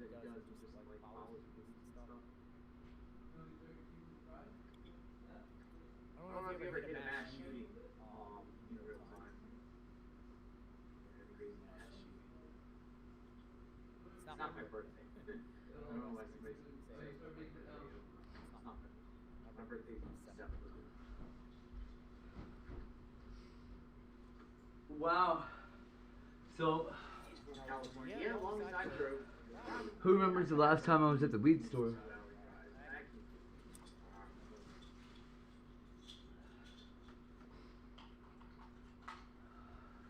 I can do 10 hours of time. I usually do about 3 hours at a time. Last time I was there, I was super freaked out because of how some guy was behaving in the store, if anybody remembers. And the guy was, it was all fucked up. I thought the guy was going to rob the store. He did. Oh, he tried.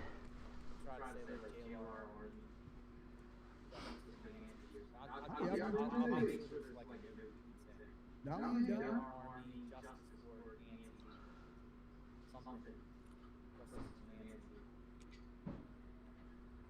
got one right by the airplane.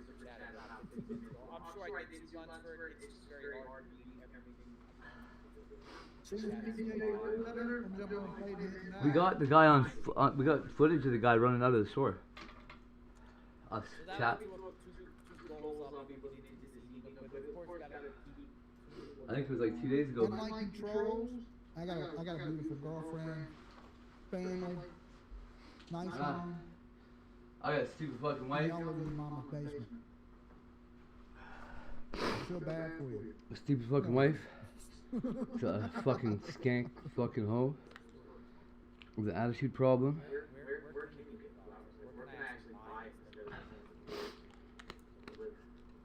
I'm not technically divorced, so I guess fuck off. Yes I am. I'm as fucking divorced as you can get without a fucking signature on a piece of paper.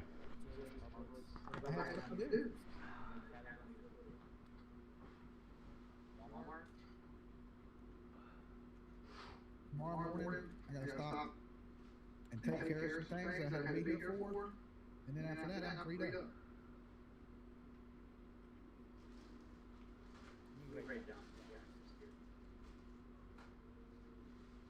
Basement moms.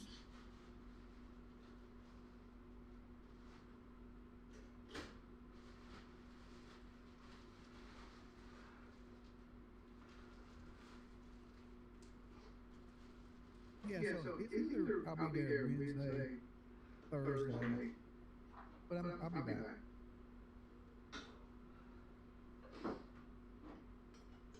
We're gonna do a panel show after this, where we discuss all the news, everything that went down today. What are the news? Matter of fact, I'm gonna PJ to set up all that stuff now. Hold on.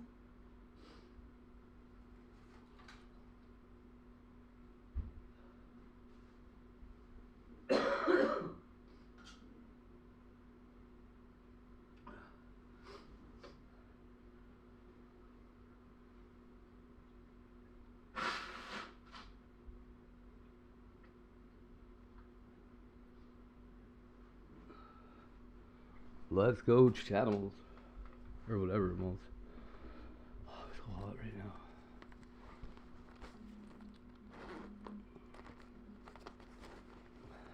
So then, this morning, too, a guy came in and tried to rob the girl that works there that remembers me. Girl. That chick. She's little, man. She's like 4'5". Okay, she's like 4'10".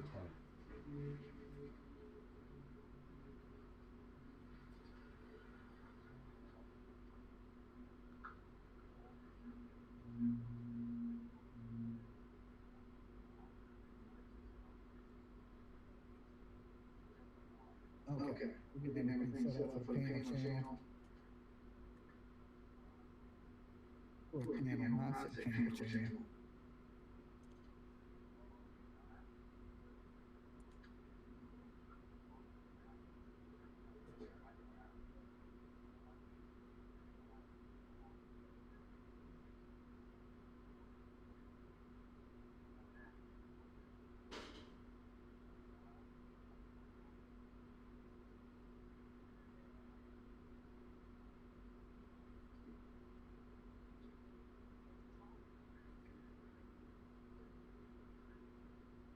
think they solve it. You know?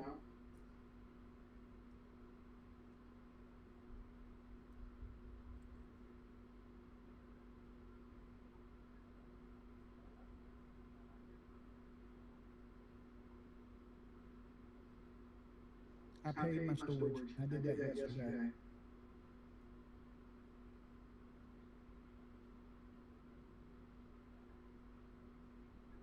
I got one more thing to take care of tomorrow and clear it back up.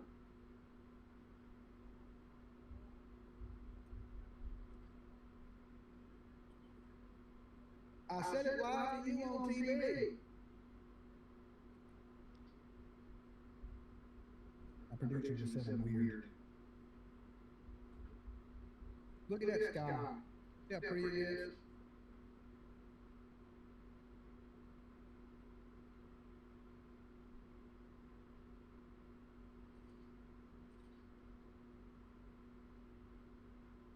We're a small channel. We're not JLR. JLR has 500,000 people. We don't. We have the crowd one here. Hello. If you don't like it, you don't have to watch. It's like everything's winding down out here. We didn't twist your arm and tell you to come here.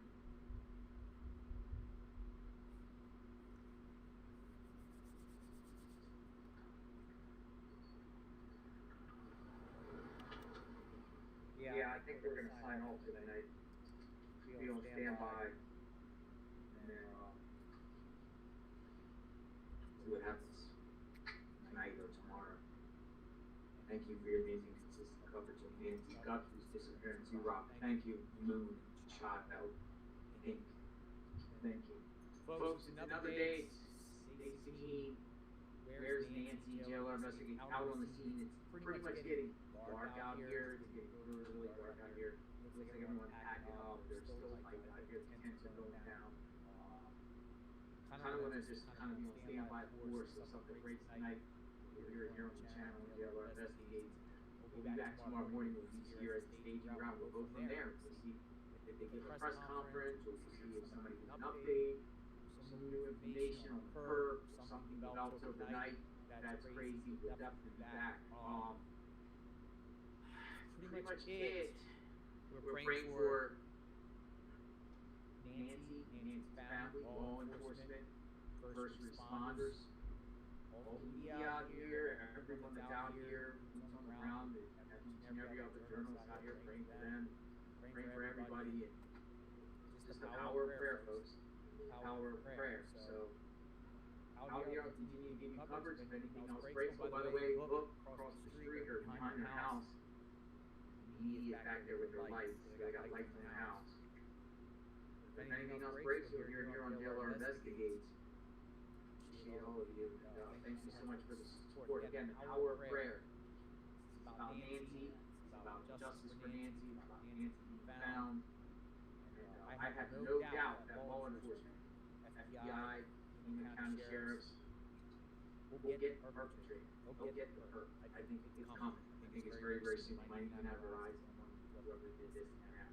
Alright, folks, we covered breaking news, boots on the ground 24/7, 365, JLR Investigates. It gets dark, so I'll sign off.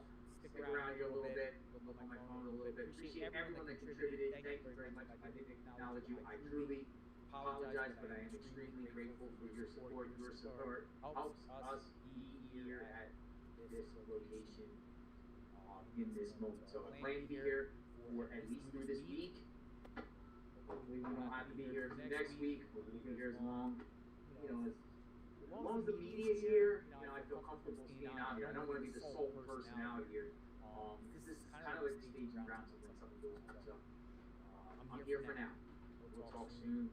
Until next time, everyone. Lily, be safe out there. What's going on here? Soon something pops up. Everyone investigates. Thanks for watching, folks.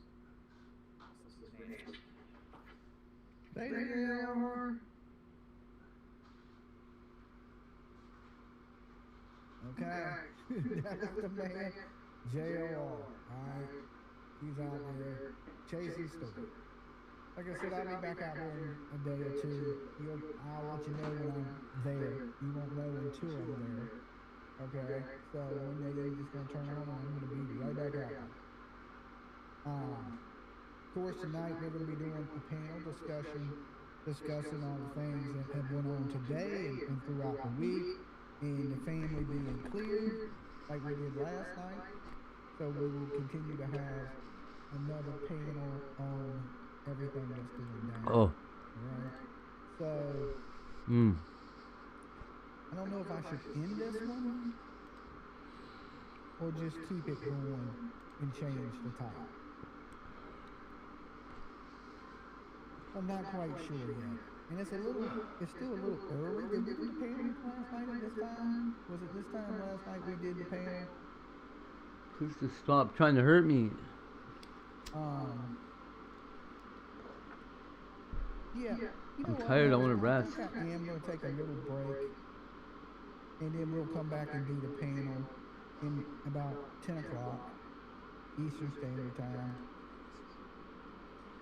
So, Okay, so then it's possible that Bitcoin investment was Western I wouldn't read anything into this. Okay, so if the suggestion that money was paid may not necessarily be the case. Is that what you're saying? Correct. Who's suggesting that money was paid? When you watch the camera, the video that was sent out yesterday, does it make sense for you as to why the FBI would give you this image? Wow, this guy's a dork. Not give us the image of the camera being ripped away. And based on some inside reporting, it's been suggested that whoever was standing in front of that door took the doorbell camera with them. It seems to me if they were familiar with that house, they would have known there was a camera there when they approached it. This whole idea about taking these flowers and sticking over the camera lens, it seems a little foolhardy to me. And if you're right, Excuse me. Conspiracy going crazy over Gizzy? Ghislaine Maxwell. Okay, the meticulous nature of that first individual.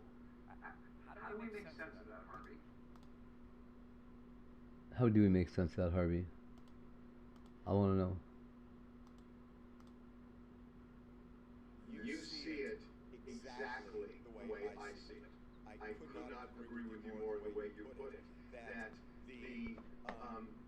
just the thought that went into this letter doesn't match somebody coming up fully disguised, knowing that they don't want to be seen, and not even thinking, gee, people have these cameras on their door. You know, you don't have to even have keys per door or property to just make an assumption. Yeah, just assume she's got one. Have a camera like that, and you should be ready to somehow block it.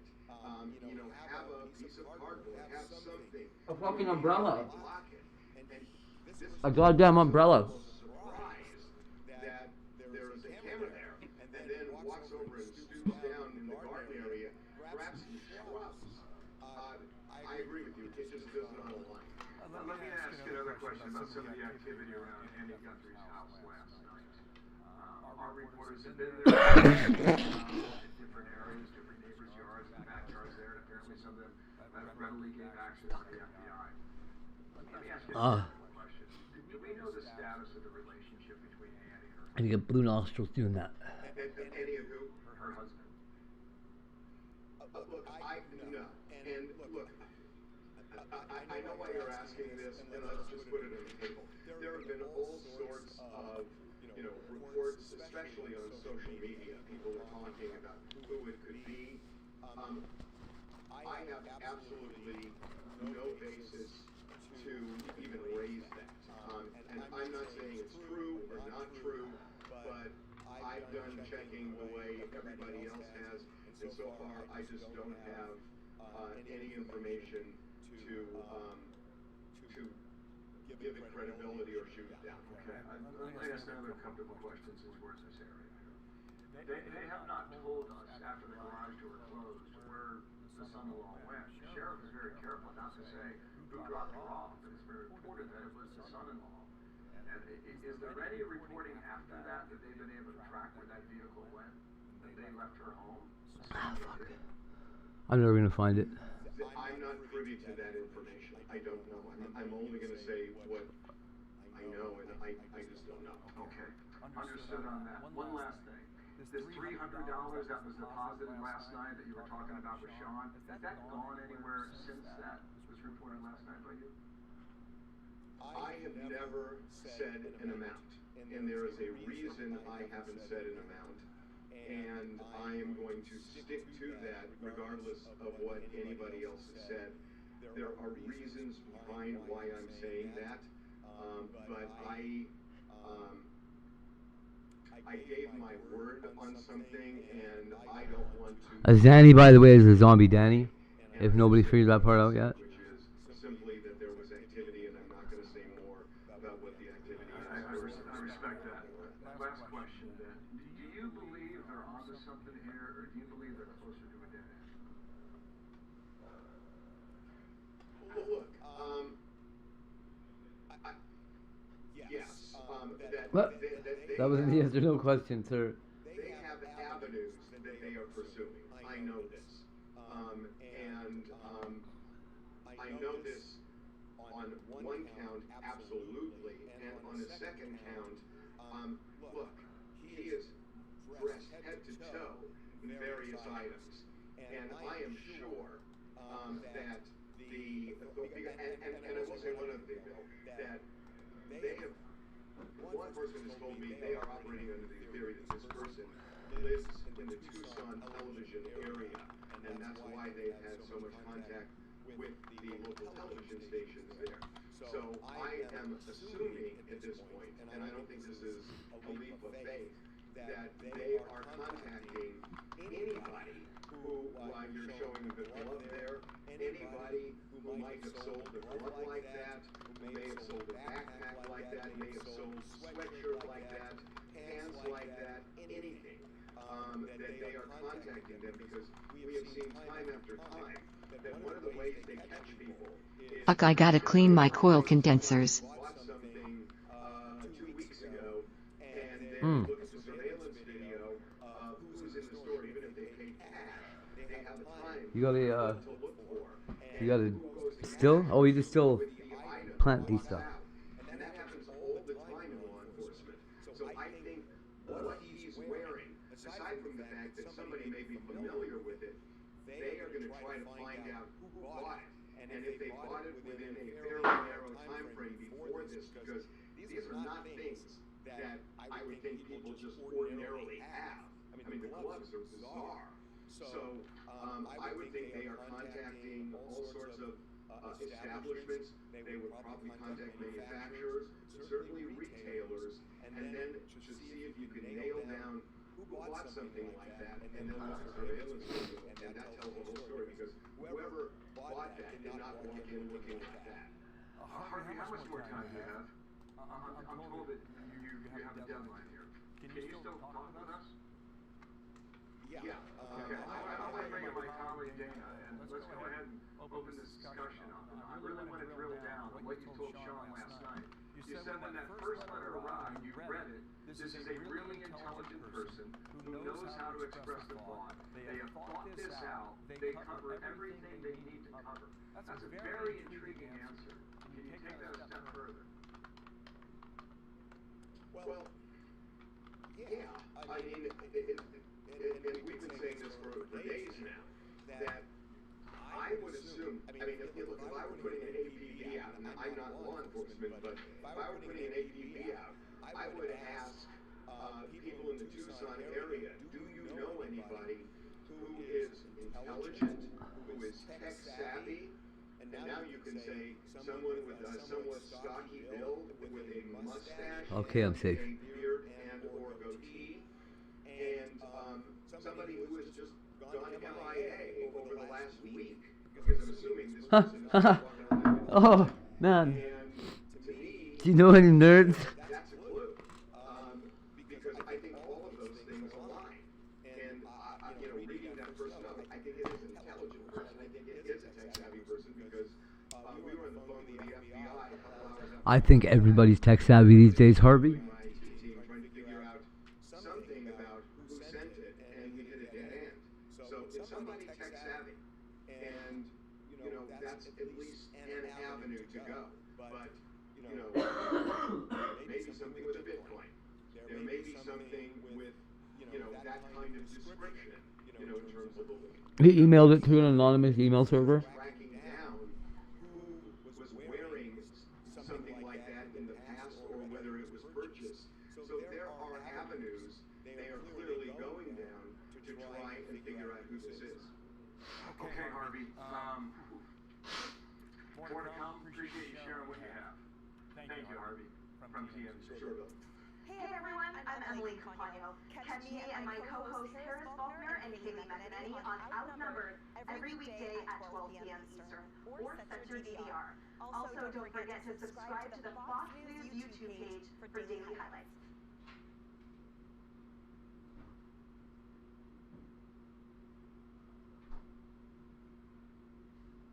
But probably down.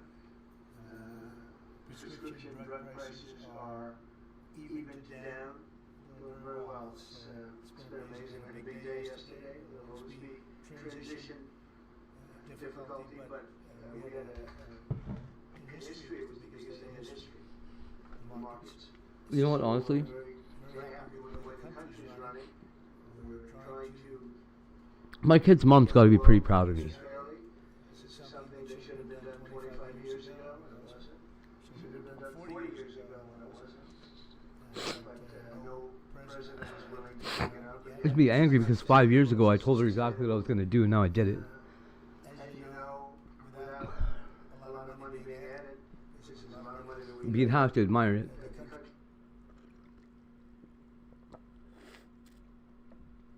I would have to admire it. Over Gizzy? Ghislaine Maxwell. Okay, let me pull this up and find it. So, this is the conspiracy post we got going on here. Let me see, I'll pull it up. So they think it's a different person, is that it? This is not the same person. So people think it's a different guy, or a different person. It is a different guy. Okay, let me see where the other image is. Yeah, here's another one right here. It's not the same guy. So, they think this is a different Ghislaine Maxwell. As a French artist, here the Different Jizzle. Look at his nose. Ghislaine Maxwell's 2026 appearance. So eyebrow shape looks different. Her lips are all fucked up. Her face is fucked up. Especially since Ghislaine had hooded eyelids. Now she has a double. Now she looks like a half Asian, half Japanese dude. She had gotten surgery if she was there. Noses do get bigger in old age and with menopause, but it looks completely different Yeah. from the original. It's also more Did they really? nose, That means something. which is wider and shorter. This is not logical for cosmetic surgery / rhinoplasty. That's a nose job. And hormonal changes. A few inconsistencies and low fattiness. I don't know about that. Her mouth is wider in the distance between smile lines. Her lips are also more defined, sharp, and flat. This could be a result of stopping the filler. Her chin is also wider in a way that no plastic surgeon would do. The position of her chin, a prominent chin bone, moves up a centimeter, which is part of the skull shape. That's J.R. Bob Dobbs right there. What? So they think this is a fake, one? She looks older. Like, way older. Has it been 40 years? I don't know if this is real or not, guys. I'm not sure. Oh, here we go. Looks the same? Yeah, definitely. Is it the same person? I mean, if I can just pull this back, I mean... Kinda. No, the nose is different. I'm not convinced by this. I'm gonna be honest. Like, this does not convince me. Like, this one, I think it's really the nose, in my opinion. The nose does kind of shift things, but like, here's the other issue I have. Well, she turned from like a If I pull this bitchy looking model chick into like a frumpy little frumperson.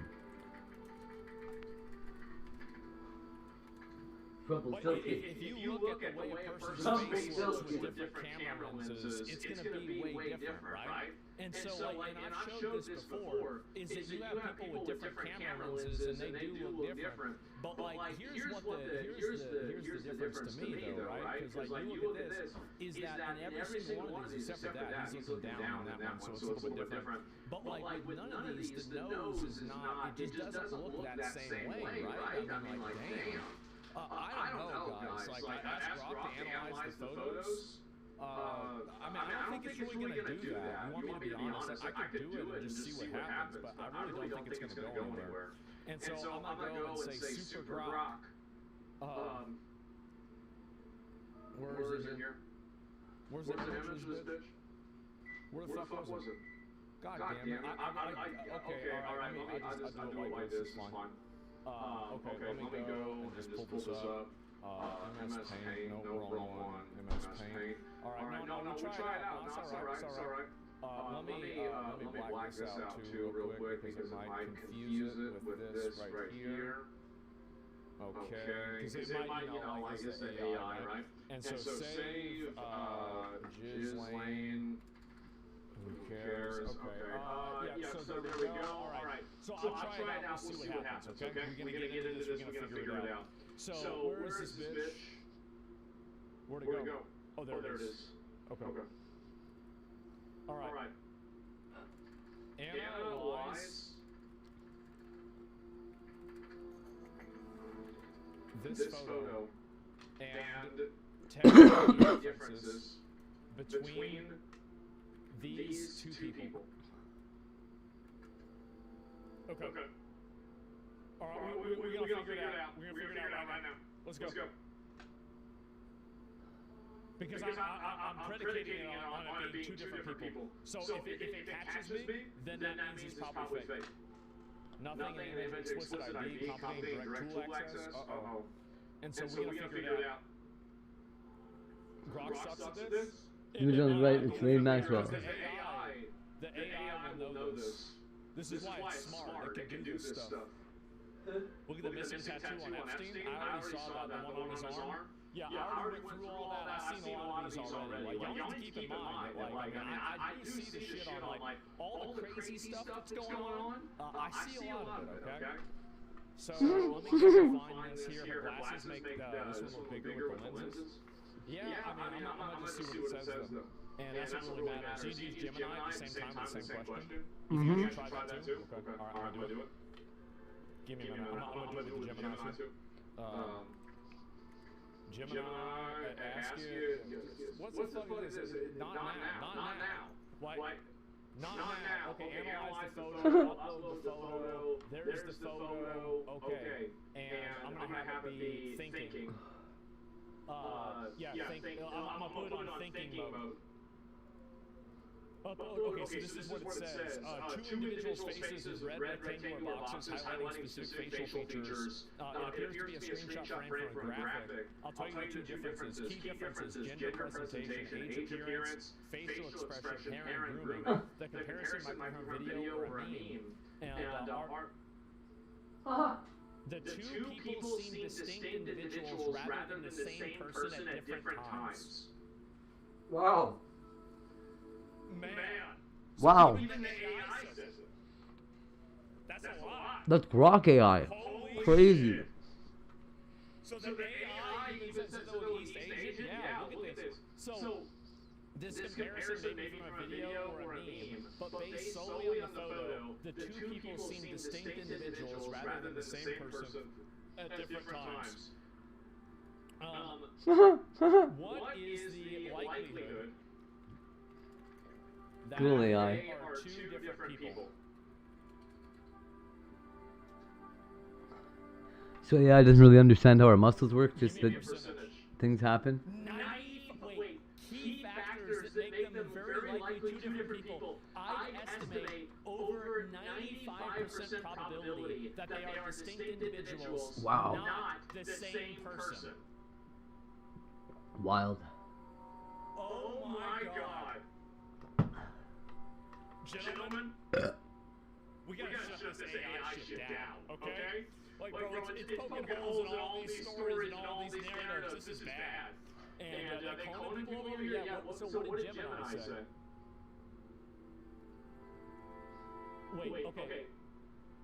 So does it say it's two different people? Of two individuals. Wait, even Gemini says this too. Wait a minute. How certain are you that they are two different people?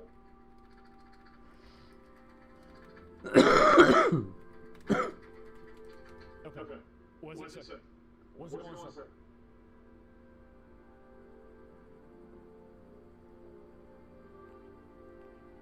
It's not her, bro. No, give it a minute. This is important.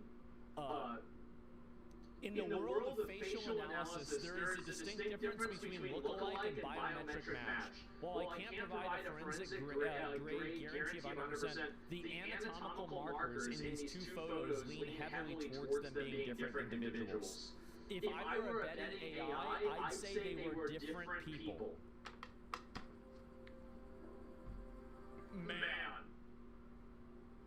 Man, so you got both the AIs agreeing with each other. Or both. I think how he's saying both. The two that matter. The two that matter. And so, is it on call sheet? Yeah, fucking saying not suicidal. I'm not suicidal. But and this is both AIs. This is with Grok AI and Gemini and people that are on. And by the way, this doesn't mean it's a different person, right? It doesn't mean. Don't forget to say you're not suicidal. Crazy that this has happened, right? It is. Now do reverse psychology and say they're the same. Well, I don't know about that. And LLMs are extremely good. What is this here? Extremely good at pattern detection like this. Yeah, I mean maybe, right? But I mean I could see the pattern being created by a lens type rather than anything else. So it's just hard for me to know what to go off of. I just came in late. What are we on about? So basically, the woman who came in and testified as Ghislaine Maxwell might actually not be Ghislaine Maxwell. It might be somebody different. Now, how do we know that? Because there's a post about it on Reddit that says they're different, and there's two AIs that also say they're different. The Google AI says they're different, and Grok AI says they're different. Man, I don't know what to say. How about voice analysis? Well, she doesn't really say enough in order to probably go off that. She said the same thing multiple times. So, yeah, well, because I don't give a fuck about her name, that's the reason why. And I think it's funny. So, could the AI detect the difference in her voice if we have the clip? I have no idea. Search up photos of pregnancy notes, menopause is the same for similar people. Well, they already talked about that though, right? Because like the noses do get bigger with old age and menopause. So it was already discussed. So I don't know really what we're talking about here. We already looked at that. Is it just me or does she kind of look like Mike Myers in the second image? So you think that they had Mike Myers come in and pretend to be her because he's an actor? Oh, that could be it. That's a good point. You're right. And it's kind of crazy, but lately I've developed the fear that any conspiracy theory isn't as crazy as the flat Earth that might actually be true. Well, that's going to be the really big one. When we find out that we actually are on the firmament, the flat Earth is real, the globetrotters were all wrong, Galileo was being paid by the lizards, and everybody else before and after him was in on it as well. You know, that Greek guy with those sticks? Yep, they came down and they even talked to him. Or maybe he didn't even exist, you know? They made that up in order to create a, a pattern, right? And it's globe maxing the Argonians, yes. And what is this here? Look at the latest post on that subreddit. The latest post on the conspiracy subreddit? Oh god. Okay, let me see if I can find them. I've got to probably look at that off camera, right? Very clearly. And DOG threatens AI firm with punishment for resisting its use of AI tech for war. I don't know really what that is. It's some other. Kim Kardashian is a trans female. Guys, is this true? Favorite piece of art within hidden messages. Iran war started soon. Timing is simply Trump administration won't unredact the files. I need help identifying these people. These are just two random ass people. Oh my god. Gestapo Maxstein. Man, how about that? Well, anyway, it seems like there's not really a lot to go off of here. Sorry to say. Check your side profile and the nose don't match at all. I mean, I don't know, guys. It could be a lot of different reasons. I mean, I'm not really completely convinced, right? I like fucking around and talking about this stuff, but like on a personal level, like seriously. I wonder how you clean a coil condenser, just isopropanol? Not Ghislaine Maxwell and it's a stand-in body double. No, I'm not convinced by that. But I think it's funny and it's entertaining to talk about. It definitely is. But I just don't really see things happening that way, right? And yeah, maybe plastic surgery, it's called aging. Yeah, it could be aging, menopause, camera lens. It could be like 5 different things at the same time. Weight differences, facial expression. I mean, I'm not really ready to go and base it off of that. But it is So- a funny conversation. I wanna play DDR so hecka bad. Get like a whole arcade cabinet. Someone recently found out that if you go to the Epstein library on DOJ's website, now instead of searching for something specific, you search for no images produced and hit search. It's going to show you thousands of PDF documents, and when you open them, it's just going to have this blank page that says no images produced. But if you go to the URL up top, and part, and then type in MP4 and enter, you'll find videos that I guess were labeled with the wrong file extension. For instance, here's an hour-long one of a jail cell camera with a whiteboard placed in front of it. And all the videos should be redacted, but I don't know what's all on there, so just keep that in mind. I'll pull it up. Okay, I'll pull it up. We'll get it figured out.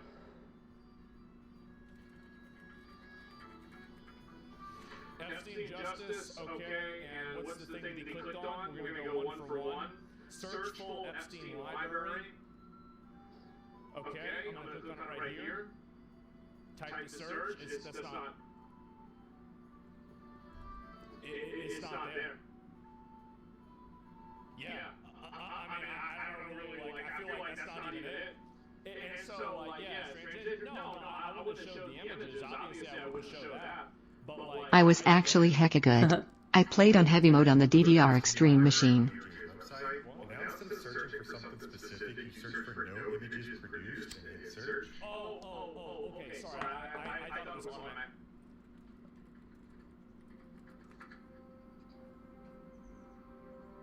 Yeah, it's probably just a labeling error. Yeah, That air fryer is sure quiet. I'm gonna just click on one on page 340, okay? So, I'm gonna open it up. The MP4 thing didn't even work either. Yeah, it says page not found. Try PNG? Okay. No, it's not there either. It works out .jpeg? Okay. I was about to ask how to spell JPEG. That was scary. Okay, so it did work? That AVI? Okay.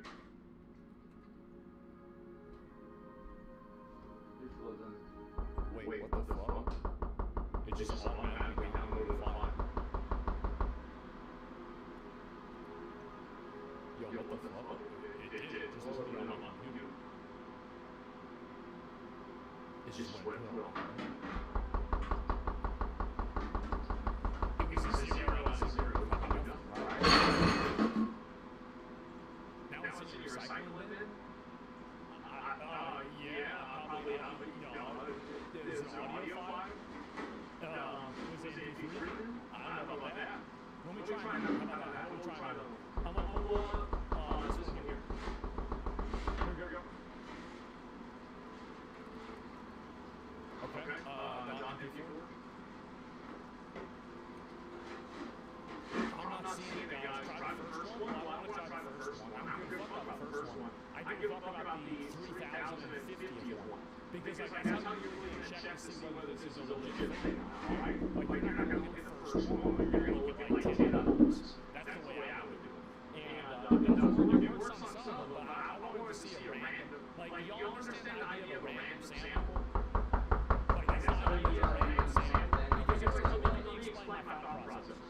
So, if the thought process is that they're hiding these files, then logically what would happen is that the files would probably, the ones that are the most problematic would be inside the middle of the register, right?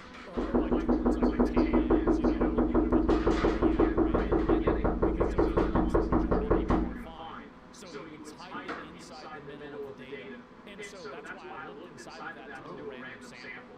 Try to get a page of your random, yeah, maybe, right? And so it's going to show you thousands of PDF documents and yeah, it's just a registry labeling error. It's not a big deal.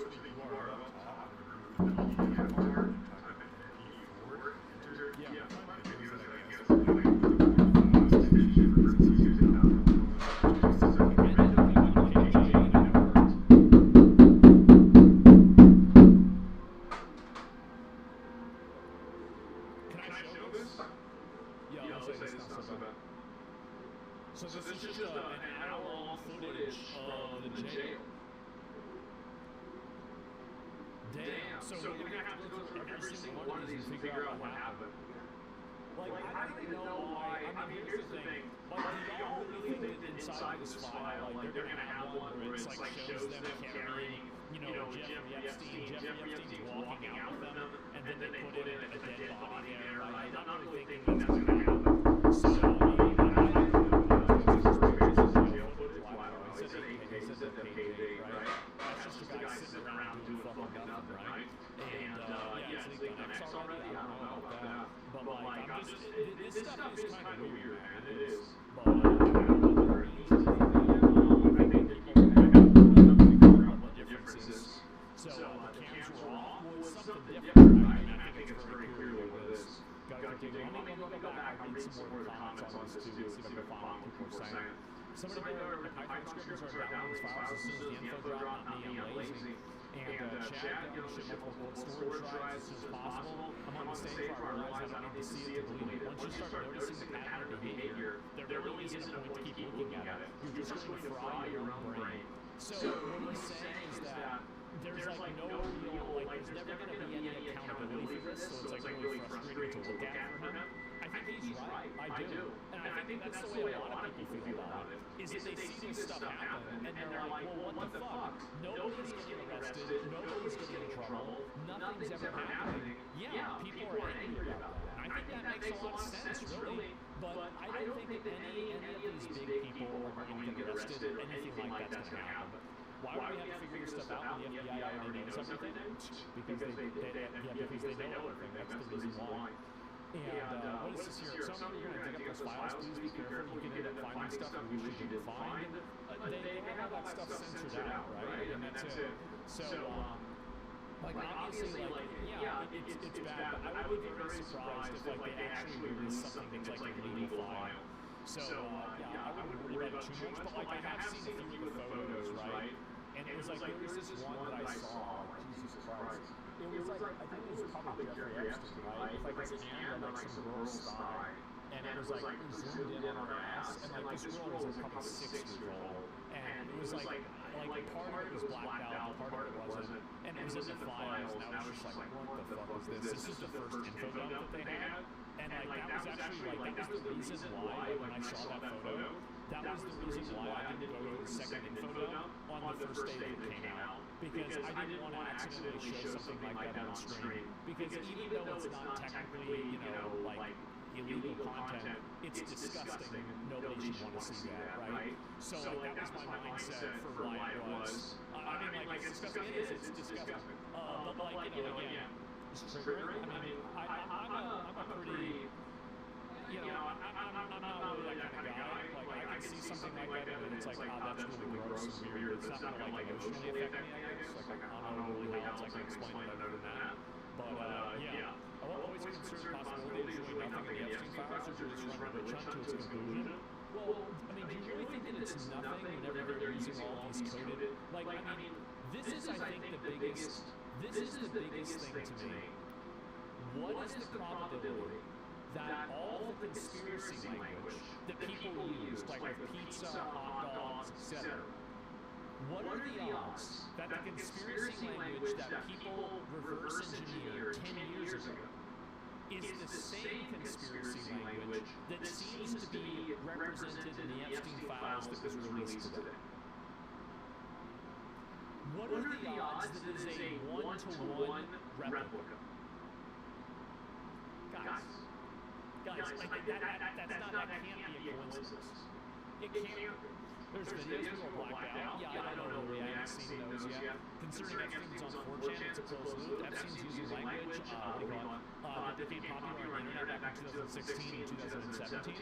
Well, I don't know about that, but is everybody else using that same language? Because he's not the only one that's using these terms and these phrases. Like, what about all the celebrities that are using it completely separate from Epstein? How do you know that they're on 4chan? Or is Epstein going on 4chan like every celebrity and like Ellen DeGeneres go on 4chan too? It doesn't make sense, man. It doesn't make sense at all. So if you're going to dig up some of these files, please be careful. Yeah, there is some stuff that's going to be illegal information.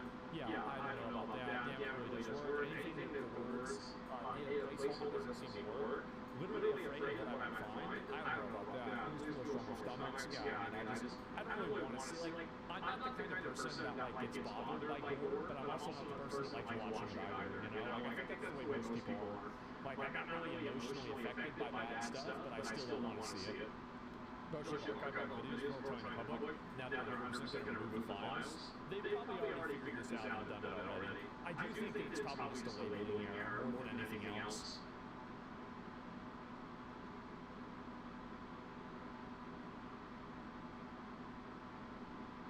A lot of people have been getting mad as fuck over this. There's been a lot of drama with this specific clip recently. Hassan's statement on trans voters. You're yelling at one of the few people that does give a fuck about trans people in general, okay? That's what you're doing! Democrats don't give a fuck about you. They would literally shoot you in the... I think if you actually give a fuck about trans people, you would abandon issues like trans children and trans sports, because these are 90-10 losing issues that will never be normalized because they go against every form of logic, rationality, cultural expectation, and common sense that exists in the world. So if you really care about trans people, what you would do is you would try to find a moderate position that you could sell to the general public, rather than trying to grandstand and soapbox and say, no, I really care about trans people because I'm going to pretend like trans men and biological women are the same athletically. Like this is, and also, by the way, here's the other big issue with that, is that what defines whether a person is trans? Well, it's if the person says they're trans. That's it. That's the end of the conversation. If they say they're trans, then they're trans. So they don't even necessarily, according to this logic and rationality, you don't even need to go through anything. You don't even need to go through hormones or anything like that. So by being dogmatic, their opponents can easily lay traps for them. They can, and this is the big issue, is that a lot of these people end up getting caught, and they have a huge problem with it, because basically, like you get caught with these 90-10 issues. So whenever you care, and this is the problem with people like Hassan, is that Hassan is right in a way, but I think that for people like Hassan, it's more important that they are seen as being beneficial for trans people, rather than being functionally beneficial for trans people. Like, in my opinion, being beneficial to trans people and trying to help them is not taking their most extreme stances and saying it's all or nothing. I think that being beneficial for them is looking at where their positions are, seeing how you can put that into your policy, and then adapting your policy in a way that can make a winning condition to give them some of what they want. That's obviously what we should do. It's common sense.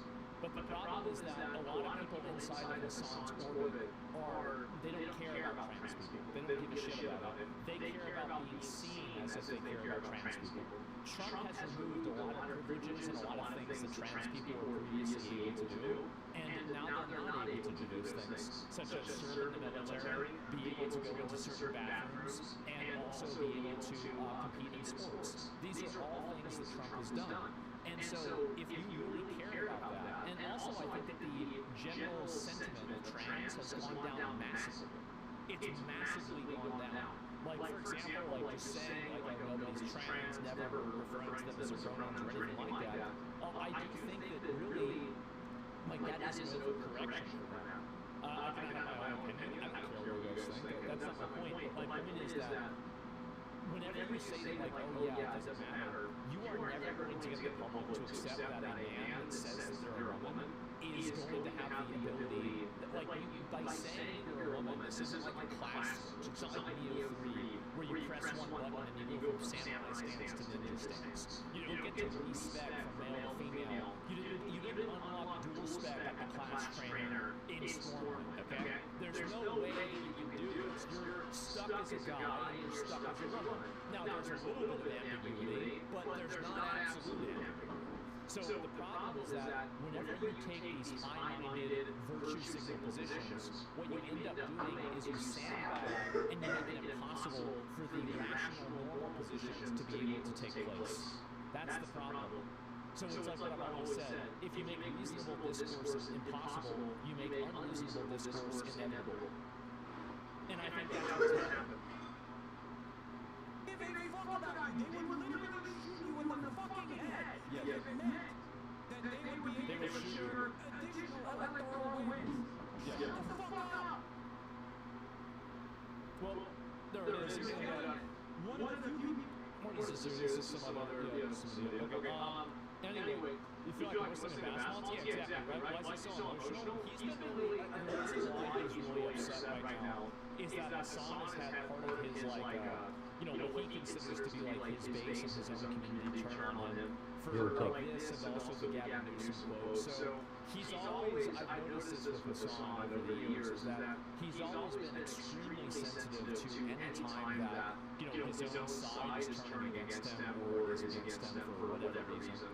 Mistakes ruined? Yeah, I mean, sure, right? Susan Williams, I mean, he's a couple of incidents recently, but it's hard to say. But either way, this person trans himself. I hope the rest of your life is more what was there. This is some other trans clip as well. And that'll take a liberal indication in corporate Dems will turn back on trans. There are ways to turn voters, it's not lying. And he's radicalizing himself. And so a lot of people are mad about this. I mean, I do think that Democrats will obviously, and this is the rational thing to do, right? Is that if you have an issue, like for example, making a child trans, like a 12-year-old going through gender transition surgery or puberty blockers, if that is your position, you have just put yourself on the side against 90% of the public. Most people are against that and they think that it's bad. So if you try to push that narrative and you try to run on that topic, and the other problem with the trans thing is that everybody understands it. Everybody knows what a man is, everybody knows what a woman is. Everybody has the a priori knowledge to look around and see that men are generally bigger and stronger than women. So whenever you say, oh yeah, and also like there are so many other cultural parallels to this, like kids can't do X, Y, and Z, and so a kid can't get a tattoo if they can change their gender. Where's the logic here, right? It doesn't make any sense. And so the more that you allow this to happen, the more that you alienate rational, normal people. And I think that's the reason why Democrats don't, like they stand in these positions, because they don't work. What is a woman? Somebody was born as a woman. I mean, like, you could be a trans woman, but a trans woman can never be a woman. It's just the case, right? It's never, you will never be the same. Now, you could be close, and let's say you can get to 99%. You can live 99% like a woman. That's still not a woman. It's not the same thing. So there you go. It's never the same. No, it's not. And that doesn't mean that they shouldn't be. And here's the thing, right? Is that you can say that a trans woman can never be a woman, but you can also say that, in the pursuit of empathy and politeness, if you dress like that and you behave this way, I can play along with this, and we can all just get along, right? I think that's possible. So I have no problem using people's preferred pronouns, but there's obviously a very big difference between somebody who's born a man that transitions to be a woman and a biological woman. Like, this is just, it's inevitable. And the problem is that the logic for this is so simple and so readily obvious that you're never going to gaslight the population. A lot of people don't agree with me on this, and they refuse to use other pronouns, and they will not do that. I'm not that extreme. I don't think it's a big deal. As I said earlier, I'm a people pleaser. I'm a get-along guy. I don't want to have a fucking altercation in Barnes and Noble because I wanted to call a he a she or a she a he. I don't want to deal with that. I just want to get my book and fucking leave, okay? So that's the way I want to live my life, all right? I'm not trying to get into a bunch of fucking issues or whatever. That's not extreme. I say it's more extreme. It's more extreme than I am, which is that's true. And so patent least resistance, yeah, that's generally what I make every decision based on. So yes, by choosing to stand up for trans people, Hassan Piker is nothing but Rich Diopio. Democrats sympathize with Hassan. Well, here are the issues that, like, here are the Democrat losing issues. Immigration, trans, I feel like those are the two really big ones. Oh, anti-white, anti-male. Like, if you solve those issues, you will win elections. But right now, they will not solve those issues. Like there are smaller things like voter ID, things like that, yeah, definitely. Palestine, I don't think that people care about Palestine. I want to be honest. Like, I'm not sure, like, there's an empathy for the people that are being killed, sure. But like, I don't think that this is like a core issue that American voters are going to, you know, decide the course of the country based off of, right? I don't think that's going to happen. So, yeah, it's that simple. And, you know, never change those issues because their base is crazy. But it makes sense why some of the guys think they have women on that side. Anti-male, yeah, I absolutely think that a lot of, like, basically, so this is the problem, is that any sort of masculine aggressive behavior, a lot of the left-wing spaces try to demonize and basically push that type of behavior out of their space. And I think in the process of doing that, it alienates a lot of men. Like, for example, like, guys enjoy being in coarse, rough environments where you say things that are not politically correct. And the reason why, I'm going to talk about like some of the psychology here. This is what I think it is, okay? I don't really know. I'm making all this up, by the way. But I think the reason why guys call each other slurs and they kind of haze each other regularly is because it's a holdover from like the prehistoric or like the medieval era, where men psychologically will test other men, and the men that are able to pass those tests earn the trust of a group of men, because now that man can be relied on to behave and to deal with things even whenever things are stressful or tough, like in a war or in winter, right? So like it's kind of like a very, very passive shit test that men do to other men in order to filter out weak and sensitive guys. I think this is something that I have no idea if it is or not. I'm making all this up, right? But anyway, it's just what makes sense. And so that's really, and like, so whenever women want to come into like Xbox Live, they want to come into like online gaming spaces, and they want to say you can't use these words, you can't say these things, you can't act this way, you can't do things this way, you have to be this way. This is a fundamentally anti-male mindset, because men overwhelmingly do this. Like 95% of the people who are screaming and yelling and calling each other the N-word and the F-word in chat, they're men, they're guys. So whenever women come into our spaces and they want them to change them, and also all the women who are doing this are all libtards. They're all libtard women. So don't act like, oh no, conservatives do that too. They do other things that are stupid, but not that one. You know, because like for me, my mom was absolutely not like that. And she just said, well, boys will be boys. Yeah, oh, they're hitting each other with sticks again? That's what they do. That's what it is. And so it's just normal. And so there are no, and the problem is that there are no male spaces that have the right to be a male space. Male spaces that have been colonized. Okay, Warhammer, Magic, the Gathering, online gaming. Let's see here, Warcraft. Big one, okay, next, Star Wars, Lord of the Rings, Marvel, okay, got another one, League, I don't know about League, Star Trek. I heard some pretty bad stuff about the new show. I haven't seen it myself though, so I'm just talking about what I've heard. Let's see, besides that, Final Fantasy, that's always been for girls. Witcher, yeah, another one right there. Let's see here. Let's think bigger picture, guys. Bigger picture, other spaces. Let's see. Yakuza, military. 25 tickets. Good one, alright, big one. That's a huge one. Elden Ring, $10 work. Okay, let's see here. Gem. So all these spaces are, I think, in a lot of cases, male-coded traditional spaces. Like, I'm sorry, Warhammer is a male space, Magic Gathering is a male space, online gaming is a male space, WoW is a male space, Star Wars is a male space. And the problem is that women have put themselves in these spaces, and they've interjected themselves into the spaces, and then asked the spaces to change to accommodate them. Meanwhile, how many... Okay, now let's compare this. Now we'll look at female spaces. That's about it. That's it. The kitchen. See, that's the thing. That's the thing. It's so like, that's funny. That's funny. I'm sorry. I think that's funny. If you don't think that's funny, you're a bitch. You are a bitch. thing is that some people think, oh, no, you can't say that, you can't do that, fuck you. Absolutely we can. What are you talking about? So here's the problem, is that women want to regularly come into men's spaces and then make those men's spaces appeal to them and then fit their needs or what they want. But then men never do that to women's spaces. Why should men have to compromise and capitulate to the way that they want things to go? That's not even true, man. All the best chefs are men. It's not. Listen, guys. Okay, that might be too much. I can't do that. So yeah, obviously, gender, yes, definitely. And magazines are that way. We colonize the kitchen, so there it is.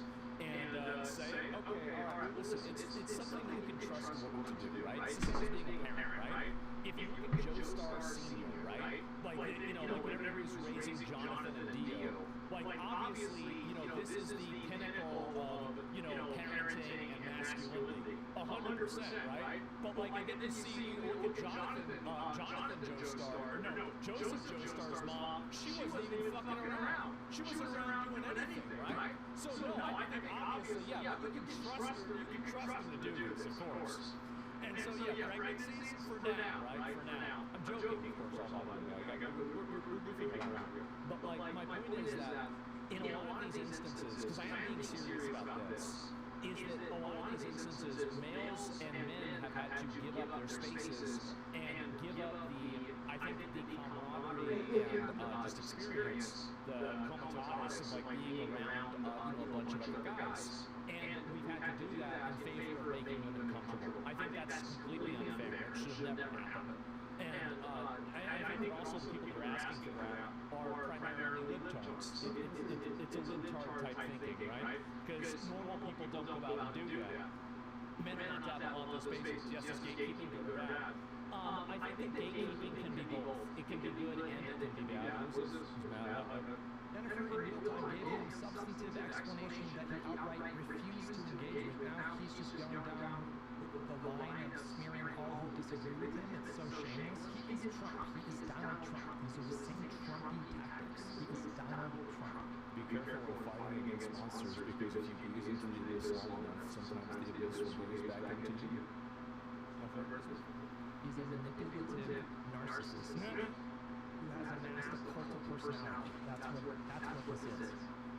With his audience and a network of creators that simultaneously fear his power and want access to part of his audience. There's like a power dynamic there. Yeah, of course, all these incentive structures. Just taking the size of their sphere into account. Do we think the progressive movement would fare better without Hassan? More productive? I think probably, yeah. I think he's not a moron. I think he sets a horrible example for them. He's running a fucking personality over there. I played the other one. He plays the controller.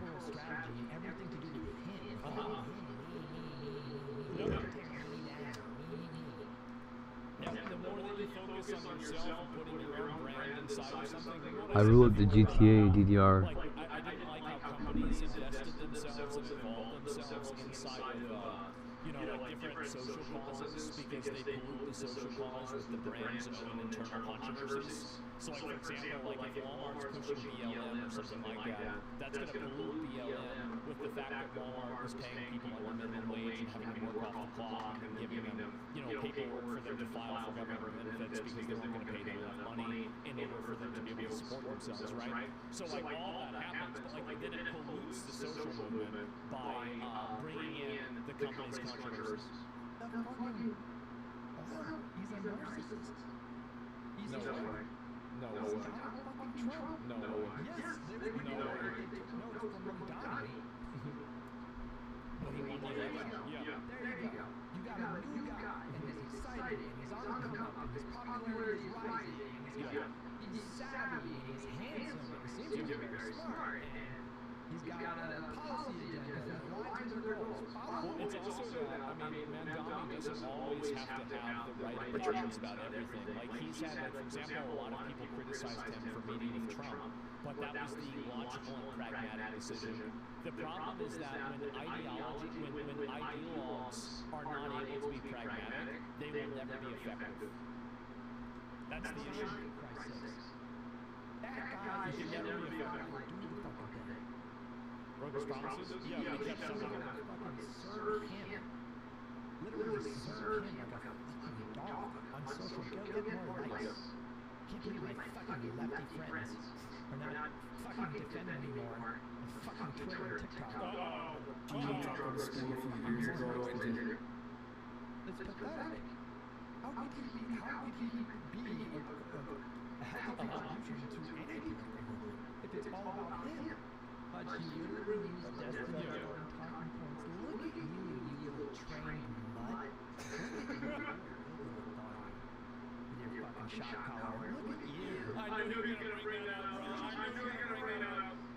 This is why you hate these smears. Because he knows that idiots like you are going to go into other people's chats. He shock trains you. You cast out of his audience. You cast out of his viewership. You step out of line and you slightly, he will make a public example of you, ban you from the chat.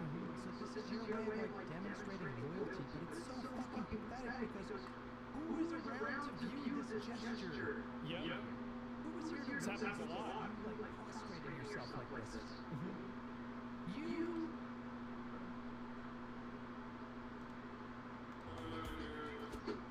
It did be like that, though. That is exactly so. Research on the internet finally translated that on tap show, and we can understand what he's saying.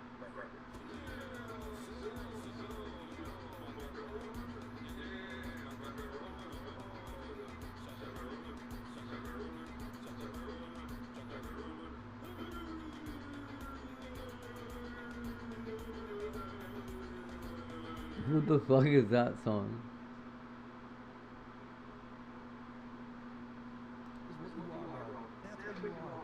have some fucking dignity. Definitely. If you are more than 16-year-old man, turn off the internet for like 2 months. You need to unplug.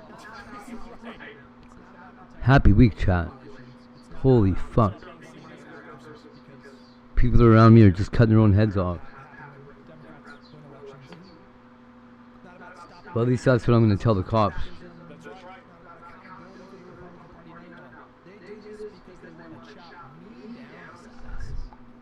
Of course.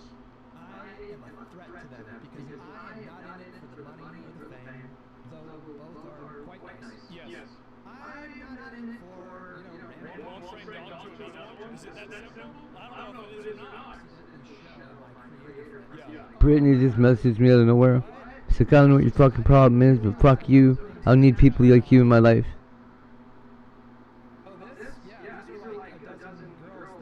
Alright. Wow. Why is Valdi seeing little minorities as to white knights? Well, it's about moving in that direction, obviously. I think that's clearly what it is. It's complicated. Yeah. It's extremely That'll teach me. This is more people are angry about this comment. He is such a disgusting, disingenuous, and out-of-touch piece of shit. It's so clear that he does not care at all about the lives of trans people. Hell, he'd probably be doing the anti-trans moral panic grift if faking it being an ally isn't a moral job requirement for him. Yeah, sorry, Hassan's just right about that. He's actually deranged. Hassan is not an ally. The mask is finally coming off. And then what is this here?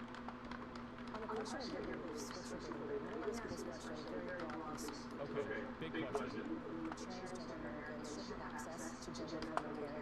Yeah, absolutely. Without a question. Why would you even have trouble answering this? If they're an adult, absolutely. What a stupid bitch. No wonder she lost. I think you're probably pointing to the fact that Donald Trump's campaign has spent tens of millions of dollars. They're trying to define places. That's where you find yourself. Just broadly speaking, as you value. Why do you believe that you have access? I believe that people, as the law states. Isn't it scary that she got as close as she did? Like, do you guys ever think about that? Like, oh my god. Like, Like, she actually got kind of close with getting this. Like, how did this even happen? It should have not even been in the same universe, right, guys? Like, oh my god. So she's been drinking? Well, obviously, right? That's nothing new. And she's worse than the dementia Biden. She actually really is. And it's just embarrassing. This is the shit abusers say. The only person who cares about you. Lots of people care about trans people acting like you're the great cis savior while threatening they will be shot by Democrats is predictable and also insane.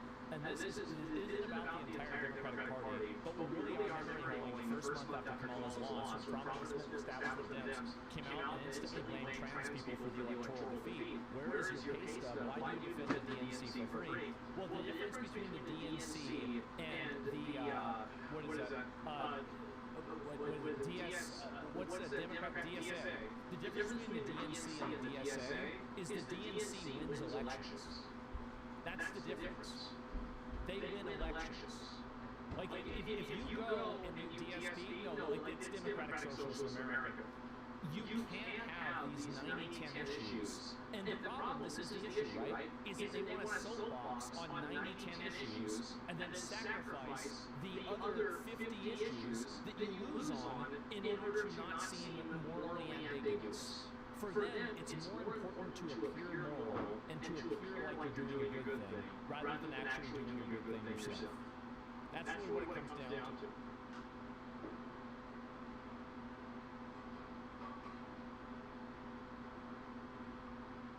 Vehicles ambush ICE agents near Chicago, triggering a shooting and a National Guard order.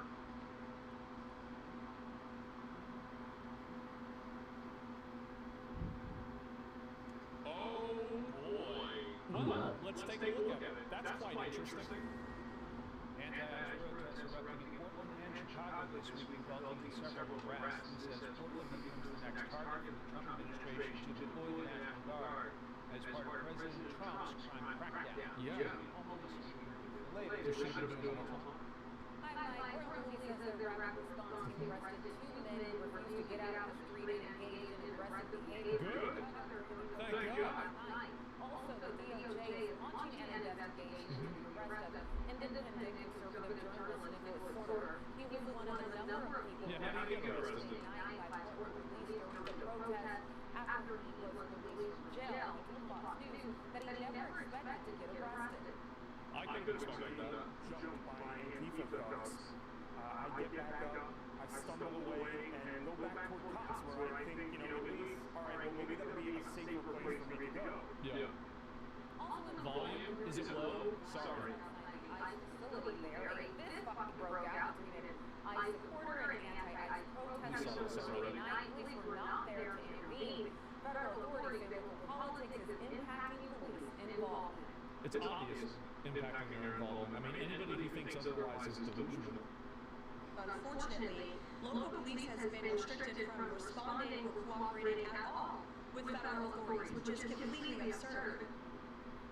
And things also got violent outside of the ICE facility in Rockville, Illinois, again early yesterday morning with anti-ICE protesters clashing with law enforcement. That's pretty badass. The mayor blames federal authorities for the chaos. When you say agents dispersing tear. The problem isn't the crime. The problem is the people that are trying to stop the crime. So you have to understand that if you want the riots to stop, all you have to do is not enforce the law. Baby, this is murder. Okay? Oh my God! Where these fucking retards come from? 10 cars just boxed in ice and one lady shot. Yeah, we're gonna watch that after this. Gas or chemical minutia or River Palace, what do you call it? It's unacceptable. We don't need to be policed. We know how to maintain. Yeah, you do. Well, officials in the Trump We don't need to be policed. Clearly. ongoing violence during the protest outside the ICE facility in Illinois over the past week. The reason why they don't want the We're gonna have to wait 45 minutes for the response to that. They can tell their own police to stand down and use Antifa as an attack dog to fulfill their political goals by being violent on their behalf. That's the strategy they're using. That's why they don't want federal authorities there.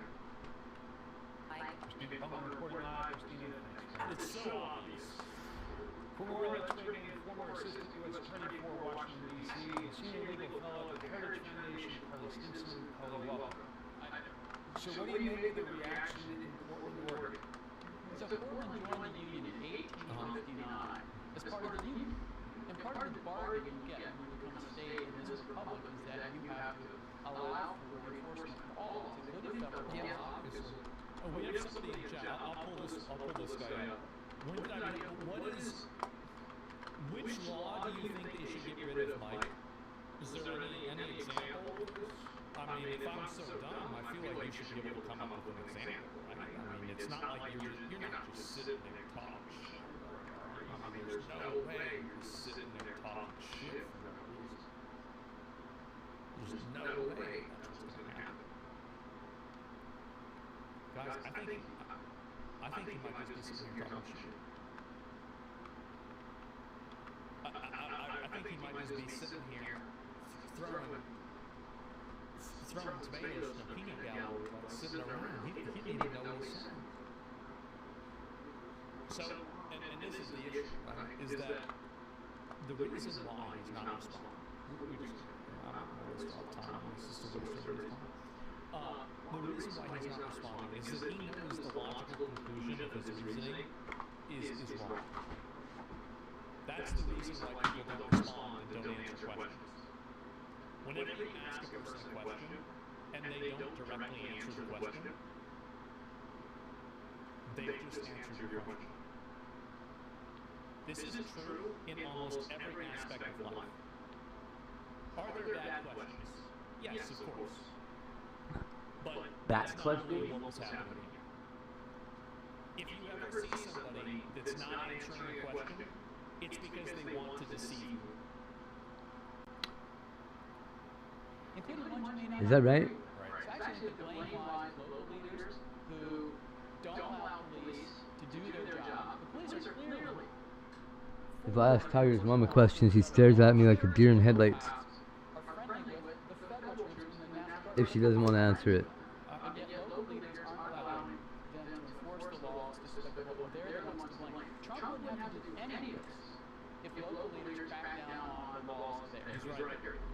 He's right. This is a completely manufactured problem by the leadership there in order to create unrest and chaos and then blame it on Donald Trump whenever they're the ones that actually should be enforcing the laws themselves. But they refuse to and then blame the enforcement of the laws and the consequences of people crashing out over it on other people.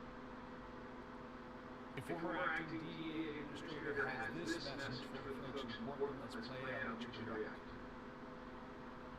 The taxpayers are paying overtime for all these cops to be out there, but they're not doing their job because Dr. Mario is the third brother. different cities and the city councils are directing them to stand by. I got news for Portland. Maybe it's Mario from the golf thing.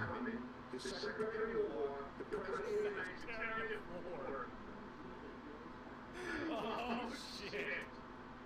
states are not going to tolerate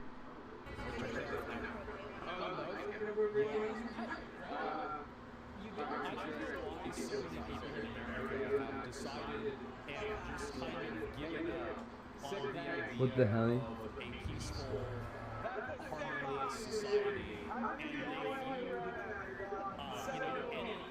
they almost view the discord and chaos and violence and crime in society as some form of a necessary evil that is indicative of, and permitting it is in some way virtuous. It's such a disgusting inversion of ethics and morality that it's shocking to me that it's caught on with so many people. So like, I like the earlier law.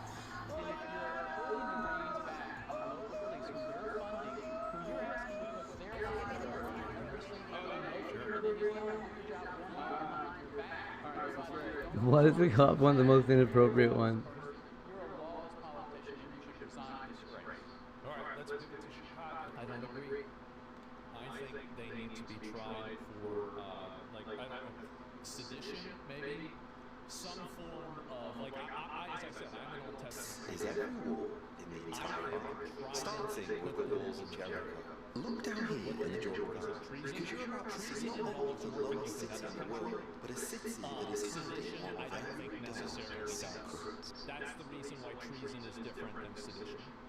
That being said, if they are working with another country and there's evidence for it, then I love dialogue. Yeah.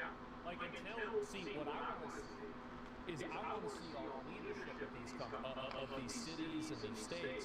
I want to see them put in prison permanently. And by the way, you might think that's overkill.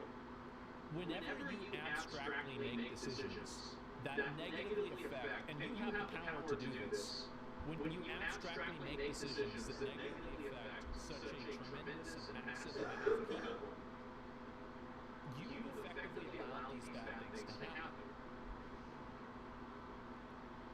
Illinois Governor Katie Pritzker offers reaction to the surge in Chicago. Reporting Secretary Kristi Noem spent weeks snatching up families, scaring law-abiding residents, violating due process rights, and even detaining U.S. citizens. They failed to focus on violent criminals and instead create panic in our communities. It's a tremendous act of rejection on his part. He's the one, his mayor's the one, that is not enforcing local law. It's the crime tsunami in Chicago. I don't know why people listen to that fat retard about anything. It's incredible to me. He's sitting there, and his state is a full PvP server. You've got these protests happening constantly, and he's out here complaining about Donald fucking Trump. It's pathetic. About there are parts of Chicago, as I've told you before, Mike, that are more dangerous than war zones in Iraq and Afghanistan. So if they would do their job and unleash their police to do their job lawfully and work with local residents. By the way, Trump won. Get over it, right? Federal law applies in Illinois, which is when you can read every 1800, and so federal law, including immigration law, applies in Illinois. So federal, there's a whole war that's fought over this, and the federal law, that's crazy. We gotta go back to this again, right? It's their fault that Trump is sending those folks there because they're not doing their job and they're for illegal immigration. And so Trump is like, look, I won on this. I even won the swing states. Get over it. And if you're not going to do your job, I'm going to send my folks there to help them do their job. Okay, to the sentencing of this would-be assassin of Justice Brett Kavanaugh, Nicholas Rossman now goes by Sophie, sentenced to 8 years, DOJ seeking 30 years. What do you think of that? So the guy says he's trans, and then he gets 8 years for trying to assassinate a Supreme Court justice? Whoa, that's it? I think that if you are caught trying to kill any government official, it should be an instant death penalty. An instant death penalty. Right on the spot. Bah. This is a completely made up problem. Nobody should be putting up with this at all. I agree with Gary Disagree. Why? But almost agree. And remember, there is precedent for the Department of Justice appealing life sentences and winning. So Sarah Benghazi. Louis Vuitton bags, and then a Louis Vuitton agent shows up on your door demanding the bags that you bought and paid for back. This is the update on the man who had this exact thing happen to him. He was buying legitimate Louis Vuitton bags and had like authentication paperwork to prove that they were legitimate LV bags, but he was buying them at like estate sales. We're not just talking getting like discounted prices for these high-end designer bags. These weren't even really nice bags. These were really old, worn, a lot of them had defects, tears, holes in them, turning them into wallets. He was a leather maker. He even shared how he would take these designer bags that was destroyed, and instead of throwing them away, he would upcycle them. I probably have one of his wallets. They ordered one of his wallets, and then they said he was using fake products. That's right, the purses he was upcycling, they were saying those were not authentic purses. Louis Vuitton then paid an agent to go out to this man's personal property and demand all of their bags and fake bags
Yay. Still another maker, he still offers these wallets. To all this, he's now added a piece of wall art from Louis Vuitton himself. Start buying multiple Louis Vuitton bags, and then a Louis Vuitton agent shows up on your door demanding the bags that you bought and paid for back. This is the update on the man who had this exact thing happen to him. He was buying legitimate Louis Vuitton bags, had like authentic.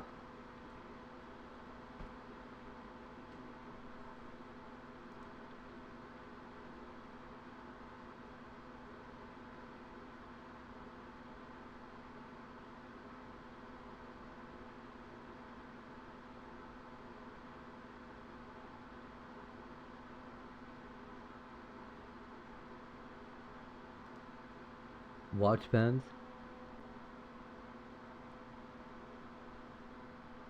Yeah, this is the crappy shit.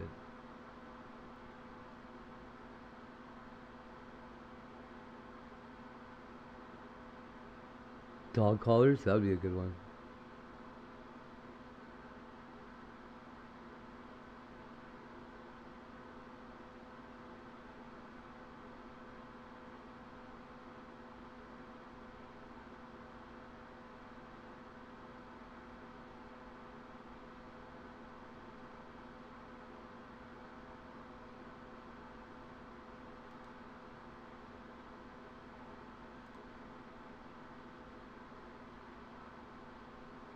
Holy crap.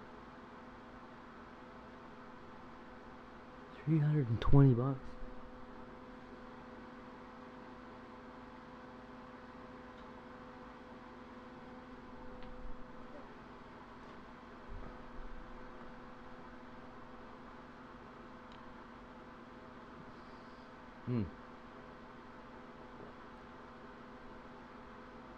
Hey. 177.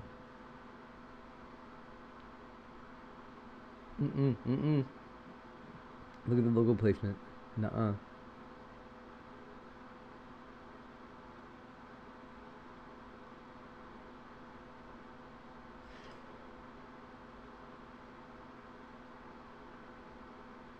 This one is. This one's real. I think pretty sure this one's fake. This one might be real. Maybe.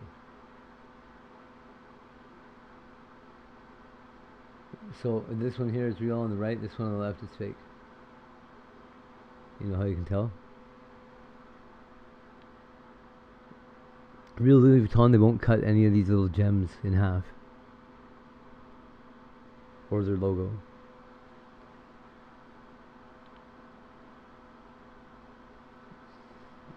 See that? That one's authentic. Most likely.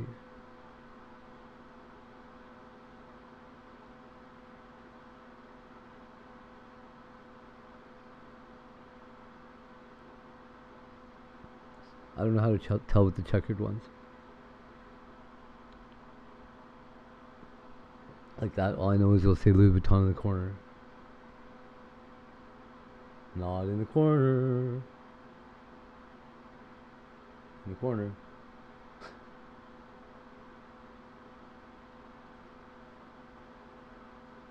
This looks legit. See, it's not that hard. But the dudes that are Chinese and making the knockoffs don't know what they're doing. See that fake right there?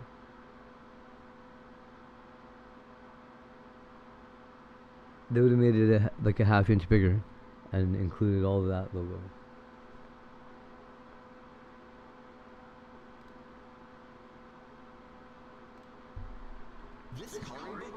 There was a guy that used to authenticate Louis Vuitton on YouTube.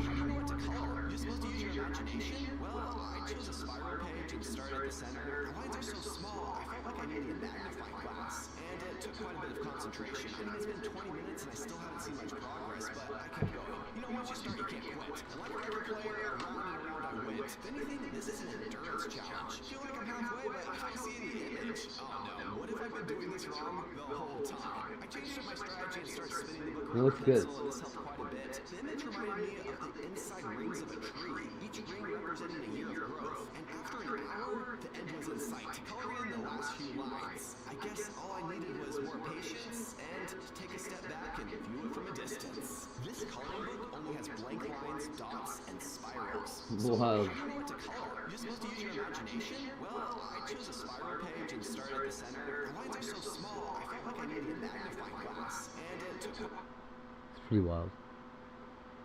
Well, how quickly might the government respond to a crash? Well, how quickly might the government respond? Haha.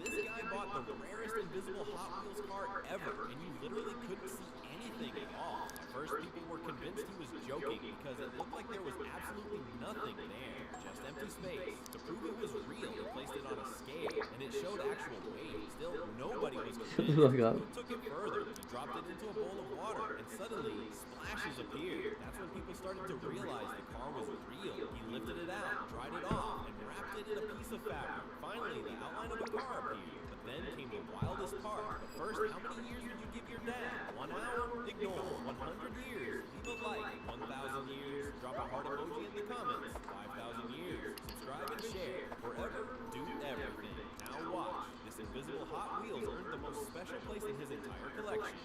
This guy bought the rarest invisible Hot Wheels car ever, and you literally couldn't see any.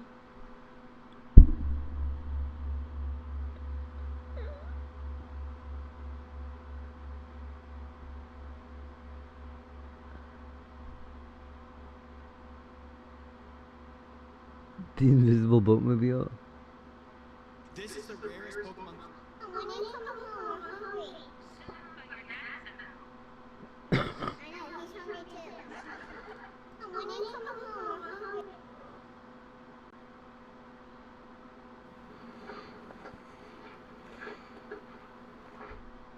What if you could grasp the entire message of the Bible in the time it takes to eat lunch?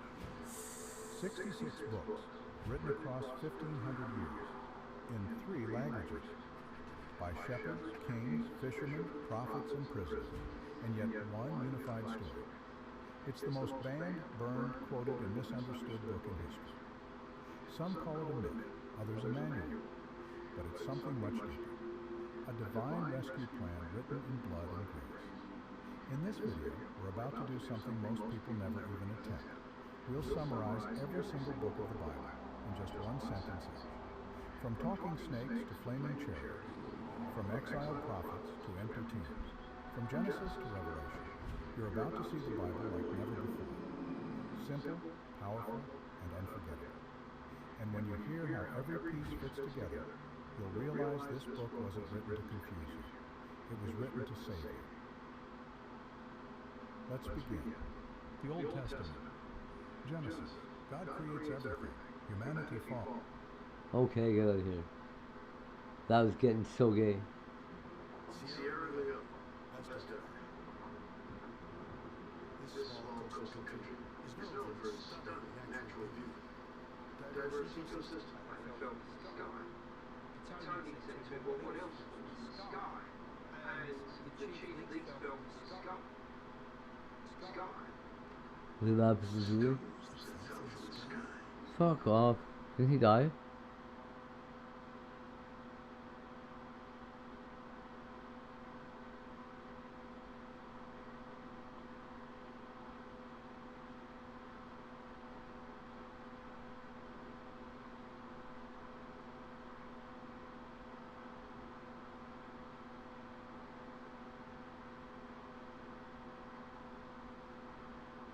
Black History Month, unrelated. Let's look at prison pen pals. It's gonna be a lot of fun. We did this before. This is Instagram page where people in prison are saying that they want pen pals. We'll do a little quick, and tell you a little about ourselves. We can also see their crimes. We'll do a quick little poll. If you like it or not, if you pen pal them or not, and this is also kind of an advertisement because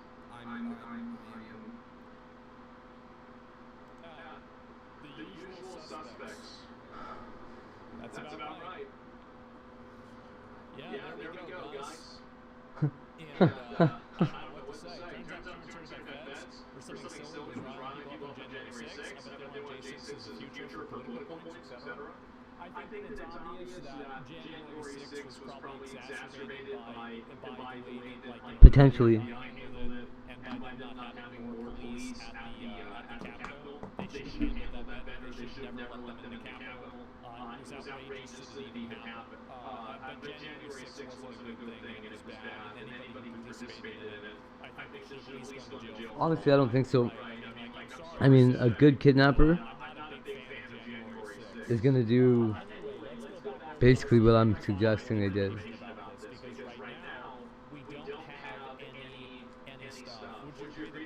They're gonna dump her off in a safe house. Probably no internet. Probably no phone.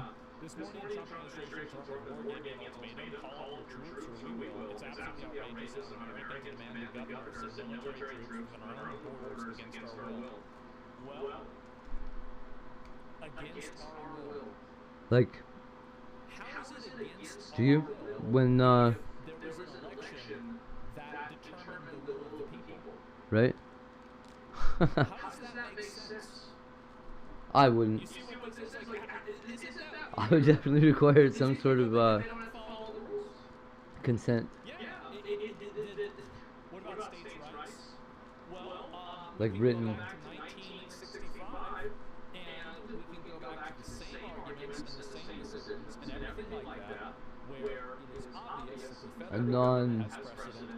A non-prosecution agreement or something.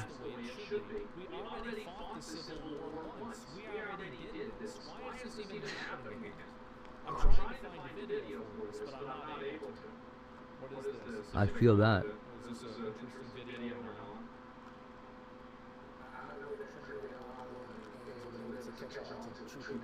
If I could find 1,000 hits of acid right now, woo-wee, I know the solution to this problem.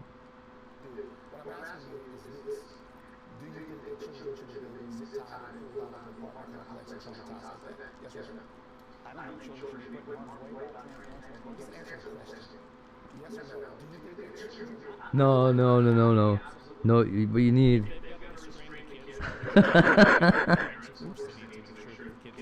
You gotta wipe them wrinkles out of the brain there. Or at least disconnect them.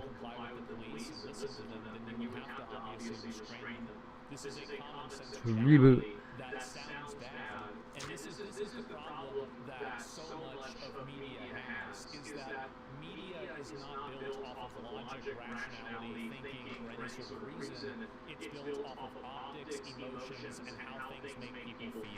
So you see a kid in zip ties and you're like, oh my god, this is so horrible, let's just get rid of our borders. You know what sucks, right? If you see yourself as one with everybody in this whole fucking mess, you have to look at the shit that you're doing in other bodies and wonder, what the fuck's wrong with me?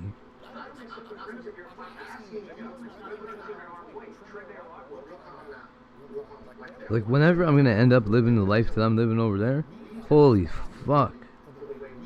I can't believe it makes me act like that.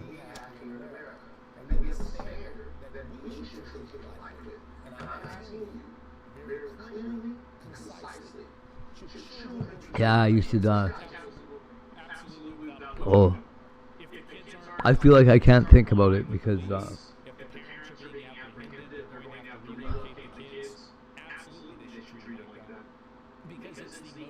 being without your existence feels more natural than this crap.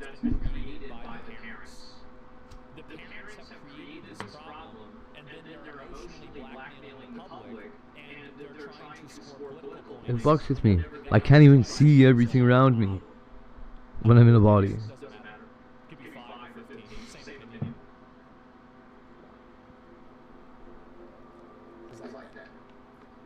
I'll tell you what I don't get on acid. I can't go to the store. I can, but it takes me 3 hours.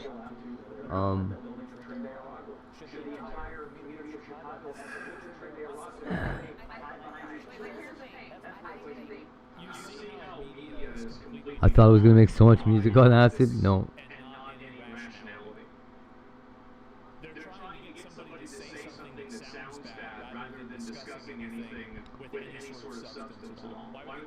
I can see how it would affect creativity positively if you were getting creative the next day, maybe, and you just did it to like rejuvenate. But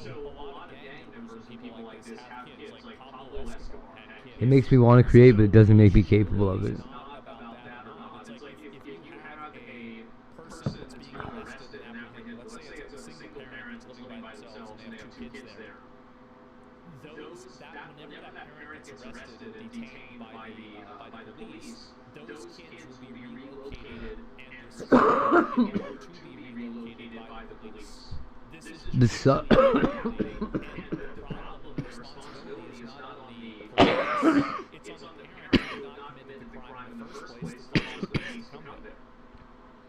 Whoa.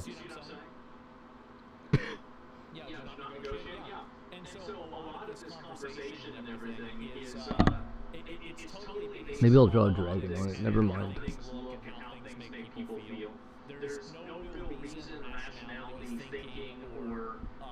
I was about to say I was gonna punch a hole in this canvas here.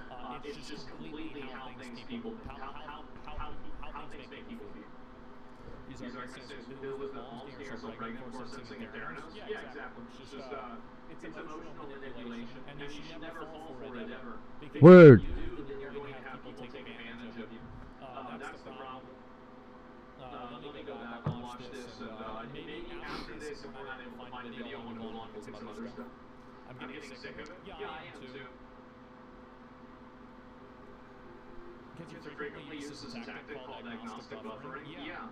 You know what's fucked up?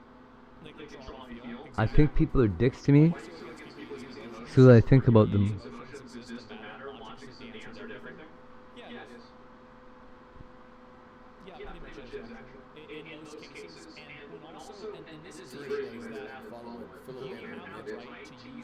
I don't know. I think he hasn't gone to Mexico.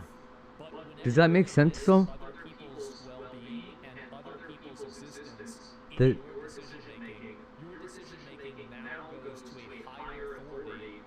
somebody would just straight up be mean? Fuck. I don't know. I guess it does.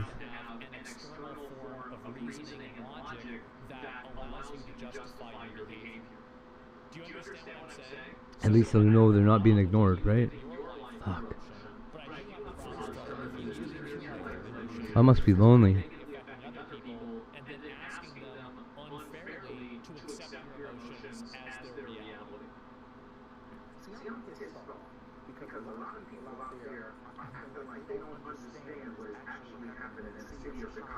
Man, as if.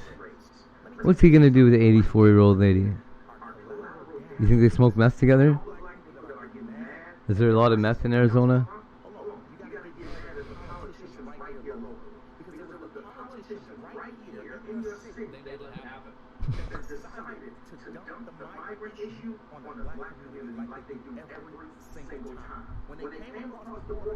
They really do that? What a guy.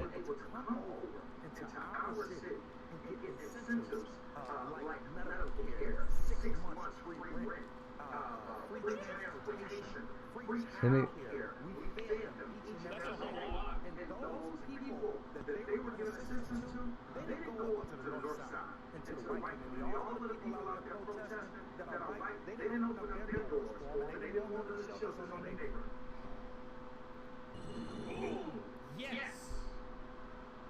Yes, absolutely. These people want minorities to live with all these undocumented immigrants that have been completely this guy 3D printed a couch. have them competing for their jobs in their communities because all these white people living in gated communities, they drive down from their gated community to go protest for how Well, that makes sense. Yeah, they're out dropping gloves.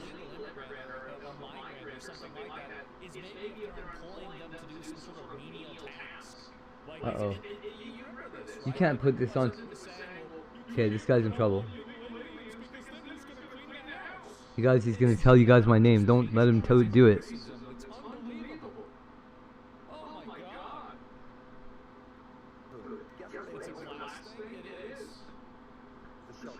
You won't believe who it is. Ex-wives hate him.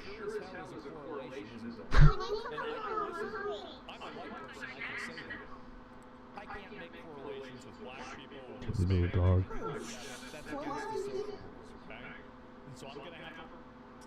Okay? Why do you think Scott?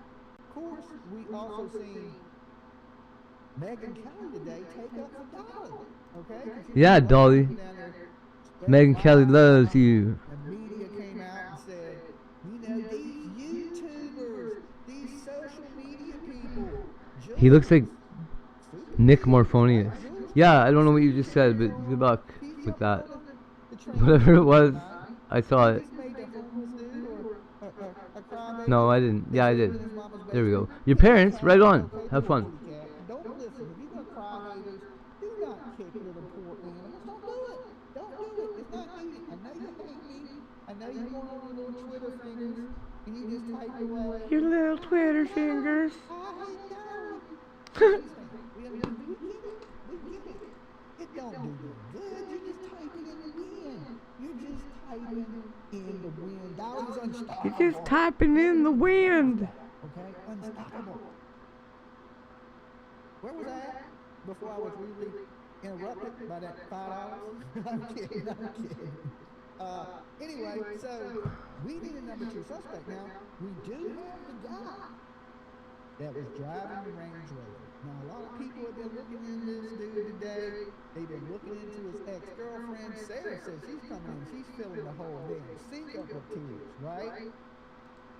He's kicking the hot pocket out the mother's hand. He knows pot hoggets? Right? He's coming in like a ninja. Ninja chop to a hater's neck. Here's this flying. Thank you, sir. Thank you. You guys are great. Girls are jealous of Dolly. They hate, man. They have been with their little Twitter fingers today. Oh, taking up for Dolly today because, you know, these news reporters, they don't like social media influencers, right? But when you're out there, they come up to you all nice. Hey, it's a pleasure to meet you. And then they get on their live and be like, yeah, these internet people out here causing problems, messing up the parking. Right, but they don't say anything about the media taking up both streets, up the hill, not moving in cars, parking cars there all night, like it's a fucking a free parking sign out there, right? Free parking here. Dollywood Squirrel again. It happens, okay? So, you know, they don't say anything about the media taking up both sides of the road. Just waiting for my handsome paper boy. Come on, dude. And there's like, how many media people do you need? Okay, listen, me and JR out there, we had the whole shit covered. Dude, JR is the paper boy in this scenario, for sure. They literally got 200 people out there to look at a house. For all of them to film the exact same thing. 200 people. Jessica drops 5 super tears on haters. Haters right now mad. They're thinking, what bad thing can we post about Dolly on Twitter tonight? Okay? Thanks for Jessica. Thank you for jumping on this. Steaming down the track tonight. Steaming down the track. So, I hate to say it for these people out here that hate social media. Can you just hold on a minute? I need to know what this is.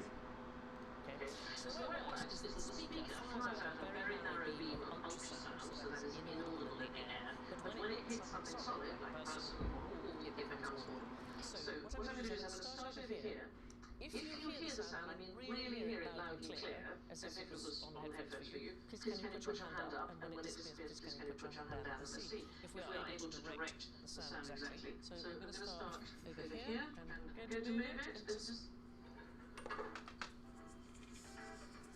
Wow. So cool. That's the calm Mexican way.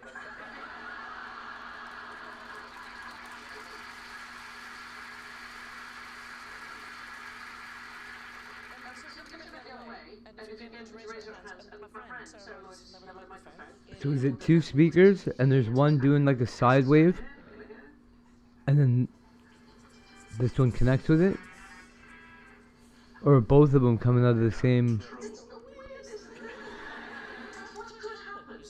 example, it could be that 100 people are all watching a film, but they can all watch it in different languages. You can direct the sound. Exactly. No idea.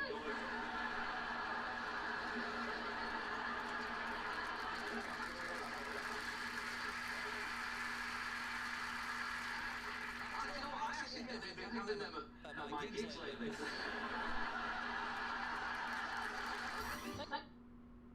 Okay. But in the case. So now it's moved into LRAD has moved into consumer products. Say Beyonce, congratulations. Yes. You didn't know that? That's been a while now. That's been a while now. A few weeks ago. Feel better, PJ Vision, love your girl. So one day she will be my beautiful wife, okay? But she's sick tonight, and she's ready to kill everybody. Don't do it, buddy. She's not feeling really good. Somebody at work, He's inviting trouble. got her sick, came to work sick. Listen, people, if you're sick, Cool. don't go to work because you get other people sick. So everybody at her work called out today. Well, that's not The person good. that got everybody About the sick. caffeine, that is not Tell good. me that ain't funny. Well, the person that got everybody sick, he had to do everything by himself today because he got I everybody saw a in the thing whole yesterday office. about mushrooms that you might Everybody find called really out interesting. today but him.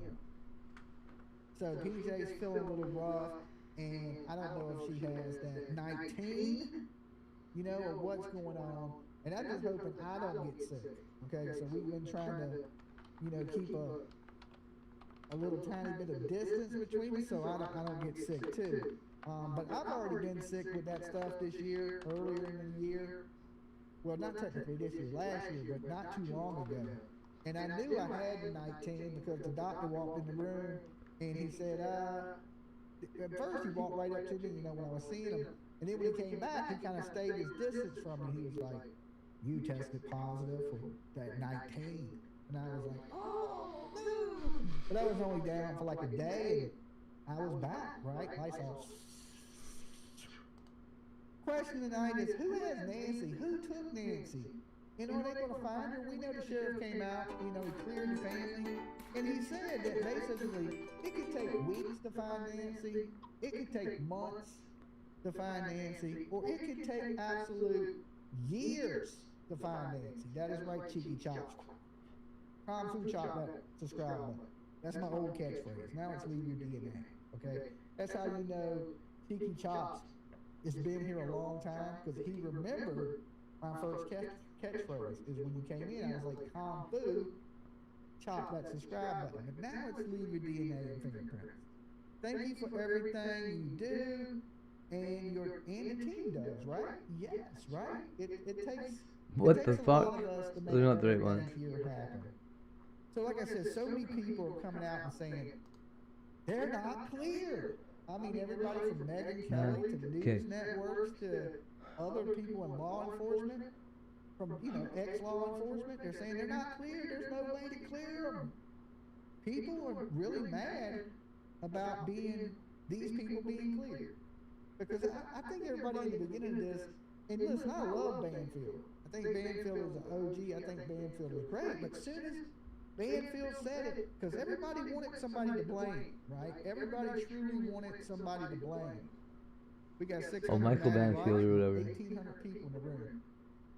I want a 3D printer. Didn't like the video, okay? So take a second, like the video.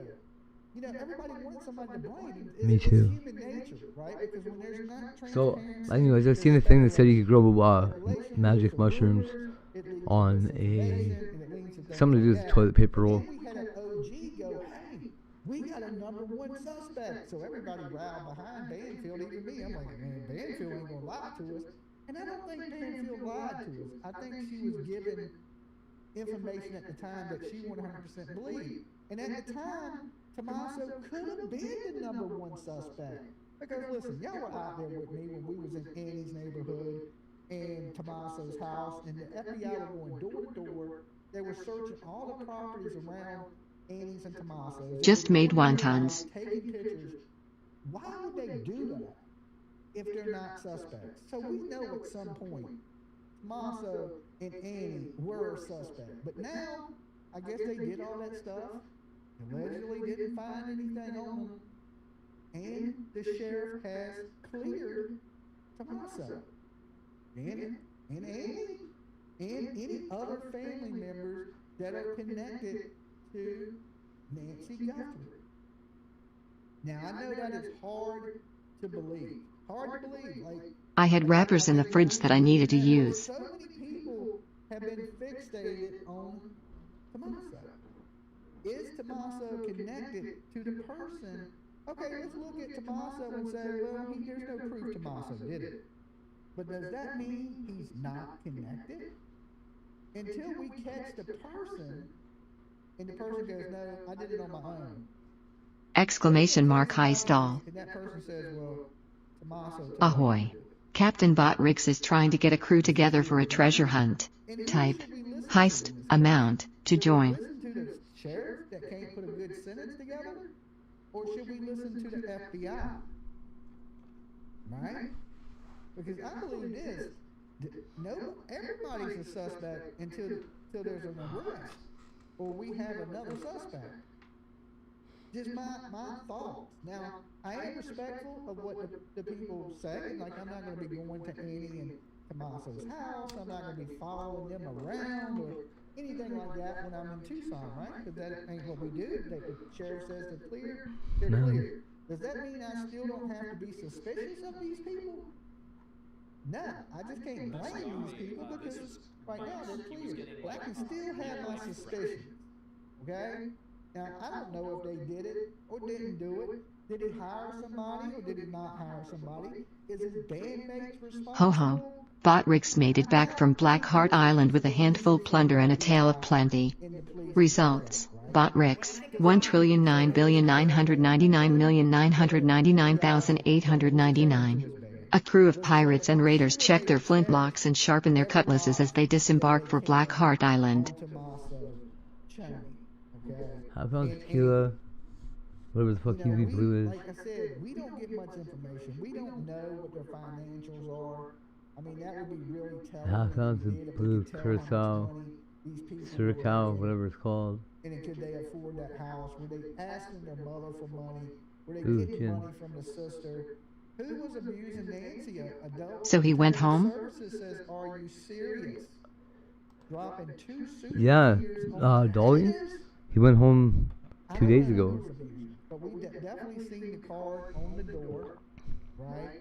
Is this something that It's so weird. after Nancy went missing, or is this something prior? He didn't seem like a big quitter like that. Were they coming out there because this old lady was living alone and nobody was? I think it's because he's got this girlfriend now.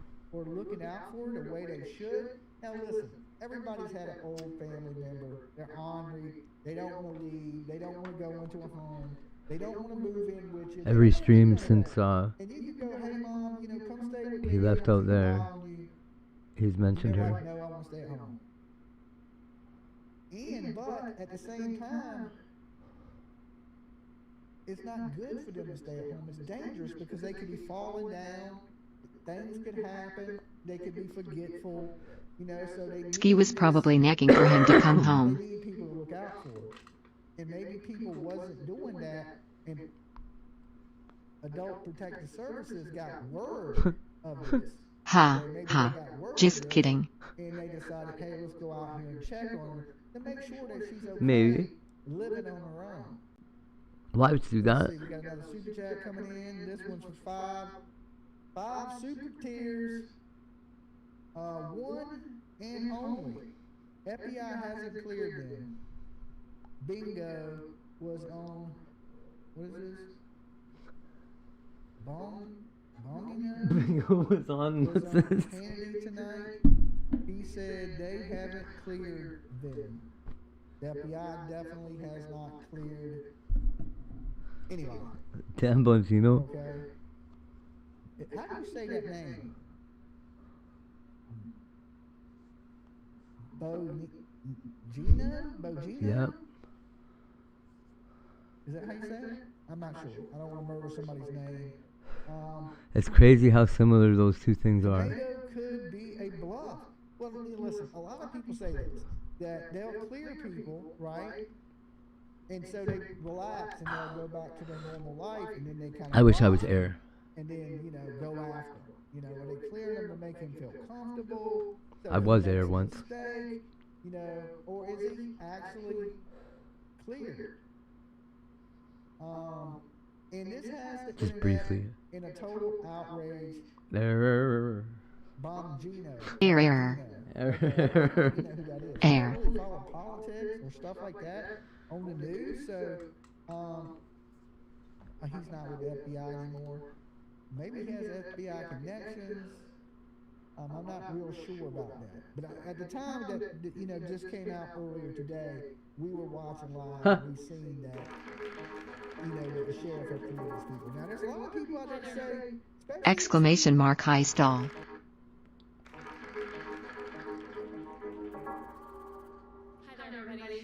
Ahoy. Captain Botrix is trying to get a crew together for a treasure hunt. Type heist amount to join. Exclamation mark hoist all. Came out of dark mode to see the emojis properly. I see him in dark mode.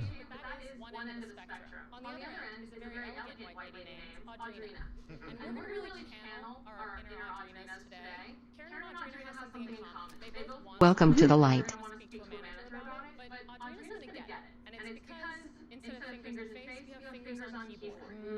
not shouting, arguing, or impatient. She's eerily, almost scarily calm. She's sharing feedback.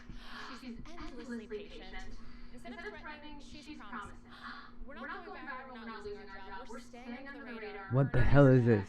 We have everything to gain and nothing to lose. My qualifications, I graduated magna cum laude, which is Ho ho. Botrix made it back from Black Heart Island with a handful plunder and a tale of plenty. A crew of pirates and raiders check their flintlocks and sharpen their cutlasses as they disembark for Black Heart Island. Results: Botrix, 1,999,999,899. Exclamation mark high stall. This little light of mine, let the emojis shine.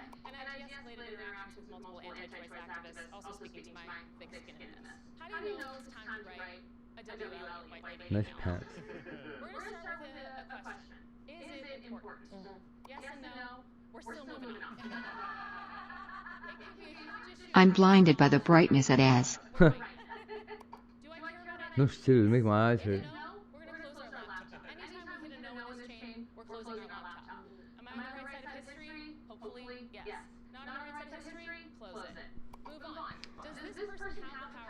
As how long do you think it'll be before we have monitors with no refresh rate?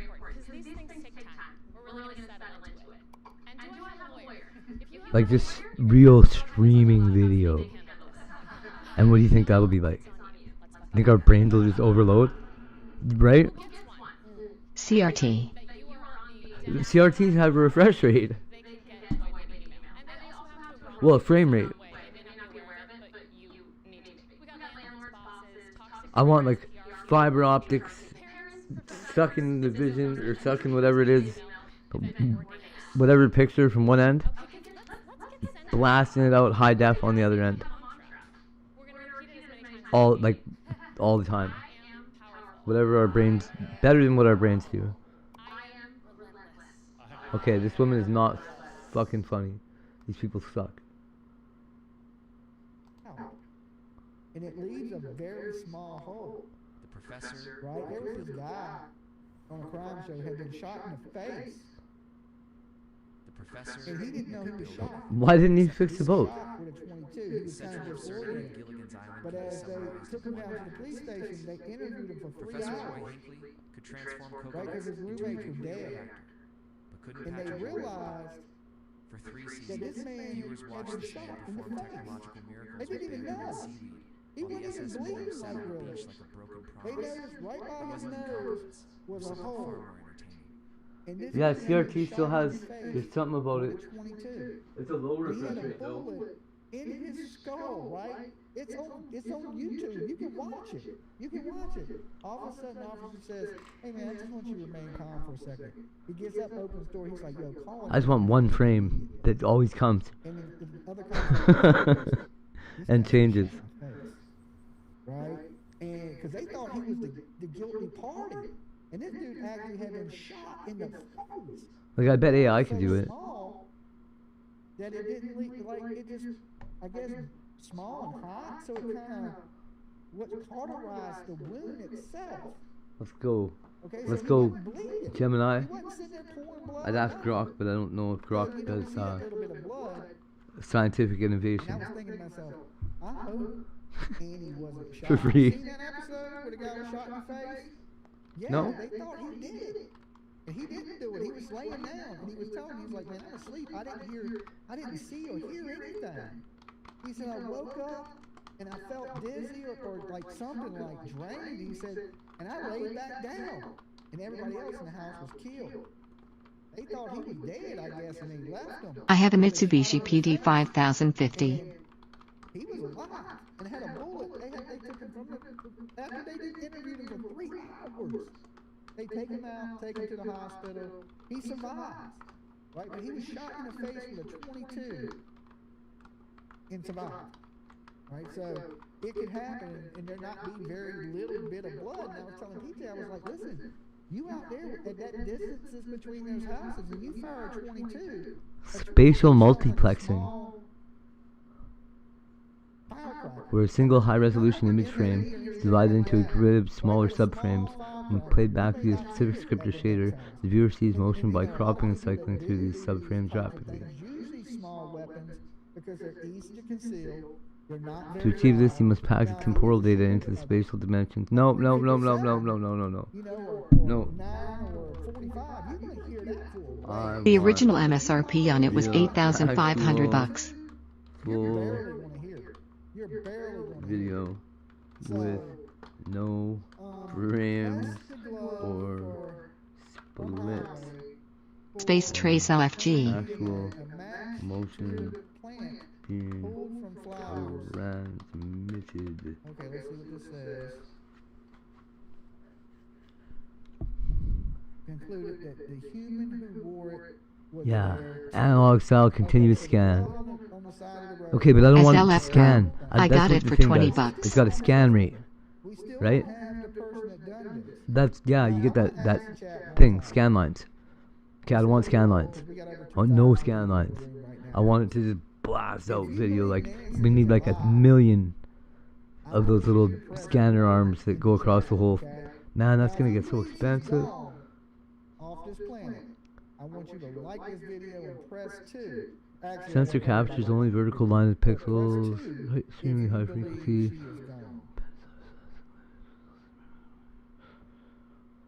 Yeah, the police never really paid too No, much nope. attention to that glove that was in the wall. I'm a grower, not a shower. A lot of twos in the chat, guys. I only show her when I It's grow not her, on this planet. Carback Carl sounds like it. or A whatever. lot of twos, so a lot of people believe. Nobody she's wants no to see a limp witness. penis. You know, she's been right I don't now think. 16 days. Tomorrow will make day 17 without her medicine. Okay, no medicine whatsoever. I don't think. Shailene might. She's On weird. we're going on day 17. Now, like Hey, I said, Tracy. I have a heart condition myself. Matter of fact, I gotta make a doctor's appointment tomorrow. My doctor told me, "Hey, Dolly, you have to take this Exclamation mark high medicine stall. every day. I get up, Ahoy. I take my Captain Botrix is trying to get a crew together for a treasure hunt. Type heist amount to join. and Sexual organs are not attractive, emo lol. he goes, you know, how much do you like your life?" So I was like, Generally, I "Well, totally agree. make sure you I hate. or you won't be here with us." It's not attractive.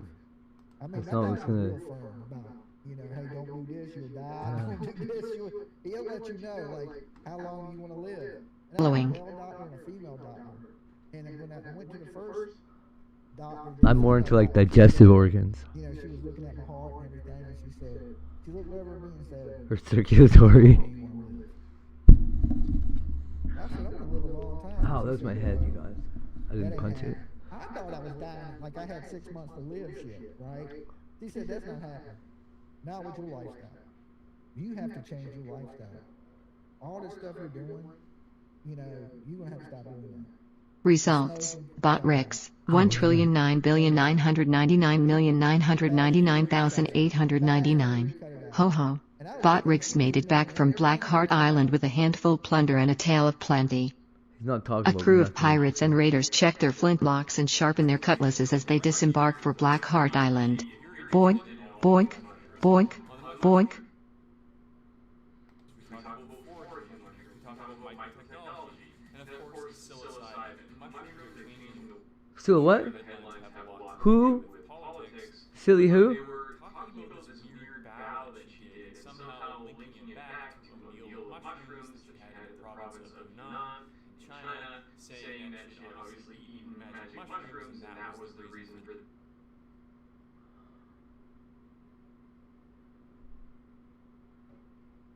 Okay. You guys.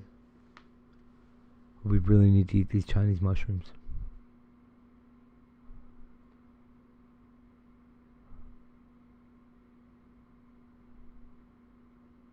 This old lady ate 4 portions of Yan Shao King. They make you see tiny little people. I wonder if they're Chinese people. They're Chinese mushrooms. Now, at first I thought this was just really goofy because it's kind of a ridiculous idea, right? Just because somebody ate mushrooms doesn't mean they're psilocybin mushrooms or magic mushrooms. And, you know, eating mushrooms at a restaurant, specifically in Yunnan, is very... 1,009,999,899.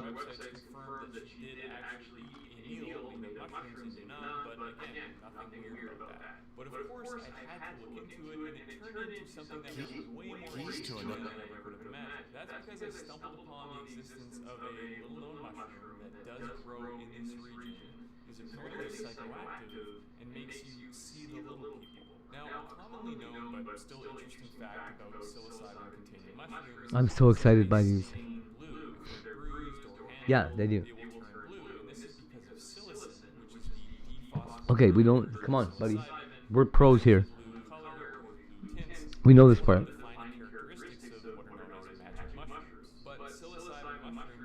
Exclamation mark high stall. You're right, they're not. Oh. They turn blue? Ahoy. Captain Botrix is trying to get a crew together for a treasure hunt. Type. Heist. Amount. To join. The blue staining in this case, though, has nothing to do with psilocybin. It has to do with the oxidation of completely different Whoa. Ooh. I forget the millions of fraud. I'm a.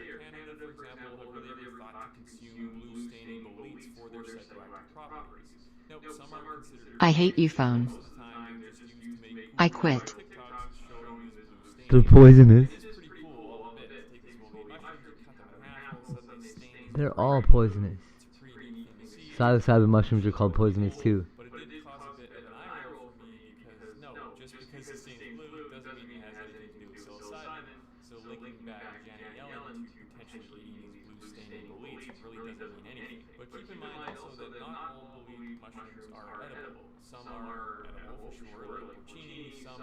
A crew of pirates and raiders check their flintlocks and sharpen their cutlasses as they disembark Yeah, for that's pretty Black Heart silly Island. mushroom. Ho ho. Botrix made it back from Black Heart Island with a handful plunder and a tale of plenty. Results. Botrix. 1,999,999,899.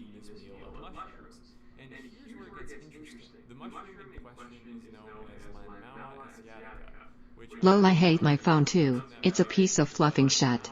I'm basically out of weed LFG. Which roughly translates to C and blue in reference to the blue bruising when it's handled. Now, according to one mycologist that CNN had interviewed for the story, he said Lanella mushrooms are considered poisonous and they can be hallucinogenic. However, scientists have not as of yet identified the compounds responsible for causing hallucinations. Who fed him to this lady? And most evidence is anecdotal. I have a friend who mistakenly ate them and hallucinated for 3 days. And according to many people who have eaten this mushroom when it's not fully cooked, it apparently does have psychoactive properties. Now, this was actually to me. I couldn't believe that I never heard of this before. How you never heard of this? Mushroom that wasn't psilocybin pink mushroom, or You don't know. eat a mushroom that actually Everybody has eats them all. properties. I have so many questions. First of all, is it possible that some elites do actually contain active levels of psilocybin? That does seem like the most obvious thing here, but I don't really think that makes sense. I've never heard of elite containing psilocybin. So Why? if not, is there then some other compound in these mushrooms that we don't yet know about that does have these strange psychoactive properties? I think that is more likely. Again, we know that psilocybin mushrooms aren't the only ones that have psychoactive effects. Are you gonna kill Space Trace or one of them? Muscle and nitric acid, Yeah. which have psychoactive effects, even though they're completely Yeah, there's no psilocybin in that. by psilocybin mushrooms. But is there yet another compound that is contained in these blue staining elites that is not only psychoactive, but is also destroyed by heat? Because remember, a lot of these anecdotal reports say this only happens if the mushroom is not thoroughly cooked. And Yeah. interestingly enough, I couldn't really find any real information about Well, let's get him. Somebody got it. Somebody. Is anybody in China?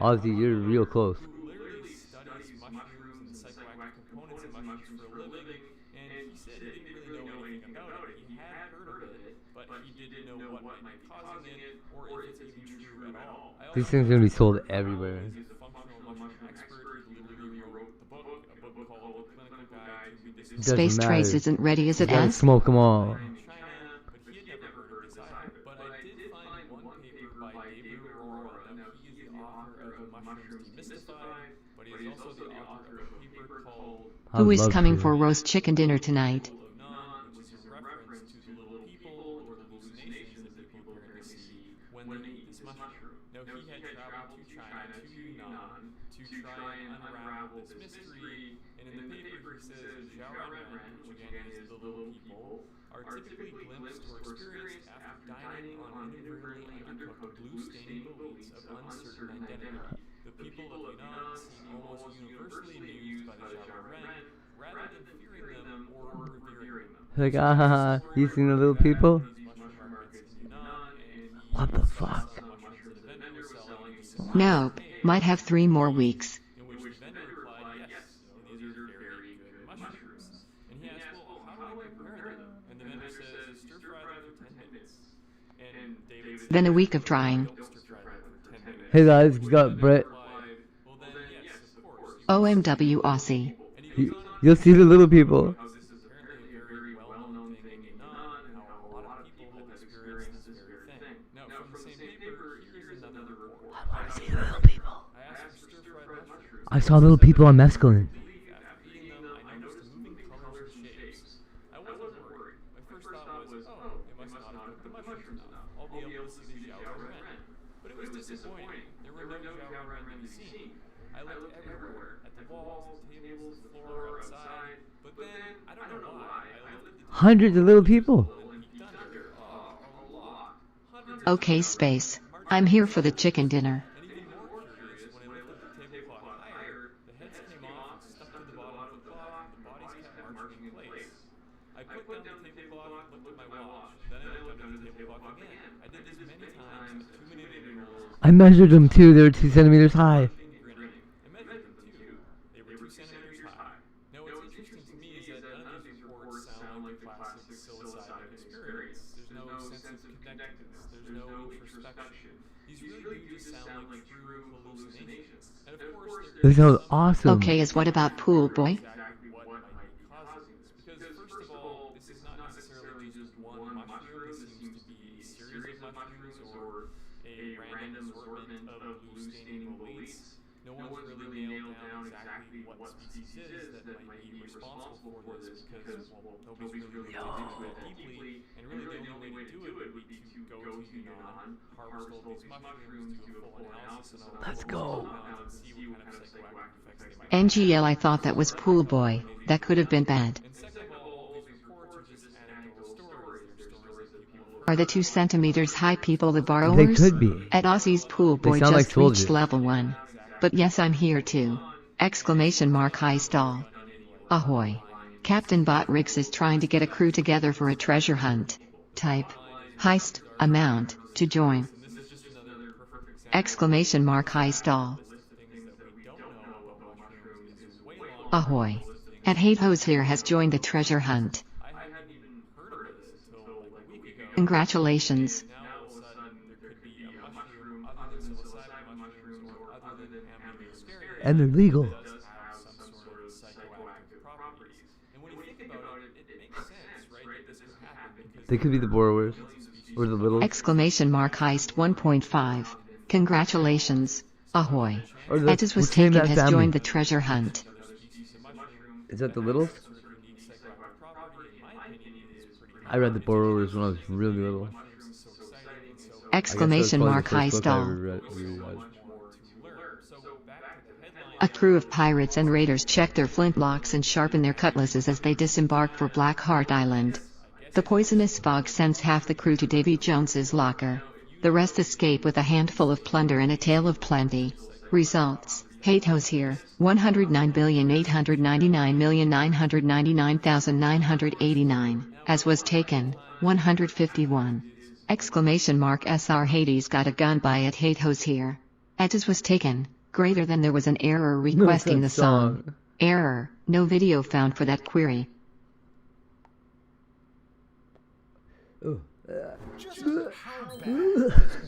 Really bad. My uncle made some in jail and he said, don't do it. He said it's worse than tomato. So for years, I've been saying orange juice wine, or just fermented orange juice in any way, generally doesn't taste very good.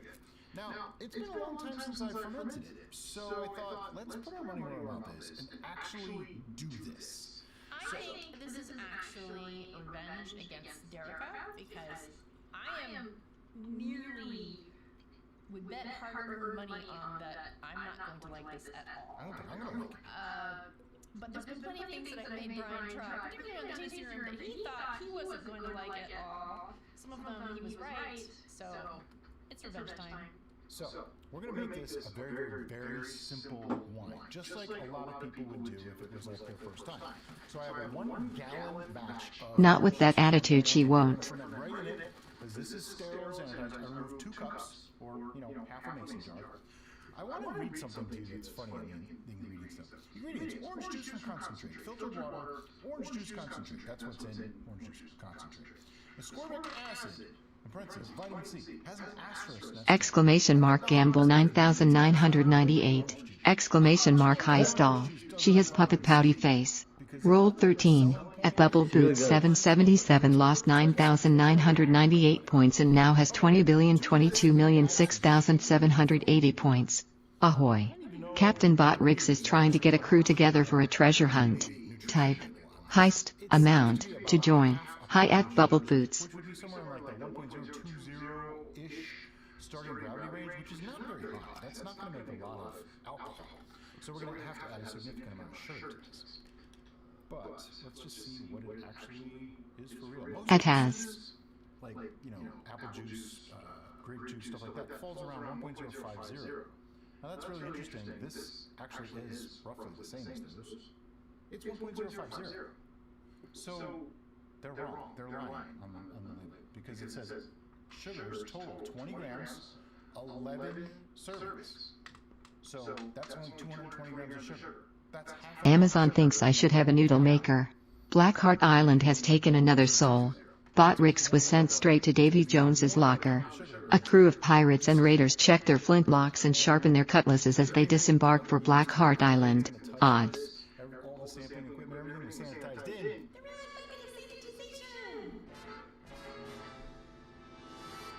That's why I can put that sample back in. It's just a big red bucket filled with star sand and water mixed to the manufacturer's suggested ratio. You know what I need now? I need a little tiny pitcher. If only we had a little tiny pitcher. Oh, wait! We do! We've been using a 1 gallon version of this for a long time. All these people are gay. This has the milliliters and Billy Davy Jones. Exclamation mark delete Davy Jones. and easy to grip handle. These are going to be for sale. Is that what it looks like when somebody's searching for a word? This I'm starting to use for pouring sugar. So This little spout. make sure the scale is on a flat surface because otherwise it won't give an accurate reading. Get out of my way. I know some of you were saying, well, why don't you just put your fermentation bucket or vessel on? So a science teacher that married a kindergarten teacher? Well, you can, maximum weight capacity. I'm back. Welcome back. Had a phone call. Large enough that you surpass that. Well, I also need a funnel. This acts as a vessel and a funnel. Okay, so if that's 1.05, WB. I want this to be around 1.100. I need roughly a pound. Dude, see? Smart dude. 0.09 something. Only smart people use Warner funnels. Bogan. Idiots, I guarantee they don't even have a funnel in their house. We had just a little over a pound in this bag. But because there's less than a gallon there, this I don't have a funnel, but I make them on demand. Ooh, I should notate. Look at that. 500 milliliters is a pound of sugar. What a Bogan. But you know what it also is? It's a little over 16 ounces, like fluid ounces.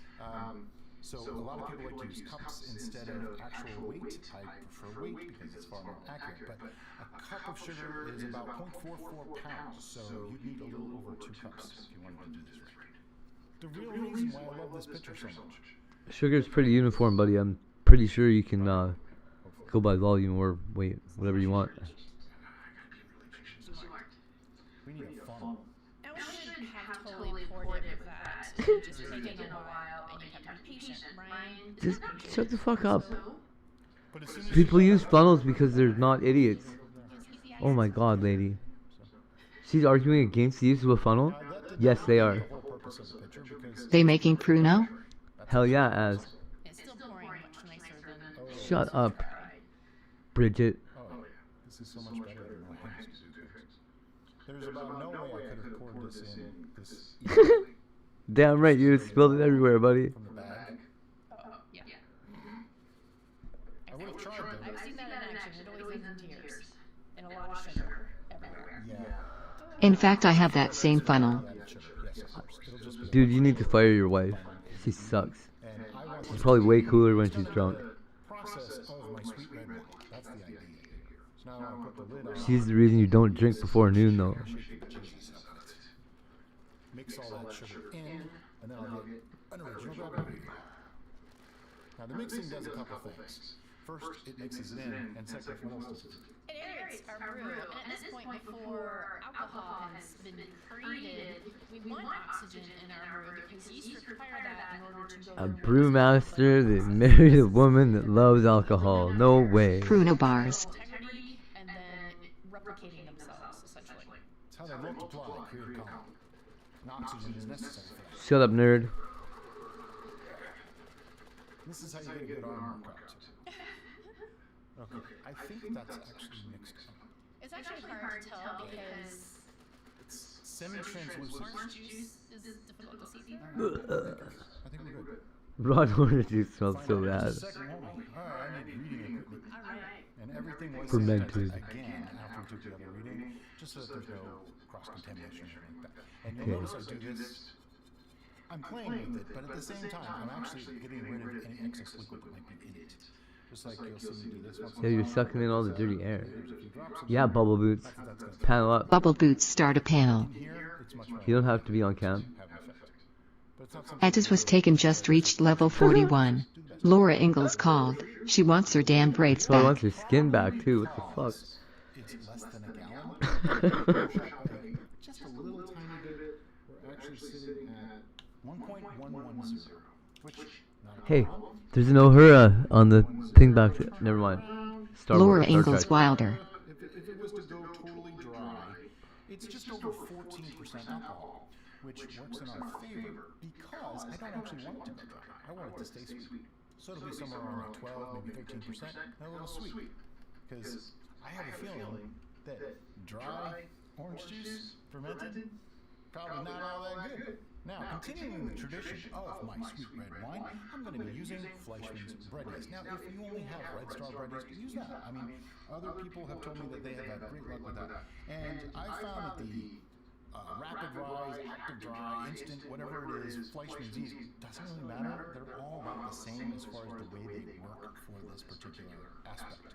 So I'm going to put in a teaspoon, which this is a half. Congratulations. A whole Congratulations. teaspoon. It's like a game of operation. He's using Fleischmann yeast? He is making Pruno. What the fuck? Didn't even touch the six. Just a cool switch. Okay. I Yo, he's really using fucking Tie. just regular old bread yeast. Exclamation Shut mark up, high bitch. stall. Size, they fulfill their destiny. Cats and dogs live together. Masses. Congratulations. Ahoy. Captain Botrix is trying to get a crew together for a treasure hunt. Type.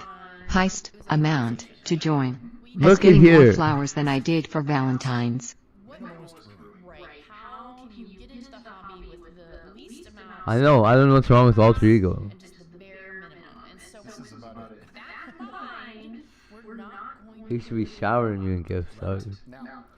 This is Guy's got some kind of problem. but if you've never done this before, you can do it this method. I'm also only doing it this way because I feel that most people that try to make orange juice wine the first time are doing it this way. So I want to be authentic. But here's the way I like to do it. I put the cap on, if you're going to use a cap, until it just touches, like where you can't just pull it right off, and then try to squeeze. And if it stays compressed, it's too tight. So He doesn't even come in here. I don't know what his deal is. try again. There we go. It breathes. You can A crew of pirates and raiders check their flintlocks and joke sharpen their around about it when he's cutlasses not as they here, right? disembark for Blackheart Island. Results. Botrix. 1,9,999,999,899. Ho ho. Botrix made it back from Blackheart Island with a handful plunder and a tale of plenty. put this on a cookie tray with raised edges so that way anything that escapes from this due to the fermentation process will be trapped in that tray rather than spread all over our studio space. That sounds pretty funny. We're gonna let it sit. This will probably take anywhere from 2 to maybe 3 weeks, okay, depending on temperature, depending on a lot of variables. Don't take that as an absolute, but what you want to do is watch for bubbles coming up the side. City Steading Brews. Then it's probably done, and we'll be back to show No more Someone bubbles. get Aussie girl some flowers now. If you see no more bubbles, it's probably done. I know, right? As you can see, sometime Chocolates too. it erupted. Now, Please. you can see the lid sitting right there. That's just where it ended up, but it's totally fine. There's no danger here or anything like that. We're just And your gonna put the lid back on finest bottle of cognac. and put it back to work. God damn it. But yeah, lip tray. They'll save Exclamation mark high stall. your whole house from being splattered with stuff. That looks really gross. This has been going for like a week. Your whole house with a liter of orange juice, eh? You know, explosion of going everywhere. I want to take a reading on this. If I look really close to the side, I can see little bubbles coming out, which tells me it's probably not They done. found the tub girl jug. How far it's come in just 1 week. It smells not great. I'll just be honest. I'm trying not to be biased on this. I have actually made orange juice wine Just a massage will be fine. years ago. Let's just say I don't think it made it by. Going, going, going. Derek does not like the taste or smell of rotten orange in any way, and this isn't rotten, but it's alcohol orange. It's kind of like a screwdriver. Boy, boy, boy, doing. It's not at all. 0.5 Did they doing or doing? in 1 week. So, what are we going to do with this now? First, I'm going to put this sample back in. We're going to let this sit another week to verify that number and maybe let it possibly clear a little bit, because right now it just looks like orange juice. Yeah. I mean, if you have 0 taste buds and you want something alcoholic as soon as possible, maybe this is the way to go. But Resin. I don't. Yes, you do. WTF flow. Massage in a bottle. Advantage of having your studio right there. Put some glasses right there. It looks like slightly. Boy. It looks like orange juice ish. Ugh. Probably smells like feet. Actually, it doesn't smell that bad. It smells like alcohol. Alright. I mean, this is. As that sounds difficult.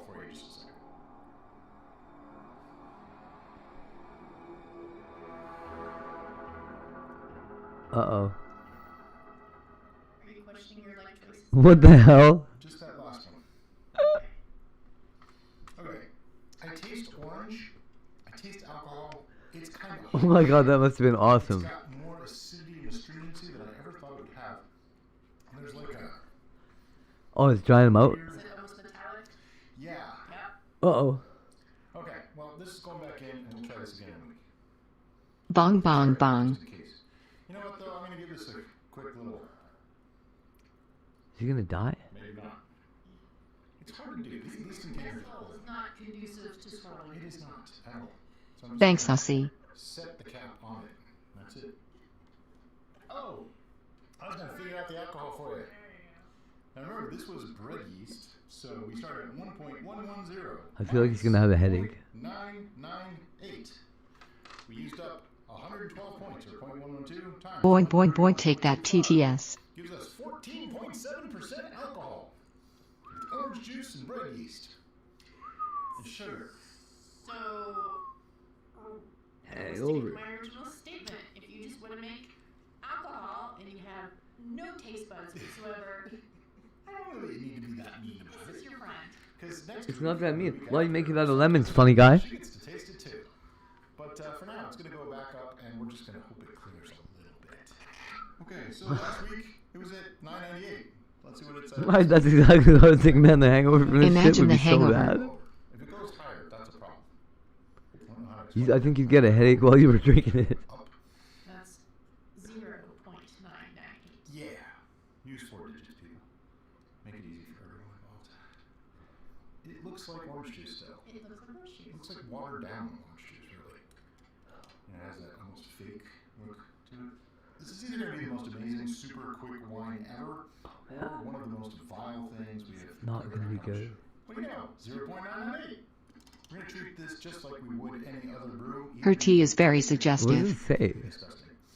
And we're going to rack it. So to do that, I'm going to start by putting the sample into a pitcher. This is not really clear. We may have to cold crash this to What did I just feel? achieve the full effect. But it is interesting that the least cake looks like it actually did compact quite nicely. This Ew. is flocky. Oh. Not this tea, that blue one. Yeah, there's a really defined line right there. But overall, it is not super clear. Like you can see at the top a little bit more noise. Black here, what? But it didn't really clear out all that well. And Packet? as far as flocculation goes, it's interesting because we do use bread yeast, which is not known for great flocculation. But that could also be why there's still so much up in suspension. Anyway, we need an autosiphon. We do. And here's There's a how TARDIS on their shelf. autosiphon cap on tubing into the destination, which is lower than the source. In this case, it's on Derica's lap because it's just the most convenient thing we can do while we're on camera. Derica? I just go about halfway What down, the fuck? get the siphoning started, and then work with it. You don't want Somebody's to go all mom's the an way down asshole. and start sucking up all the leaves and sediment. You want to go about halfway and then pay attention. Yeah, don't talk to a camera. Or is it just my dirty mind? No, you're right. Let's get closer to the bottom. I'll lean this back just slightly so that we get more depth over the actual autosiphon intake, and you can get a little bit more of the liquid out that way. There's always Okay, science teacher. no matter what, there's going to be some loss. With This guy taught grade orange 6. juice, usually there's more. Alright, it's mud in the bottom of that. It's called yeast, bro. But We did pretty good though. It's not bad. It's not a lot of loss considering the bottom size. Taking this to the sink. here's the fish and tank spilling it cleaner. everywhere in the process. Now comes Derica's worst nightmare. We are going to taste this and make adjustments to it. Drink it, She lady. has to drink fermented orange. Swallow it. Would you like me to go first? No, it's cool. It's good. It's good. Taking it for the team. I've smelled worse things. Honestly, the garlic mushroom smelled far worse than this. Garlic mushroom and wine. A screwdriver. It smells less offensive, but it smells That'd be nice, like nature's screwdriver. Smells like nail polish remover. Mm. Orange juice. It does. It does. Why'd you say that? I got goosebumps. It's very dry. It's very astringent. Very acidic. I am producing so much saliva right now. It is a bit impulsive. Okay, it's not. I thought astringent dried you out. Right off the bat, this means sweet. She's like gonna puke. There's no way either of us is going to tolerate it. Well, obviously. I kind of feel like I'm wasting the ingredients doing this because I don't think we're going to love this no matter what. But we're going to do due diligence, and we are going to let some of this sit for a whole year. I'm about to waste a $3 bag of sugar on a year project. I've been told that orange wine tastes better after a week. So to sweeten this up, I'm going to pour some white sugar in, probably going to need it quite sweet. And I'm going to mix it up. Now, this is not clear. This is not finished in any way. This is about as rough as it gets, really. Actually, the V8 wine. Have you ever made homemade liquor? That's coming. Wait till you see that. Fucking stinks. No. I mean, as far as a rough product. Oh, that was just weird. The thing to remember is, this is... I made watermelon wine in my one of my last apartments, previous apartments, out on the balcony, in a fucking garbage bag. Not being and not because of the... By accident to begin with. I drink vodka straight. I like vodka. I drink vodka straight too, tough guy. So what? It's hard to describe. It's very acidic, very astringent. Tastes like... People always say that. I drink vodka straight, man. I do it, and they're like, is holy romantic fuck. AF. It's... No.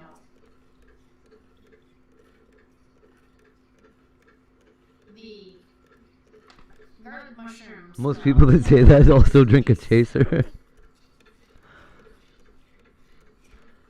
NVMIC the spatula and Double-sided whoops. spoon is hilarious. Due diligence. We said we're going to do it, we're going to do it. So far, if I had to put a score on this right now, it's like a 0.5. I'd put some like tangerine or something in there. It's not exactly a 0, 0 would be like... I never Right. buy cheap liquor now that I am classed as an adult. Exclamation mark I high made some 'cause stall. it was a Ahoy. mistake, actually, at Captain first. Botrix is trying to get a crew together for a treasure hunt. Type. Heist. Amount. To join. Well, apparently it's worse. I just had a garbage bag that was full of fucking fruit that was all busted up. I left it on the balcony. I went to throw it out like 2 days later and it already smelled like alcohol. I was like, oh fuck. I guess I better just let this happen. Never tasted it once. No way. It's fine in the mouth, and then you swallow, and then you're just like, It is improving. what am I doing to myself? Needs quite a bit more sweetness. I would recommend that you get yourself a still, lady. Yes. Like I have cane. Sweet as 6 everything. That's because of the acidity. Man, what are you doing? Honestly, how you fix this is you distill it. A crew of pirates and Pull all raiders that check orange their right out of flintlocks there. and sharpen their cutlasses as they disembark for Black Heart Island.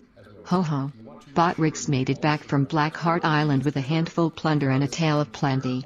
Results. Botrix, 1,999,999,899. But this picture What's going on this panel over here? is just the picture of awesomeness. Is this one here in the bottom left bubble boot? Exclamation mark high stall. For pouring precisely. And it has raised No. markings in both metric and U.S. customary system. And yes, that's what it's actually called. It's not the imperial system. The U.S. system is actually slightly different than the imperial system. Man, did that chick ever look familiar?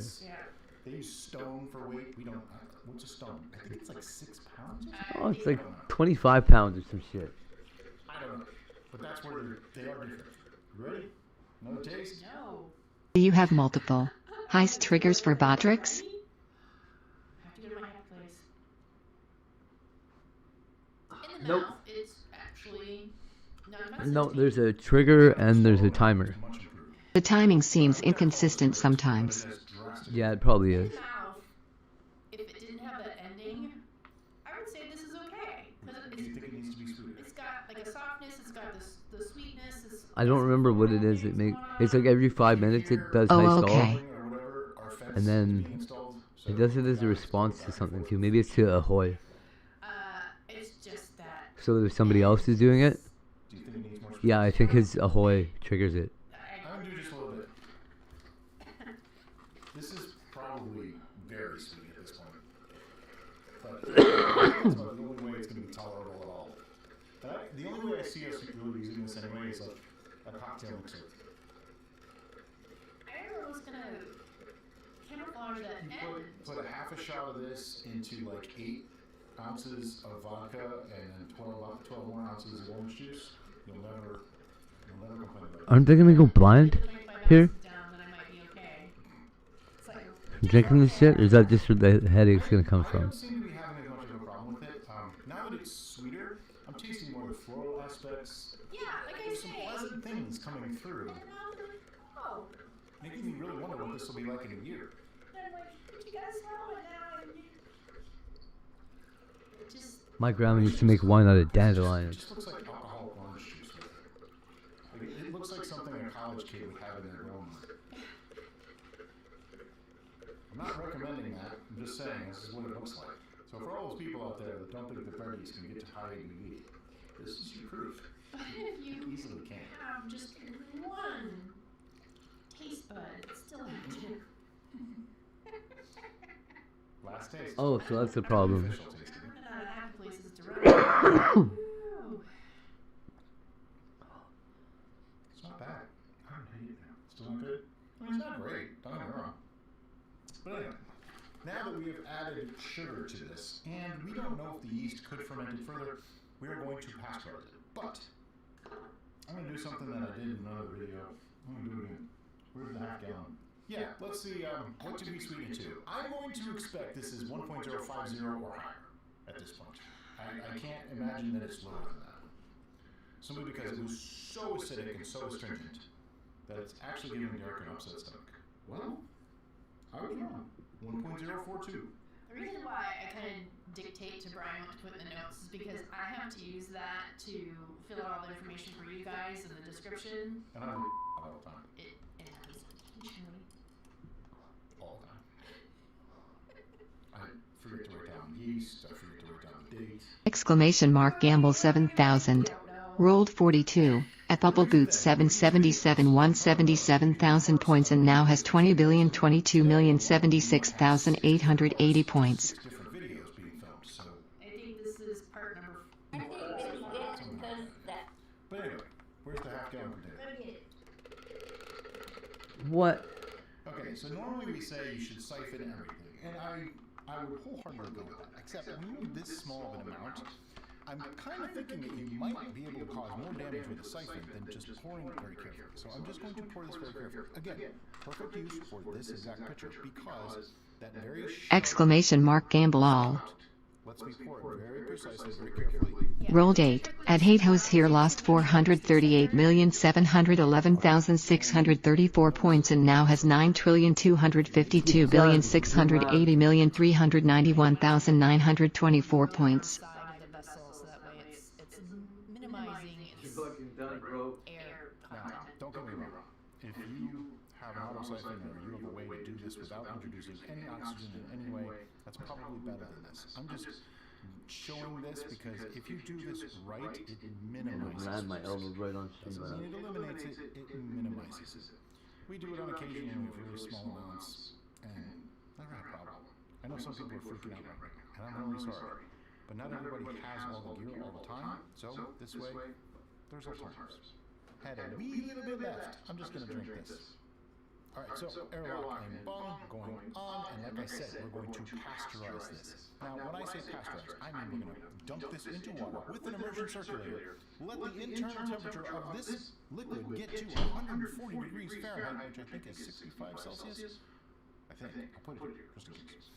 For 22 minutes, we're gonna hold that temperature, then we're gonna remove it from that, let it come back to room temperature, and then we're gonna cold crash it, meaning stick it in the fridge, let it get really, really cold. That'll help a lot of the particulates fall out, and hopefully, next time you see this, it'll be a little bit clearer. It's been a couple days, we pasteurized it, it's been sitting in the chill chest for a while, there's a little sediment in the bottom.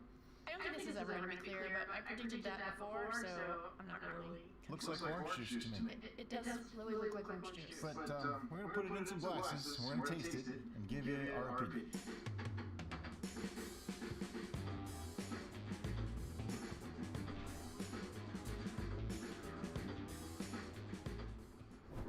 This is probably going to get ugly. It's orange. It is not clear. It looks like orange juice. It kind of looks like orange juice. I have to say, it doesn't really because it's a little lighter.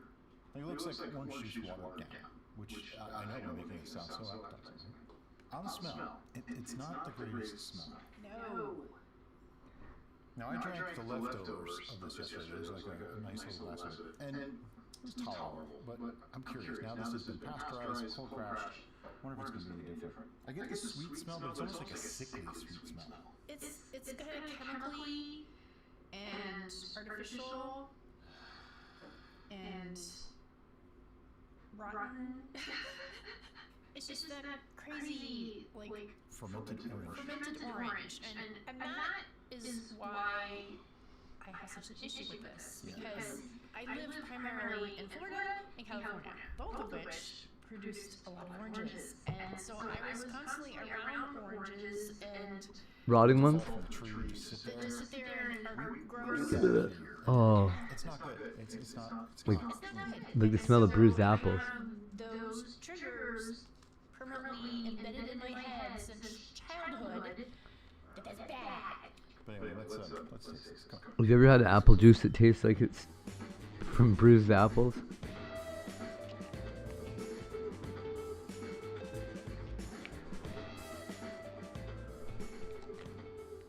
Sweetened up like we did. Excuse me.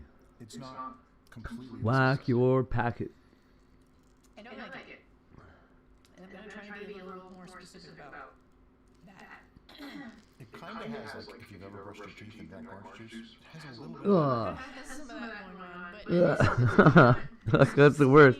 I would drink water and orange juice at the same time, or one after the other. You're drinking water after you drink orange juice? Oh god. It kind of tastes like really, really, really dirt cheap vodka with watered down orange juice.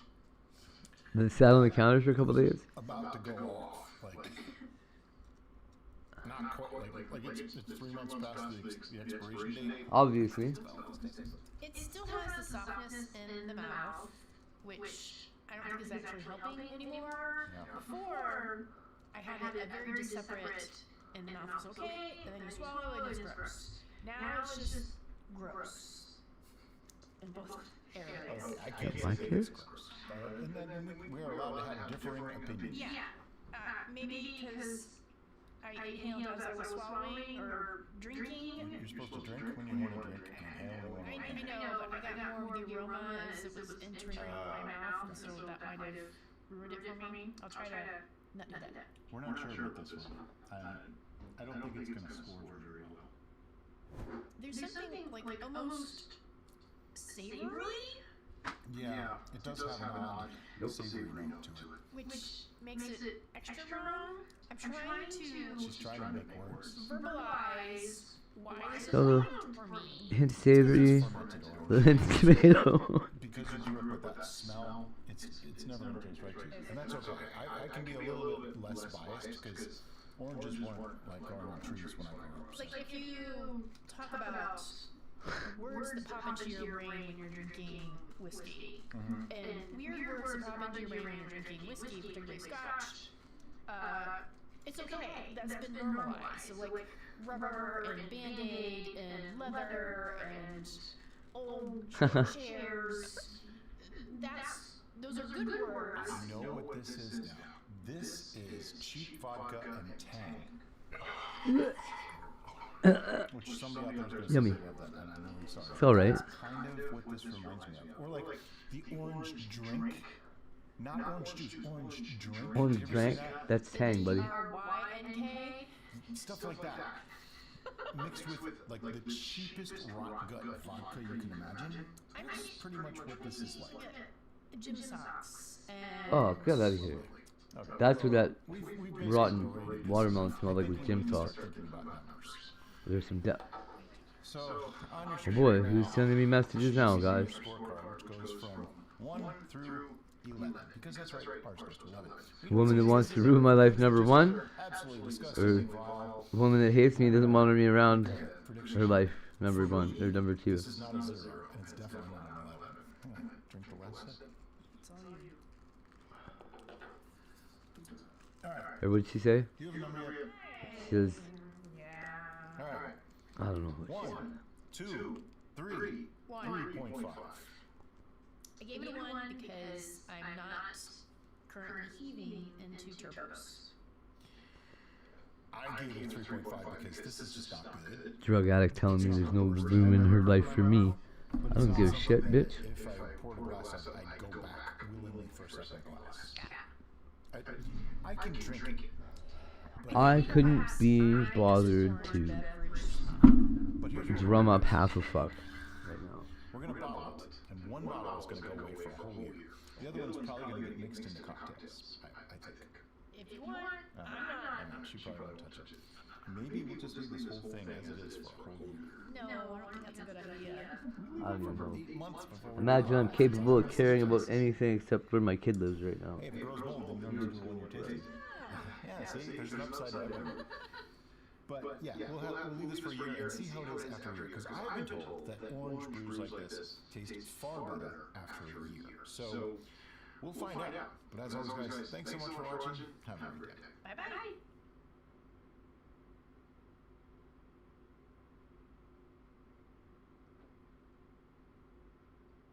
Hey everybody, Dr. G here. I'm a clinical and forensic psychologist as well as a body language expert, and today we're going to be building a profile of Nancy Guthrie's kidnapper. Before we get started, a couple of quick things. One, I wanted to make sure you know this is not a psychological evaluation of any kind. These are just my opinions. In addition to that, I do want to remind you to like and subscribe if you want to see more content. Just like this. Alright, let's go. On January 31st, No. 84-year-old Nancy Guthrie was kidnapped. We heard this dude already. Today is footage of the kidnapper. Wouldn't want all of this business. They wouldn't want all of this eye on them. And people wouldn't recognize the cartel, but why is the cartel going to bring themselves to such a high level case and get themselves looked at when we all know what the cartel does? Well, yeah, if it was the cartel, they would have. If you're a girl, listen to this scenario. If you're a girl, and you get busted with a bunch of F in your backpack, and you're with this guy, and you know about this by just hearsay, who's gonna get the first deal? The first one that talks? Yeah. And I mean, you know, she did get arrested the day before, and then the next day he gets arrested. And all of these arrests Oh, what was are in that? tips on the tip line, I believe. You know, but arresting people and doing all this and then letting everybody go, it don't. The cartel doesn't Yeah, really but unless they're just profit saying, okay, let's shake if it you up don't a know little it was bit them. and see if they make mistakes. You know, rattle the cage is what I call it. Also, with the cartel, It's like the Hells Angels. They want you to know that it was them too. they're gonna cut off a body part and send it to you. Yeah, that's right. Yeah, and I think the cartel would. Yeah, yes they would. Where you would have found it. They would Yes, say that it's they them. would. They don't. A finger with a ransom note. Yeah, because you know they smuggle more than that an hour in drugs. So yeah, why would they? They ain't been kidnapping Americans yet. Why start now? Okay, also, when you go back to the Bitcoin, according to TMZ, who had the original, like, account for it was in the original letter that they got, okay? According to yesterday, they were saying that there has been some activity on that Bitcoin account. They and the police are the only ones that know which account it is. So somebody is doing something. Yeah. I think, my personal opinion, this is someone who looked at it as an easy target. The family has money. They didn't well plan it, and they thought, oh, well, she's elderly. This is gonna be easy go, and we could probably get, ransom from it. And she probably, unfortunately, passed away during the first couple of hours, maybe 24 hours, 48 hours, due to her heart and the high stress levels and the panic. And, Bitcoin is probably less, I'm not saying this for a fact, but maybe Bitcoin is less traceable than, regular, let's do Cash App, Venmo, whatever, Western Union, gift cards, however the other scams are. I think this is an easy target to me. Bitcoin's not tied to a bank, whereas Venmo's tied to a bank, PayPal's tied to a bank, and so is Cash App. Yeah, so that's one thing that they use Bitcoin because it's probably easier to do. And elderly family has money, the daughter. Sandy with us. Okay, remove Sandy.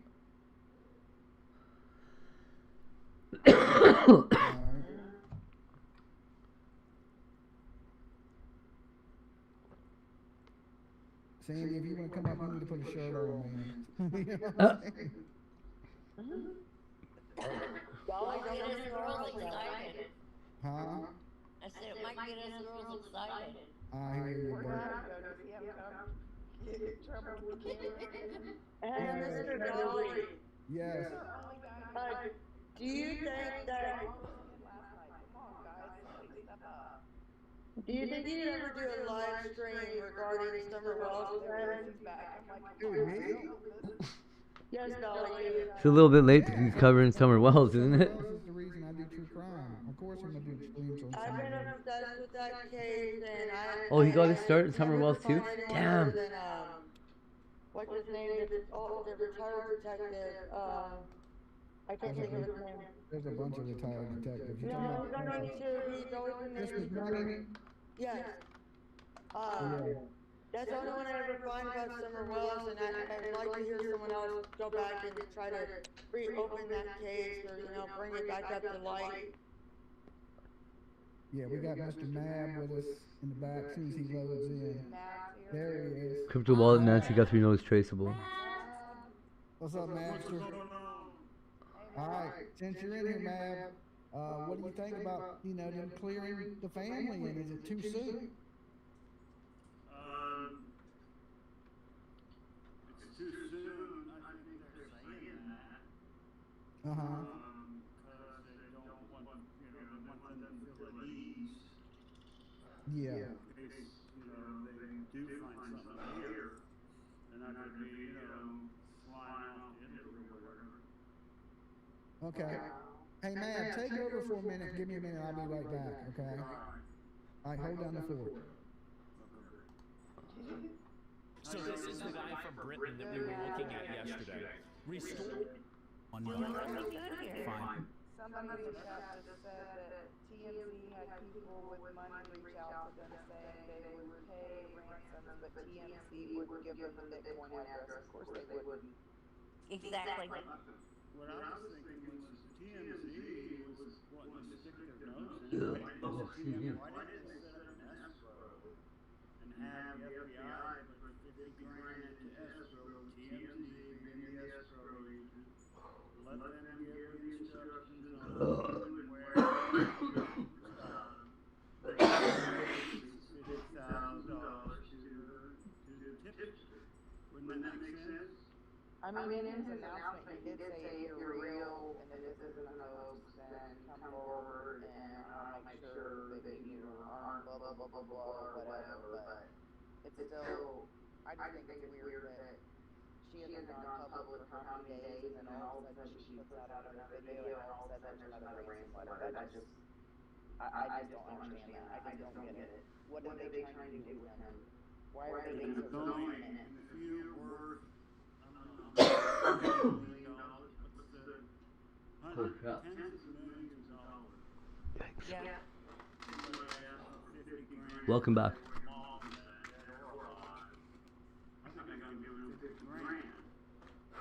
I'm leaving anybody that will help me find my mom. I'm out there looking for her on my own TV. Yeah.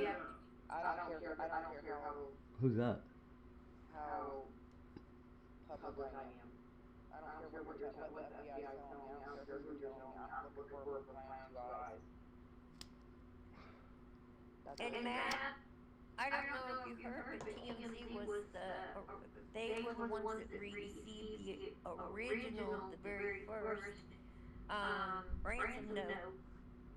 So that's why they're involved. Well, I think, they received, didn't,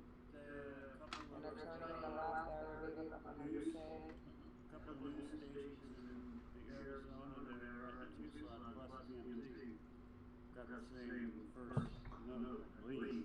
No, TMZ got the first one, then it was the two companies in, the two, TV things in Tucson. Yeah. Well, one of them was from that idiot that got caught. That was a text message. To Tommaso. Yeah. And 9-second phone call. case is crazy. It's beyond crazy. Insane. I think everybody needs to drive the world forever. I should get drunk and go fight with these guys. Like, you're fucking stupid. High PC always wins. Okay. I mean, hell, we want to get, really into it. I thought I was having a seizure. Let's force Nancy Grace on it. I mean, she, helped buy Natalie Holloway. Fuck Nancy Grace. She's gonna do something here. Yeah. Oh, really?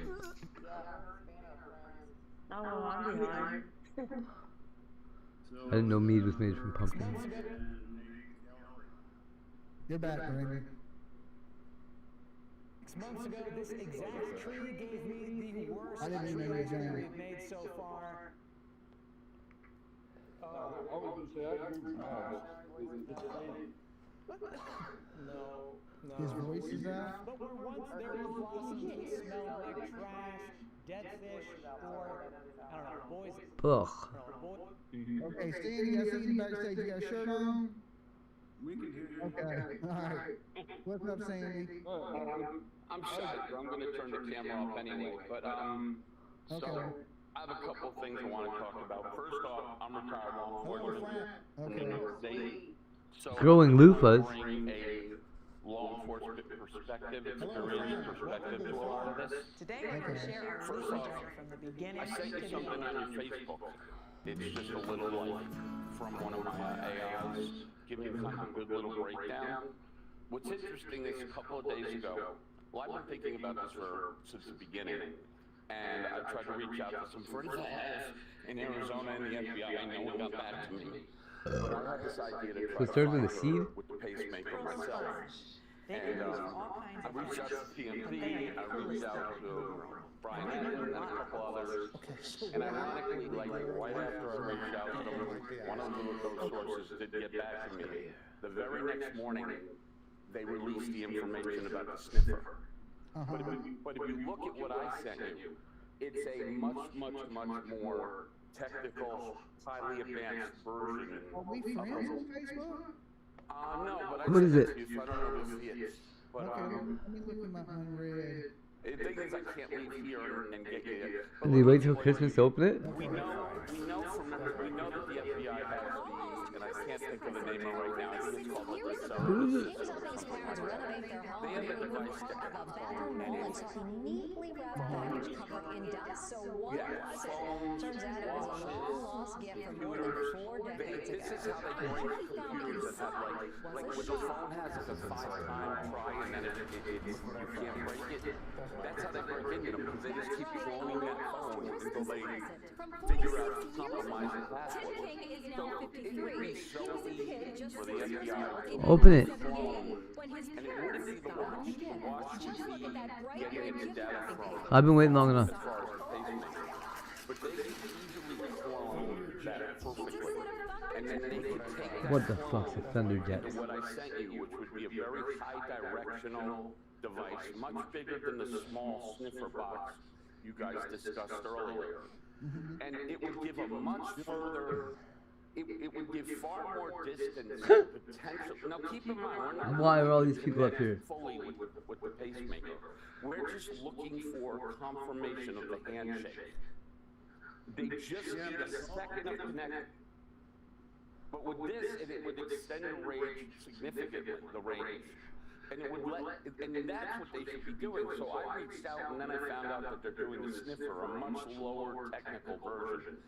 I really wonder why they haven't thought of that. I mean, like the girl said earlier in your video, in your conversation, what they're using now is picking up everything, headphones, TVs, everything. It wasn't supposed.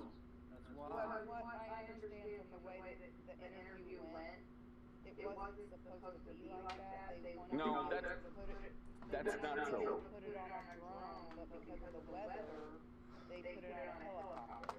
No, I looked into it. The version they're using of the sniffer, it picks up a lot of Bluetooth. It's not something that's looking just for that. Okay, I might be wrong. Pacemaker. Because I believe you said one of you said your husband has a pacemaker, or you have a pacemaker. Or maybe we would talk about your watch.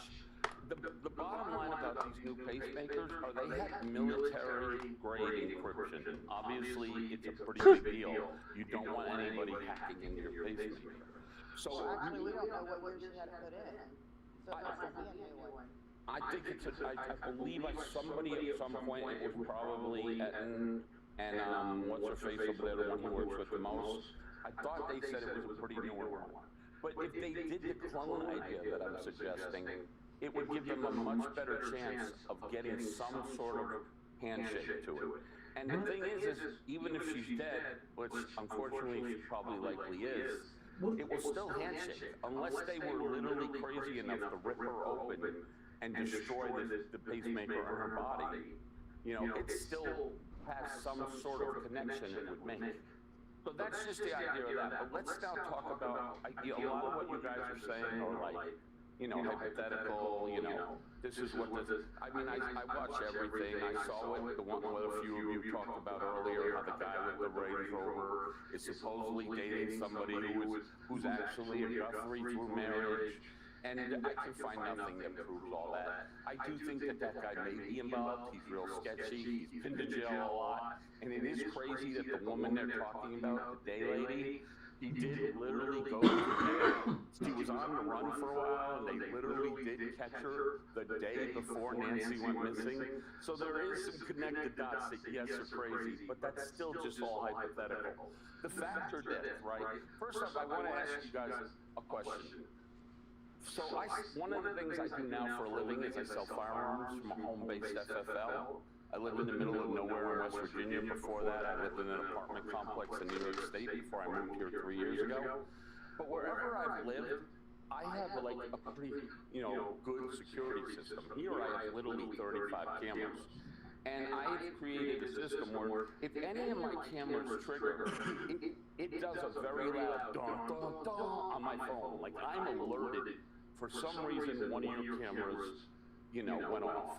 If I get like one dun dun dun, or I get a couple of dun dun duns at a certain time at night, I know I can be pretty sure it's like the deer or some of the feral cats I feed. But if all of a sudden I'm getting blown up with that dun dun dun noise like a dozen times, I mean, if I'm in bed, I'm out of bed, and again, I sell guns, I'm an SOT, which means I sell to military and law enforcement.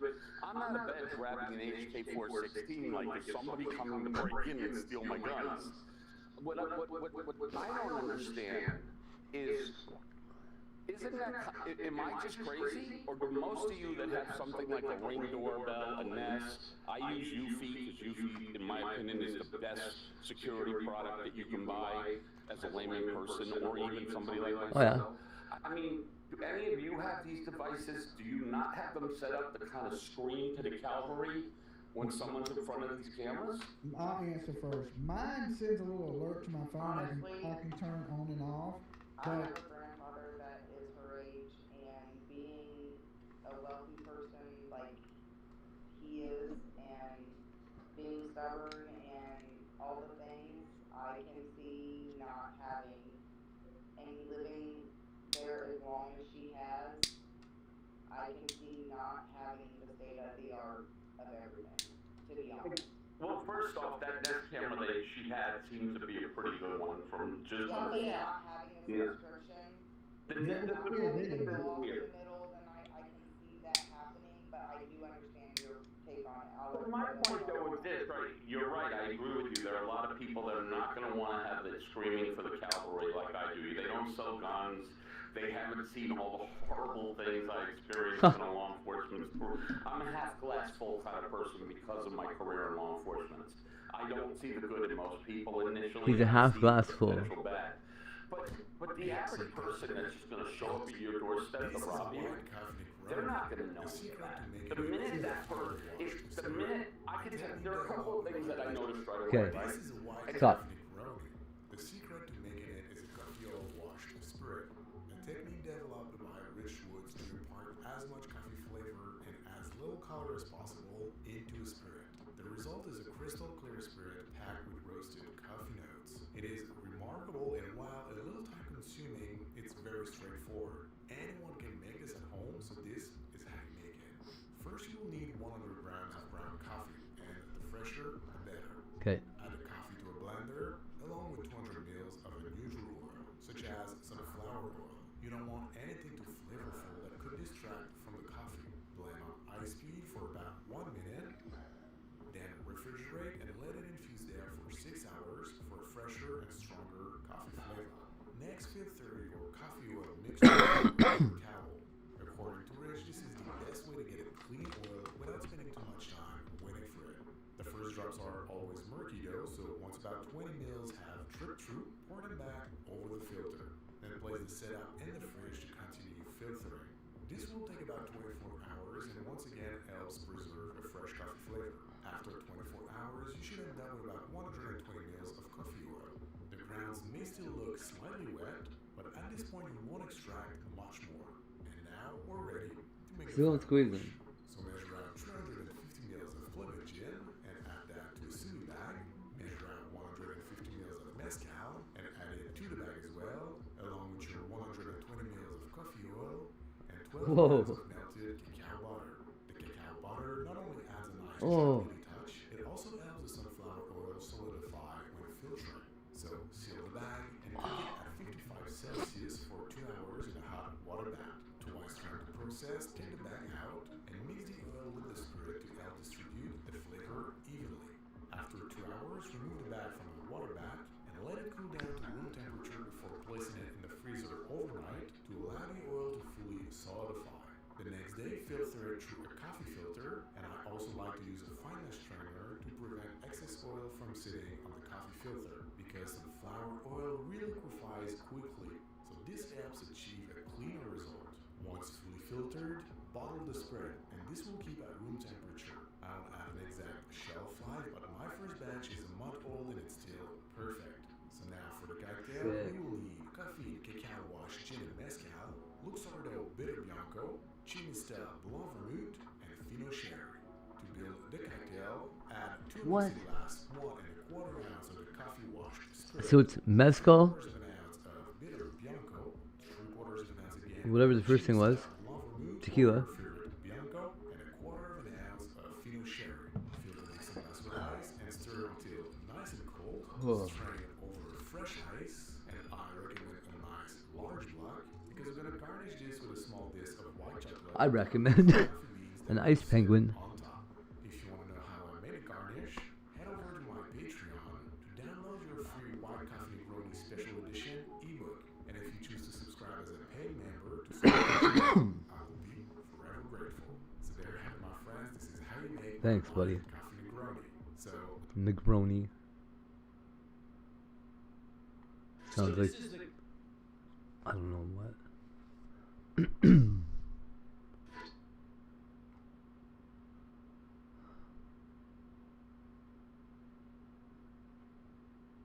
What?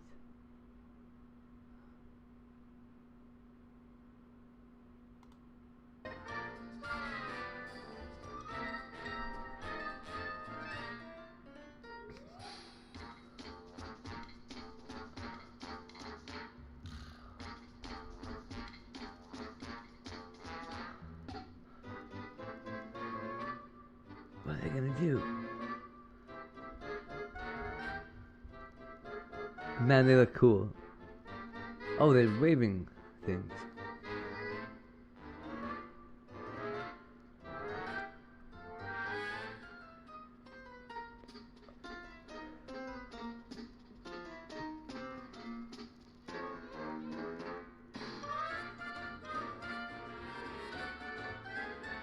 That's crazy. That's how my ex. One of my baby's moms used to do her hair like that. Designing Super Mario Brothers 2 to avoid situations where you could accidentally soft lock yourself. Most of the time, you have to actually try to get stuck. Like in World 2 2, where you can actually dig your own Yeah. grave. If you dig out too much sand, you can actually trap yourself down there with no way out. Luckily, Nintendo included a hidden trick to save you. If you ever get stuck, pause the game with controller 1. Then on controller 2, press up, B, and A. If you do it right, you'll instantly lose a life and get sent back to the start or your last checkpoint. Way better than resetting the whole game. Now in the Super Nintendo version... He could have just crouch jumped out of there.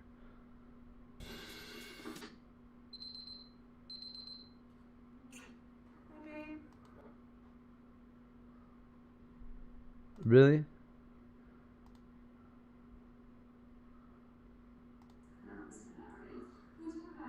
Oh, what's wrong with this lady?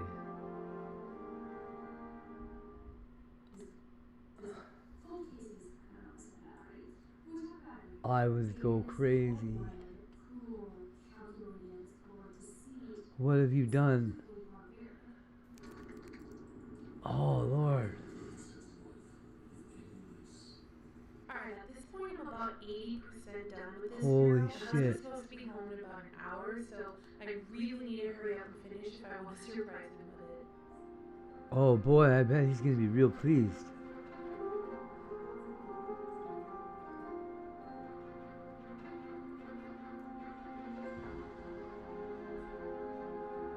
Oh man.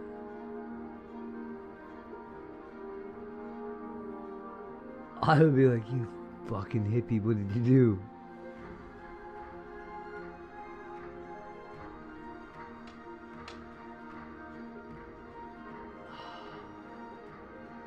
What a wonderful wife this guy's got.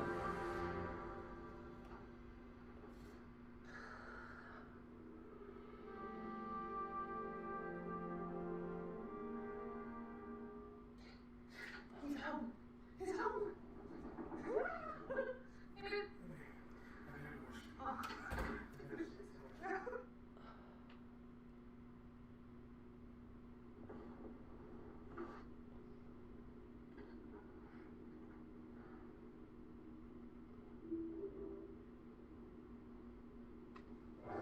I can't wait to hear his reaction. What the fuck?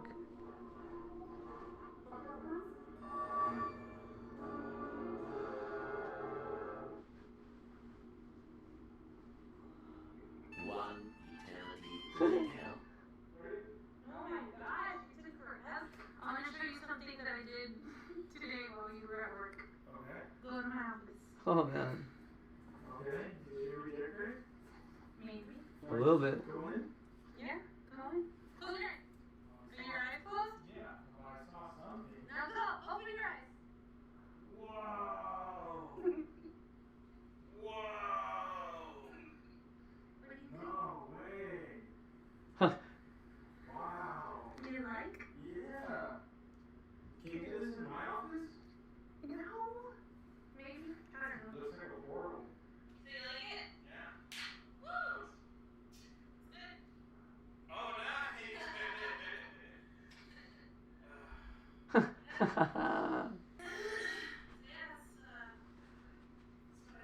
That's funny. He knew he was being filmed, eh?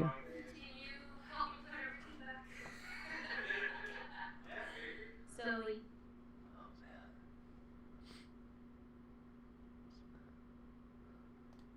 Me, go ahead. Damn it. Hi, can y'all hear me okay? Yeah. Yes.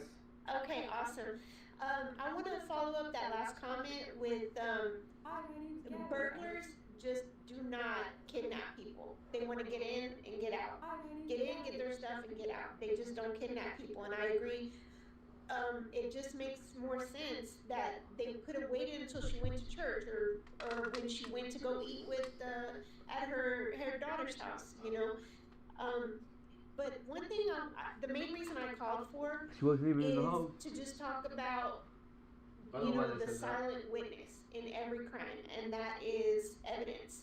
There is no crime, there's no perfect crime, there's always evidence, and like there's a principle called Locard's exchange principle in criminal justice where that principle says that whenever two things meet, they're going to exchange evidence. You can eliminate all the evidence.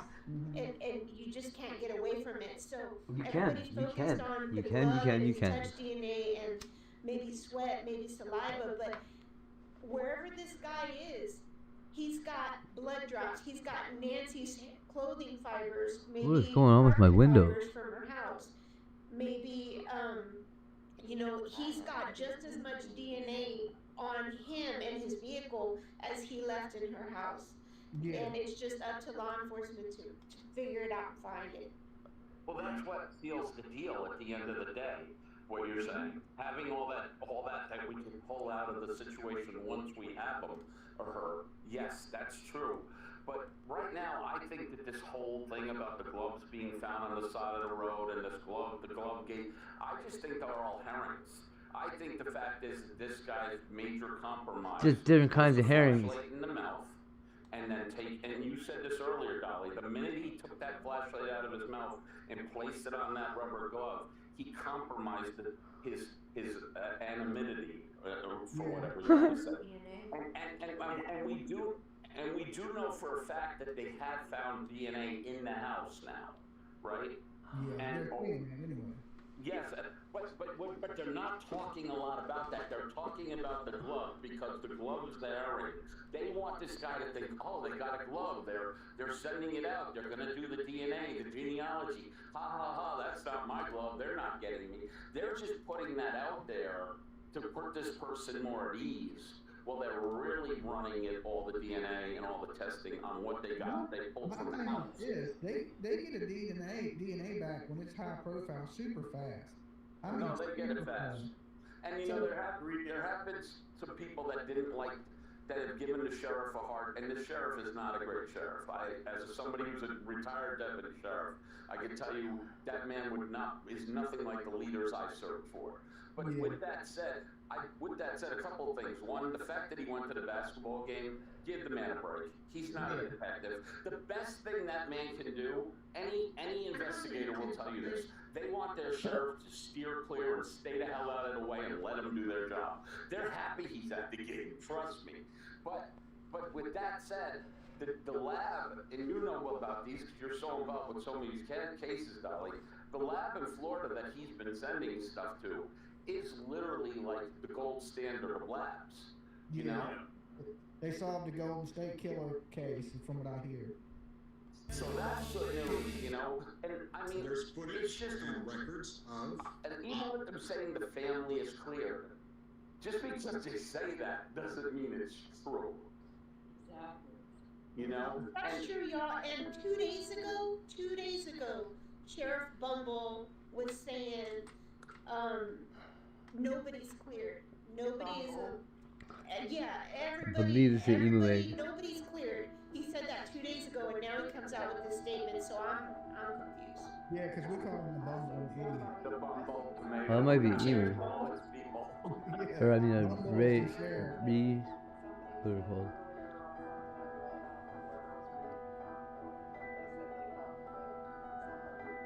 It's definitely a emu or a rhea egg. I doubt that, but you know what really stinks? You know, I mean, I think we all agree we want to see this woman found. Yeah, they're blue, It'd be dude. amazing if she's still They're so alive. blue, they're black. But what about the thousands of those none of our grandmas would be searched this hard for? And my grandmother's both. I do know that. But they would not be getting the president, and I love Trump. I'm a Trump supporter, but they would not have Trump on TV. You know what, sir? You don't know what my children would do. You don't know what my children would do for me. So don't say that. No, I'm not saying what your children. I almost most This definitely. is a salt face. I'm telling you, as a seasoned investigator, that this would not happen for a regular person in one of the richest counties in New York. Yeah, but here's the thing about that. Your husband may do that, and your kids may try to do everything they can for you, but would it have the media circus that is behind this? And I agree that it wouldn't. You know what? This is getting this attention because these are rich people. It involves a famous person. You know, like if somebody came in here and kidnapped me now, would it make the news? Yeah, it'd make the local news. You think it's going to make world news? You think it's going to be globally people talking about it from Australia and the BBC and Entertainment Tonight It's not. It wouldn't be that. You know. Do you think Kelly would be in season 9 if every case was treated like this? Granted, a long time ago, things were much different and more difficult, but would Kelly be on doing cold cases in season 9, trying to solve old cases? If all these cases were treated equally? Yes. I'm going to take you back to Sebastian Roberts. I'm sorry. Yeah.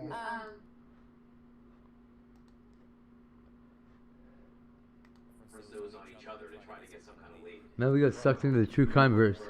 Anyone will want any of those items. But you start with the easy out, which is, do you in your sales records have anybody buying all 3 of these items, all 3 of which happen to be available at the Walmart? One's inexclusive, one is not exclusive but sold there, and the Ski Mask are fairly generic. But if you have someone within any radius of Tucson, Arizona, prior to this kidnapping, going into a Walmart or another store and buying all 3 of these items, that's also not evidence, but it's a great lead to start on.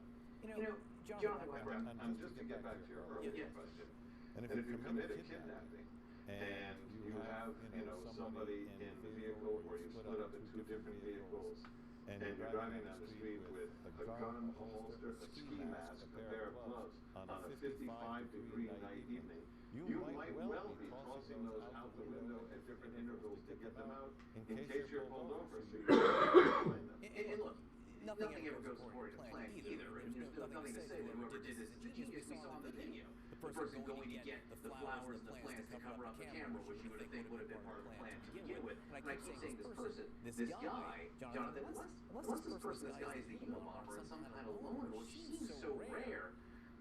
He's spoken to someone. Someone knows him. He's had some contact with another human being, either before, during, or after the abduction. How are the messages maybe trying to reach those people? Well, exactly. Like this crime wasn't done in isolation, right? You're not going to go out and take an airport or Caesar's weather conditions. Holy shit, that was a... Kidnap them by yourself. There was most likely that. And then one other thing. That lady sounded like the CTS. It's the people that are supporting that or may have supported that. And it essentially is this moral message saying, do the right thing. Try to change the course of action now before it gets too late. And that message is, really for those that supporting cast of characters that may have a conscience right now, that may pick up the phone and lead that to that tip. Damn good guy on the front line. 100%. 100%. Well, I don't know. Hold on. Yes. I don't think it's necessarily all of that, right? Of course it's not. And even at that, I wouldn't even. I would be. I mean, you've got Bitcoin you can do. Like I don't know if that's necessarily ease, right? Right. Most no. Brave debaters wanted. What are you guys talking about? Dude, I could totally do this.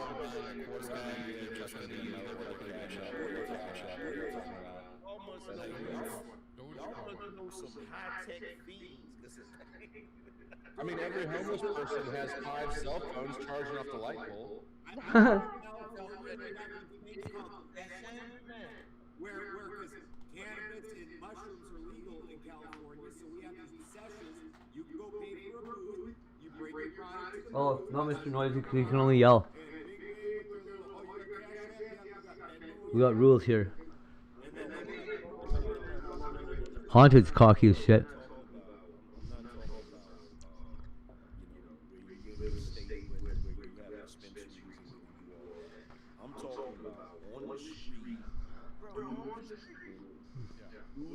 On the street. It's safer. Would you rather carry cash to a drug dealer? I'm telling you, angry man, my nigga. They go. I would rather not do it.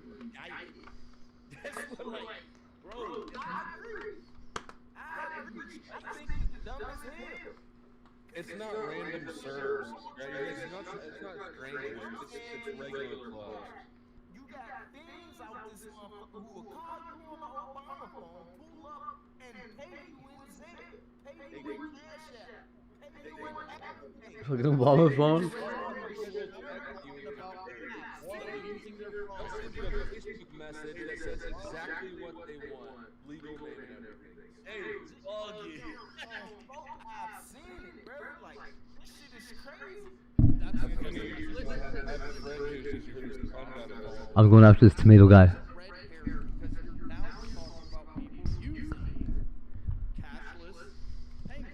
So this is okay. It's got a good topic, but like, yeah. My friend's son got arrested a year or two ago, and I had to help. She was freaking out because he was arrested, and he stayed at his phone. So I helped her hack into his Facebook and stuff, so I could clear out just in case, you know. And I'm telling you, especially the younger generation who's used to having, they are so dumb. All of them are dumb. Wait, hold on for a second. So you can tell me the little young dudes like our buddy down here. Nah, he ain't that smart. Like they running around, that kid's straight edge. Look, yeah, he's not. I'm talking about his age bracket. I'm not talking about him. I know he don't. I'm talking about his age bracket, right?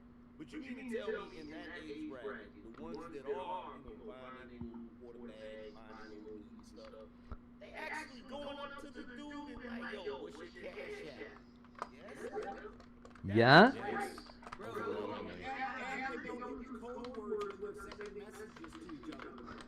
Like, they are like, hey, you got some white girl? They're like, no, they're like, hey man, I need to get cocaine. It's amazing. I couldn't believe the breakdown that happened in a generation. I was used to, you couldn't say words around me. Any word that was too on the nose, just it's not even text. It just wasn't allowed around me. If you said that word, it would be a problem. Yeah. But these kids are just like, and all of them, they're not putting self-deleting. There's no timer on it. When the message deletes, nothing. They're just like blah blah blah. You got a quarter? Dusty, I'm not even having the conversation on the phone with you. Like we face to face. You know what I'm saying? I need to know. If I said, angry man, I need to come by and get a gallon of milk. You know what the fuck I'm talking about? I know what you're talking about. A gallon of milk? I'm telling you. Wow, I would not have made it in the drug dealing world. Somebody's mic is tapping out and getting on my nerves. Chuck, these people love drugs rather than living life. Thank you, Chuck, for big head. There's none. Wait, what? I assume you mean alcohol. Yeah, alcohol's hard. Yeah, no, I mean, there's The difference goes to the regime? What? Legality, that's the only difference. Okay. Yeah. Apparently, drive every day drinking. How do you think I feel every night? Every night I post these, I'm always like, damn. I would have been an alcoholic long ago if I kept alcohol in the house at this rate. Yeah, you should start. I'm starting to realize why the younger generation seems to get locked up a lot more than my generation did. Like, that's crazy. They have no device etiquette, no word etiquette, nothing. They got no fucking common sense because The liberal judges. If somebody came up to us with a camera and they're so used to having tech everywhere, they don't even think about it.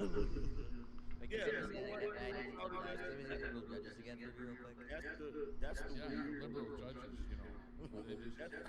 It's just a liberal thing. What? Go ahead, angry man. Go ahead. We're having a conversation up here. There's like three separate conversations going on. Go ahead, angry man. You get ready, like you in a situation where you and a dude about to fight or whatever, and they want to break out their phones to record it, and I'm like, why you trying to record what we're doing? Like, that's evidence, bro. That's some police shit. That's some serious shit. Look, my daughter showed me, she's just like, hey, do you want to see this fight that happened? Like, it's up on Instagram and shit. When I was growing up, the scariest part of all this situation is when as they usher in the digital financial system, that's going to tie things. And the